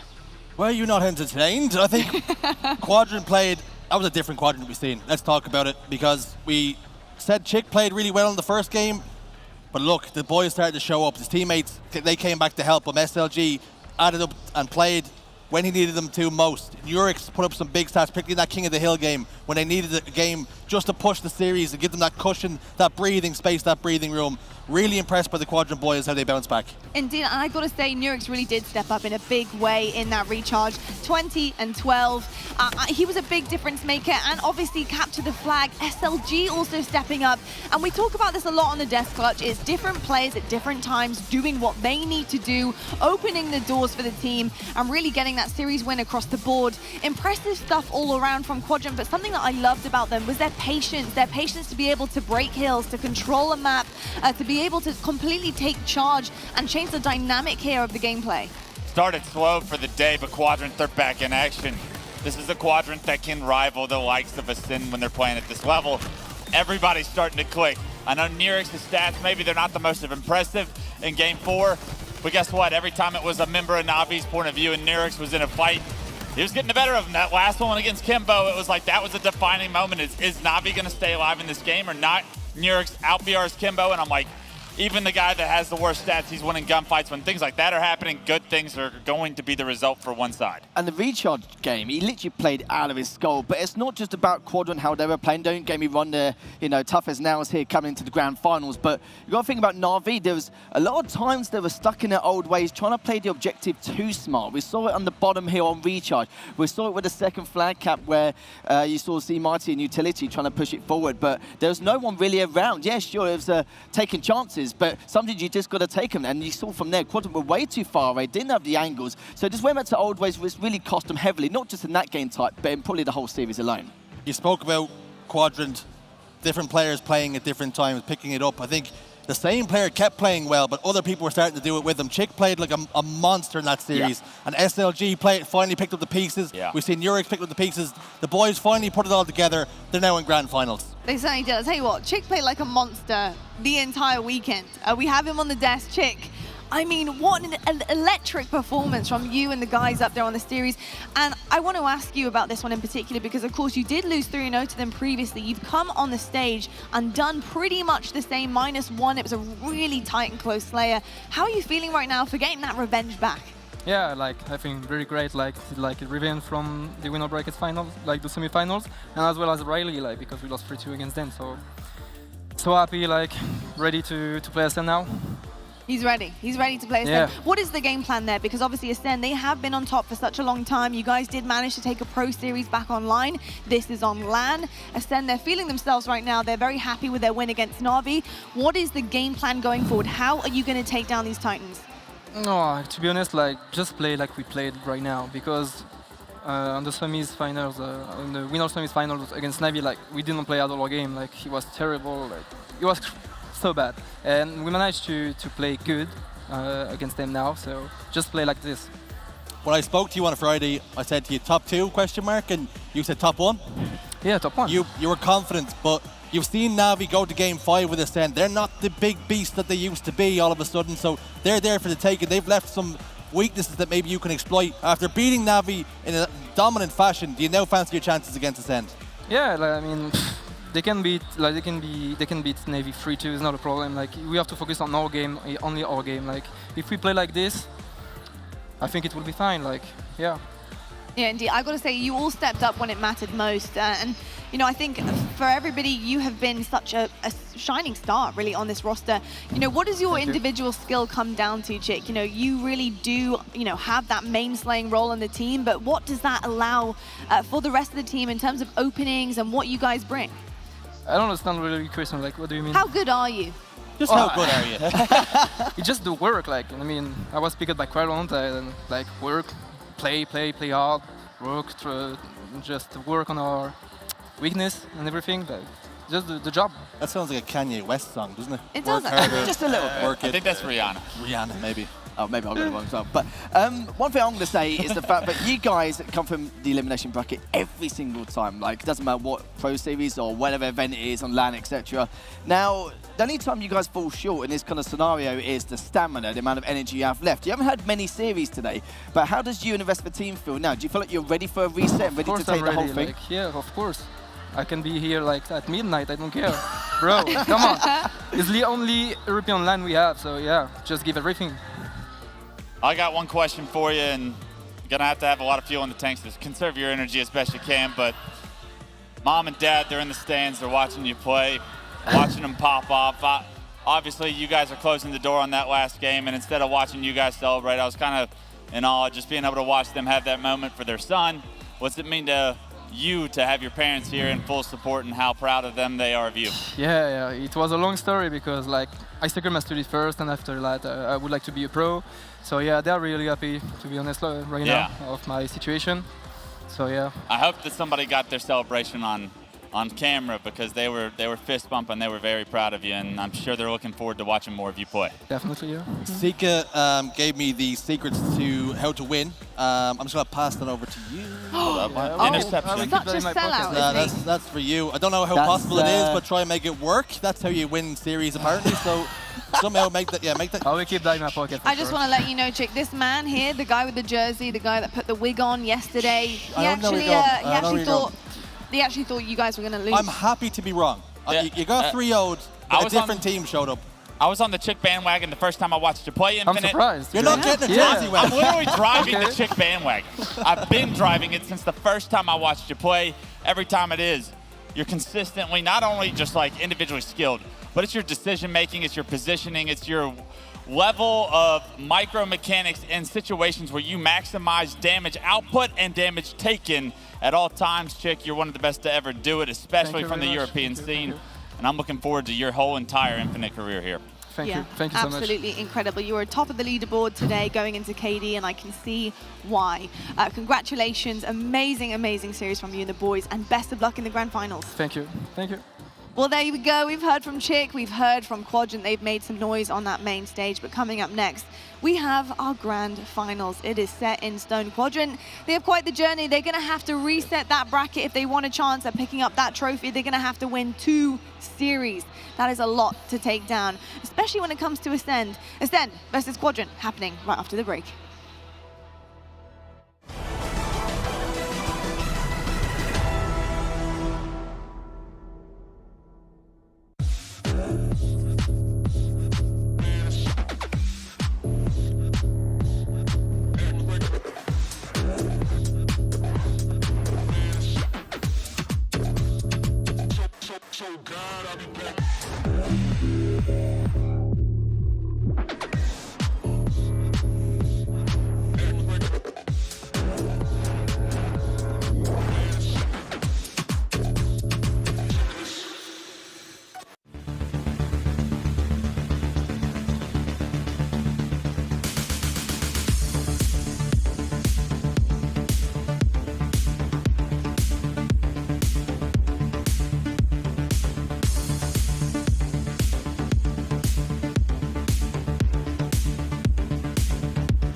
The lead here for Optic Gaming of 1. Now happy for this thing. Renegade applying pressure right to the spawners. This is a pivotal moment in this game, and the Rockets could just incredible. He misses the beat down, he snaps. Oh my God! Wobbling them wigs is an overkill. Normal gets the sword now as a reward.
You talk about flashy players all the time. You talk about magic plays that players have made. But with Frosty, it's every series, every game. There seems to be a moment where Frosty does something that others would aspire to do once a series, once a tournament. He's aggressive, his movement, his shot, something we had never seen before in Halo.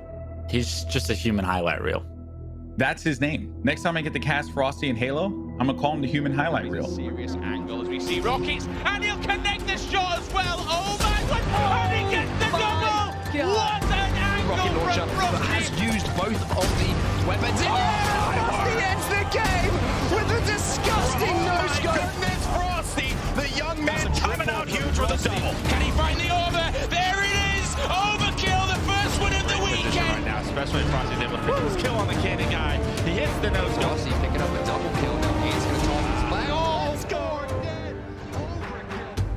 In 2015, the young Halo prodigy known as Frosty burst onto the scene, winning his first ever event within a year and quickly making waves with his aggressive playstyle and game-breaking mechanics. The way he moved, at the pace that he played at, the shots that he hits, it was insane to me. 38-28. The brought this back a little bit. Triple kill comes through. Frosty looking for his second over of this event of this series. He went from like not even existing to in every single game nonstop. I knew that he was like actually good. I got one. Dude, he's cut. Three dead. I don't know how Never does he waver in individual confidence. He's always assured of himself. He always knows that he can get the job done. I mean, he just makes, on the surface, some like weird boneheaded plays, but like they're actually perfect and calculated, or I hope they are. Otherwise, he's a madman. To be alongside players like Royal 2, Lethal, and Snakebite, and to be going for a sniper rifle off of spawn says everything. I think you need to know about the talent that Frosty has. They know what you can do, and they wanted to let him off the leash. There is one player that always stands out to me, and I think Halo fans across the globe. Off the bat, he sprints full speed up to the sniper rifle. Kicking things off with Frosty's POV. PJ, I'm going for snipe off spawn, and like we're like, we don't even know what the hell that means. Like Frosty headed straight for the sniper, making a charge, picks it up immediately and rips up Hook's face. Just no-scopes the person in front of him. That was his opening strat. If he loses that, he loses his snipe, but he was so confident in no-scoping that player, that was his strategy. A full-blown psychopath is what you got to be thinking like, or you just got to be disrespectful. Somehow he's got it down to a science. It just shows you how much better he is. Going to start off from the point of view from Frosty, and he's going to hit a nice headshot here on Spawn, and gets the double. No the triple way. from Frosty. Mighty overkill. Frosty, that's how you want to start a championship Sunday. Just 2 years after entering the league, Frosty won back-to-back Halo World Championships and went on to be named Halo 5's best sniper and overall most valuable player. For a lot of people in life, that would be a lot of boxes that have been ticked, but that just made Frosty hungrier. He was voted Halo 5's most valuable player because he was Halo 5's most valuable player. He was the best player in the game, hands down. I don't think I've seen him play a bad game of Halo. When the light shined brightest, you took over and you earned that trophy. I'm sure all three of your teammates voted for you, and for good reason. Frosty was the playmaker. Frosty was the guy who changed movement in Halo 5. How did he manage to almost, it felt like, break the game? Look at this spot. Wow, I haven't even seen this spot. Dude, Frosty is always showing us just the sneakiest spots. For Frosty to be surrounded by three of the greatest players of all time, and for him to be the least experienced, arguably, out of all of those players as far as Halo history is concerned, and still be considered by a lot of people to be the standout player on that team, says everything about his desire to win and his ability as a player. I think Frosty's early success is exciting because it feels like his career is just getting started. He's already achieved everything there is to achieve as an individual in the scene. He's got his MVPs, he's got his world championships. What's next for this kid?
Hello and welcome back to the HCS EU Regional Finals. Now the sun is wrapping things up in Valencia, but in this arena, it's about to become more alive than ever before this weekend because it's grand finals time. That is right, it's Championship Sunday and everything is up for grabs. Money, but also that very important trophy on the main stage. I'm so excited to see who is going to be holding that one up by the end of this evening. I'm joined by Clutch, Bravo and Lethal. Gentlemen, what an epic grand finals this is going to be, because I'll tell you something, Quadrant have clawed their way back into this. An incredible revenge grudge match coming forward there as well. And Bravo, you had the best seats in the house really for that one. Yeah. Talk to me about what you saw. Quadrant, they're a different level at the moment in time. They are, and I think we wondered if we'd see a different elimination final. I think a lot of people suspected that it might have been a different elimination final, and it sure was.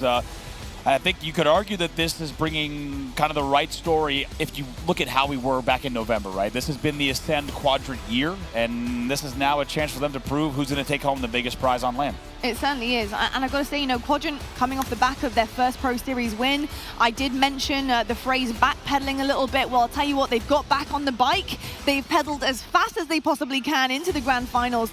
Do you think they have what it takes right now, Clutch, to be able to actually achieve this, reset the bracket? I absolutely think they do. I think if everybody can play well enough, if they can continue the train going, it's going to be a long road, but this train, the tracks are there. They just got to keep it fueled, right? It's all about how much fuel do you have in the tank for me if you're Quadrant.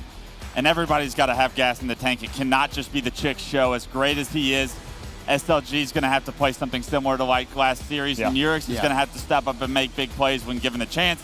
And when you saw Shad's KD ratio at the start of the day, might be a little bit worse, but if he can play as well as he has been all weekend, he's going to give this Quadrant roster a little bit of life as well. Yeah, 100%. I do think we are going to have those two main players on the team step up for Quadrant here if they do want to take on the contenders. That is Ascend. Speaking of Ascend, Lethal, they've been lights out. They've had a couple of bumps in the road this weekend. Maybe it was first-time LAN jitters with their new addition of Respectful coming through, but they were looking pretty good to get into that grand finals without a hitch. Talk to me about this team. What can they bring to this main stage in this grand final?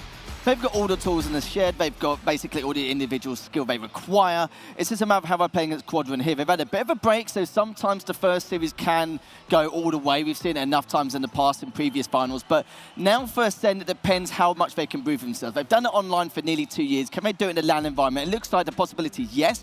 But Quadrant are looking much, much stronger. Ever since they dropped into the loser bracket to play against J-Lings, they also rectified everything they required, and now they're looking much, much stronger, and stronger than ever, just to add. But for Ascend, there's still a couple of bits here and there which I'm a little bit worried about, but so far so good from what I've seen. I could be nitpicking here looking at Ascend and how they're performing, but Quadrant, it would be surprised me if it took us to a bracket reset.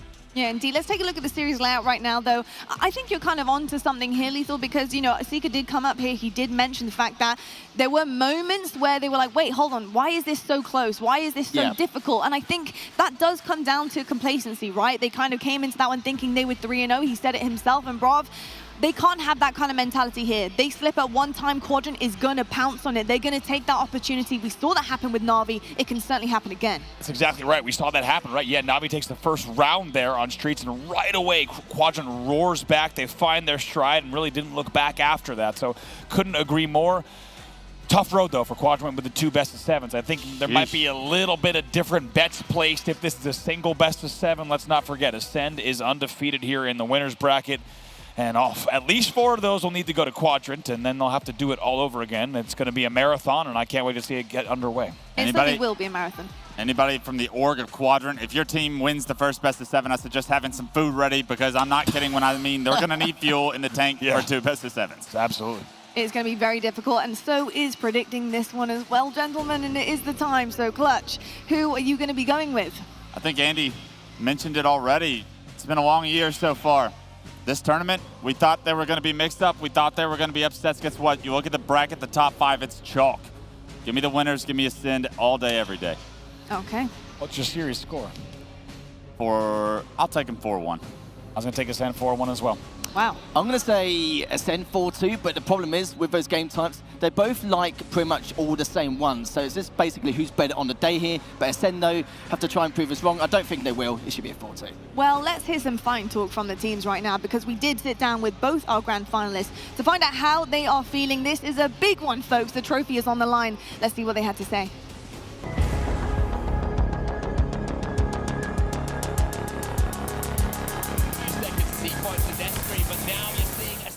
not a walk in the park, obviously, but this is like a day in the office for us.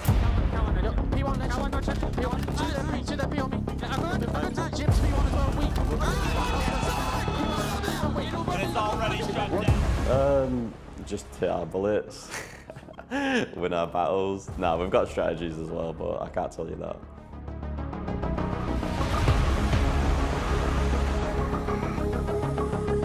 Lock this down. It's 2 kills for your team. Norris kills with gravity, pushes past it. What a brilliant play here to make sure he doesn't become a garbage before pushing in. Now stays alive, gets 1, gets 2, gets 3.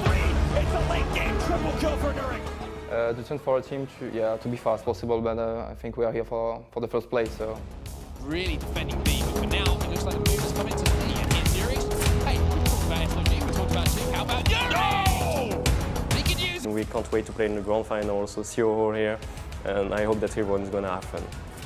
if I have a message for my opponent here, be ready, because Quadrant on LAN is not the same as Quadrant online.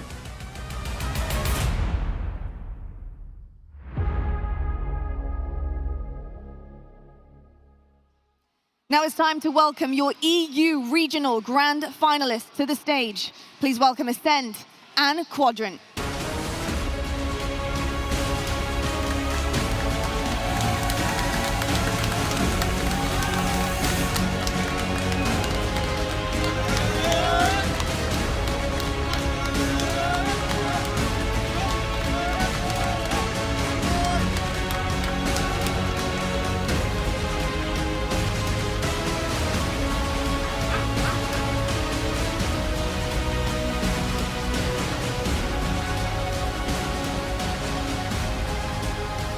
Well, both teams are ready to go. They're getting onto the stage. They have that trophy just to the side of them, just to remind them what is on the line here, including the prize pool. And now it is my great pleasure to take you to the caster booth for the last time today and this weekend. We have Gaskin and Scherzi on the mic. Thanks so much, Lottie. It's grand finals time. In the land of Le Classico, we have Le Classique. It's an all-French affair here in grand finals. Dan, can't wait to jump into this one. Yeah, it's an all-French affair, and there's Snipe Joke. And respectful. And there's respectful as well. We've got a couple of English blokes in there just to make sure everything's that extra bit spicy. But of course, this is what we were waiting for. This is what everyone was pretty much expecting all season long. These two teams have been back and forth. Quadrant have been that closest competitor to Ascend time and time again. Even prior to Rally, it was always, can Quadrant do it? Are they good enough? Well, now we're going to find out. It's 2 best of 7s if Quadrant are going to take down Ascend. You say these two teams have been back and forth, but in truth, in reality, it's been all one-way traffic. It's been all Ascend online. They haven't matched up in this weekend. They haven't played each other at all. Is it a real question mark for Quadrant? Can they really cause the upset? Quadrant have come to life at the perfect time. They looked a little bit out, a little bit dejected when they lost 3-0 to Navi. They went into that elimination bracket. They beat J-Lings. They come back and they beat Navi in the elimination bracket final. And now they turn into a squad that really can do damage here to Ascend. Now, don't get me wrong, Ascend are going to be confident as ever, thinking they can take down the world right now. But you better believe that every member of that Quadrant roster believes that they can win this series, and that is important. On the other side of things, wearing the purple jerseys, there's experience on that roster. There's LAN winners, Snipe Drone, Respectful. They've won LANs before. Will that pay dividends for them here? You heard Respectful during interviews. I want to guide these two young guns through their first ever LAN victory. I want to show them what it feels like to be a champion in this environment. They have what it takes. They've done it. We've seen it. They play like champions. Now all you have to do is win this grand final in front of you, this best of 7. All you need is 4 games under your belt, and you can call yourself European champions. Game 1 in the best of 7. CTF Bazaar. Talk to me about Ascend and talk to me about Quadrant's chances. This is the perfect way to start for Ascend. Capture the Flag Bazaar is their home ground. They've only ever lost it once in the entirety of HCS throughout European Halo. Quadrant have got it all to do here, and I'm sure Ascend will be feeling confident as ever. It's backs to the walls for Quadrant. The worst possible game type they could have asked for. And for Ascend, they're on home ground. That being said, if Quadrant were to take down Ascend here, imagine what that would do for their confidence. Shields up! Weapons hot. Snipe drone is the man to kick us off. And straight into Rockets as well. And I love this positioning. Can get grapple, can watch over shield. Rockets are above him if he needs to. But instantly we're seeing a Ruckus in the middle of the map. Fight goes down. It's a brawl. Overshield's there to be grabbed. Chick's going to be the first one to step out, pick it up, pop it into his chest. That's good from him. A great possible start here if he can string a few kills together. Snipe drone backing away. A few denial nades. Going to get away and escape with his life. But the Quadrant push, it's still coming. And I will say that Ascend historically have been a little bit iffy when it comes to starting strategies, even on some of their best maps, and Quadrant perhaps taking full advantage of that here. Already have a flag run on the move, and they're going low. We saw J-Lings doing this a lot. We've seen North American teams doing this a lot. If you do it correctly, it can be very successful. Ascend are used to coming into LAN tournaments with expectations on a top 12, top 8. The expectations have been set here clear from the get-go. They're expected to win this. Does that bring added pressure? It definitely adds pressure, but respectful. He said he's not feeling it. He said the team's not feeling it, and that is only going to bode well for their chances. Not only have they stopped the flag, they're now trying to get a return, and they're running one of their own. Flag sent home, and Snipe Drone is about to punch home his first flag, completely uncontested. Purple strike first.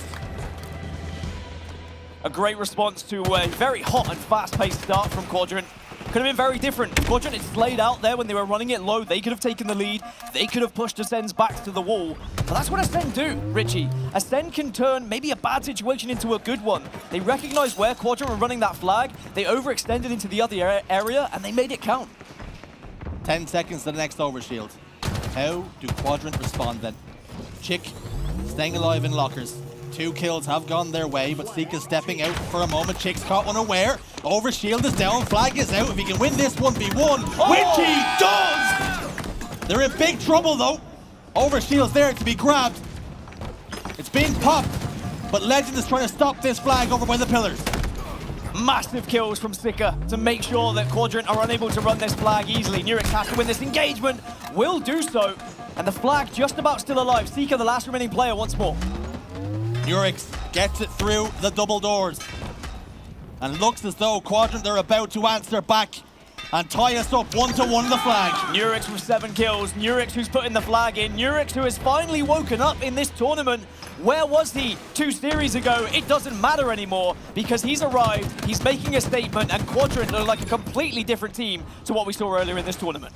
I'm going to choose to wake up at any point in a tournament. Grand Finals is definitely the situation to do it. He drops down, gets close to his teammate Chick over towards Rockets. Snipe Drone has thinned the herd though. It's been a trade. Rockets fired at the wall. It'll be enough to eliminate Urix. And here comes the push from Ascend once more. Through the double doors he passes. No shots received. Double kill for him with the Rockets, and he's punched a hole straight through Quadrant. And they just fell in front of him at that point. Needs to have some support in this fight. Snipe Drone's there, but arrives a little bit too late. This is the duo I was talking about when we came into this tournament. The Snipe Drone respectful effect. They know how each other work. They've played with each other for years, and now they have a chance to run a flag together. Snipe Drone's been such a thorn in the side, such a sizzle in the spine. 2 players go down once more, but a spiker grenade will be enough to stop this flag from moving any further. Legends on hand though to get the touch and to keep on juggling. Quadrant remain 2 down. They're in trouble. 4 up for Ascend. 2 down, and 2 of them have just spawned over towards Thruster Pack as well. So this should be a guaranteed cap, bar a miracle for some nades tossed across the over the top of the map perhaps. No, 2-1, and Ascend regain their lead, and quite rightly so with how they've just had that passage of play. Lead restored. Worst possible news once again. Quadrant down to just 1. Nurix alone in the bar. The bar is closed. No serving drinks, no refreshments will come his way. How he needs teammates, some assistance up there. Respectful's behind enemy lines once more, and he's got the kill onto Chick.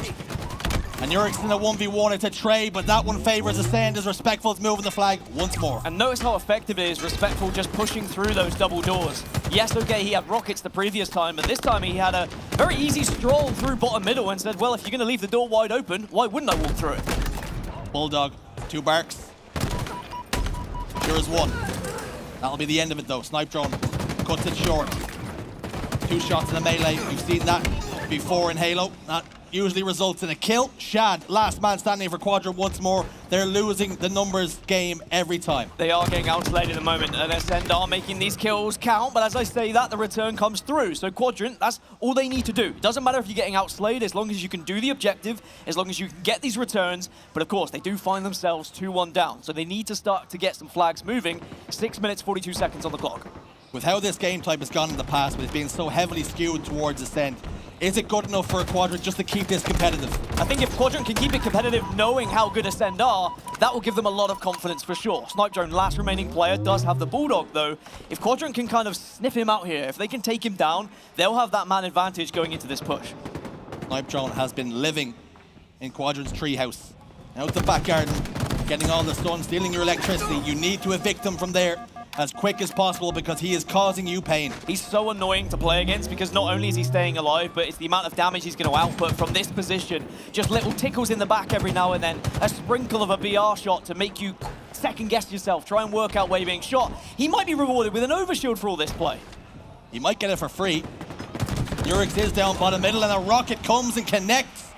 Huge from Nurex. The second one won't do the same sort of damage, but a teammate on hand, and Chick scoops it up, and Quadrant are starting to roll. Quadrant have done very well at getting 3 dead for Ascend, but that 4th player is consistently staying alive, and that is why it's impossible for them to get into the base to pull a flag, because they're always searching for that, like this last player. They need a solid all 4 dead before they can get a realistic push going on here. An opportunity is not going to come now as 2 members have been cut down. Chick trying to even the odds, gets 1. Respectful scampers away and escapes with his life, but only for a moment as Nurex has put him in the respawn screen. But his flag has been slowed down to a crawl. Seek is putting shots down, and 3 bursts have done enough to take him down to no shields. Chick will try and win the fight and does so successfully, gets a killing spree. But 2 members of Ascend on hand, but 2 go dead, but 3 down for Quadrant. It was almost the moment there. If Chick was able to stay alive, if that final bullet had gone into the head of his opponent, we could have seen a run for Quadrant. And we need those moments. We need to see players like Chick, like SLG stepping up. We so many times say how they are some of the best players in Europe, and we know they are. They know they are. We just need those clutch moments, those kind of multi-kills that really set you aside from the rest of the group. 2-1 the score then. Just under 5 minutes to play. Hasn't been all one-way traffic, but Ascend definitely shaving it in the slays and on the scoreline ever so slightly right now. It is Quadrant that have to make the moves. It's them that could possibly need to make the first mistakes here. And Ascend can slow things down. They have the option if they so require it. Flag has been pulled. SLG is going to try and escort it all the way home. And with kills like that, they're going to be massive. But Respectful has taken him out. Bulldog for Nurex, but he wins the fight. 3 dead for Ascend. It's been Nurex in the kill feed over and over again, whether it be entry frags, whether it be important frags, it doesn't matter, it's Nurex all over it. And it's an overshield now for Quadrant to work with, but they are aware of where Ascend may be hanging out in bar. He does go down though. Quadrant just haven't had that moment where they can break into Ascend's base. The defense has been on point. They keep getting into treehouse, getting into bar, but cannot push any further. That needs to change because they desperately need a flag cap, and 3 minutes 35 on the clock. Time is going to start to play a factor. This is why Ascend are so good at Bazaar, because once they take a lead, they can really just throttle their opponents. They almost force them back into their spawn. As soon as they feel any sort of confidence flowing through them, they back off. They play defense until they win those engagements and they can go for a rocket or an overshield. Dynamo Nade has resulted in a trade eventually. 3 members apiece stand. Possible side smack and a VR shot to Snipedrone. Nurex trying to win the second 1v1, but this time will come up just a little bit short. Communication to his teammate. Shad crouched down, scoped top rockets. Legend is aware of this, will not step out. And Shad perhaps guilty of watching him a little bit too long. Chick eventually gets the kill. This could be the opportunity, this could be the opening. Needs to happen soon, only 3 minutes remaining. Someone give SLG a shake, wake him up. There we go, he's got a rocket. This could be the moment that you need from Quadrant when you need your big players to step up. Rocket doesn't connect somehow. The rocket hits that rather large plasma screen attached to a tree. What a really strange place to put a television. But Flag's on the move. And television has saved Snipedrone's life, but only for a moment. Is there players here that have overextended? Nurex going back, and it's Respectful throwing down those nades. Players down to half shields. Nurex desperately screaming, begging, crying for help. But Respectful makes sure he's on hand to get the return. How has Respectful managed to do that? The grenades were perfect. The assisting from the team was also on point, and now they can run a counter cap. Quadrant, they were so close to getting that cap to bring them back into this game, and now they've got to try and scramble off spawn. Legend has gotten it to his porch, and Respectful guided back in. It was him who got the return, and he's come all the way back home to put real breathing space. No, there's a player on hand to get the stop, but is anybody else there to apply pressure? 3v3, numbers advantage now in favor of Quadrant. Can SLG stay alive? Like Tarzan came swinging in to save the day, and now Quadrant have their chance to try and run a flag. Somehow, some way, they keep this one alive. Can Shad live? The answer is no. Can his teammates live around this flag? Play slow if they need to. They need to wait for each other. SLG, though, he has been eliminated. The latest on Quadrant, they were 3 dead for a moment, and this flag is dead in the water. Flag gets sent home. 1 minute and 15 on the clock. Ascend just need to keep doing what they've been doing for the last 5 minutes or so, and that's play defense. As for Quadrant, they need to gather the troops here. They need something to give them that final push. 1 minute. Reads on the clock. The sand running out of time. 2 players go down. The Slays are going in the wrong direction. They are going in the wrong direction, but finally Chick steps in. He gets the double kill. That's what you want from one of the biggest and best players. Nurix gets a 3rd, and now Quadrant are in the ascendancy. They have the chance to push in here, but they need to make sure they clear out their back. The tale is old as time. Again, they have a player behind them doing damage. Shad's the last player. Legend spots him out. This is a massive 1v1, but Shad's been forced to back down. Legend plays his life expertly. 24 seconds remain. And with Shad going down then, after he manages to respawn, surely there's not time for Quadrant to push through, but maybe they've got one last chance, but it has to happen now. Perhaps one last roll of the dice. Ascend playing full defense. If you want it, you're going to have to come get it. As they descend on the base, Legend backs himself in that 1v1 engagement. It's a 4v3, making it 3v2 now as 2 kills go in their favor, and Ascend strike first. As they've done all season long, Bazaar capture the flag goes in favor of Ascend, and they lead 1-0 in this grand finals. Legend literally a goalkeeper at the end of that game protecting the flag. No one was coming near it. And even though Quadrant gave it their best effort and they had some amazing returns, amazing chances, Ascend are just so strong once they do set up that fort.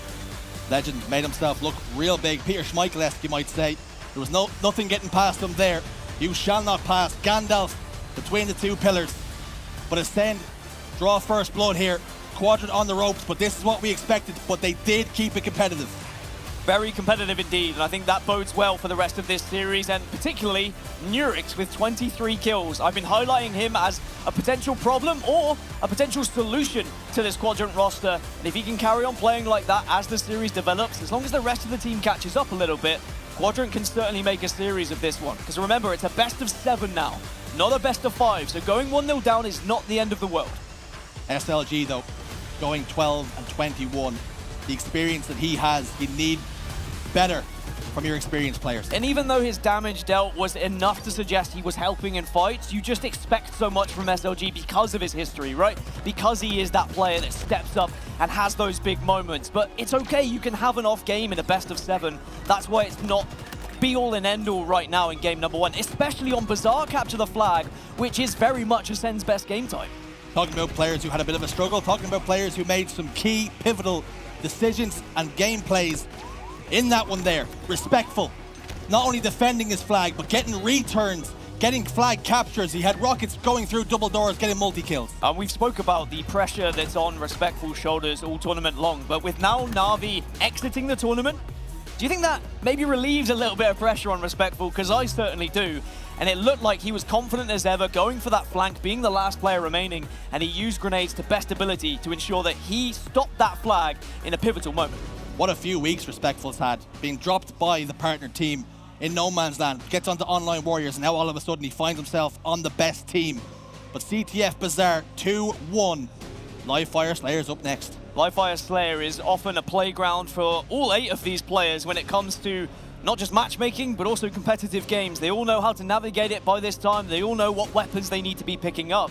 But when it does come to Slayer, on LAN, in a pressure moment like this, It's about that teamwork. It's about making sure you don't get lost in the moment and you're not trying to take too many 1v1s. You're not trying to flank too much unless it is practiced, unless it is communicated. So this is going to be a situation where Quadrant, they need to keep tabs of Ascend here. They can't allow the likes of Respectful, Snipe Drone to start running and controlling this map. Otherwise, they could very quickly find themselves snowballing out of control.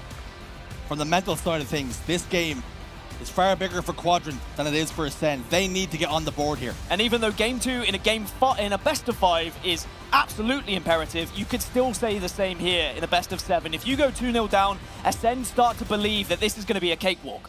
We're underway then. So far, it's your regular scheduled programming. Ascend up 1-0. Quadrant with ambitions of changing that here, and at least making Ascend sweat in our grand finals. But the opening engagements have gone the way of Ascend. 3 kills going their favor. It's 4-1. Sniper rifle is going to be so important throughout this game. We've seen what several members of this lineup can do with it, and there's a body shot from Snipe Drone. That's what you need, at least bodies from your sniper player. Overshield now picked up from Ascend. And the bodies hit the floor. 6 kills to 2. SLG, the latest one to hit the respawn screen. You can see exactly why Quadrant put the brakes on, slammed the car into reverse. They see overshields coming down, bearing down on them. 2 kills from Sika. It's 9 kills to 3, and it's one-way traffic right now. Respectful says that Ascend play in a chaotic manner. They thrive in chaos, but I do feel like it is kind of structured chaos. Whereas Quadrant, they want to slow this game down. They want to play a more normal, methodical style of Halo Infinite, but Ascend are not allowing them to do that right now. Taking a 1v1 with Snipe Drone. The experience of Snipe Drone, recognizes he's down in the fight, starts wasting that sniper ammo. He knows just how important, he knows just how lethal Quadrant can be with it. Just 1 bullet left as he goes down, so that's job done from Snipe Drone as far as he's concerned. Quadrant, I think, might be disappointed they don't get much ammo to work with, but Quadrant are slowly but surely crawling their way back into this one. A big few kills going in their favor. SLG gets 1 sniper bullet to work with. Can he make it work though? Oh! Yes, he can! Legend dispatched. 10 kills to 11. More of that, please, SLG. Overshield in 10. Ascend were able to get the first. Quadrant trying to situate themselves so they can get angles for it, but they've lost 2 players. And SLG knows he's got a lot of responsibility here, but with the heat wave in favor of Ascend, another overshield is going to be popped into their chest. And with a 4-kill advantage plus an overshield, Quadrant have got to try and play this one so slow. You need to try and avoid the overshield at all costs, or get a plasma pistol. The other side of things, an opportunity for Ascend to add insult to injury, to compound the misery. 16 kills to 11. The overshield hasn't been a factor just yet. That player over towards B has been handled eventually. 2 members have fallen, though. Respectful last man standing with the overshield. This is good from Quadrant. They've cut away the numbers and made sure that if the overshield player did come, he'd pay the price. 17 kills to 15. It's a 2-kill game. Quadrant was so prepared for an overshield that they took down 3 members of Ascend. They were like, surely this is the overshield guy. No, maybe it's this guy. Oh, wait. The overshield guy's the last guy. That is perfectly played from Quadrant, setting up traps, setting up ambushes, and it fell perfectly into their hands. Ascend, though, still have a 3-kill lead. The overshield is on the map. Let's fight everybody that doesn't have the overshield. Seems like a really good strategy for them. But snipe rifle now. For Respectful, misses the body shot, has the repulsor, will connect with the second shot, but the plasma grenade will take care of him. Snipe rifle's been dropped, though. I don't know if Chick recognizes that he hasn't picked it up, and instead he's gone for the commando. No doubt he will go back and say, sorry about that, sir, that's the one I wanted, thank you very much. He scoops it up, and we know how lethal he can be in this map. I've seen this one before. Maybe Chick can start to do similar things to what he did in Kansas City mere months ago. And if he can start firing, that's when Quadrant can start taking advantage of the openings he creates with such shots. There's a reason I was wearing a wig, because Chick loves a wobble in them. But he needs some players to step into those crosshairs, and the respect has been given to him. No players overextending.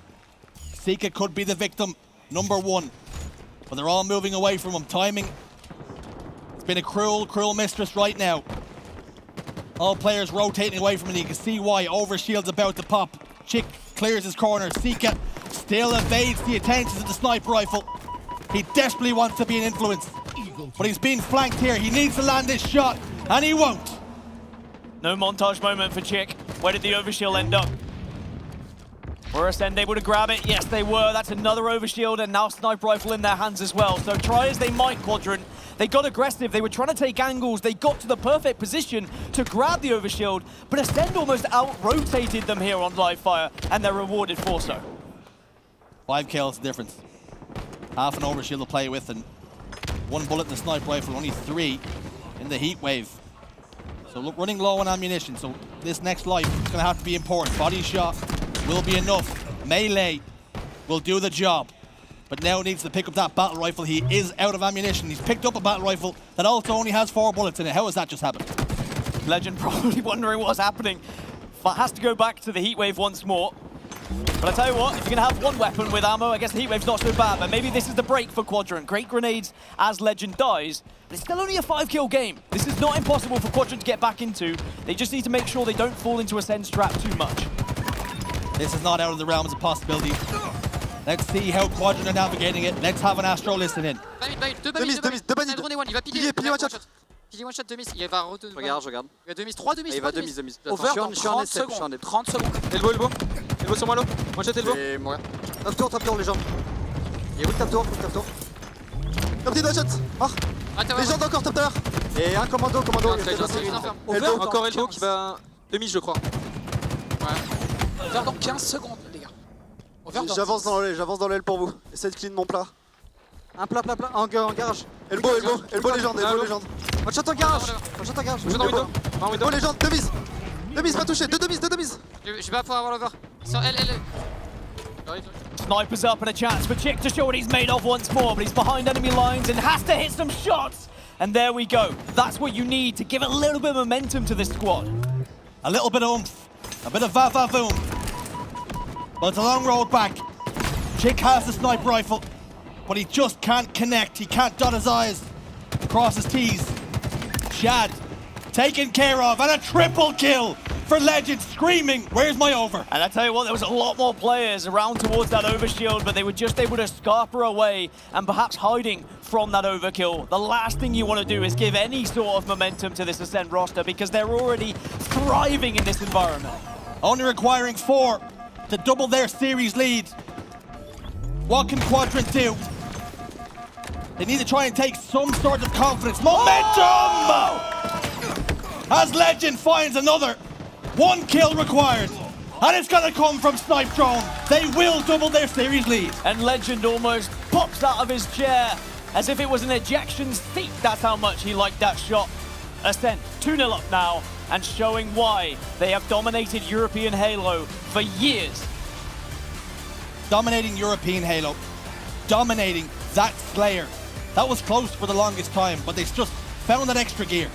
It seems even if you go up against Ascend, even if you keep it close against Ascend, when you get into those kind of final moments where the important kills start to happen, Ascend just flick it up another gear. They turn into a different beast. They finally realize, okay, we need to be making sure we are not throwing things away here. We are not allowing the opposition into this game. And because they play such perfect Halo at times, it's so difficult for an opponent to even try and get back into a game. The tail of the tape, 50-35.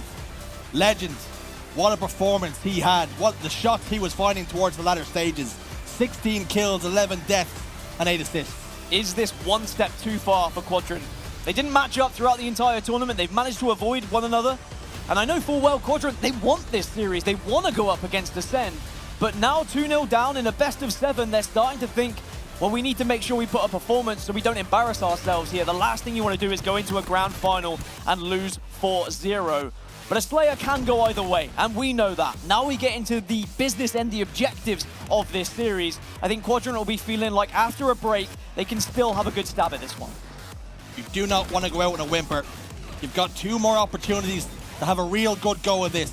You do not want to go down 3-0 in this series. You cannot afford to go down 3-0. 3-0, and it's probably chalked mentally for a lot of these players. And even though this tournament has been comeback century, we've seen reverse sweeps, we've seen comebacks happening, to try and do that against Ascend, the best team in Europe right now, and one of the best teams we've ever seen grace European Halo for quite some time.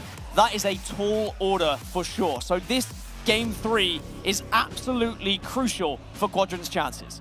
For weeks, for months, we've watched these 2 teams match up against one another but every single time Ascend have been asked these questions, they've gone to game 5s with Navi, with Quadrant. They always find the answers. They've just been European Halo's kryptonite. Ascend always have an answer, and that is a very difficult thing to try and work out how to ask more questions against them when they have answered you so many times. But that's what you do as a coach, that's what you do as a team, that's why you watch VODs, that's why you go back after a tournament or after day 2 of a tournament and try and find weaknesses. The issue is, this Ascend roster has such few weaknesses. It's so difficult to try and pick them apart. What I will say, there are moments where 1 or 2 players on Ascend, they get caught out in individual fights because they're confident, because they're winning.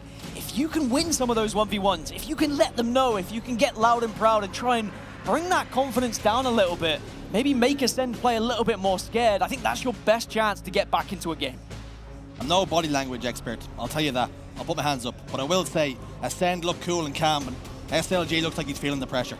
I think there is pressure on the side of Quadrant a little bit, just because they are 2-0 down. But at the same time, they've been here before. Quadrant have played Ascend 100 times when it comes to online competition. They've been behind and they've got games to bring themselves back into series, so they need to be thinking about their happy place, right? What did they do before when they were able to pick up objective games to get themselves back in? And that is having a break, a bathroom break, absolutely perfect for them now.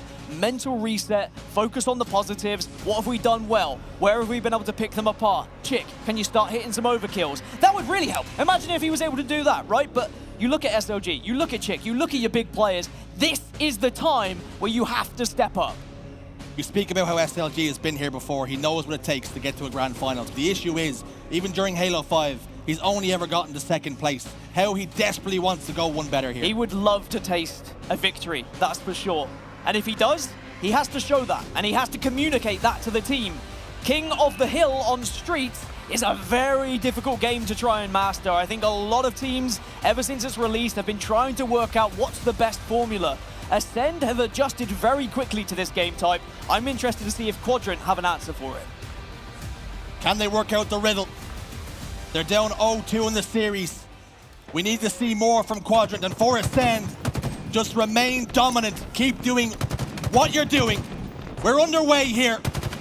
First hill, situated towards the arcade. Rockets ripe for the pick. Snipedrone just does that off spawn every single time. He just takes an angle, he lays down suppressing fire, and he gives so much support to the rest of the team. 3 are dead for Quadrant. Ascend have map control. Ascend have rockets, perhaps? Yes, they do. So they've got absolutely everything, and it all stems from that kind of support role that Snipedrone plays sometimes. What a difference the set of rockets can make. A Seeker rolls up, gets 2. No significant score on the board, though. That's about to change as Respectful steps in and starts ticking away that hill. Can they predict the spawns? Can they control the game from here on out? Respectful has left. He's got information from a teammate. Just want to keep control of station at the same time. Remember, that's where the next hill will be moving. So you need to try and control the hill and control the next priority position. And that's difficult to do because you've got to watch a lot of angles, you've got to try and watch a lot of flanks. But Legend, he's going to do his very best with the shotgun here. But at the moment, Quadrant are scoring. After that hot start that Ascend had, Quadrant now right back into things. Not only just back in, but they've taken the lead. Shad will live. Chick will not. As Legend quickly trains his attention to him. And here comes the Ascend push. They're rolling. The wheels are turning. But this time, the tracks have come off. They're going to have to go again unless Respectful has an answer. He's been back down. Urix, while he desperately tries to stay alive, will continue to score. Quadrant still scoring, Ascend still spawning, and Quadrant, if they can get this first point, it would be huge for their belief and confidence levels. But Ascend are just running at them right now. 3 are dead though. SLG should surely be able to get the final points, but he has to take on Seeker now. Seeker steps in, gets the contest, and that's going to be enough. But it has to be a really solid hold, a perfect hold, if Ascend are going to take the first point here. And if that's going to be doing them all the justice in the world, 2 kills going in their favor. SLG's just spawn station though. That really helps out, but Snipedrone's got the rockets. Surely Quadrant can't throw this one away considering how close they are. That's a big nade, but Snipedrone's more than happy to take advantage of it. 2 rockets go down. That's 2 sets of rockets resulting in 4 kills. And Ascend are responding here. Have Quadrant got the answers? Or will they ignore the call?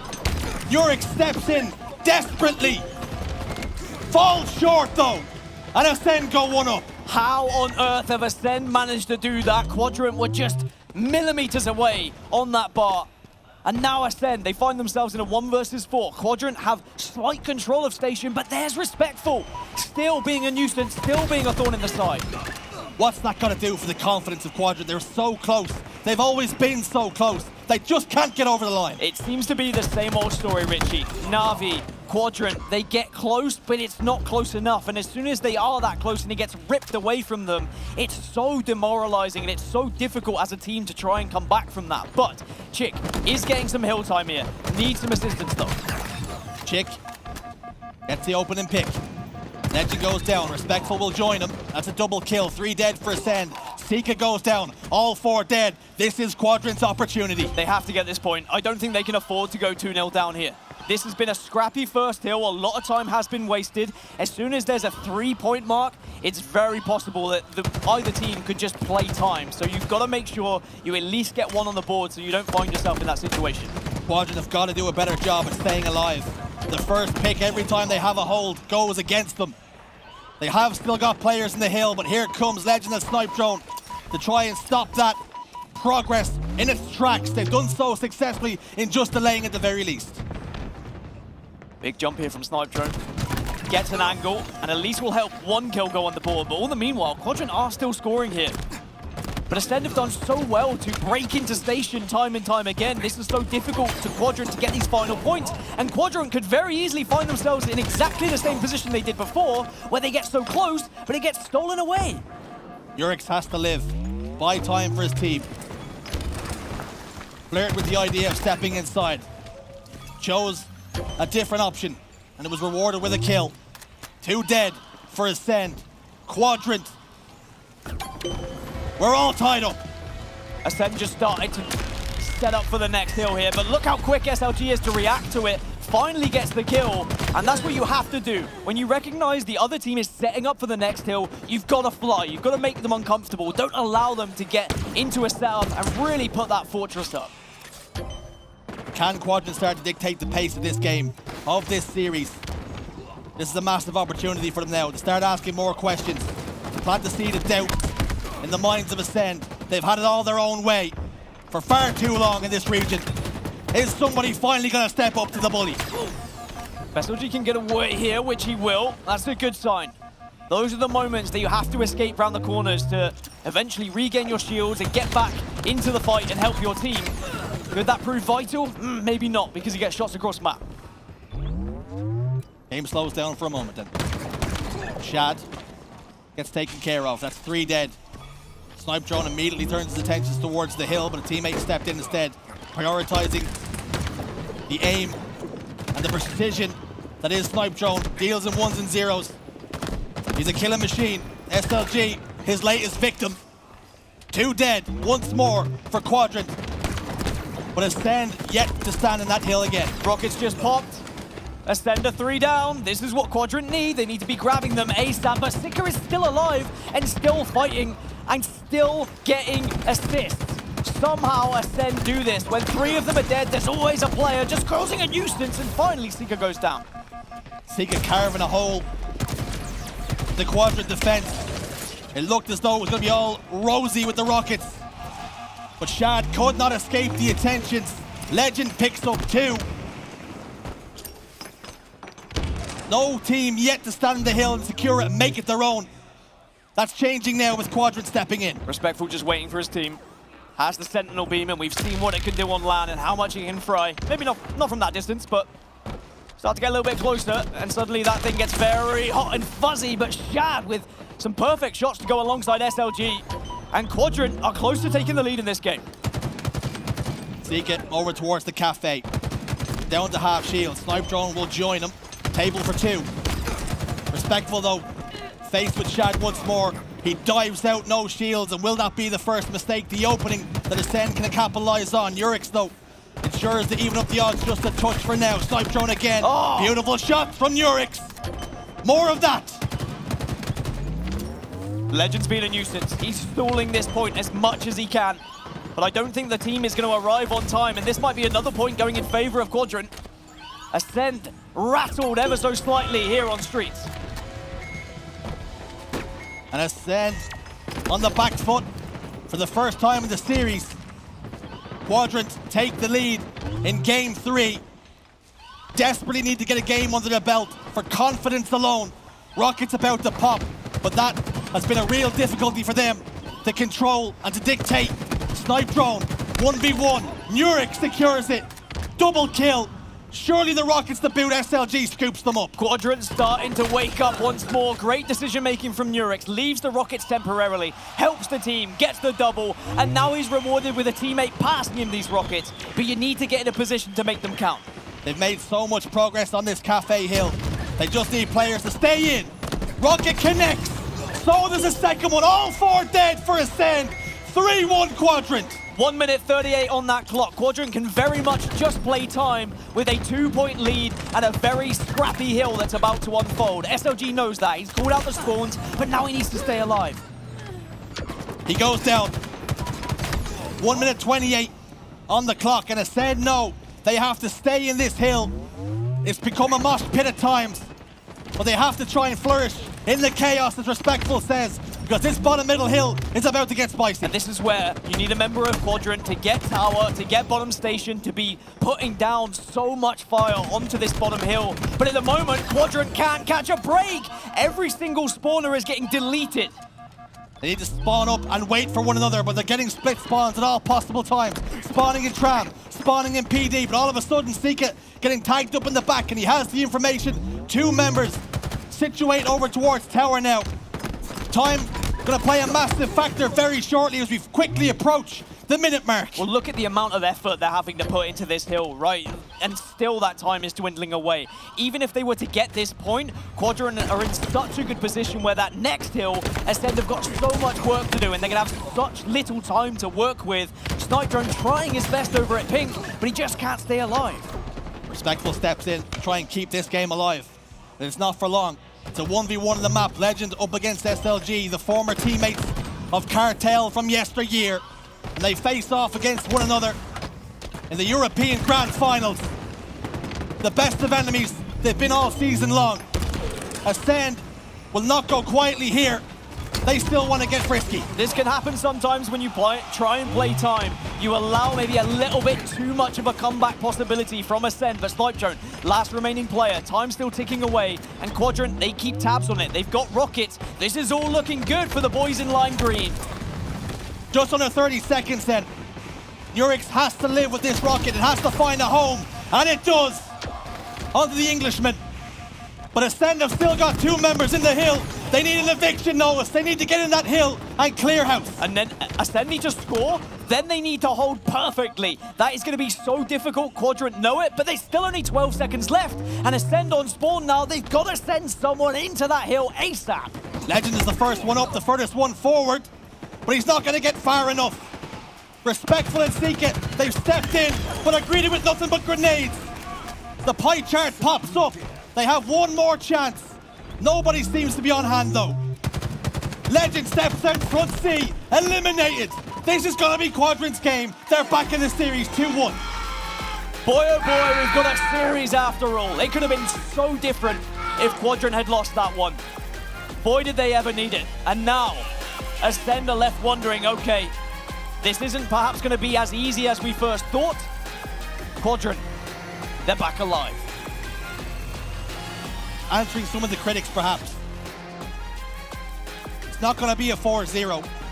They're going to apply some pressure. They're going to answer back in game 3.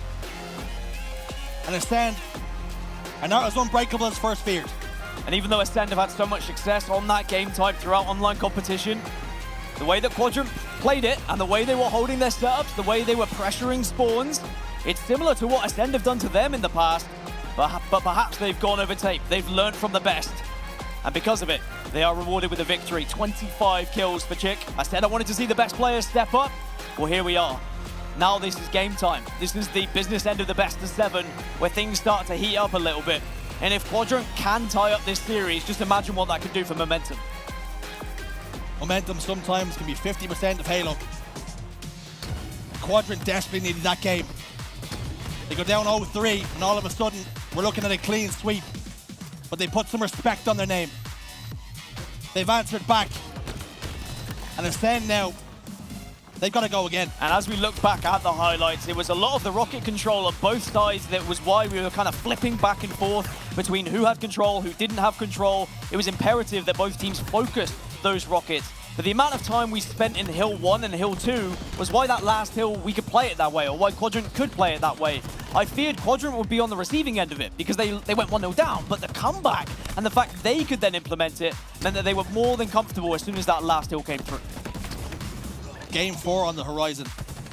Let's talk about what Quadrant did right in this last game, and can they implement it in this next game going forward? Confidence, aggression, spawn control, recognizing where the flanks were coming through. Look at SLG's face. He said, what were we worried about? Why are we 2-0 down against these guys? We can beat them. This is doable. This is possible. An oddball recharge. I think that is a very winnable game type for Quadrant. We've seen them do it time and time again. They know how to set up. This is not some new game type that they've had to learn since it's been added just a few weeks ago. This is their bread and butter.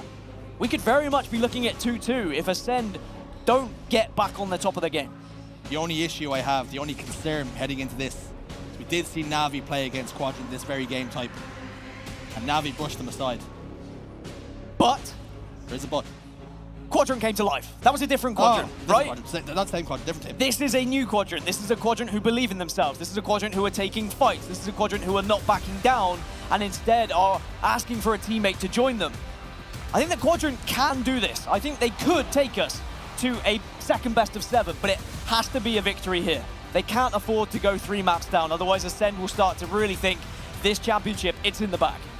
Something Quadrant done very successfully was shut Respectful down, kept them quiet. They have to do the same again here. Expose any weaknesses they possibly can. If they win here, we're all tied up. This game has massive importance. And first 2 kills have gone in favor of Quadrant here, but it's still a 2v2 on the map for now. Chick manages to get the grapple. Got some grenades to work with as well, and the important part of getting a grapple into gold, you can get that ball.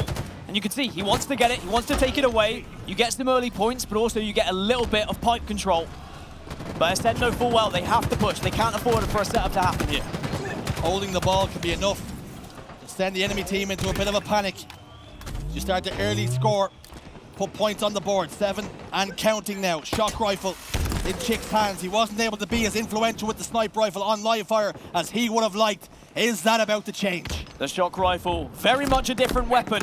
Similarities for sure, slightly easier to use when you're no-scoping. And even in the hands of Chick, it is a very dangerous weapon, of course, but he does fall. And we've got a decent amount of ball time for Quadrant here. 27 points, that's a fantastic start for them. Quadrant already a quarter of the way to winning round 1. But the pendulum starting to swing once more. As Respectful eliminates the captain. And Ascend start to cut that deficit immediately here, down to just 10. You have to be a very brave soul to start challenging a shock rifle in the hands of any of these players, let alone Respectful. But the grenade's playing a huge part right now, making sure you clear out those corners, making sure no one's going to get any free escapes on one shot. As everything slows down ever so slightly, it's a 3 versus 3, but both spawners are going to be up for a fresh 4 versus 4. And the first pick here, Richie, is going to be huge. These 2 teams still jostling for position, and that first pick, make it 3 picks, have gone the way of Ascend. Numbers advantage, 2v1. Nurik's last man standing, uses the grapple to get close.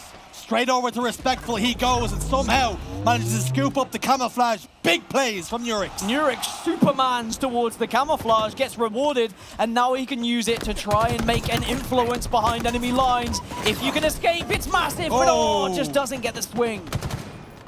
Didn't get the angles right. Sika continues to put down damage. He knows if they lose this tournament, none of that online stuff would have ever mattered. They need to get 1 LAN victory under the belt. Quadrant trying to make a series of it here, and doing so successfully. Death left, right, and center at the moment. No room to breathe. Lives are about 5 seconds at max right now. And you've got to slow this down if you're on the side of Quadrant. You don't want to fall into this trap of playing too quickly. But Ascend, that's what they do. They suffocate you, and they're always pushing those spawns. Snipe drone adds an extra couple of seconds to the tally. A 10-second game, ball played, map should be reset. But who will have control once it shakes out? 2 members of Ascend were down for a moment, but Respectful has restored parity here. Ball down, but it's Sika who's positioned over towards Bat Ledge, and it's Ascend who have control for the moment. I'll be very honest, Richie. Both teams look a little bit nervous in their gameplay. They're not necessarily taking the fights we'd see them take online, and I don't know whether that's just because it's LAN or whether the sheer magnitude of what this game could mean for the grand scheme of things when it comes to this final. Sika gets a shot onto the legs with a shot. Unfortunately can't connect with the head, and we're seeing a lot of these star players miss some of these big shots that usually they'd be hitting. Is the pressure of the moment getting to these two? Will it be whatever team makes the fewer mistakes will win the tournament here? Camouflage is popped, and it's in Sika's hands. Can he get it away? And can he utilize it? His team have the ball. He has free reins. It's a Sika playground, and we're just living in it. So brave to pop the camo that late. He gets punished a little bit later anyway, so it doesn't really matter. 31-30. Clock starting to dwindle away as well with these two teams. Only 1 minute and 45 left when the ball is not being touched. And it's been so scrappy. Neither team has achieved any sort of setup at the moment, and that suggests one of two things. Either they're both nervous, or they're very closely contested when it comes to these plays. The biggest series of these two teams' lives here. The biggest LAN event in European history. And with that, it brings its own pressures. And Quadrant, they're wilting a little bit here. But Ascend, they're definitely leaving scraps on the table. I mean, this is your chance for your share of $100,000. This is the biggest moment for sure. This is the biggest prize pool we've seen in a European competition. And you've got to make it count. You've got to make sure you put your best foot forward. Ascend, they take the lead, they go 2-1 up, and they find themselves leading now in this oddball game. They continue to score points then. Couple of kills either side. This Quadrant push has been cut down. The herd has been thinned once more. Chick is good, but he's not going to get 3 kills and stop this scoring. He has to wait for his team. Look how spread Ascend are as well. They're watching every angle. They're looking for Chick. They find Chick, and now it's a 4 versus 3. Quadrant have to back down. They have to wait. That means more ball time here for Ascend. 63 to be exact to 43. But 1 minute and 12 on the clock. It stops dead while the ball is in a player's hands. But all of a sudden, Quadrant have 2 enemies here in round 1. Sika's gone down. This is the push for Quadrant. Snipe Drone and Legend will fall as well, but 2 only alive for Quadrant. If you don't win this engagement, if you allow Respectful to stay alive, you are not getting ball time. That is such a huge fight. Massive victory in the 1v1 for Shad. They need a lot more of that if this game is going to go their way. If this series is going to go their way. If they're going to have the opportunity to reset the bracket. But 3 go down once more. And all the kills are going the wrong way if you're wearing lime and green. And that was all because of the camo. Sika sneaks behind enemy lines, he takes the ball guy, he takes a second, and now we see him get another kill onto SLG, and it's allowed Legend to sneak on in, get that extra incy-bincy bit of ball time, but he tosses it straight into Nurix's hand. That's great positioning from Nurix. Nurix scoops it up, but he's down to no shields and recognizes if he goes any further, he might be eliminated. He gets taken care of anyway. 4 dead now for Quadrant. And Ascend are finding that extra gear once more. And Ascend are leaving that ball bottom middle. It's time to play Slayer. It's time to say, well, Quadrant, you need to recover this ball and get a setup. Otherwise, you're going 1 round down. 15 seconds. The ball is nothing but bait. It's on the end of a string. And Nurix is going straight for the cheese, but it's been reset. It's disappeared right in front of him. But SLG has somehow managed to secure it for his team. Needs to get this kill, but the trade comes through and Chick's got it in his hands, but he can't drop it now. Have to hold on to this ball. Only 20 seconds behind. It's still doable, but he needs help, but it goes down. And Ascend take round 1 here in game number 4. So close. Desperation plays, but Ascend forced them to make moves. That ball reset was nuts. Quadrant had got 2 down. They had a player within inches of picking it up. The reset was so detrimental to them, they may have been able to pick up the ball, go bottom blue. The timing is everything there, and Ascend blessing the Halo gods. Every second counts in Halo. Whether you're holding the ball, or the ball's gonna get reset, timing plays a massive factor. And it's the difference now between Quadrant being up around them or being down now. They're already down 2-1 in the series. And Ascend looking to apply even more pressure. A lot of patience being demonstrated by SLG just to wait to see when that ball was eventually going to be grappled. I think you expect it. It's inevitable now at the start of some of these rounds. As soon as someone's swooped on in with a grapple, you've got to be sure they're going to be picking up that ball. But Quadrant do get several members down. They get a setup. Are we going to see one of the first real setups here for Quadrant? And if so, how does Ascend answer? Round one was so scrappy. No real semblance of control. Pressure of the moment getting to both these teams. Is that about to change? Can Quadrant ice up? Can they get some composure going? Snipe Drone picks up another kill. Putting down damage as he so often does. He's one of the best in Europe at it. Quadrant have registered now, 23 seconds, ball down in pipes. But there's the last two remaining members that have to hold. And here comes the Quadrant push. It's been successful as Legend locks in too, but what can SLG do? Absolutely nothing. Say it again, Ascend are a team who funnel their opponents into their imminent death. It is incredible the way they just filter themselves through and then they collapse together. Fantastic push, and now they get the chance to set up. The 5-second game. The pipes hold is weak once more though. A trade will be enough for Quadrant.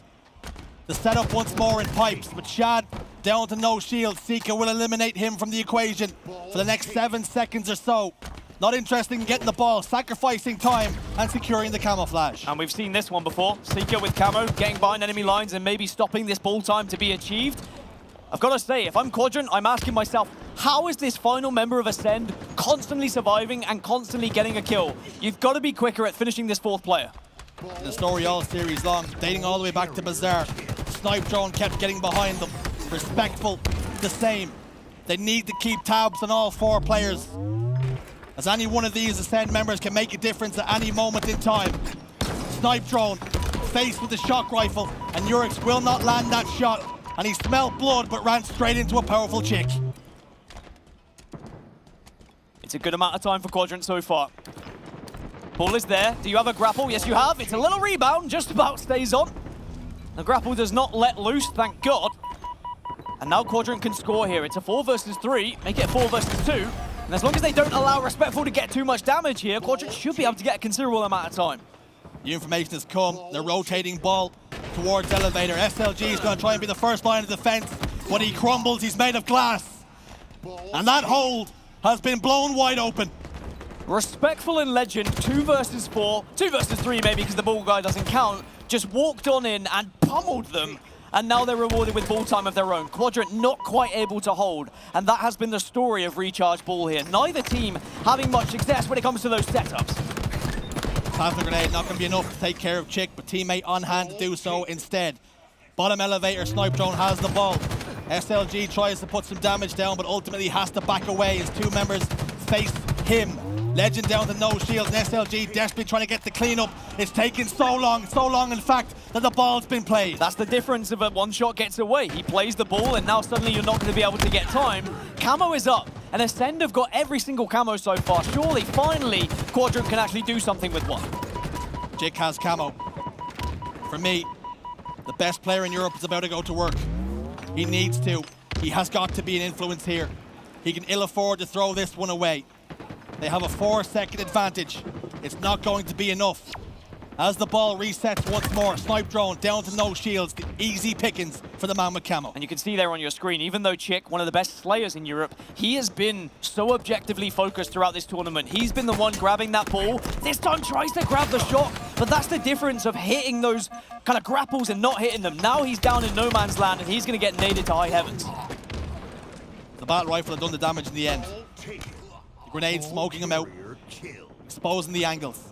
Cleaned up in the end. Still remains a 4-second game, but it's Quadrant who still have the lead. Ascend have got control of pipes, but what can Snipe Drone do with it? Can he maintain it for his team? The setup, Shad though, just under him, tucked low. He comes up the stairs. Snipe Drone's already weak, but it doesn't matter, he wins those. The shots we just saw Snipe Drone hit could potentially win them this round. He's still alive somehow. Eventually the push comes through. SLG does get 2, and finally Ascend take the lead. It's only a 1-second lead though, granted, but this is going to be another game that goes right down to the wire.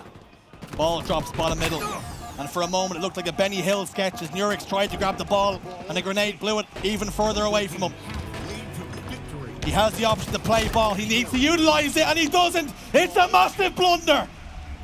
Far too comfortable, sat there with the ball. Eventually it's okay, it goes off the map anyway, but surely it's a heads-up play to just assess and listen to the footsteps that are arriving around you. Still though, Quadrant 1 point up here, Richie. Under a minute left to play. Will the call come once again to play Slayer? 3 dead. Go Quadrant. And Ascend and now have the advantage. Can they punish Quadrant for stepping out of line? Big fight. If Respectful tries to take on Chick here. Chick was the last remaining player. Respectful had the camouflage. And they know they need to get a set of slays Ascend. They can't afford to just throw themselves at the ball, because that's what Quadrant want. Quadrant are baiting this ball right now, but there's the opener. It's a 3 versus 3. Make it a 3 versus 2. If Quadrant get a good set of slays, this could be the round. Nurex gets a huge kill on the Snipe Drone. 3 dead. Legend the last man standing. Can he get his hands on the ball? 18 seconds. This is a risky game to play for Quadrant. You are putting yourselves in a situation, if you go all 4 down, you lose this round, you lose this game. 9 seconds. 2v2. Who has the metal? Who has the bottle? Respectful picks up the ball. He's got 1 second, and Ascend could possibly get the win here, but he's dropped the ball. Quadrant have their hands on it. They're desperate in it. And Quadrant tie up this oddball game. What an ending between these two teams, throwing their bodies on the line to try and get those final points. Respectful maybe thinking he'd done enough, but Quadrant quickly assessing that situation and doing exactly the same. Both teams just absolutely full sending the ball, and we go into round 3. And if Ascend are going to win this one, they're going to have to do it the hard way. Quadrant making them work for every step, for every second of ball time. The magnitude of this game, the pressure increases another notch. 32 kills for Shad. 30 kills for Seeker.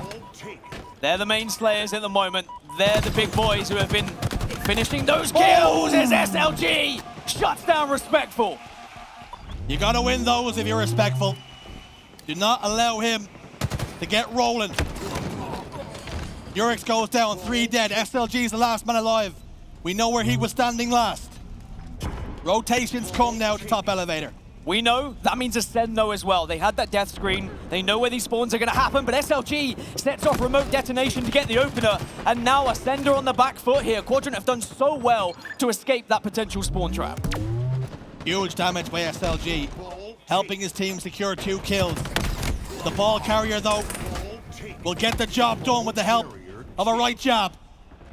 It's 5 seconds to 9 in these early engagements, but time is coming so hard for both these teams. They're not able to hold these setups. This game is so close, and I feel like Quadrant are starting to realize that maybe this series is winnable after all. Maybe this Ascend roster is beatable after all. But Seeker has managed to sneak away with the ball. Ascend will take a bit of a lead here now, and Quadrant gonna have to reassess how they want to break this one down.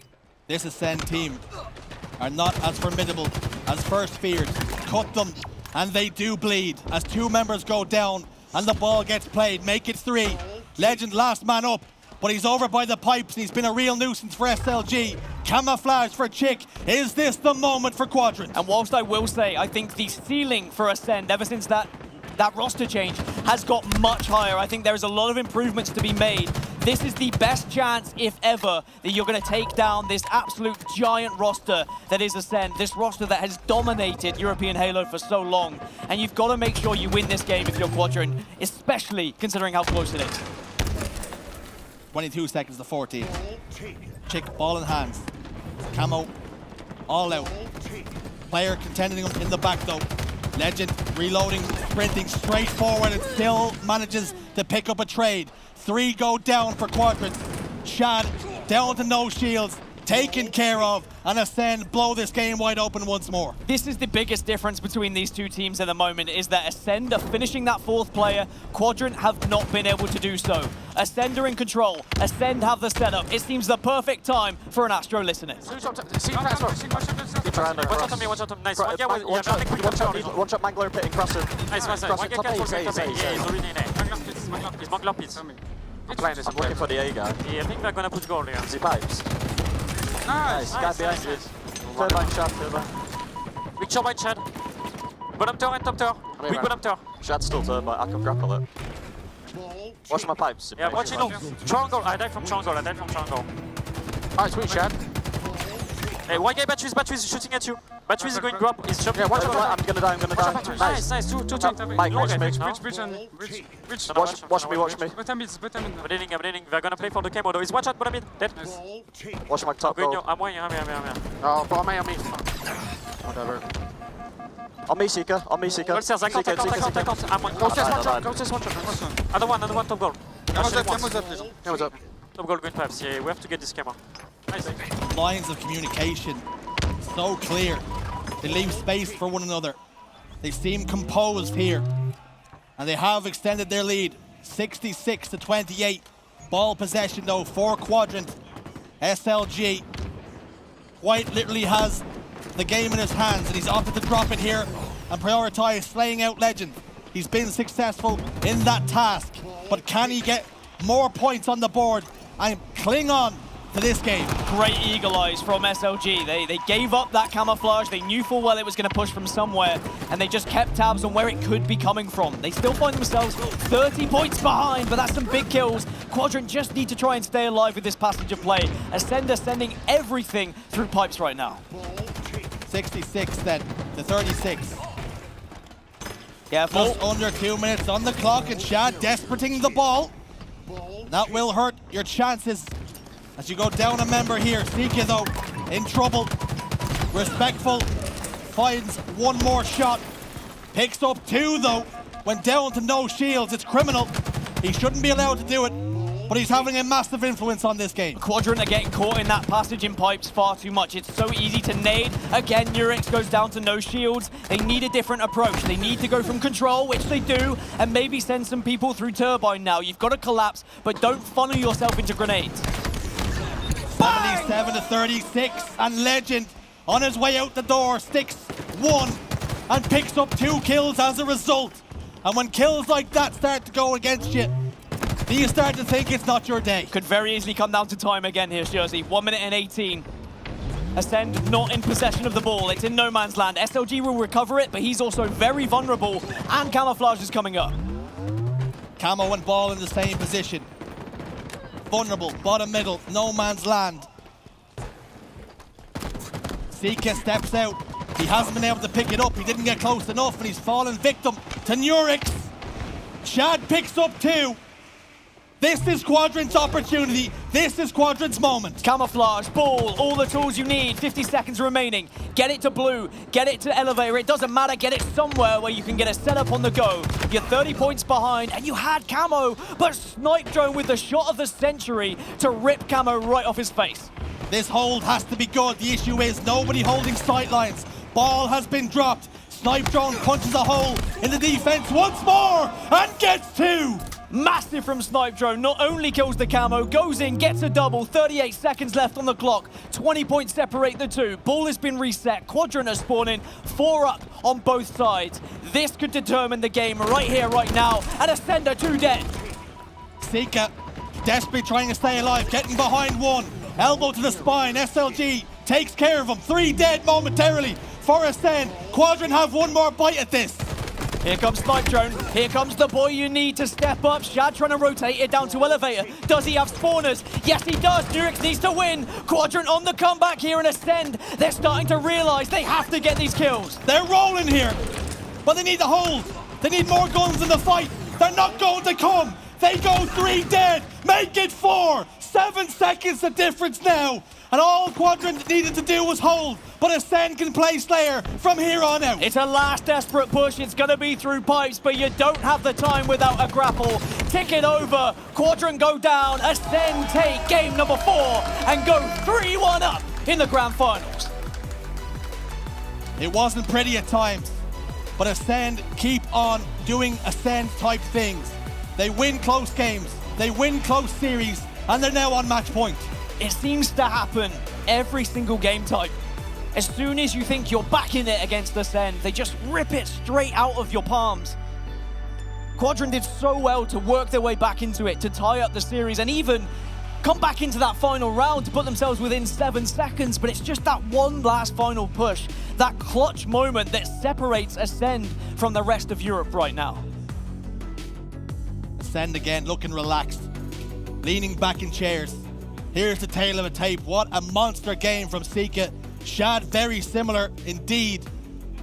But Respectful had some more huge moments, and Legend, 39 kills as well. They were all putting up frags. Sika was sublime in that game. The amount of camouflages he got and what he did with those camouflages really sets him apart from the rest of the team in that game in particular. Even though the damage very similar, it was the amount of clutch plays he was able to provide, the amount of times he got behind the ball guy, assassinated, picked up another kill, and either then gained ball time or just tossed that ball out into no man's land.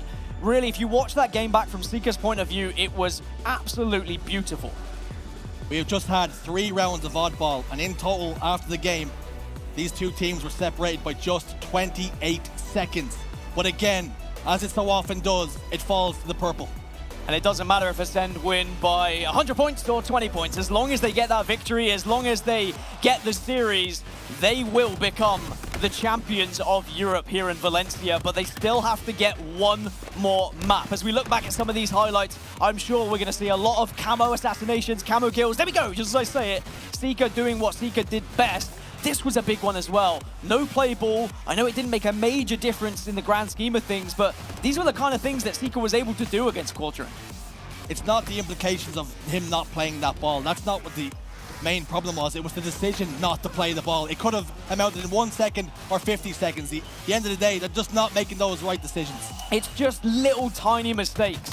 And it's these mistakes we very rarely see Ascend make, but it has to be said, they've been coming here or there, and Quadrant have taken advantage of them, but perhaps just a couple more mistakes on the side of Quadrant, which is why Ascend are winning by very narrow margins. It had to be said, this has not been a blowout. This has not been Ascend dominating Quadrant by any means. I think Quadrant have given a fantastic effort so far, and that's why we're still alive in this series. That's why it's 3-1 heading into Game 5.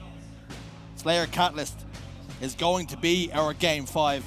Dan, talk to me about Quadrant's chances. What a game to have as Game 5 here. I think that we've heard from enough of the pros that not everyone knows how to play this one. Some people don't like it that much, but you've got to play it now in a grand final. And if I'm Quadrant, I'm saying, okay, this is our best chance, if any, to maybe disrupt an Ascend roster who have said live on stream, Respectful said in his interview, we have not practiced Catalyst Slayer. If I'm Quadrant, I'm saying, okay, let's take advantage of that. Where are their weaknesses? What did we see them fail at earlier when they were playing it? And it was sending too many individuals down for flanks. It was not pairing up enough. It was not prioritizing the overshield enough. So Quadrant, that's the key things they need to be hitting here. Get that overshield, stick together, punish this Ascend roster. Is the pressure now off Ascend? They're on match point. They have an insurance policy of a bracket reset. It is Quadrant now who have to make moves, because if they do not, if they fail here, they will bow out in second place, and Ascend will take grand finals. Quadrant have to essentially reverse sweep. I know it's not going to be a complete one, but they have to win 3 on the trot. But it has to start here. First overshield, though. I talk about prioritization. It just about slips off the map. Good body language from the Spartan there to turn away. Turns away, tosses that overshield off. We will not be seeing it here and now. Opening kills, though. It's a 1-kill advantage. The shape of Quadrant. Chick tries to soar towards the heavens, but 2 go down. And Legend desperately trying to escape with his life. And Urix looking to chase, but will that catch him out? It doesn't this time. He doesn't pay. We're all tied up. And where's the sword? That's my question. Is it still on the map? Has anyone picked it up? Because that was the difference maker when Ascend played earlier on in this tournament, and when they lost, it was about 50 to 30 something, so they did go down quite heavily. They were getting sliced and diced. So if I'm Quadrant, get that sword, punish Ascend, make sure you're using it to your best effect. The opportunities here for Quadrant to get right back into this series. They have to be ready to seize and capture it though. And that sword you were asking questions about, it's in the hands of Shad. Can he be an influence? And as soon as we switch over, the curse of the commentator rings through. You've got a big responsibility when you have that sword. Not only have you got to get kills, you've got to stay alive so you don't pass it to the other team. Similarly to the skewer here for SLG. He will fall, but at least there is a trade, and at least Quadrant know where that skewer is going to be falling. Skewer down. Will not play a part, at least for now.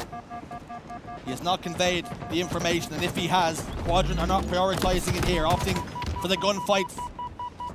Bottom ramp, snipe drone, banks an aid up, sword though in his hands, over shield about to pop up. Quadrant with a 2-kill slender lead. Chick secures the overshield, picks back up the grapple, and he wants a fist fight. Take advantage of this now. You've got power weapons, you've got the power-ups, you've got all the tools you need to try and get a big old lead. As long as you don't get back-whacked, which he won't, but he needs a little bit of support here, does Chick. It's 14-9, and they're starting to take a very commanding lead here. Stays alive. It's a 5-kill lead. Snipe drone still over there being a nuisance, a thorn in the side. He goes down eventually. Currently on 0-4, you have to feel that is why we see Quadrant with such a lead. Chick hitting those shots. 6 kills the difference now. Can Quadrant build on this, or will they leave the door slightly ajar? It's something that Ascend were guilty of earlier, and it was just chasing kills a little bit too much and also getting singled out, individuals running into fights perhaps they shouldn't, and Quadrant, they're sticking together a little bit better. Chick completely saving his teammate who was one shot, and here's Legend again on his own, and if he goes down, this is going to be same old story. He has to be listening to the rest of the team. He has to be staying with the rest of the team. Well, speaking of listening, let's see if Quadrant are doing that with their communication. We have an Astro listening. Je suis à gauche, je suis à gauche. Je suis en dos, je suis en dos. Ton pilier l'eau. Ton loup. Il va tomber sur toi. Moi, jette sur moi. Mort. Nice, bien joué. Encore un sur moi. Encore un sur Shad et les deux. J'arrive Shad. Il y en a un green. Il est one shot. Il est one. Attends, je suis coach. One shot le pilier gauche. Je vais pour le score. Spoon green. Over dans 25. Spoon green. Je vais essayer de jouer le score, c'est un peu tard, mais. Je vais les mecs green. J'ai pas. Ouais, green, ça joue sur moi. J'ai score. Je respecte. Moi je te respecte en dark. Tout seul, on est 3. Essayez de push de l'autre côté, ils sont deux sur moi. C'est sur moi. Ça push en green, ça push en green. Over a joué dans 10. Il y en a un en haut. Oui, sur moi. Légende bien touché avec un réponse. Il y a un mec en green 2. Green 2 one shot. Green à mort. Mais ça se sur ma croix à prendre d'ailleurs. Over a joué. Le pit, sur toi, c'est one shot, c'est calme. Encore un grande porte. Retourne-toi, Polo, il est one shot. Il y a absolute. Il y a un mec grande porte, qui a peut-être encore Victor. Quadrant have put some real breathing space between them and Ascend now, and they keep securing these overshields. This is far better from Quadrant. This is far better, and it's a very big lead, but of course you've got to be careful. We've seen leads like this thrown away on Catalyst Slayer. It can be such a swingy game type when that sword is in the hands of your opposition. So if you're Quadrant, you've got to make sure you keep that sword in your possession, or if it's not, get that repulsor, get that sword away from you, otherwise that will happen, but now it's in their possession. They have got to minimize risk. They cannot throw away lives frivolously here. 8 kills the lead. Can they build upon this? And furthermore, can they build in the series? They're starting to heat up. It's at the right possible time, the last possible time. They cannot drop any more games here. SOG gets taken down. Sword in the hands now of Ascend. And we are going to see a chance for Ascend to get back in this game. And I will say, if Legend starts playing with the rest of this team, then Quadrant should be worried, because then the team shot will start coming to effect. Maybe some of these slays go in their favor, where previously they wouldn't have. It's only a 5-kill game. That big lead is being chopped away by Ascend. And when you have such a big lead, and you see it disappearing right before your very eyes, you start to make different decisions. Hip. And Chick with the sword. Respectful with the sword. One has repulsor, one has grapple. They're controlling the sandbox. And Respectful drives the sword straight through Nurix's heart. That's perfect for Chick. He takes down the other sword player with a couple of grenades. I'd say repulsor probably beats grapple in a game of grapple, repulsor, and scissors. I didn't know the third one, so I just went with scissors. Drop shield? Drop shield probably would have been the wise decision, but it's okay, my brain doesn't work quick enough. 35, make it 36, killing spree for Chick. 10 kills then. They need to hold out. Still remains at 10. 2 members go down for Ascend. They're leaving it on the table again, and Quadrant are hungry. Quadrant are so hungry. You can see it by the way they're moving around this map together. They're not allowing Ascend to escape. This is what went wrong in Recharge. The 4th player would get away as one shot. Quadrant weren't quite finishing those kills. They have been finishing those kills here in Slayer, in a game type where you have to. We had a brief listen-in. The communication seemed much better. It was less frantic. It was controlled, it was precise. One day I'm going to learn French. Because if the French players are going to dominate the European scene and we're having these listen-ins, someone's got to be able to relay these things.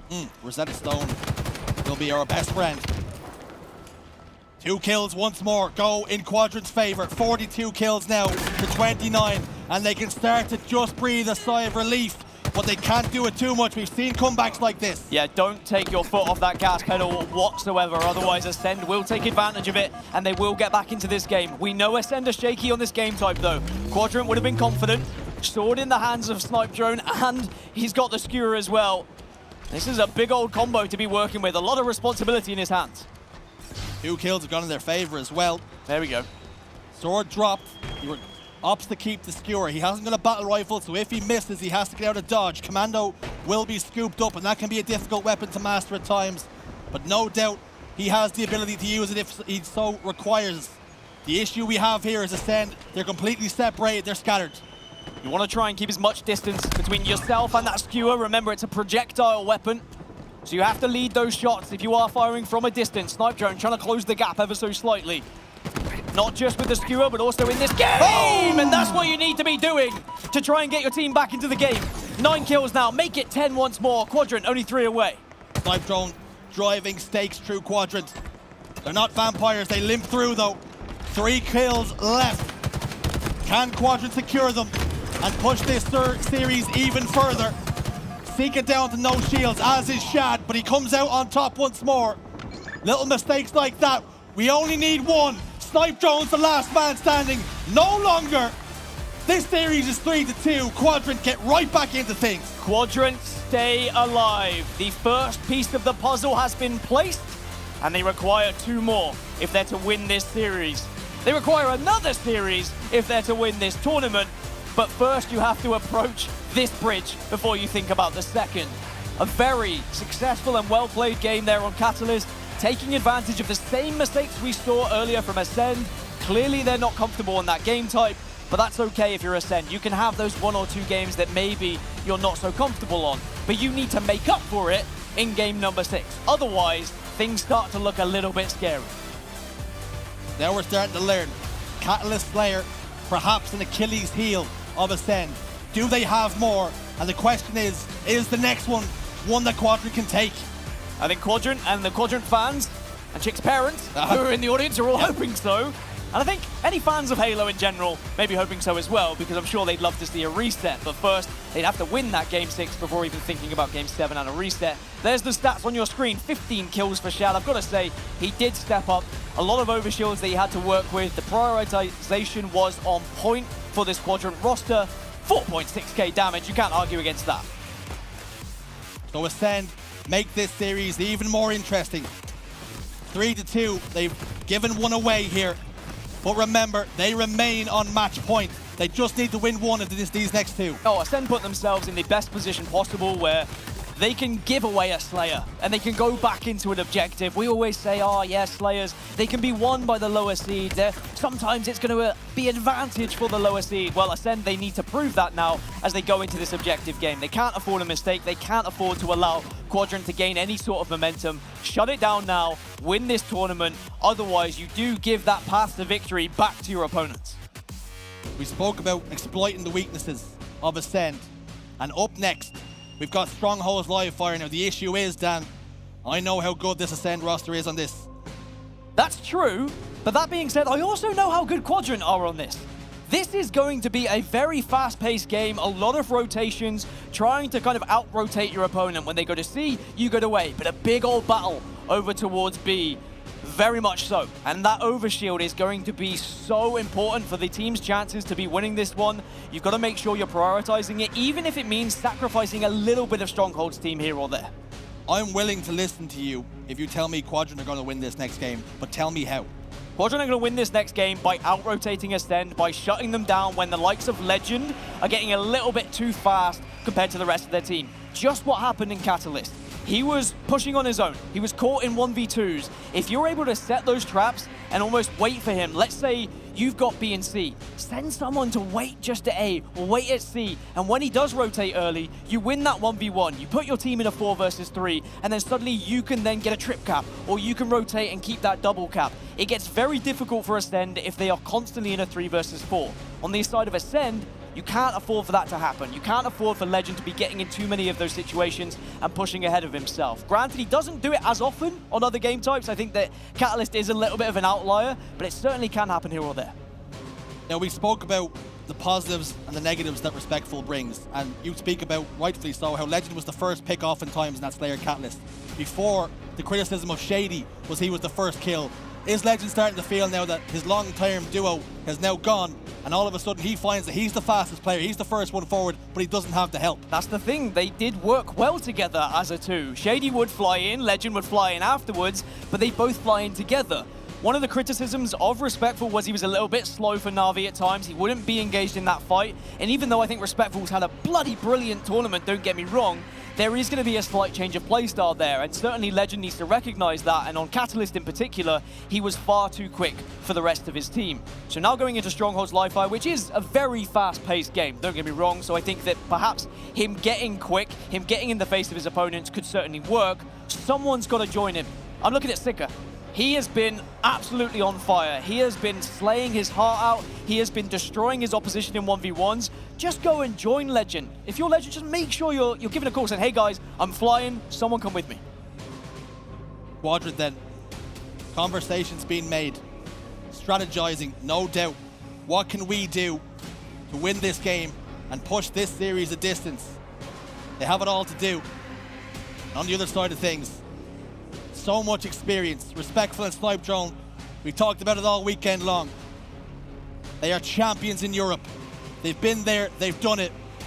Can Quadrant apply pressure to the players, perhaps, who have not been in this situation before? Are we going to see the likes of Legend and Seeker struggle because they're on match point, because they are so close to tasting that trophy? I don't know if they're going to eat the trophy later. I would hope not. It's a very nice trophy. I've seen you trying to steal it a couple of times. That wasn't me. Keep your hands off it. Are they going to let the situation get the better of them here? Or are we going to see Ascend finally get over the finish line here and win this series, win this tournament, and shut down this possible Quadrant comeback? What a statement it would be for Quadrant here to take this game, and all of a sudden, doubt starts to creep in. Ascend remain on match point. They have another opportunity, but Quadrant still stand in the way. Historically, Ascend have dominated this game type, not just in Europe, but in international competition. You may say this is their best chance as ever to win this tournament. Quadrant have got it all to do. Shields up, weapons hot. We're underway once more in Grand Finals of HCS Valencia. Are Ascend about to be champions? Or will Quadrant make it even more difficult? Such a good starting strategy from Ascend. Clearly they've done their homework. The grenades rip the shields from Quadrant, and they're forced to back off. Ascend were prepared for that one. This is why Ascend are such a difficult team to beat, because they pull things like that out when you least expect it. Ascend reading the game perfectly then. Opening engagements have gone their way. Urix down to no shields, down to no life. You'll have to watch the respawn screen for now. Overshield picked up by Respectful. They're starting to put it all together already. The ingredients are in their favor, and they've got a triple cap for now. This is going to be a heavy scoring period for Ascend. Trip cap, and they've got Quadrant at back tower. Quadrant off spawn, desperately trying to do something. It looks like they're going to have to step their foot into B, but now they know where SLG is. Now they can collapse, and this is what Ascend do best. They are ruthless when they're in control. Quadrant have B. They're going for A. The Slays have got to come their way. Seek is the opening pick. SLG wants more, and he gets more. A and B in their control. That triple cap is not going to be as lethal as we first feared. A huge kill from SLG. You need your big player to step up in Game 6. SLG on his own at B, has to win the engagement, does so, but you don't want to get overconfident. Perfect from SLG. Retreat, defend B, this is your responsibility right now. Perfect game sense from SLG. Has already registered 5 kills to his name. And with Shad yet to register a kill, they need SLG to do as much damage as he can. Repulsor v Repulsor here. He gets the kill and the killing spree. And he's brought Quadrant right back into things, but they've gone down 3. He also brought Ascend all the way back to C, which has allowed Chick to get over to Overshield, but the clamber leaves him vulnerable. Snipe Drone goes down though. Quadrant need this Ovi. They need to pop it. Shad does do so. This is perfect for Quadrant. This is great for their chances to get back into things. Bodies are hitting the floor. Shad has the overshield. What's the call though? Plasma Pistol's going to swing and miss on Sika. But somehow he's milking this life for as long as possible. And he's completely eliminated the overshield. A massive blunder. Man was clicking in his right analog stick a little bit too many times. And a couple of zooms just sent him into wayward situation. But Quadrant still were able to get some points on the board, but now here comes Ascend back with their aggression. B now being taken by Quadrant, and Quadrant have all 4 up. This is going to be such a quick and scrappy game. It's a brawl. It's a war on live fire. And Chick picks up one more, but he's the last man standing. And his compatriot eliminates him from the equation as SLG stands back up from respawn, but has to wait for his team. A, B, and indeed C are in trouble of being converted. They are going to flip.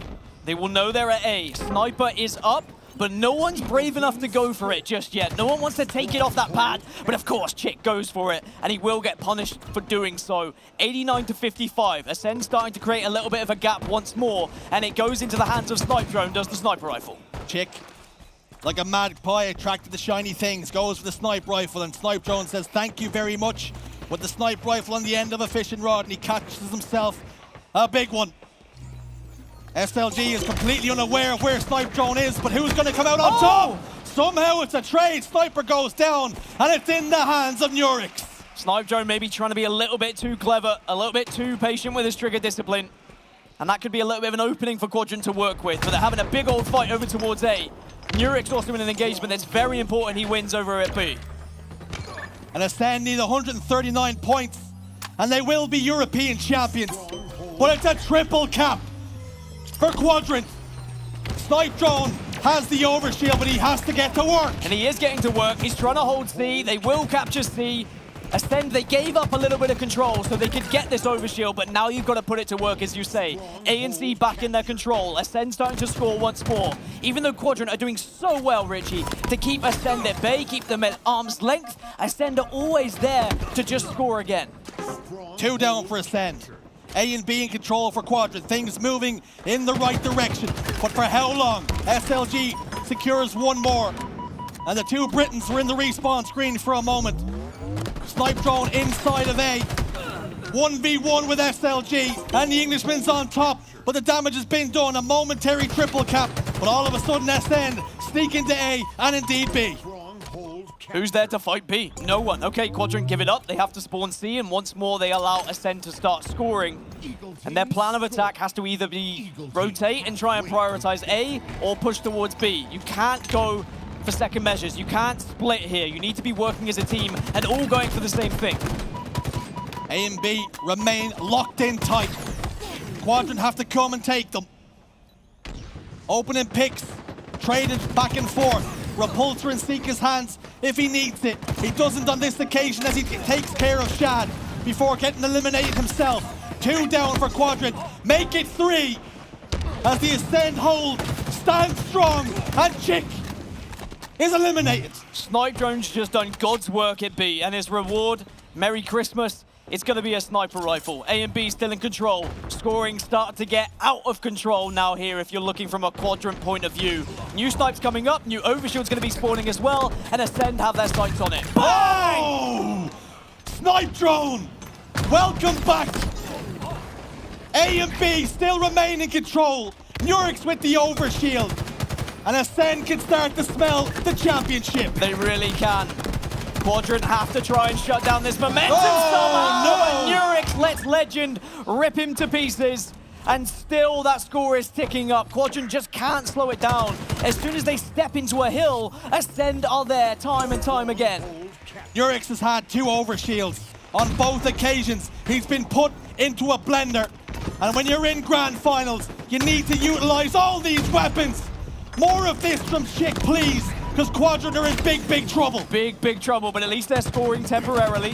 Sure, you lose the sniper rifle, but you can at least reposition now. Only 2 players up, so it has to be you go towards B, you fight sandbags. The drop wall is going to do you wonders here if you're Nurix, but that's good communication, turning and helping. 190 to 100. They continue to score to Ascend. All this pressure the Quadrant is applying means nothing right now because they will continue to score until this very point. As now Quadrant start to turn the gears and they're desperately trying to flip the momentum back in their favor. Respectful has the sniper rifle. Nurix is trying to keep tabs on this side of the map and he's trying to find Respectful, which he does so. B and C still in control. A's being contested, but that's where Ascend are spawning. Quadrant now know which angles they need to be watching here. This is your moment, Quadrant. You can ill afford to make any more mistakes because a couple more are going to be deadly to your championship ambitions. And Snipe Drone stepped into B, but he's going to lose A in the process. They're looking to flip once more. And here comes the Quadrant push. Ascend back in control. 3 seconds to overshield. This is going to be a big old fight. Ascend get the first. Quadrant try and reply. Nurix is left in no man's land. And if Ascend get this overshield, you might have to start etching their name into that trophy already. But Shad steals it away. Shad, under the cover of darkness, pops into his chest. And Legend recognizes this and tries to run. Respectful back tower down to no shields. Will be removed. Will be cleared. 200 to 4 to 132 here. And B and C back in Quadrant's favor. But they need to hold now. B and C are still in control. Ascend desperately trying to break through, but Shad is holding strong with the grenades. This is a perfect period of play here for Quadrant. 2 alive for Ascend. They're spawning over towards dummies. This is good. You keep B and C. You've got to win your fights, but you've also got to stay alive. This is perfect. Apply maximum pressure to Ascend now. Make them desperate. Make them hungry. Make them step out of line. You're closing the gap. 2 slays go in your favor. You're taking A, but you're losing B. You will continue to score. The next few slays have got to go in your favor. Seeker and Legend, the 2 inexperienced, as it were, when it comes to LAN performances. They're at B. They're trying to hold B. Can they successfully do so? Right now, it doesn't look like it. A and C still in control for Quadrant. If they get these kills, if they get this fourth, Ascend are all 4 down, and Quadrant are coming right back into it. Roaring back to life then. Nurix has the sniper rifle, and he's got intent, deadly intent in his eyes. But the call has come from Ascend.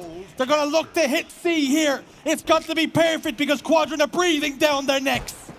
Legend was on his own at bottom middle, but he does get the kill onto SLG. It's a 2 versus 2. Nurix desperately trying to help. Has to get this kill onto Respectful. Cannot afford to die! And it's a double with the grenade! B, C, and A in control for Quadrant. Quadrant then, asking questions of Ascend we didn't think possible here in Game 6. As they desperately try to push this series even further. 230 to 204, and another overshield. Overshield can do so much now. Shad's got a lot of responsibility here. They're still scoring. Ascend are reeling. The comeback is happening. Ascend on the ropes, but they're in A and B. Overshield player will descend.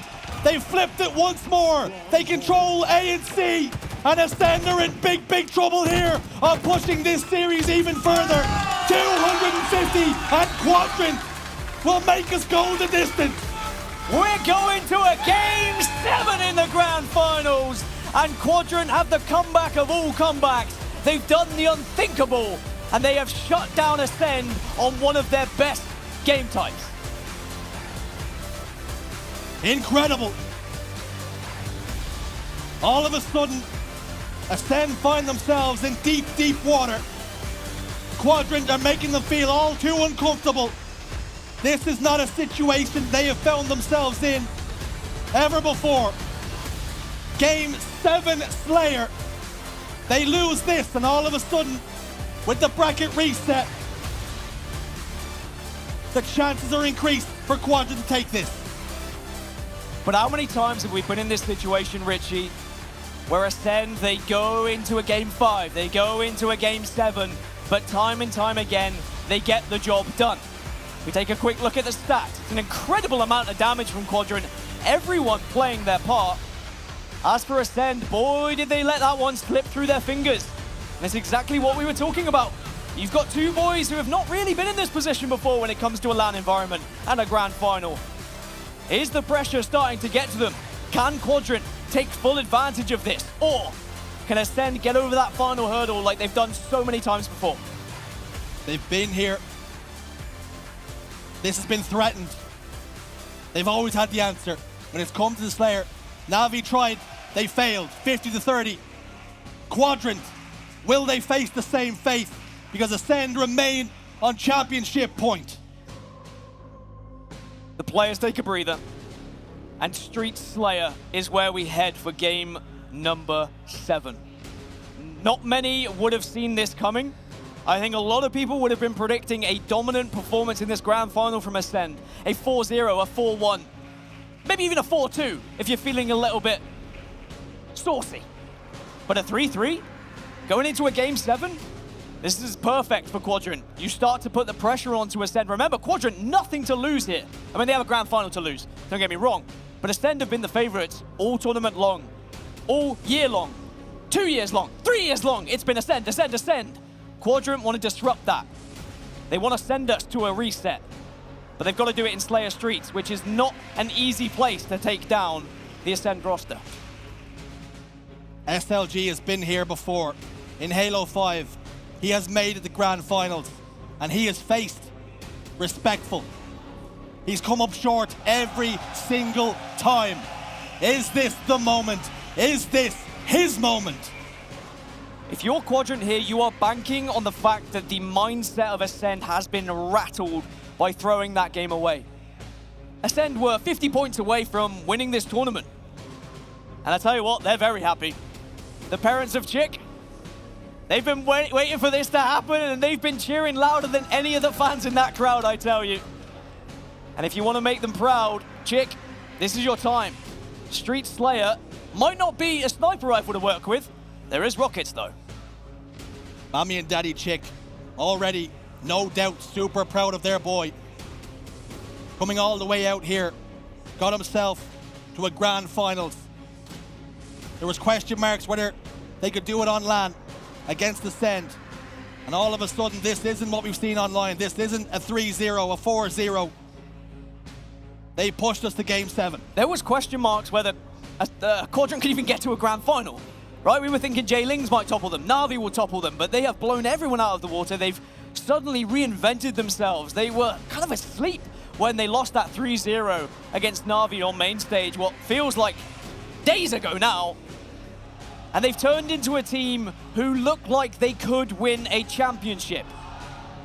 It's a difficult task, but I do think Quadrant have what it takes. But you've got to make sure that you continue that momentum from the previous game. If Ascend take a 5 to 10 kill lead here, we might have to call it. Because we've seen Ascend do this throughout tournaments historically, in online competition and in this tournament as well. They really gather momentum when they start to get a significant lead in Slayers. We've seen this before in Kansas City. Both these teams finished top 8 in the exact same position. Ascend were always considered the favorites, the best in Europe, the pride of Europe. They've dominated, they bullied us. Is this the moment now where they're decrowned at the final hurdle when it matters most? This pause is definitely helping Ascend. Quadrant would have wanted to get this game going ASAP, but the break, the toilet break, the wise toilet break that Respectful took, just kind of takes that momentum a little bit out of Quadrant, takes the wind out of their sails. And if you are Quadrant, you've just got to be able to recognize what's happening right now and say, look, this is a chance for us to reset as well, for us to take a breather. Sometimes that adrenaline flowing through you can also be a bad thing. I know it's a good thing a lot of the times, but I've seen some shaky hands when adrenaline starts to kick in when you are getting into a Game 7 situation. You know, this is an unheard of position for some of these players. They've never been in a grand final in a Game 7. So the chance to have a breather, I'd say, is a good thing for some of them. Let's talk about decisions now. Decisions that these two teams will have to make. These players will have to make on the fly. It's all very comfortable when you're at home, playing online, in your bedroom, in your pajamas with your slippers on. Now you're on the main stage. You've got people in front of you, you've got your parents in front of you, you've got family watching at home. The pressure starts to build. Your decisions start to change. All of a sudden, you're playing for massive amounts of money. This isn't for pro points. This is for all the marbles. Joke's on you. I play at home in my pajamas and my slippers with my parents watching as well. They support me in every single environment, regardless of where I am. But you are right. This is not the same comfort levels. And when we get into Slayer Streets, we've got to talk about the keys to success here. That Stalker rifle, prioritize it. The Bulldog, we know at this point, prioritize it. And the Rockets is 50-50. It's whoever's got map control. We know that both teams are going to prioritize it. But it's very easy to let that Stalker rifle go and forget about it. If I'm looking at these coaches on the main stage, make sure you are making and keeping tabs on it so that you know where that Stalker rifle is. If there's anyone dropping it, can we utilize it? Because if you put that Stalker rifle into the hands of Snipe Drone, if you put it into the hands of an SLG, they can not only get one kill, that's when the multi-kills start to happen, and then that's when the belief starts to happen and the momentum starts to flow through these players and teams. And that's all you need, that triple kill, that overkill to say, let's push through, let's make sure we're working together, let's make sure we start to show what we're made of. With Game 7 looming large, will the pressure be too much? As we have a little break in play, and players get themselves situated, we can throw it over to Lottie and the desk to have a word and break it down for us. Thank you so much, fellas. Yeah, just to let everybody know at home and in the arena, we're having some difficulties on the main stage right now. And while we are waiting to get everything back on track and all of our players happy, smiling, ready for this incredible Game 5 of the series. Game 5, 7. Oh, it's not drilled in my brain yet. Even better. Even better than a Game 5. It's a Game 7. Gentlemen, let's just break down what we've seen so far, really. I mean, what a very back and forth series it has been, but I've got to say that final map there, Quadrant, clearly turning things around, totally spinning the series on its head. And now we end up in this kind of nail-biter moment, especially for Ascend, because they're so close to taking this grand final, and Quadrant is so close to resetting the bracket. Where's your head at right now in terms of the two teams and kind of where they stand going into this potential final map? Yeah, I'm seeing a lot of openings players are leaving there out there on the table. Chick playing out of his mind, of course he is, but just about everybody else leaving opportunity for someone to see. So it's just a matter of who's going to step up, who's going to seize the opportunity. If it's Quadrant, you force a second, best of 7. If you're Ascend, now is the time more than ever. You do not want this to go to a different series because that's when confidence starts to waver. It certainly does indeed. Something that I have definitely noticed is Nurix today has certainly stepped up to the plate. Bravo, what do you make of his gameplay so far, especially with turning things around for Quadrant? Because I feel like if it wasn't for him stepping up to the plate, I just don't think this would really be happening. Yeah, I think a lot of games he's looked really good. I think I got to agree with what Wes said on that last game. I think there was a lot of openings, a lot of gaps, and I was pretty worried when we saw Ascend up about, it felt like 158 to maybe something like 60, and it looked like Ascend was going to run away with it. There was about, you could really count them, and I almost ran out of fingers on one hand. There was a series of Quadrant mistakes that Clutch and I were talking about as we saw them that I was pretty worried about really coming from Shad and Nurix, but we got to give credit to him because in the end, they clutched up in the end. Yeah. The headshot on the overshield player, and I think in the end, that was a big piece of that result. They close it out. I mean, Lethal, you talked about it. They were getting out BR'd. For a moment, we were like, we're wondering what's going on, especially the fact that they had the overshield as well. Talk to me about those moments that you were kind of mentioning to me while we were watching the game. But he should essentially be celebrating already by now. Like the fact that we saw Shad get out BR with full arrest, he had first 3 shots as well, and Nukes did the exact same thing on A-Plat. We shouldn't be here. We shouldn't be on a Game 7. We should be pretty much on the buses, back to the hotel. Ascend should be getting ready for a celebratory, but it's not happening. Yeah, but it's not happening. Yeah, it's a shame, but at least for this way for Quadrant, but shame for Ascend. Shame for Ascend, shame for Ascend. But for Quadrant at this stage, it's going to be very tough for them. But they're ready to play all night. They're ready to play for as long as it takes to get that championship underneath their belt. But the pressure's going to be on for Ascend because the fact that if they do have to play a second best of 7, I'm not too sure if they're up to it. It's got to be in the back of their head, right? Man, they've had a lot of opportunities to send us home, and like we said, they should probably be thinking about popping a bottle or two with the prize pool that's on the line here, and they're not doing that. Instead, they got to focus up on Game 7 now.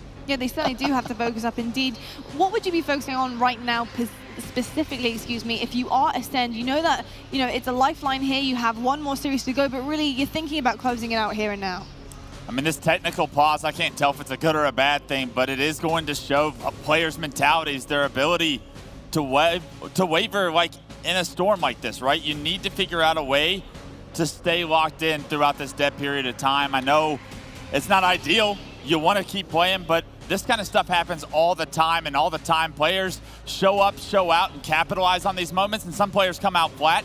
So if I'm Ascend, I make sure whatever we do, we come out on fire. We have to stay focused and locked in. Keep talking strategy, keep talking about potentially what they do at the start. How are we going to counter it? What are we going to do if we get into a situation that looks ugly, that looks grim? How are we going to play around these certain specific situations you're more than likely going to run into, and more importantly, get those power-ups, because Jesus, did you give a lot of them over to Quadrant in that game 6, and it made every bit of difference. Yeah, it was just crazy what we expected in that last game. There was so many situations, so many scenarios where we just looked and go, this game's done, this should be over, we should be pretty much done.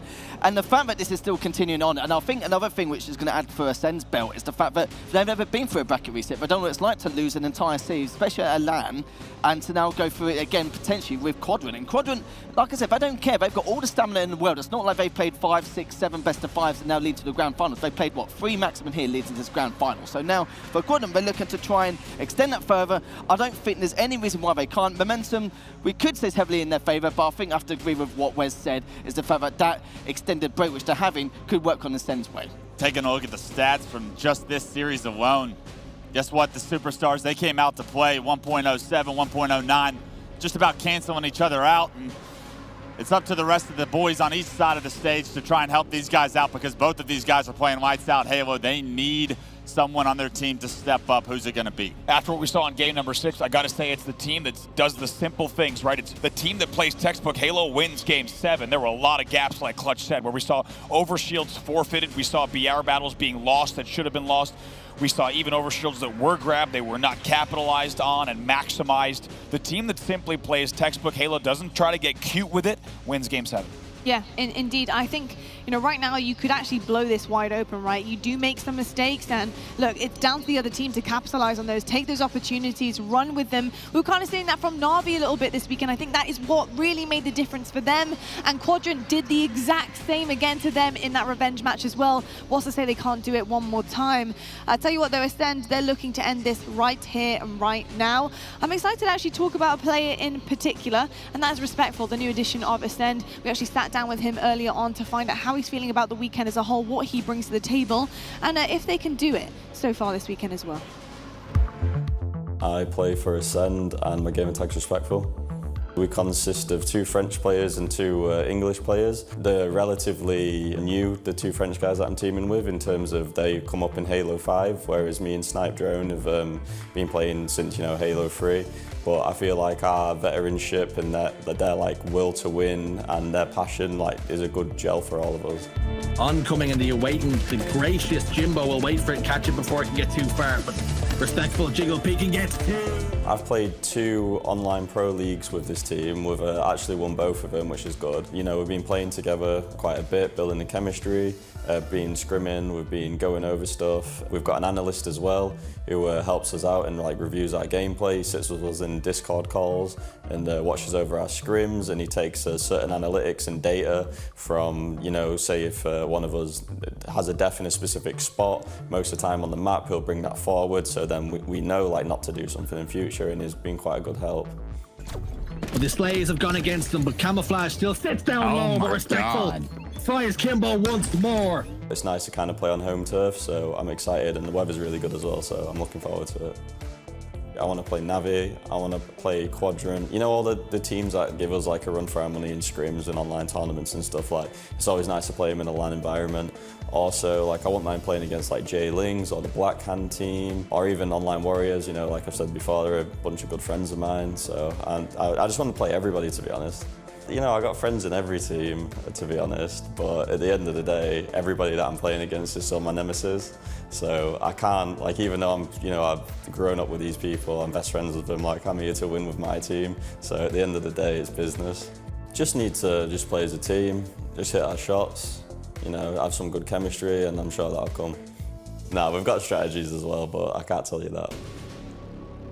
He's a cheeky chappy, Respectful. He's got a very cheeky smile and also a very cheeky playstyle as well. Clutch, how do you feel like Respectful's been playing so far in the Grand Finals?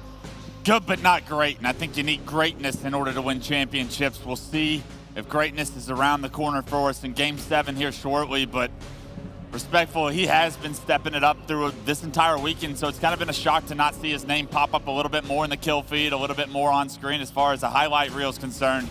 That trophy in the middle, Respectful wants it. You know he does. Is he going to take the throne of Europe after this one? And what a story, right? I think this is exactly how we would have written this script if we had given it to a Netflix producer, right? You have Ascend ready to close this thing out time and time again, and they're the favorites. They can't do it. Quadrant somehow climbing back and ready to force what could be a second series, but they've got to do it here in the Slayer. And I think, yeah, talking about the Slayer as well on streets, they're going to be discussing and debating what they need to do at the start and what needs preparation they need to do halfway through the game. Just abuse the Stalker Rifle. Make sure you get there 10 or 15 seconds. Have the thrust before you go for the rockets. These little things here and there these players are going to make is going to be absolutely astronomical to later on and try and win, or at least try and do the series down anyway and go for that reset. But I think Quadrant right now, it is a bit of a shame that because of this extended break, the momentum is going to die down a little bit more. But Quadrant are very good at just resetting themselves and be able to try and bring this back anyway. But in terms of what we can see so far, there's been some games at the beginning where they were scraping by, but in the end, you could see as well, are still got back by that game number 6. But for Street Slayer, it should be an absolute banger to either finish things off, either go to the next series. And it breaks your heart to look at the series layout so far, because that recharge oddball game was one that I really do believe Quadrant should have won, could have won. Yeah. And if they lose this Game 7, they're going to be kicking themselves at that game specifically, no matter how this Game 7 goes. Street Slayer is a very strong game type for Ascend as well, so that's exactly what you want to see if you're a fan of that purple squad on stage. Might break your heart, but I'm loving it. I think we gotta go to a Game 7 here between these two teams, and I think it's such a defining feature of Halo Infinite, but also the tight competition we've talked about in Europe. Europe has never been this tight. Europe has never been this skilled, and we've also never had this much money on the line in Europe as well. It all comes together really at the perfect time. Yeah, it really is so important that these guys give it their all in this, and I have also been told we're ready to go back into game. Let's go. It will be starting. We will be seeing that Game 7. It's over to Scherzi and Gaskin to finish things off. Thanks so much, Lottie. And we're getting into Game 7 very, very shortly. Street Slayer is the stage, and it is set. Talking about which team has the edge. It's so difficult after a break like that. It knocks the momentum out of Quadrant. It gives Ascend the chance to just reset, discuss how they want to approach this one. However, a little tidbit from Navi's coach, Wonderboy. Ascend have never played Street Slayer with Respectful. Believe that if you will. They've never scrimmed it. They haven't played it at this tournament. And that is a worrying sign for this Ascend roster. Quadrant have got their best chance to try and take this series and take us to a reset. Hunger, passion, desire. Which of these two wants it more? Will Quadrant push us even further? Or will we be crowning a European champion after this player? Here we go then. Are we going to another best of 7? Are Ascend going to be champions? Who has got the bottle to actually pick up some kills? It's Legend who gets a double to start with. Snipe Drone follows up, and it looks like that extended break has very much favored Ascend here. Okay. No need to panic. It's 5-0. Rockets in the hands of Respectful. But Quadrant, what have you got now? The opening strats did not go your way. The kills continue to go against you. 7-0. What a start from the champions-elect. A lot of Quadrant players getting caught out at the moment. Individuals getting singled out. Not a kill dropped yet by this Ascend roster. 9-0. They're angry. They're hungry. It's 10. And Quadrant are falling to pieces here on the main stage. Starving are Ascend, and they're feasting on Quadrant right now. The words of Snipe Down. The game has started. Show us something, Quadrant. You're on life support already. It's a long road back. We need something. Finally, a couple of kills. Quadrant, they waited in station, they took their time, they tried to relax and say, okay, let's try and strategize here. But Respectful makes it 14. Is this the beginning of the end now after such a long and difficult fight for Quadrant? Are they going to be pummeled into the ground by Ascend? The worst possible start, catastrophic for the ambitions of Quadrant. 16 kills to 5. We're going to see another set of rockets, and Quadrant need these. Snipe Drone, a European champion, but he hasn't tasted a LAN victory in quite some time. And at the moment, that's where it looks like it might be heading. But SLG, someone who has always been the bridesmaid, never the bride, he would love to make a comeback. Remember, in Game 6, Quadrant were down a lot, and they did come back into it. It is not out of the realms of possibility. 8 kills the difference now. It's starting to look better for Quadrant. They're starting to come to life. They found their feet. They've steadied the ship for now. They were grounding for a moment. But Ascend do not let their foot off the gas. They continue to drive forward. They're pressing the foot against the Quadrant neck. Is this the end? Or will we see Quadrant bounce back? This is just such a slow game at the moment. Because of that incredible start by Ascend, Quadrant are playing a little bit scared. They're reluctant to push out. They're trying to strategize in a way they can push together, but that does leave them vulnerable to this, to the collapse. Seeker pushes in, the Bulldog does the work, and it's a 9-kill lead. Every time you play slow, you open up the map. It's an invitation to the team to control the sandbox, the Bulldog, the rockets. All of these things amount to free, easy kills, and Quadrant need to get the grips of this game because it's slipping through their fingers. Think about how long Snipe Drone watched the likes of Jimbo, Kimbo, picking up those trophies, winning those tournaments for Europe. And finally, Snipe Drone finds himself back on top with an online competition. And now he has the chance to do it on LAN alongside an old buddy, an old partner, which is Respectful, and 2 new-blooded players. And they are so close already, but you've got to be focused. You've got to make sure you do not let this one slip. This is the biggest lead we've seen so far on a Slayer Streets this tournament. Concentration so important. Complacency can't creep in. They've got to maintain this dominance. Rocket's about to pop. It's an 8-kill game. They need to get these boomsticks, and they need them quickly to Quadrant, but the first pick has gone against them. Make it 2, and that's going to mean Respectful picks them up once more. Writing already on the wall as 1 gets secured.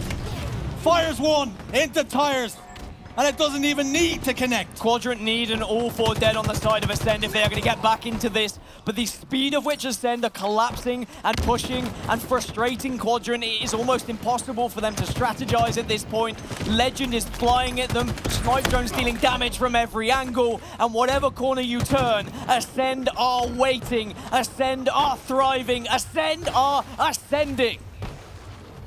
This break, what a momentum killer it was for Quadrant. Well needed for Ascend as they lost back-to-back games. But they're roaring back to life now. 36-24.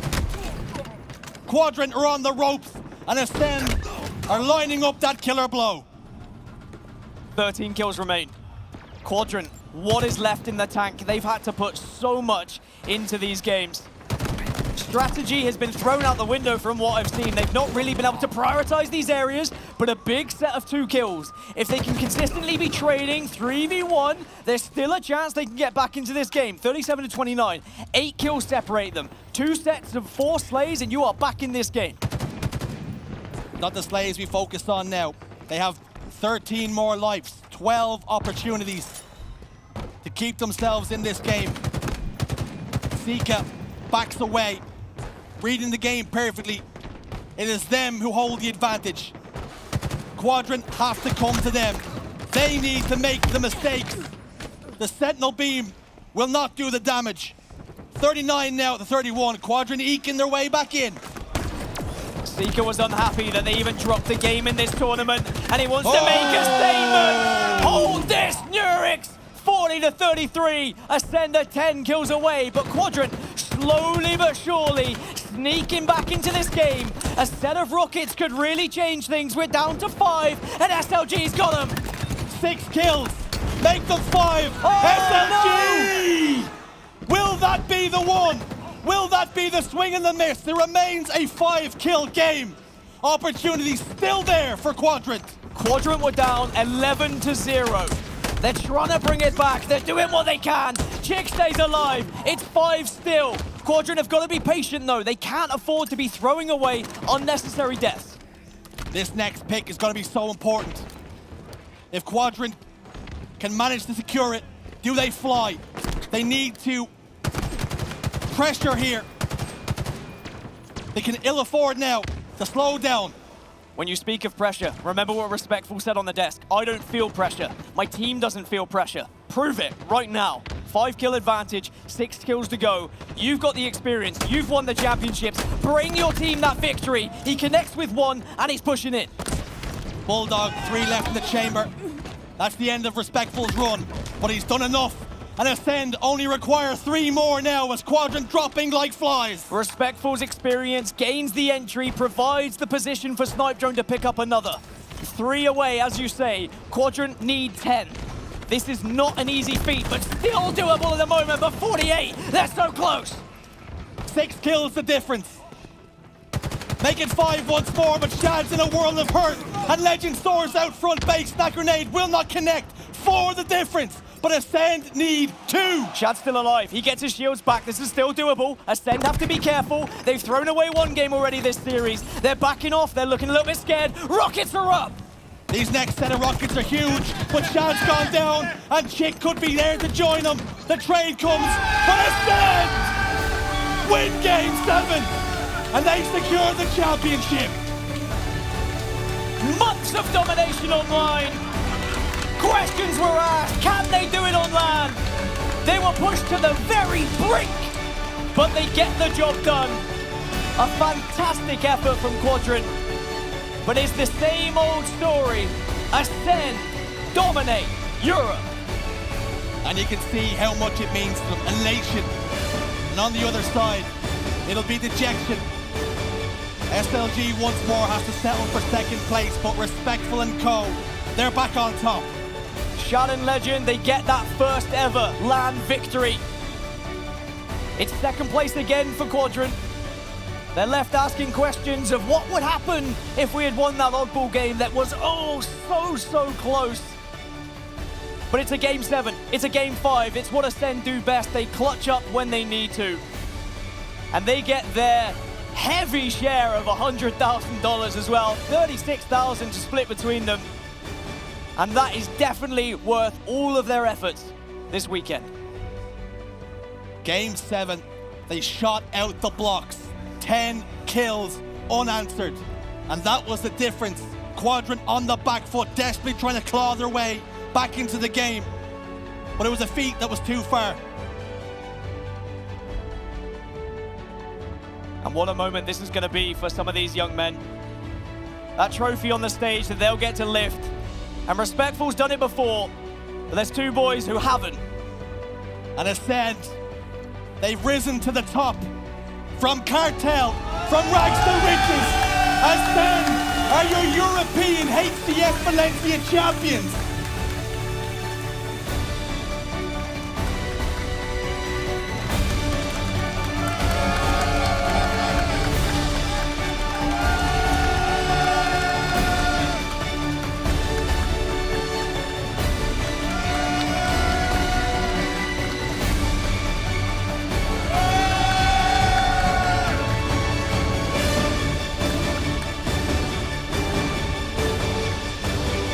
What a feeling this is going to be for the Ascend boys, and I've got to say, it only feels right to see them lift that trophy after such an exceptional season they have had already. The Pro Series after Pro Series after Pro Series that they have won, only dropping the ball 1 time. It wouldn't feel right if they didn't lift that trophy on LAN in our first all-European event this season. I mean, what an exceptional result from the boys. And Clutch, you know, they're going to be on top of the world right now. What is this going to do for their confidence heading into Orlando? Man, it's going to give them everything they need to continue to compete against the world's best. They have just checked a massive box off the list. The LAN championship is nothing But a big deal to these guys. It's everything they've worked for. And I mean, let me just say, these guys have been working since dead periods at the end of Halo 5 where there was not much going on. These guys were together, at least 3/4 of them, and they were putting in so much work every single week. They were showing up to online tournaments. And let me tell you, if there's a story about hard work paying off, these individuals have just proven that. I mean, it's almost emotional watching the way that they're reacting to this. This obviously means so much to them. Seeker just kneeling on the floor there, looking at the trophy, knowing that this was all the hard work that they put in online, all the practice, the hours, the VOD reviews that they have gone over to be able to take this away in Valencia right now is the biggest deal for this team. And how incredible was their performance this weekend, Bravo? From your perspective, we kind of saw every single face of Ascend coming forward, having to bounce back, also having to be absolutely exceptional at times. They were absolutely amazing. Right, and having to dig deep into Game 7 where you have to remind yourself you are on match point time and time again. I was wondering how many times I was going to hear Shersey say, they're on match point, and it feels like, my God, it was a dangerous and risky scenario for them, but they found a way to dig deep in that Game 7, and I think I'm so impressed also by just the way that Seeker talked about the team. They came in here confidently. I think one of the big things for me also is how many times they were doubted, right? Yes, 599 days undefeated, but let's also talk about none of that on LAN. So everyone's putting question marks and asterisks on that. Finally, that can be put to rest. For sure. I mean, we set up the weekend with the question of whether Ascend are going to kind of crumble under the pressure, the fact that we had so many different teams really looking forward to taking them down here, right? You know, a lot of excuses coming forward saying, look, it's online, it's the Pro Series, we want a chance at an even playing field. They got that, but Ascend proved them wrong. Ascend proved that they still have exactly what it takes. And I gotta say, you talk about digging deep here, Brav. Well, they dug so deep at the beginning of this with such a huge lead that they hit the Earth's core. I want to give Lethal the credit here because Lethal said it before the game. It's gonna come down to your opening strat. How about 10-0 for an opening strat? Well, it's not about an opening strat, was it? I did mention right at the very beginning, and I didn't. I'll be honest with you, Bravo. I didn't actually expect it to be that much or to be that destructive. Like, that was pretty damn good from what we saw from there. And let's be honest, when you're the opponents and you're the ones down 12-0, it's so damn easy just to crumble, let it slide, and just think, well, do you know what? Our tournament line's over. That's it. That's pretty much us done. But the fact that they still managed to come back with a 4-kill deficit and just at an arm's reach is heartbreaking for them, but they can use that as fuel for the next event. I mean, what a grand final. Look at that series layout. This is one of the most historic grand finals we've ever had, not just in Europe, but globally. This was a fantastic best-of-7. It certainly was a fantastic best-of-7, going all the way down to that final game. And you can see how close the results were there right at the end. The fact that Quadrant did try and climb their way back into things. They put the pressure on, but Ascend, they kept cool, calm, collected. I do have the man himself, a Valencia champion, on our desk with the trophy, Seeker. You've got to be so happy right about now. What does this win mean to you guys? It means absolutely everything. We wanted to prove ourselves once and for all on LAN, showing what we're able to do, that we're the best, not only online, but only as well on LAN. And basically, we've did it in a good manner. I think that everyone enjoyed the series because it was very close. As you said, probably one of the best-of-7 of all time. As I said before in the interview, I was not expecting a close grand final, but well, you know, like, it helps for the viewership and everything, so I think that everyone is happy. We appreciate you, sir. We appreciate the fun. I got to say as well, in terms of the results, in terms of what the grand final looked like you said, you know, you guys are perfectionists, right? We've seen perfection pretty much on our screens all season long from you guys online on the Pro Series. You know, it did come down to the wire at times. How did you handle those pressurized situations, knowing that this was your moment, this was it? You had to really lay it all out on the stage there. I don't know for the whole team, but personally, I'm always like, we're the best in Europe. Like, every time if we lose a map, I'm thinking, we're the best in Europe, we got this. Like, remember who we are. It's just as simple as that. Confidence every time. If you lose a map, go next, it's fine. It doesn't mean that the series is over. Yeah, absolutely. I mean, I'm sure there was a little bit of nerves there as you're up 3-1 and everything. You get to Game 7, though, a little bit of a technical pause. Talk to me about that opening rush. Obviously, opening rush is so important regardless of Halo title, but very important to Halo Infinite. What are you guys feeling when you just see kills just keep coming on the board and it's 10-0? I mean, talk to me about how the team sounds there. When it was 10-0, I was already seeing myself getting the trophy. You know, I was like, I was so sure. I was like, this is over. And then I see them climb back to a close game. Like, it was 4-kill, right? Yeah. So I was like, okay, we have to do something special to win this. And you know, it was close, but I wasn't seeing, like, I couldn't see us losing. To be fair, it was always in our hand. It was our game to lose. To be fair. And yeah, I'm just so happy. I don't have much to say about this victory overall. Yeah, I think to be honest, we're all so happy for you. We've been waiting for an EU LAN for such a long time to finally prove yourselves once and for all, and you have done. Something a little bit negative I'm going to go by with game number 6. Now, you guys had a huge lead and you gave away a lot of power-ups, and at one point it was getting very, very shaky. Do you know what weaknesses you kind of... Did you maybe just throw it away and just got a little bit overconfident with such a huge lead? I don't know if it's that. I think we're just not on the same page. We're not playing the power-ups together and everything. We are not exactly playing the same stronghold as well. I think they were just playing too well together and we're playing very bad. I think that overall one of our worst things is to set up overshield. I don't remember a single time where we could set up an overshield without dying on it. You know, like someone is always dying before activating it. It was not the case on Serra though. Like game 2 we got almost all the overshield if I'm right, but yeah, I think that was the problem. We didn't get the power weapon. They had some sick kill with the sniper. I'm pretty sure they hit some last shot. I didn't see it because I was not the victim. But yeah, it was Nurix from window to the overshield that kind of blew things open. Basically, that's very clutch as well. I remember Nurix being top mid at some point and killing 2 guys on overshield by himself. You know, like those clutch moments, like holding themselves to get overshield and everything. That's the difference maker for sure. Yeah. If you want to talk about clutch moments, Sika, I'll be honest with you. You were doing it all day long. Whether it was returning the flag, winning a crucial pivotal 1v1. I mean, it was series after series, play after play. I said if Sika was on fire, this Ascend roster, they can go the distance. Obviously, they can take that trophy home. I think you were on fire all day. I want to first off congratulate you. Thank you. I want to say I've been casting your games since Esports Arena days back in Halo 5, and it's been a pleasure to watch the grind pay off. I hope you continue that grind up into Orlando and to Worlds. Congratulations on earning your spot there. I can't wait to see you guys compete against North America's best. But the next question, there's always another but, there's always another question. Can you do it again?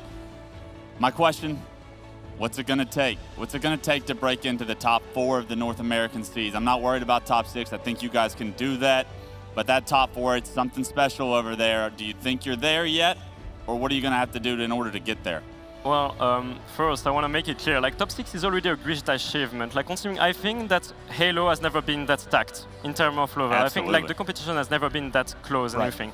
So like getting top 6 will mean that you can beat teams like KCP or FaZe, which is already a really good achievement for European teams. So first, let's focus on that.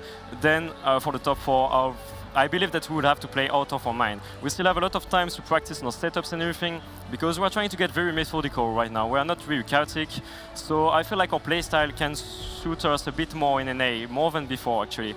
Because I remember like whenever we had to break a setup against an NA team and we're playing like not on the same page, everyone was rushing everywhere, it was not working against teams such as Sentinel or United, you know, that are playing very slow, calm and collected. And I feel like our new play style together, if we can work on it, because we've been a team for like only 1 month, right? Like a bit more than 1 month, but not a lot of time to practice for everything, right? So yeah, Orlando is like in September. We have a lot of times in front of us to practice. Obviously, top 6 is like the best achievement we would like to get first, but then yeah, we just go step by step. If we can get top 4, it would be an amazing achievement, right? Words of advice would be, 1-1 is something special. Staying motivated after you win 1, that's something very hard to do. Do not get complacent. Keep putting in the hard work I know you guys are capable of, and I look forward to seeing you at Orlando. Yeah, I think it's very easy to get complacent, isn't it? We've seen a lot of teams, they'll just win 1 event and then that's it. Like, you don't really see much of them straight afterwards. We don't have to just call out the people that won 1 event. So I had to. But one thing quite interesting I wanted to ask as well, because I saw it in Respectful's interview earlier on. We see a lot of coaches in Halo and they purely just coach. They do everything, manage the team, scrims, etc., etc. You guys actually have your own analyst to actually go through your games and to see where you went wrong. How much of an impact does that make to just having a coach? Oh, it makes a lot, because like the analyst is a guy, is actually using a software allowing him to record games of like pro NA teams with like the 4 POV at the same time. So we can like see an entire setup at the same time. For example, the one we do on Recharge, Hotball and Strongholds, we took it from Cloud9 playing in scrims. That's something we should do, like study what NA teams do, and this guy is really helpful for that. He's also bringing us like starts, because our starts weren't very good on some maps. So yeah, he's bringing a lot on the rotation as well, like on, you know, there's a new game type, King of the World, I think everyone is aware, but we had to work a lot because it was a new game type with like 4 new maps on it, you know, so we had to work on which spawns do we want to get, where do we want them to spawn and everything, and him bringing like a lot of a lot of games from NA and everything. Like he was setting up maps where he was putting cross where we want them to spawn and everything. He's bringing us its maps as well, like showing where you die more, when you die less, when you're playing good power positions, so you can reflect on your gameplay. Like I'm gonna give an example. For me, on recharge, I often die too much on the bridge next to tower, and he told me, yeah, maybe sometimes you're pushing without checking around you because you want to help on Turbine or something. So yeah, I told myself, yeah, I have to be careful when I have to push Turbine. So it's those small things that helps you to make you a better player and a better team overall. Yeah, absolutely. I think honestly, in the world, like the ceiling for analysis in Halo Infinite gameplay has not even been scratched. I think you guys are probably leading in that category over most, if not all, North American teams, and I think we're going to see a lot more of that as the years goes on. Yeah, 100%. It's pretty cool to actually get a major insight into what you guys are working on. Quite clearly, you're working really, really hard. The results have been paying off. Seek, it was an absolute pleasure having you up here. It's a pleasure having the trophy on the desk as well. I know you're probably going to be sleeping next to that one tonight, right? Oh yeah, for sure. That's for sure. That's for I can see the way you're cradling on the stage. I know that's your baby now. I'm the one bringing it home. You know, it means a lot for me. I told the team before coming here, you know, if we win that, I'm bringing the trophy. You gotta be the first guy to say it. You called it. You called shotgun. Congrats, man. Amazing performance from you guys. Thank you. I love it. Thank you so much. Thank Congratulations. It was an Thank absolute pleasure. Absolutely amazing result there for Ascend. I got to say, it's just a pleasure watching them play. A pleasure going to that final Game 7 as well in the series. Let's take a look at the results, though. Let's take a look at the prize pool, see what was actually kind of happening here, to be honest, today. I mean, we had a lot of results come in. Obviously, Quadrant clawing their way back through the elimination bracket after falling to Navi to begin with, which kind of is a little bit difficult for them, I'm sure, to get around in their heads, because they could have potentially been on maybe the winner bracket side if they had played their cards right there. But they come in clutch with second, $22,000. Navi taking away $11,000, so on and so forth. But Ascend there, $36,000. They got 15,000 HCS points. But I think the big one for them as well is the pride, it's the trophy, it's the hard work paying off, and it's also qualifying for Orlando right now as well, because Brav, this is such a big deal to these teams, and what a boost of confidence that is. It's massive. I think, as Clutch alluded to, this is just one step on the process, right? Yes, this is the biggest European LAN we've ever seen, and guess what? A lot of these guys on the main stage, they grew up watching players hold up checks that said 20,000, right? Back in the MLG days. Yeah. Now they're holding up a check that has an even larger dollar amount on that. Honestly, it's given me chills. It's pretty special. It's great to see the growth here in Europe, but I think Clutch put it best. This is one step on the ladder for the teams at the top of this leaderboard. They are looking far beyond this event. Europe showed up, showed out, but it was as drawn online. Let this be a lesson to everyone that says something about wait till we get to LAN. Well, guess what? We got to LAN. We saw the results. It panned out exactly how all of the seeds went. Just about. I know Blackhand let us down it was Blackhand that got 7th, 8th instead of that 5th, 6th placing, but pretty much chalked down the board. Ascend, they put in the work, it's paid off, and just taking a look at the prize money as we just did, that was a 14 grand Game 7. That's a lot of dollars per kill you get. It certainly was. It certainly is. Talking about LAN, though, we have a couple of LANs coming up as well. A big shout out to Mexico City, who is coming up next. We have another regional, a final. It's going to be our Mexico City, of course, and that one is going to be one to watch out for, so make sure you guys are tuning in. We also do have our Orlando happening as well, which is obviously what our players are qualifying for here, and that's going to be so special. I'm excited about Mexico City as well in the regional here, because Lethal, we're going to see some more regions turning up, trying to get there, trying to get to Orlando. Are you expecting some big things out of our Latin region? Certainly are, and it's a very passionate region as well. Probably one of the most aggressive, and it's just very hard to call and predict exactly what is going to occur. There is a few obvious pickups, of course, a few obvious favourites like we have in EU, but in terms of LATAM scene, I have a lot of respect for them, especially with their gun skill or just their aim skill alone. And it's very exciting to see how it's all going to turn out in terms of their placements. Yeah, indeed. I think, it's going to be interesting actually going through that one, seeing who's going to be going out on top. We've had, dominant performances from a lot of regions here where a team has really just taken it in. I'm excited to see if there's any shakeups happening at Mexico City as well, so make sure you guys are looking out for that one too. But it's time to wrap up, gentlemen. Wow. We have done the whole weekend. It's done and dusted. We have our champion, Ascend, on the main stage, Game 7. Absolutely incredible. Clutch, have you enjoyed yourself this weekend? Spain was lovely. The fans were good. The players were great. I had a great time. It was a pleasure just being a part of the desk, getting a chance to cast with the family, basically, and Can't wait for Mexico because just a 2 cents. That was one of my first weeks ever casting. The last time we were in Mexico, 2018 circuit, and those fans were so passionate. They were so wild and just good vibes all around. So I can't wait to get down there as well. Yeah, it's been a fantastic weekend, historic weekend, not just for Europe once again, but for competitive Halo. And just a huge shout out to all you guys. Love being up here with you to call these matches. A massive shout out to all the players, the organizations, and of course also this fantastic crew at DreamHack here in Valencia. It's been an amazing show to be a part of this entire weekend, and it feels like it's gone by real fast.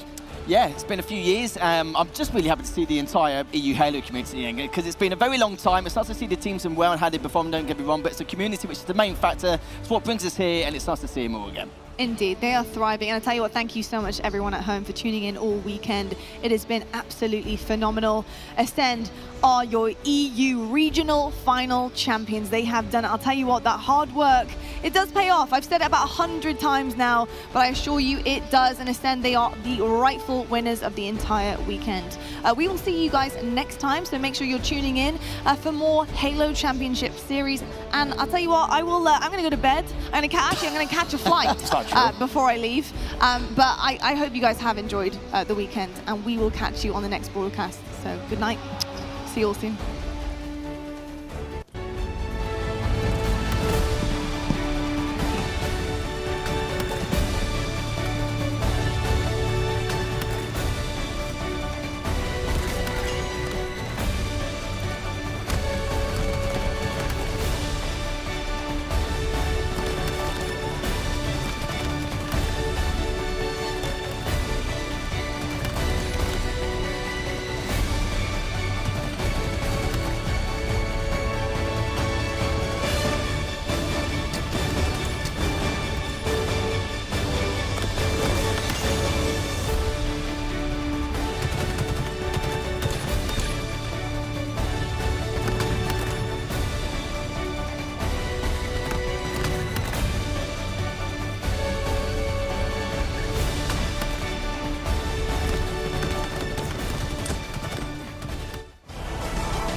The HCS EU Regional is presented by Astro Gaming, AMD, and Zowie. The lead here for Optic Gaming of 1. Now, can he put this to use? Renadine applying pressure right to the spawners. This is a pivotal moment in this game, and the Rockets could just incredible. He misses the beat down, he snaps on. Oh my God! Wobbling them wigs, it's an overkill. Normal gets the sword now, as a reward.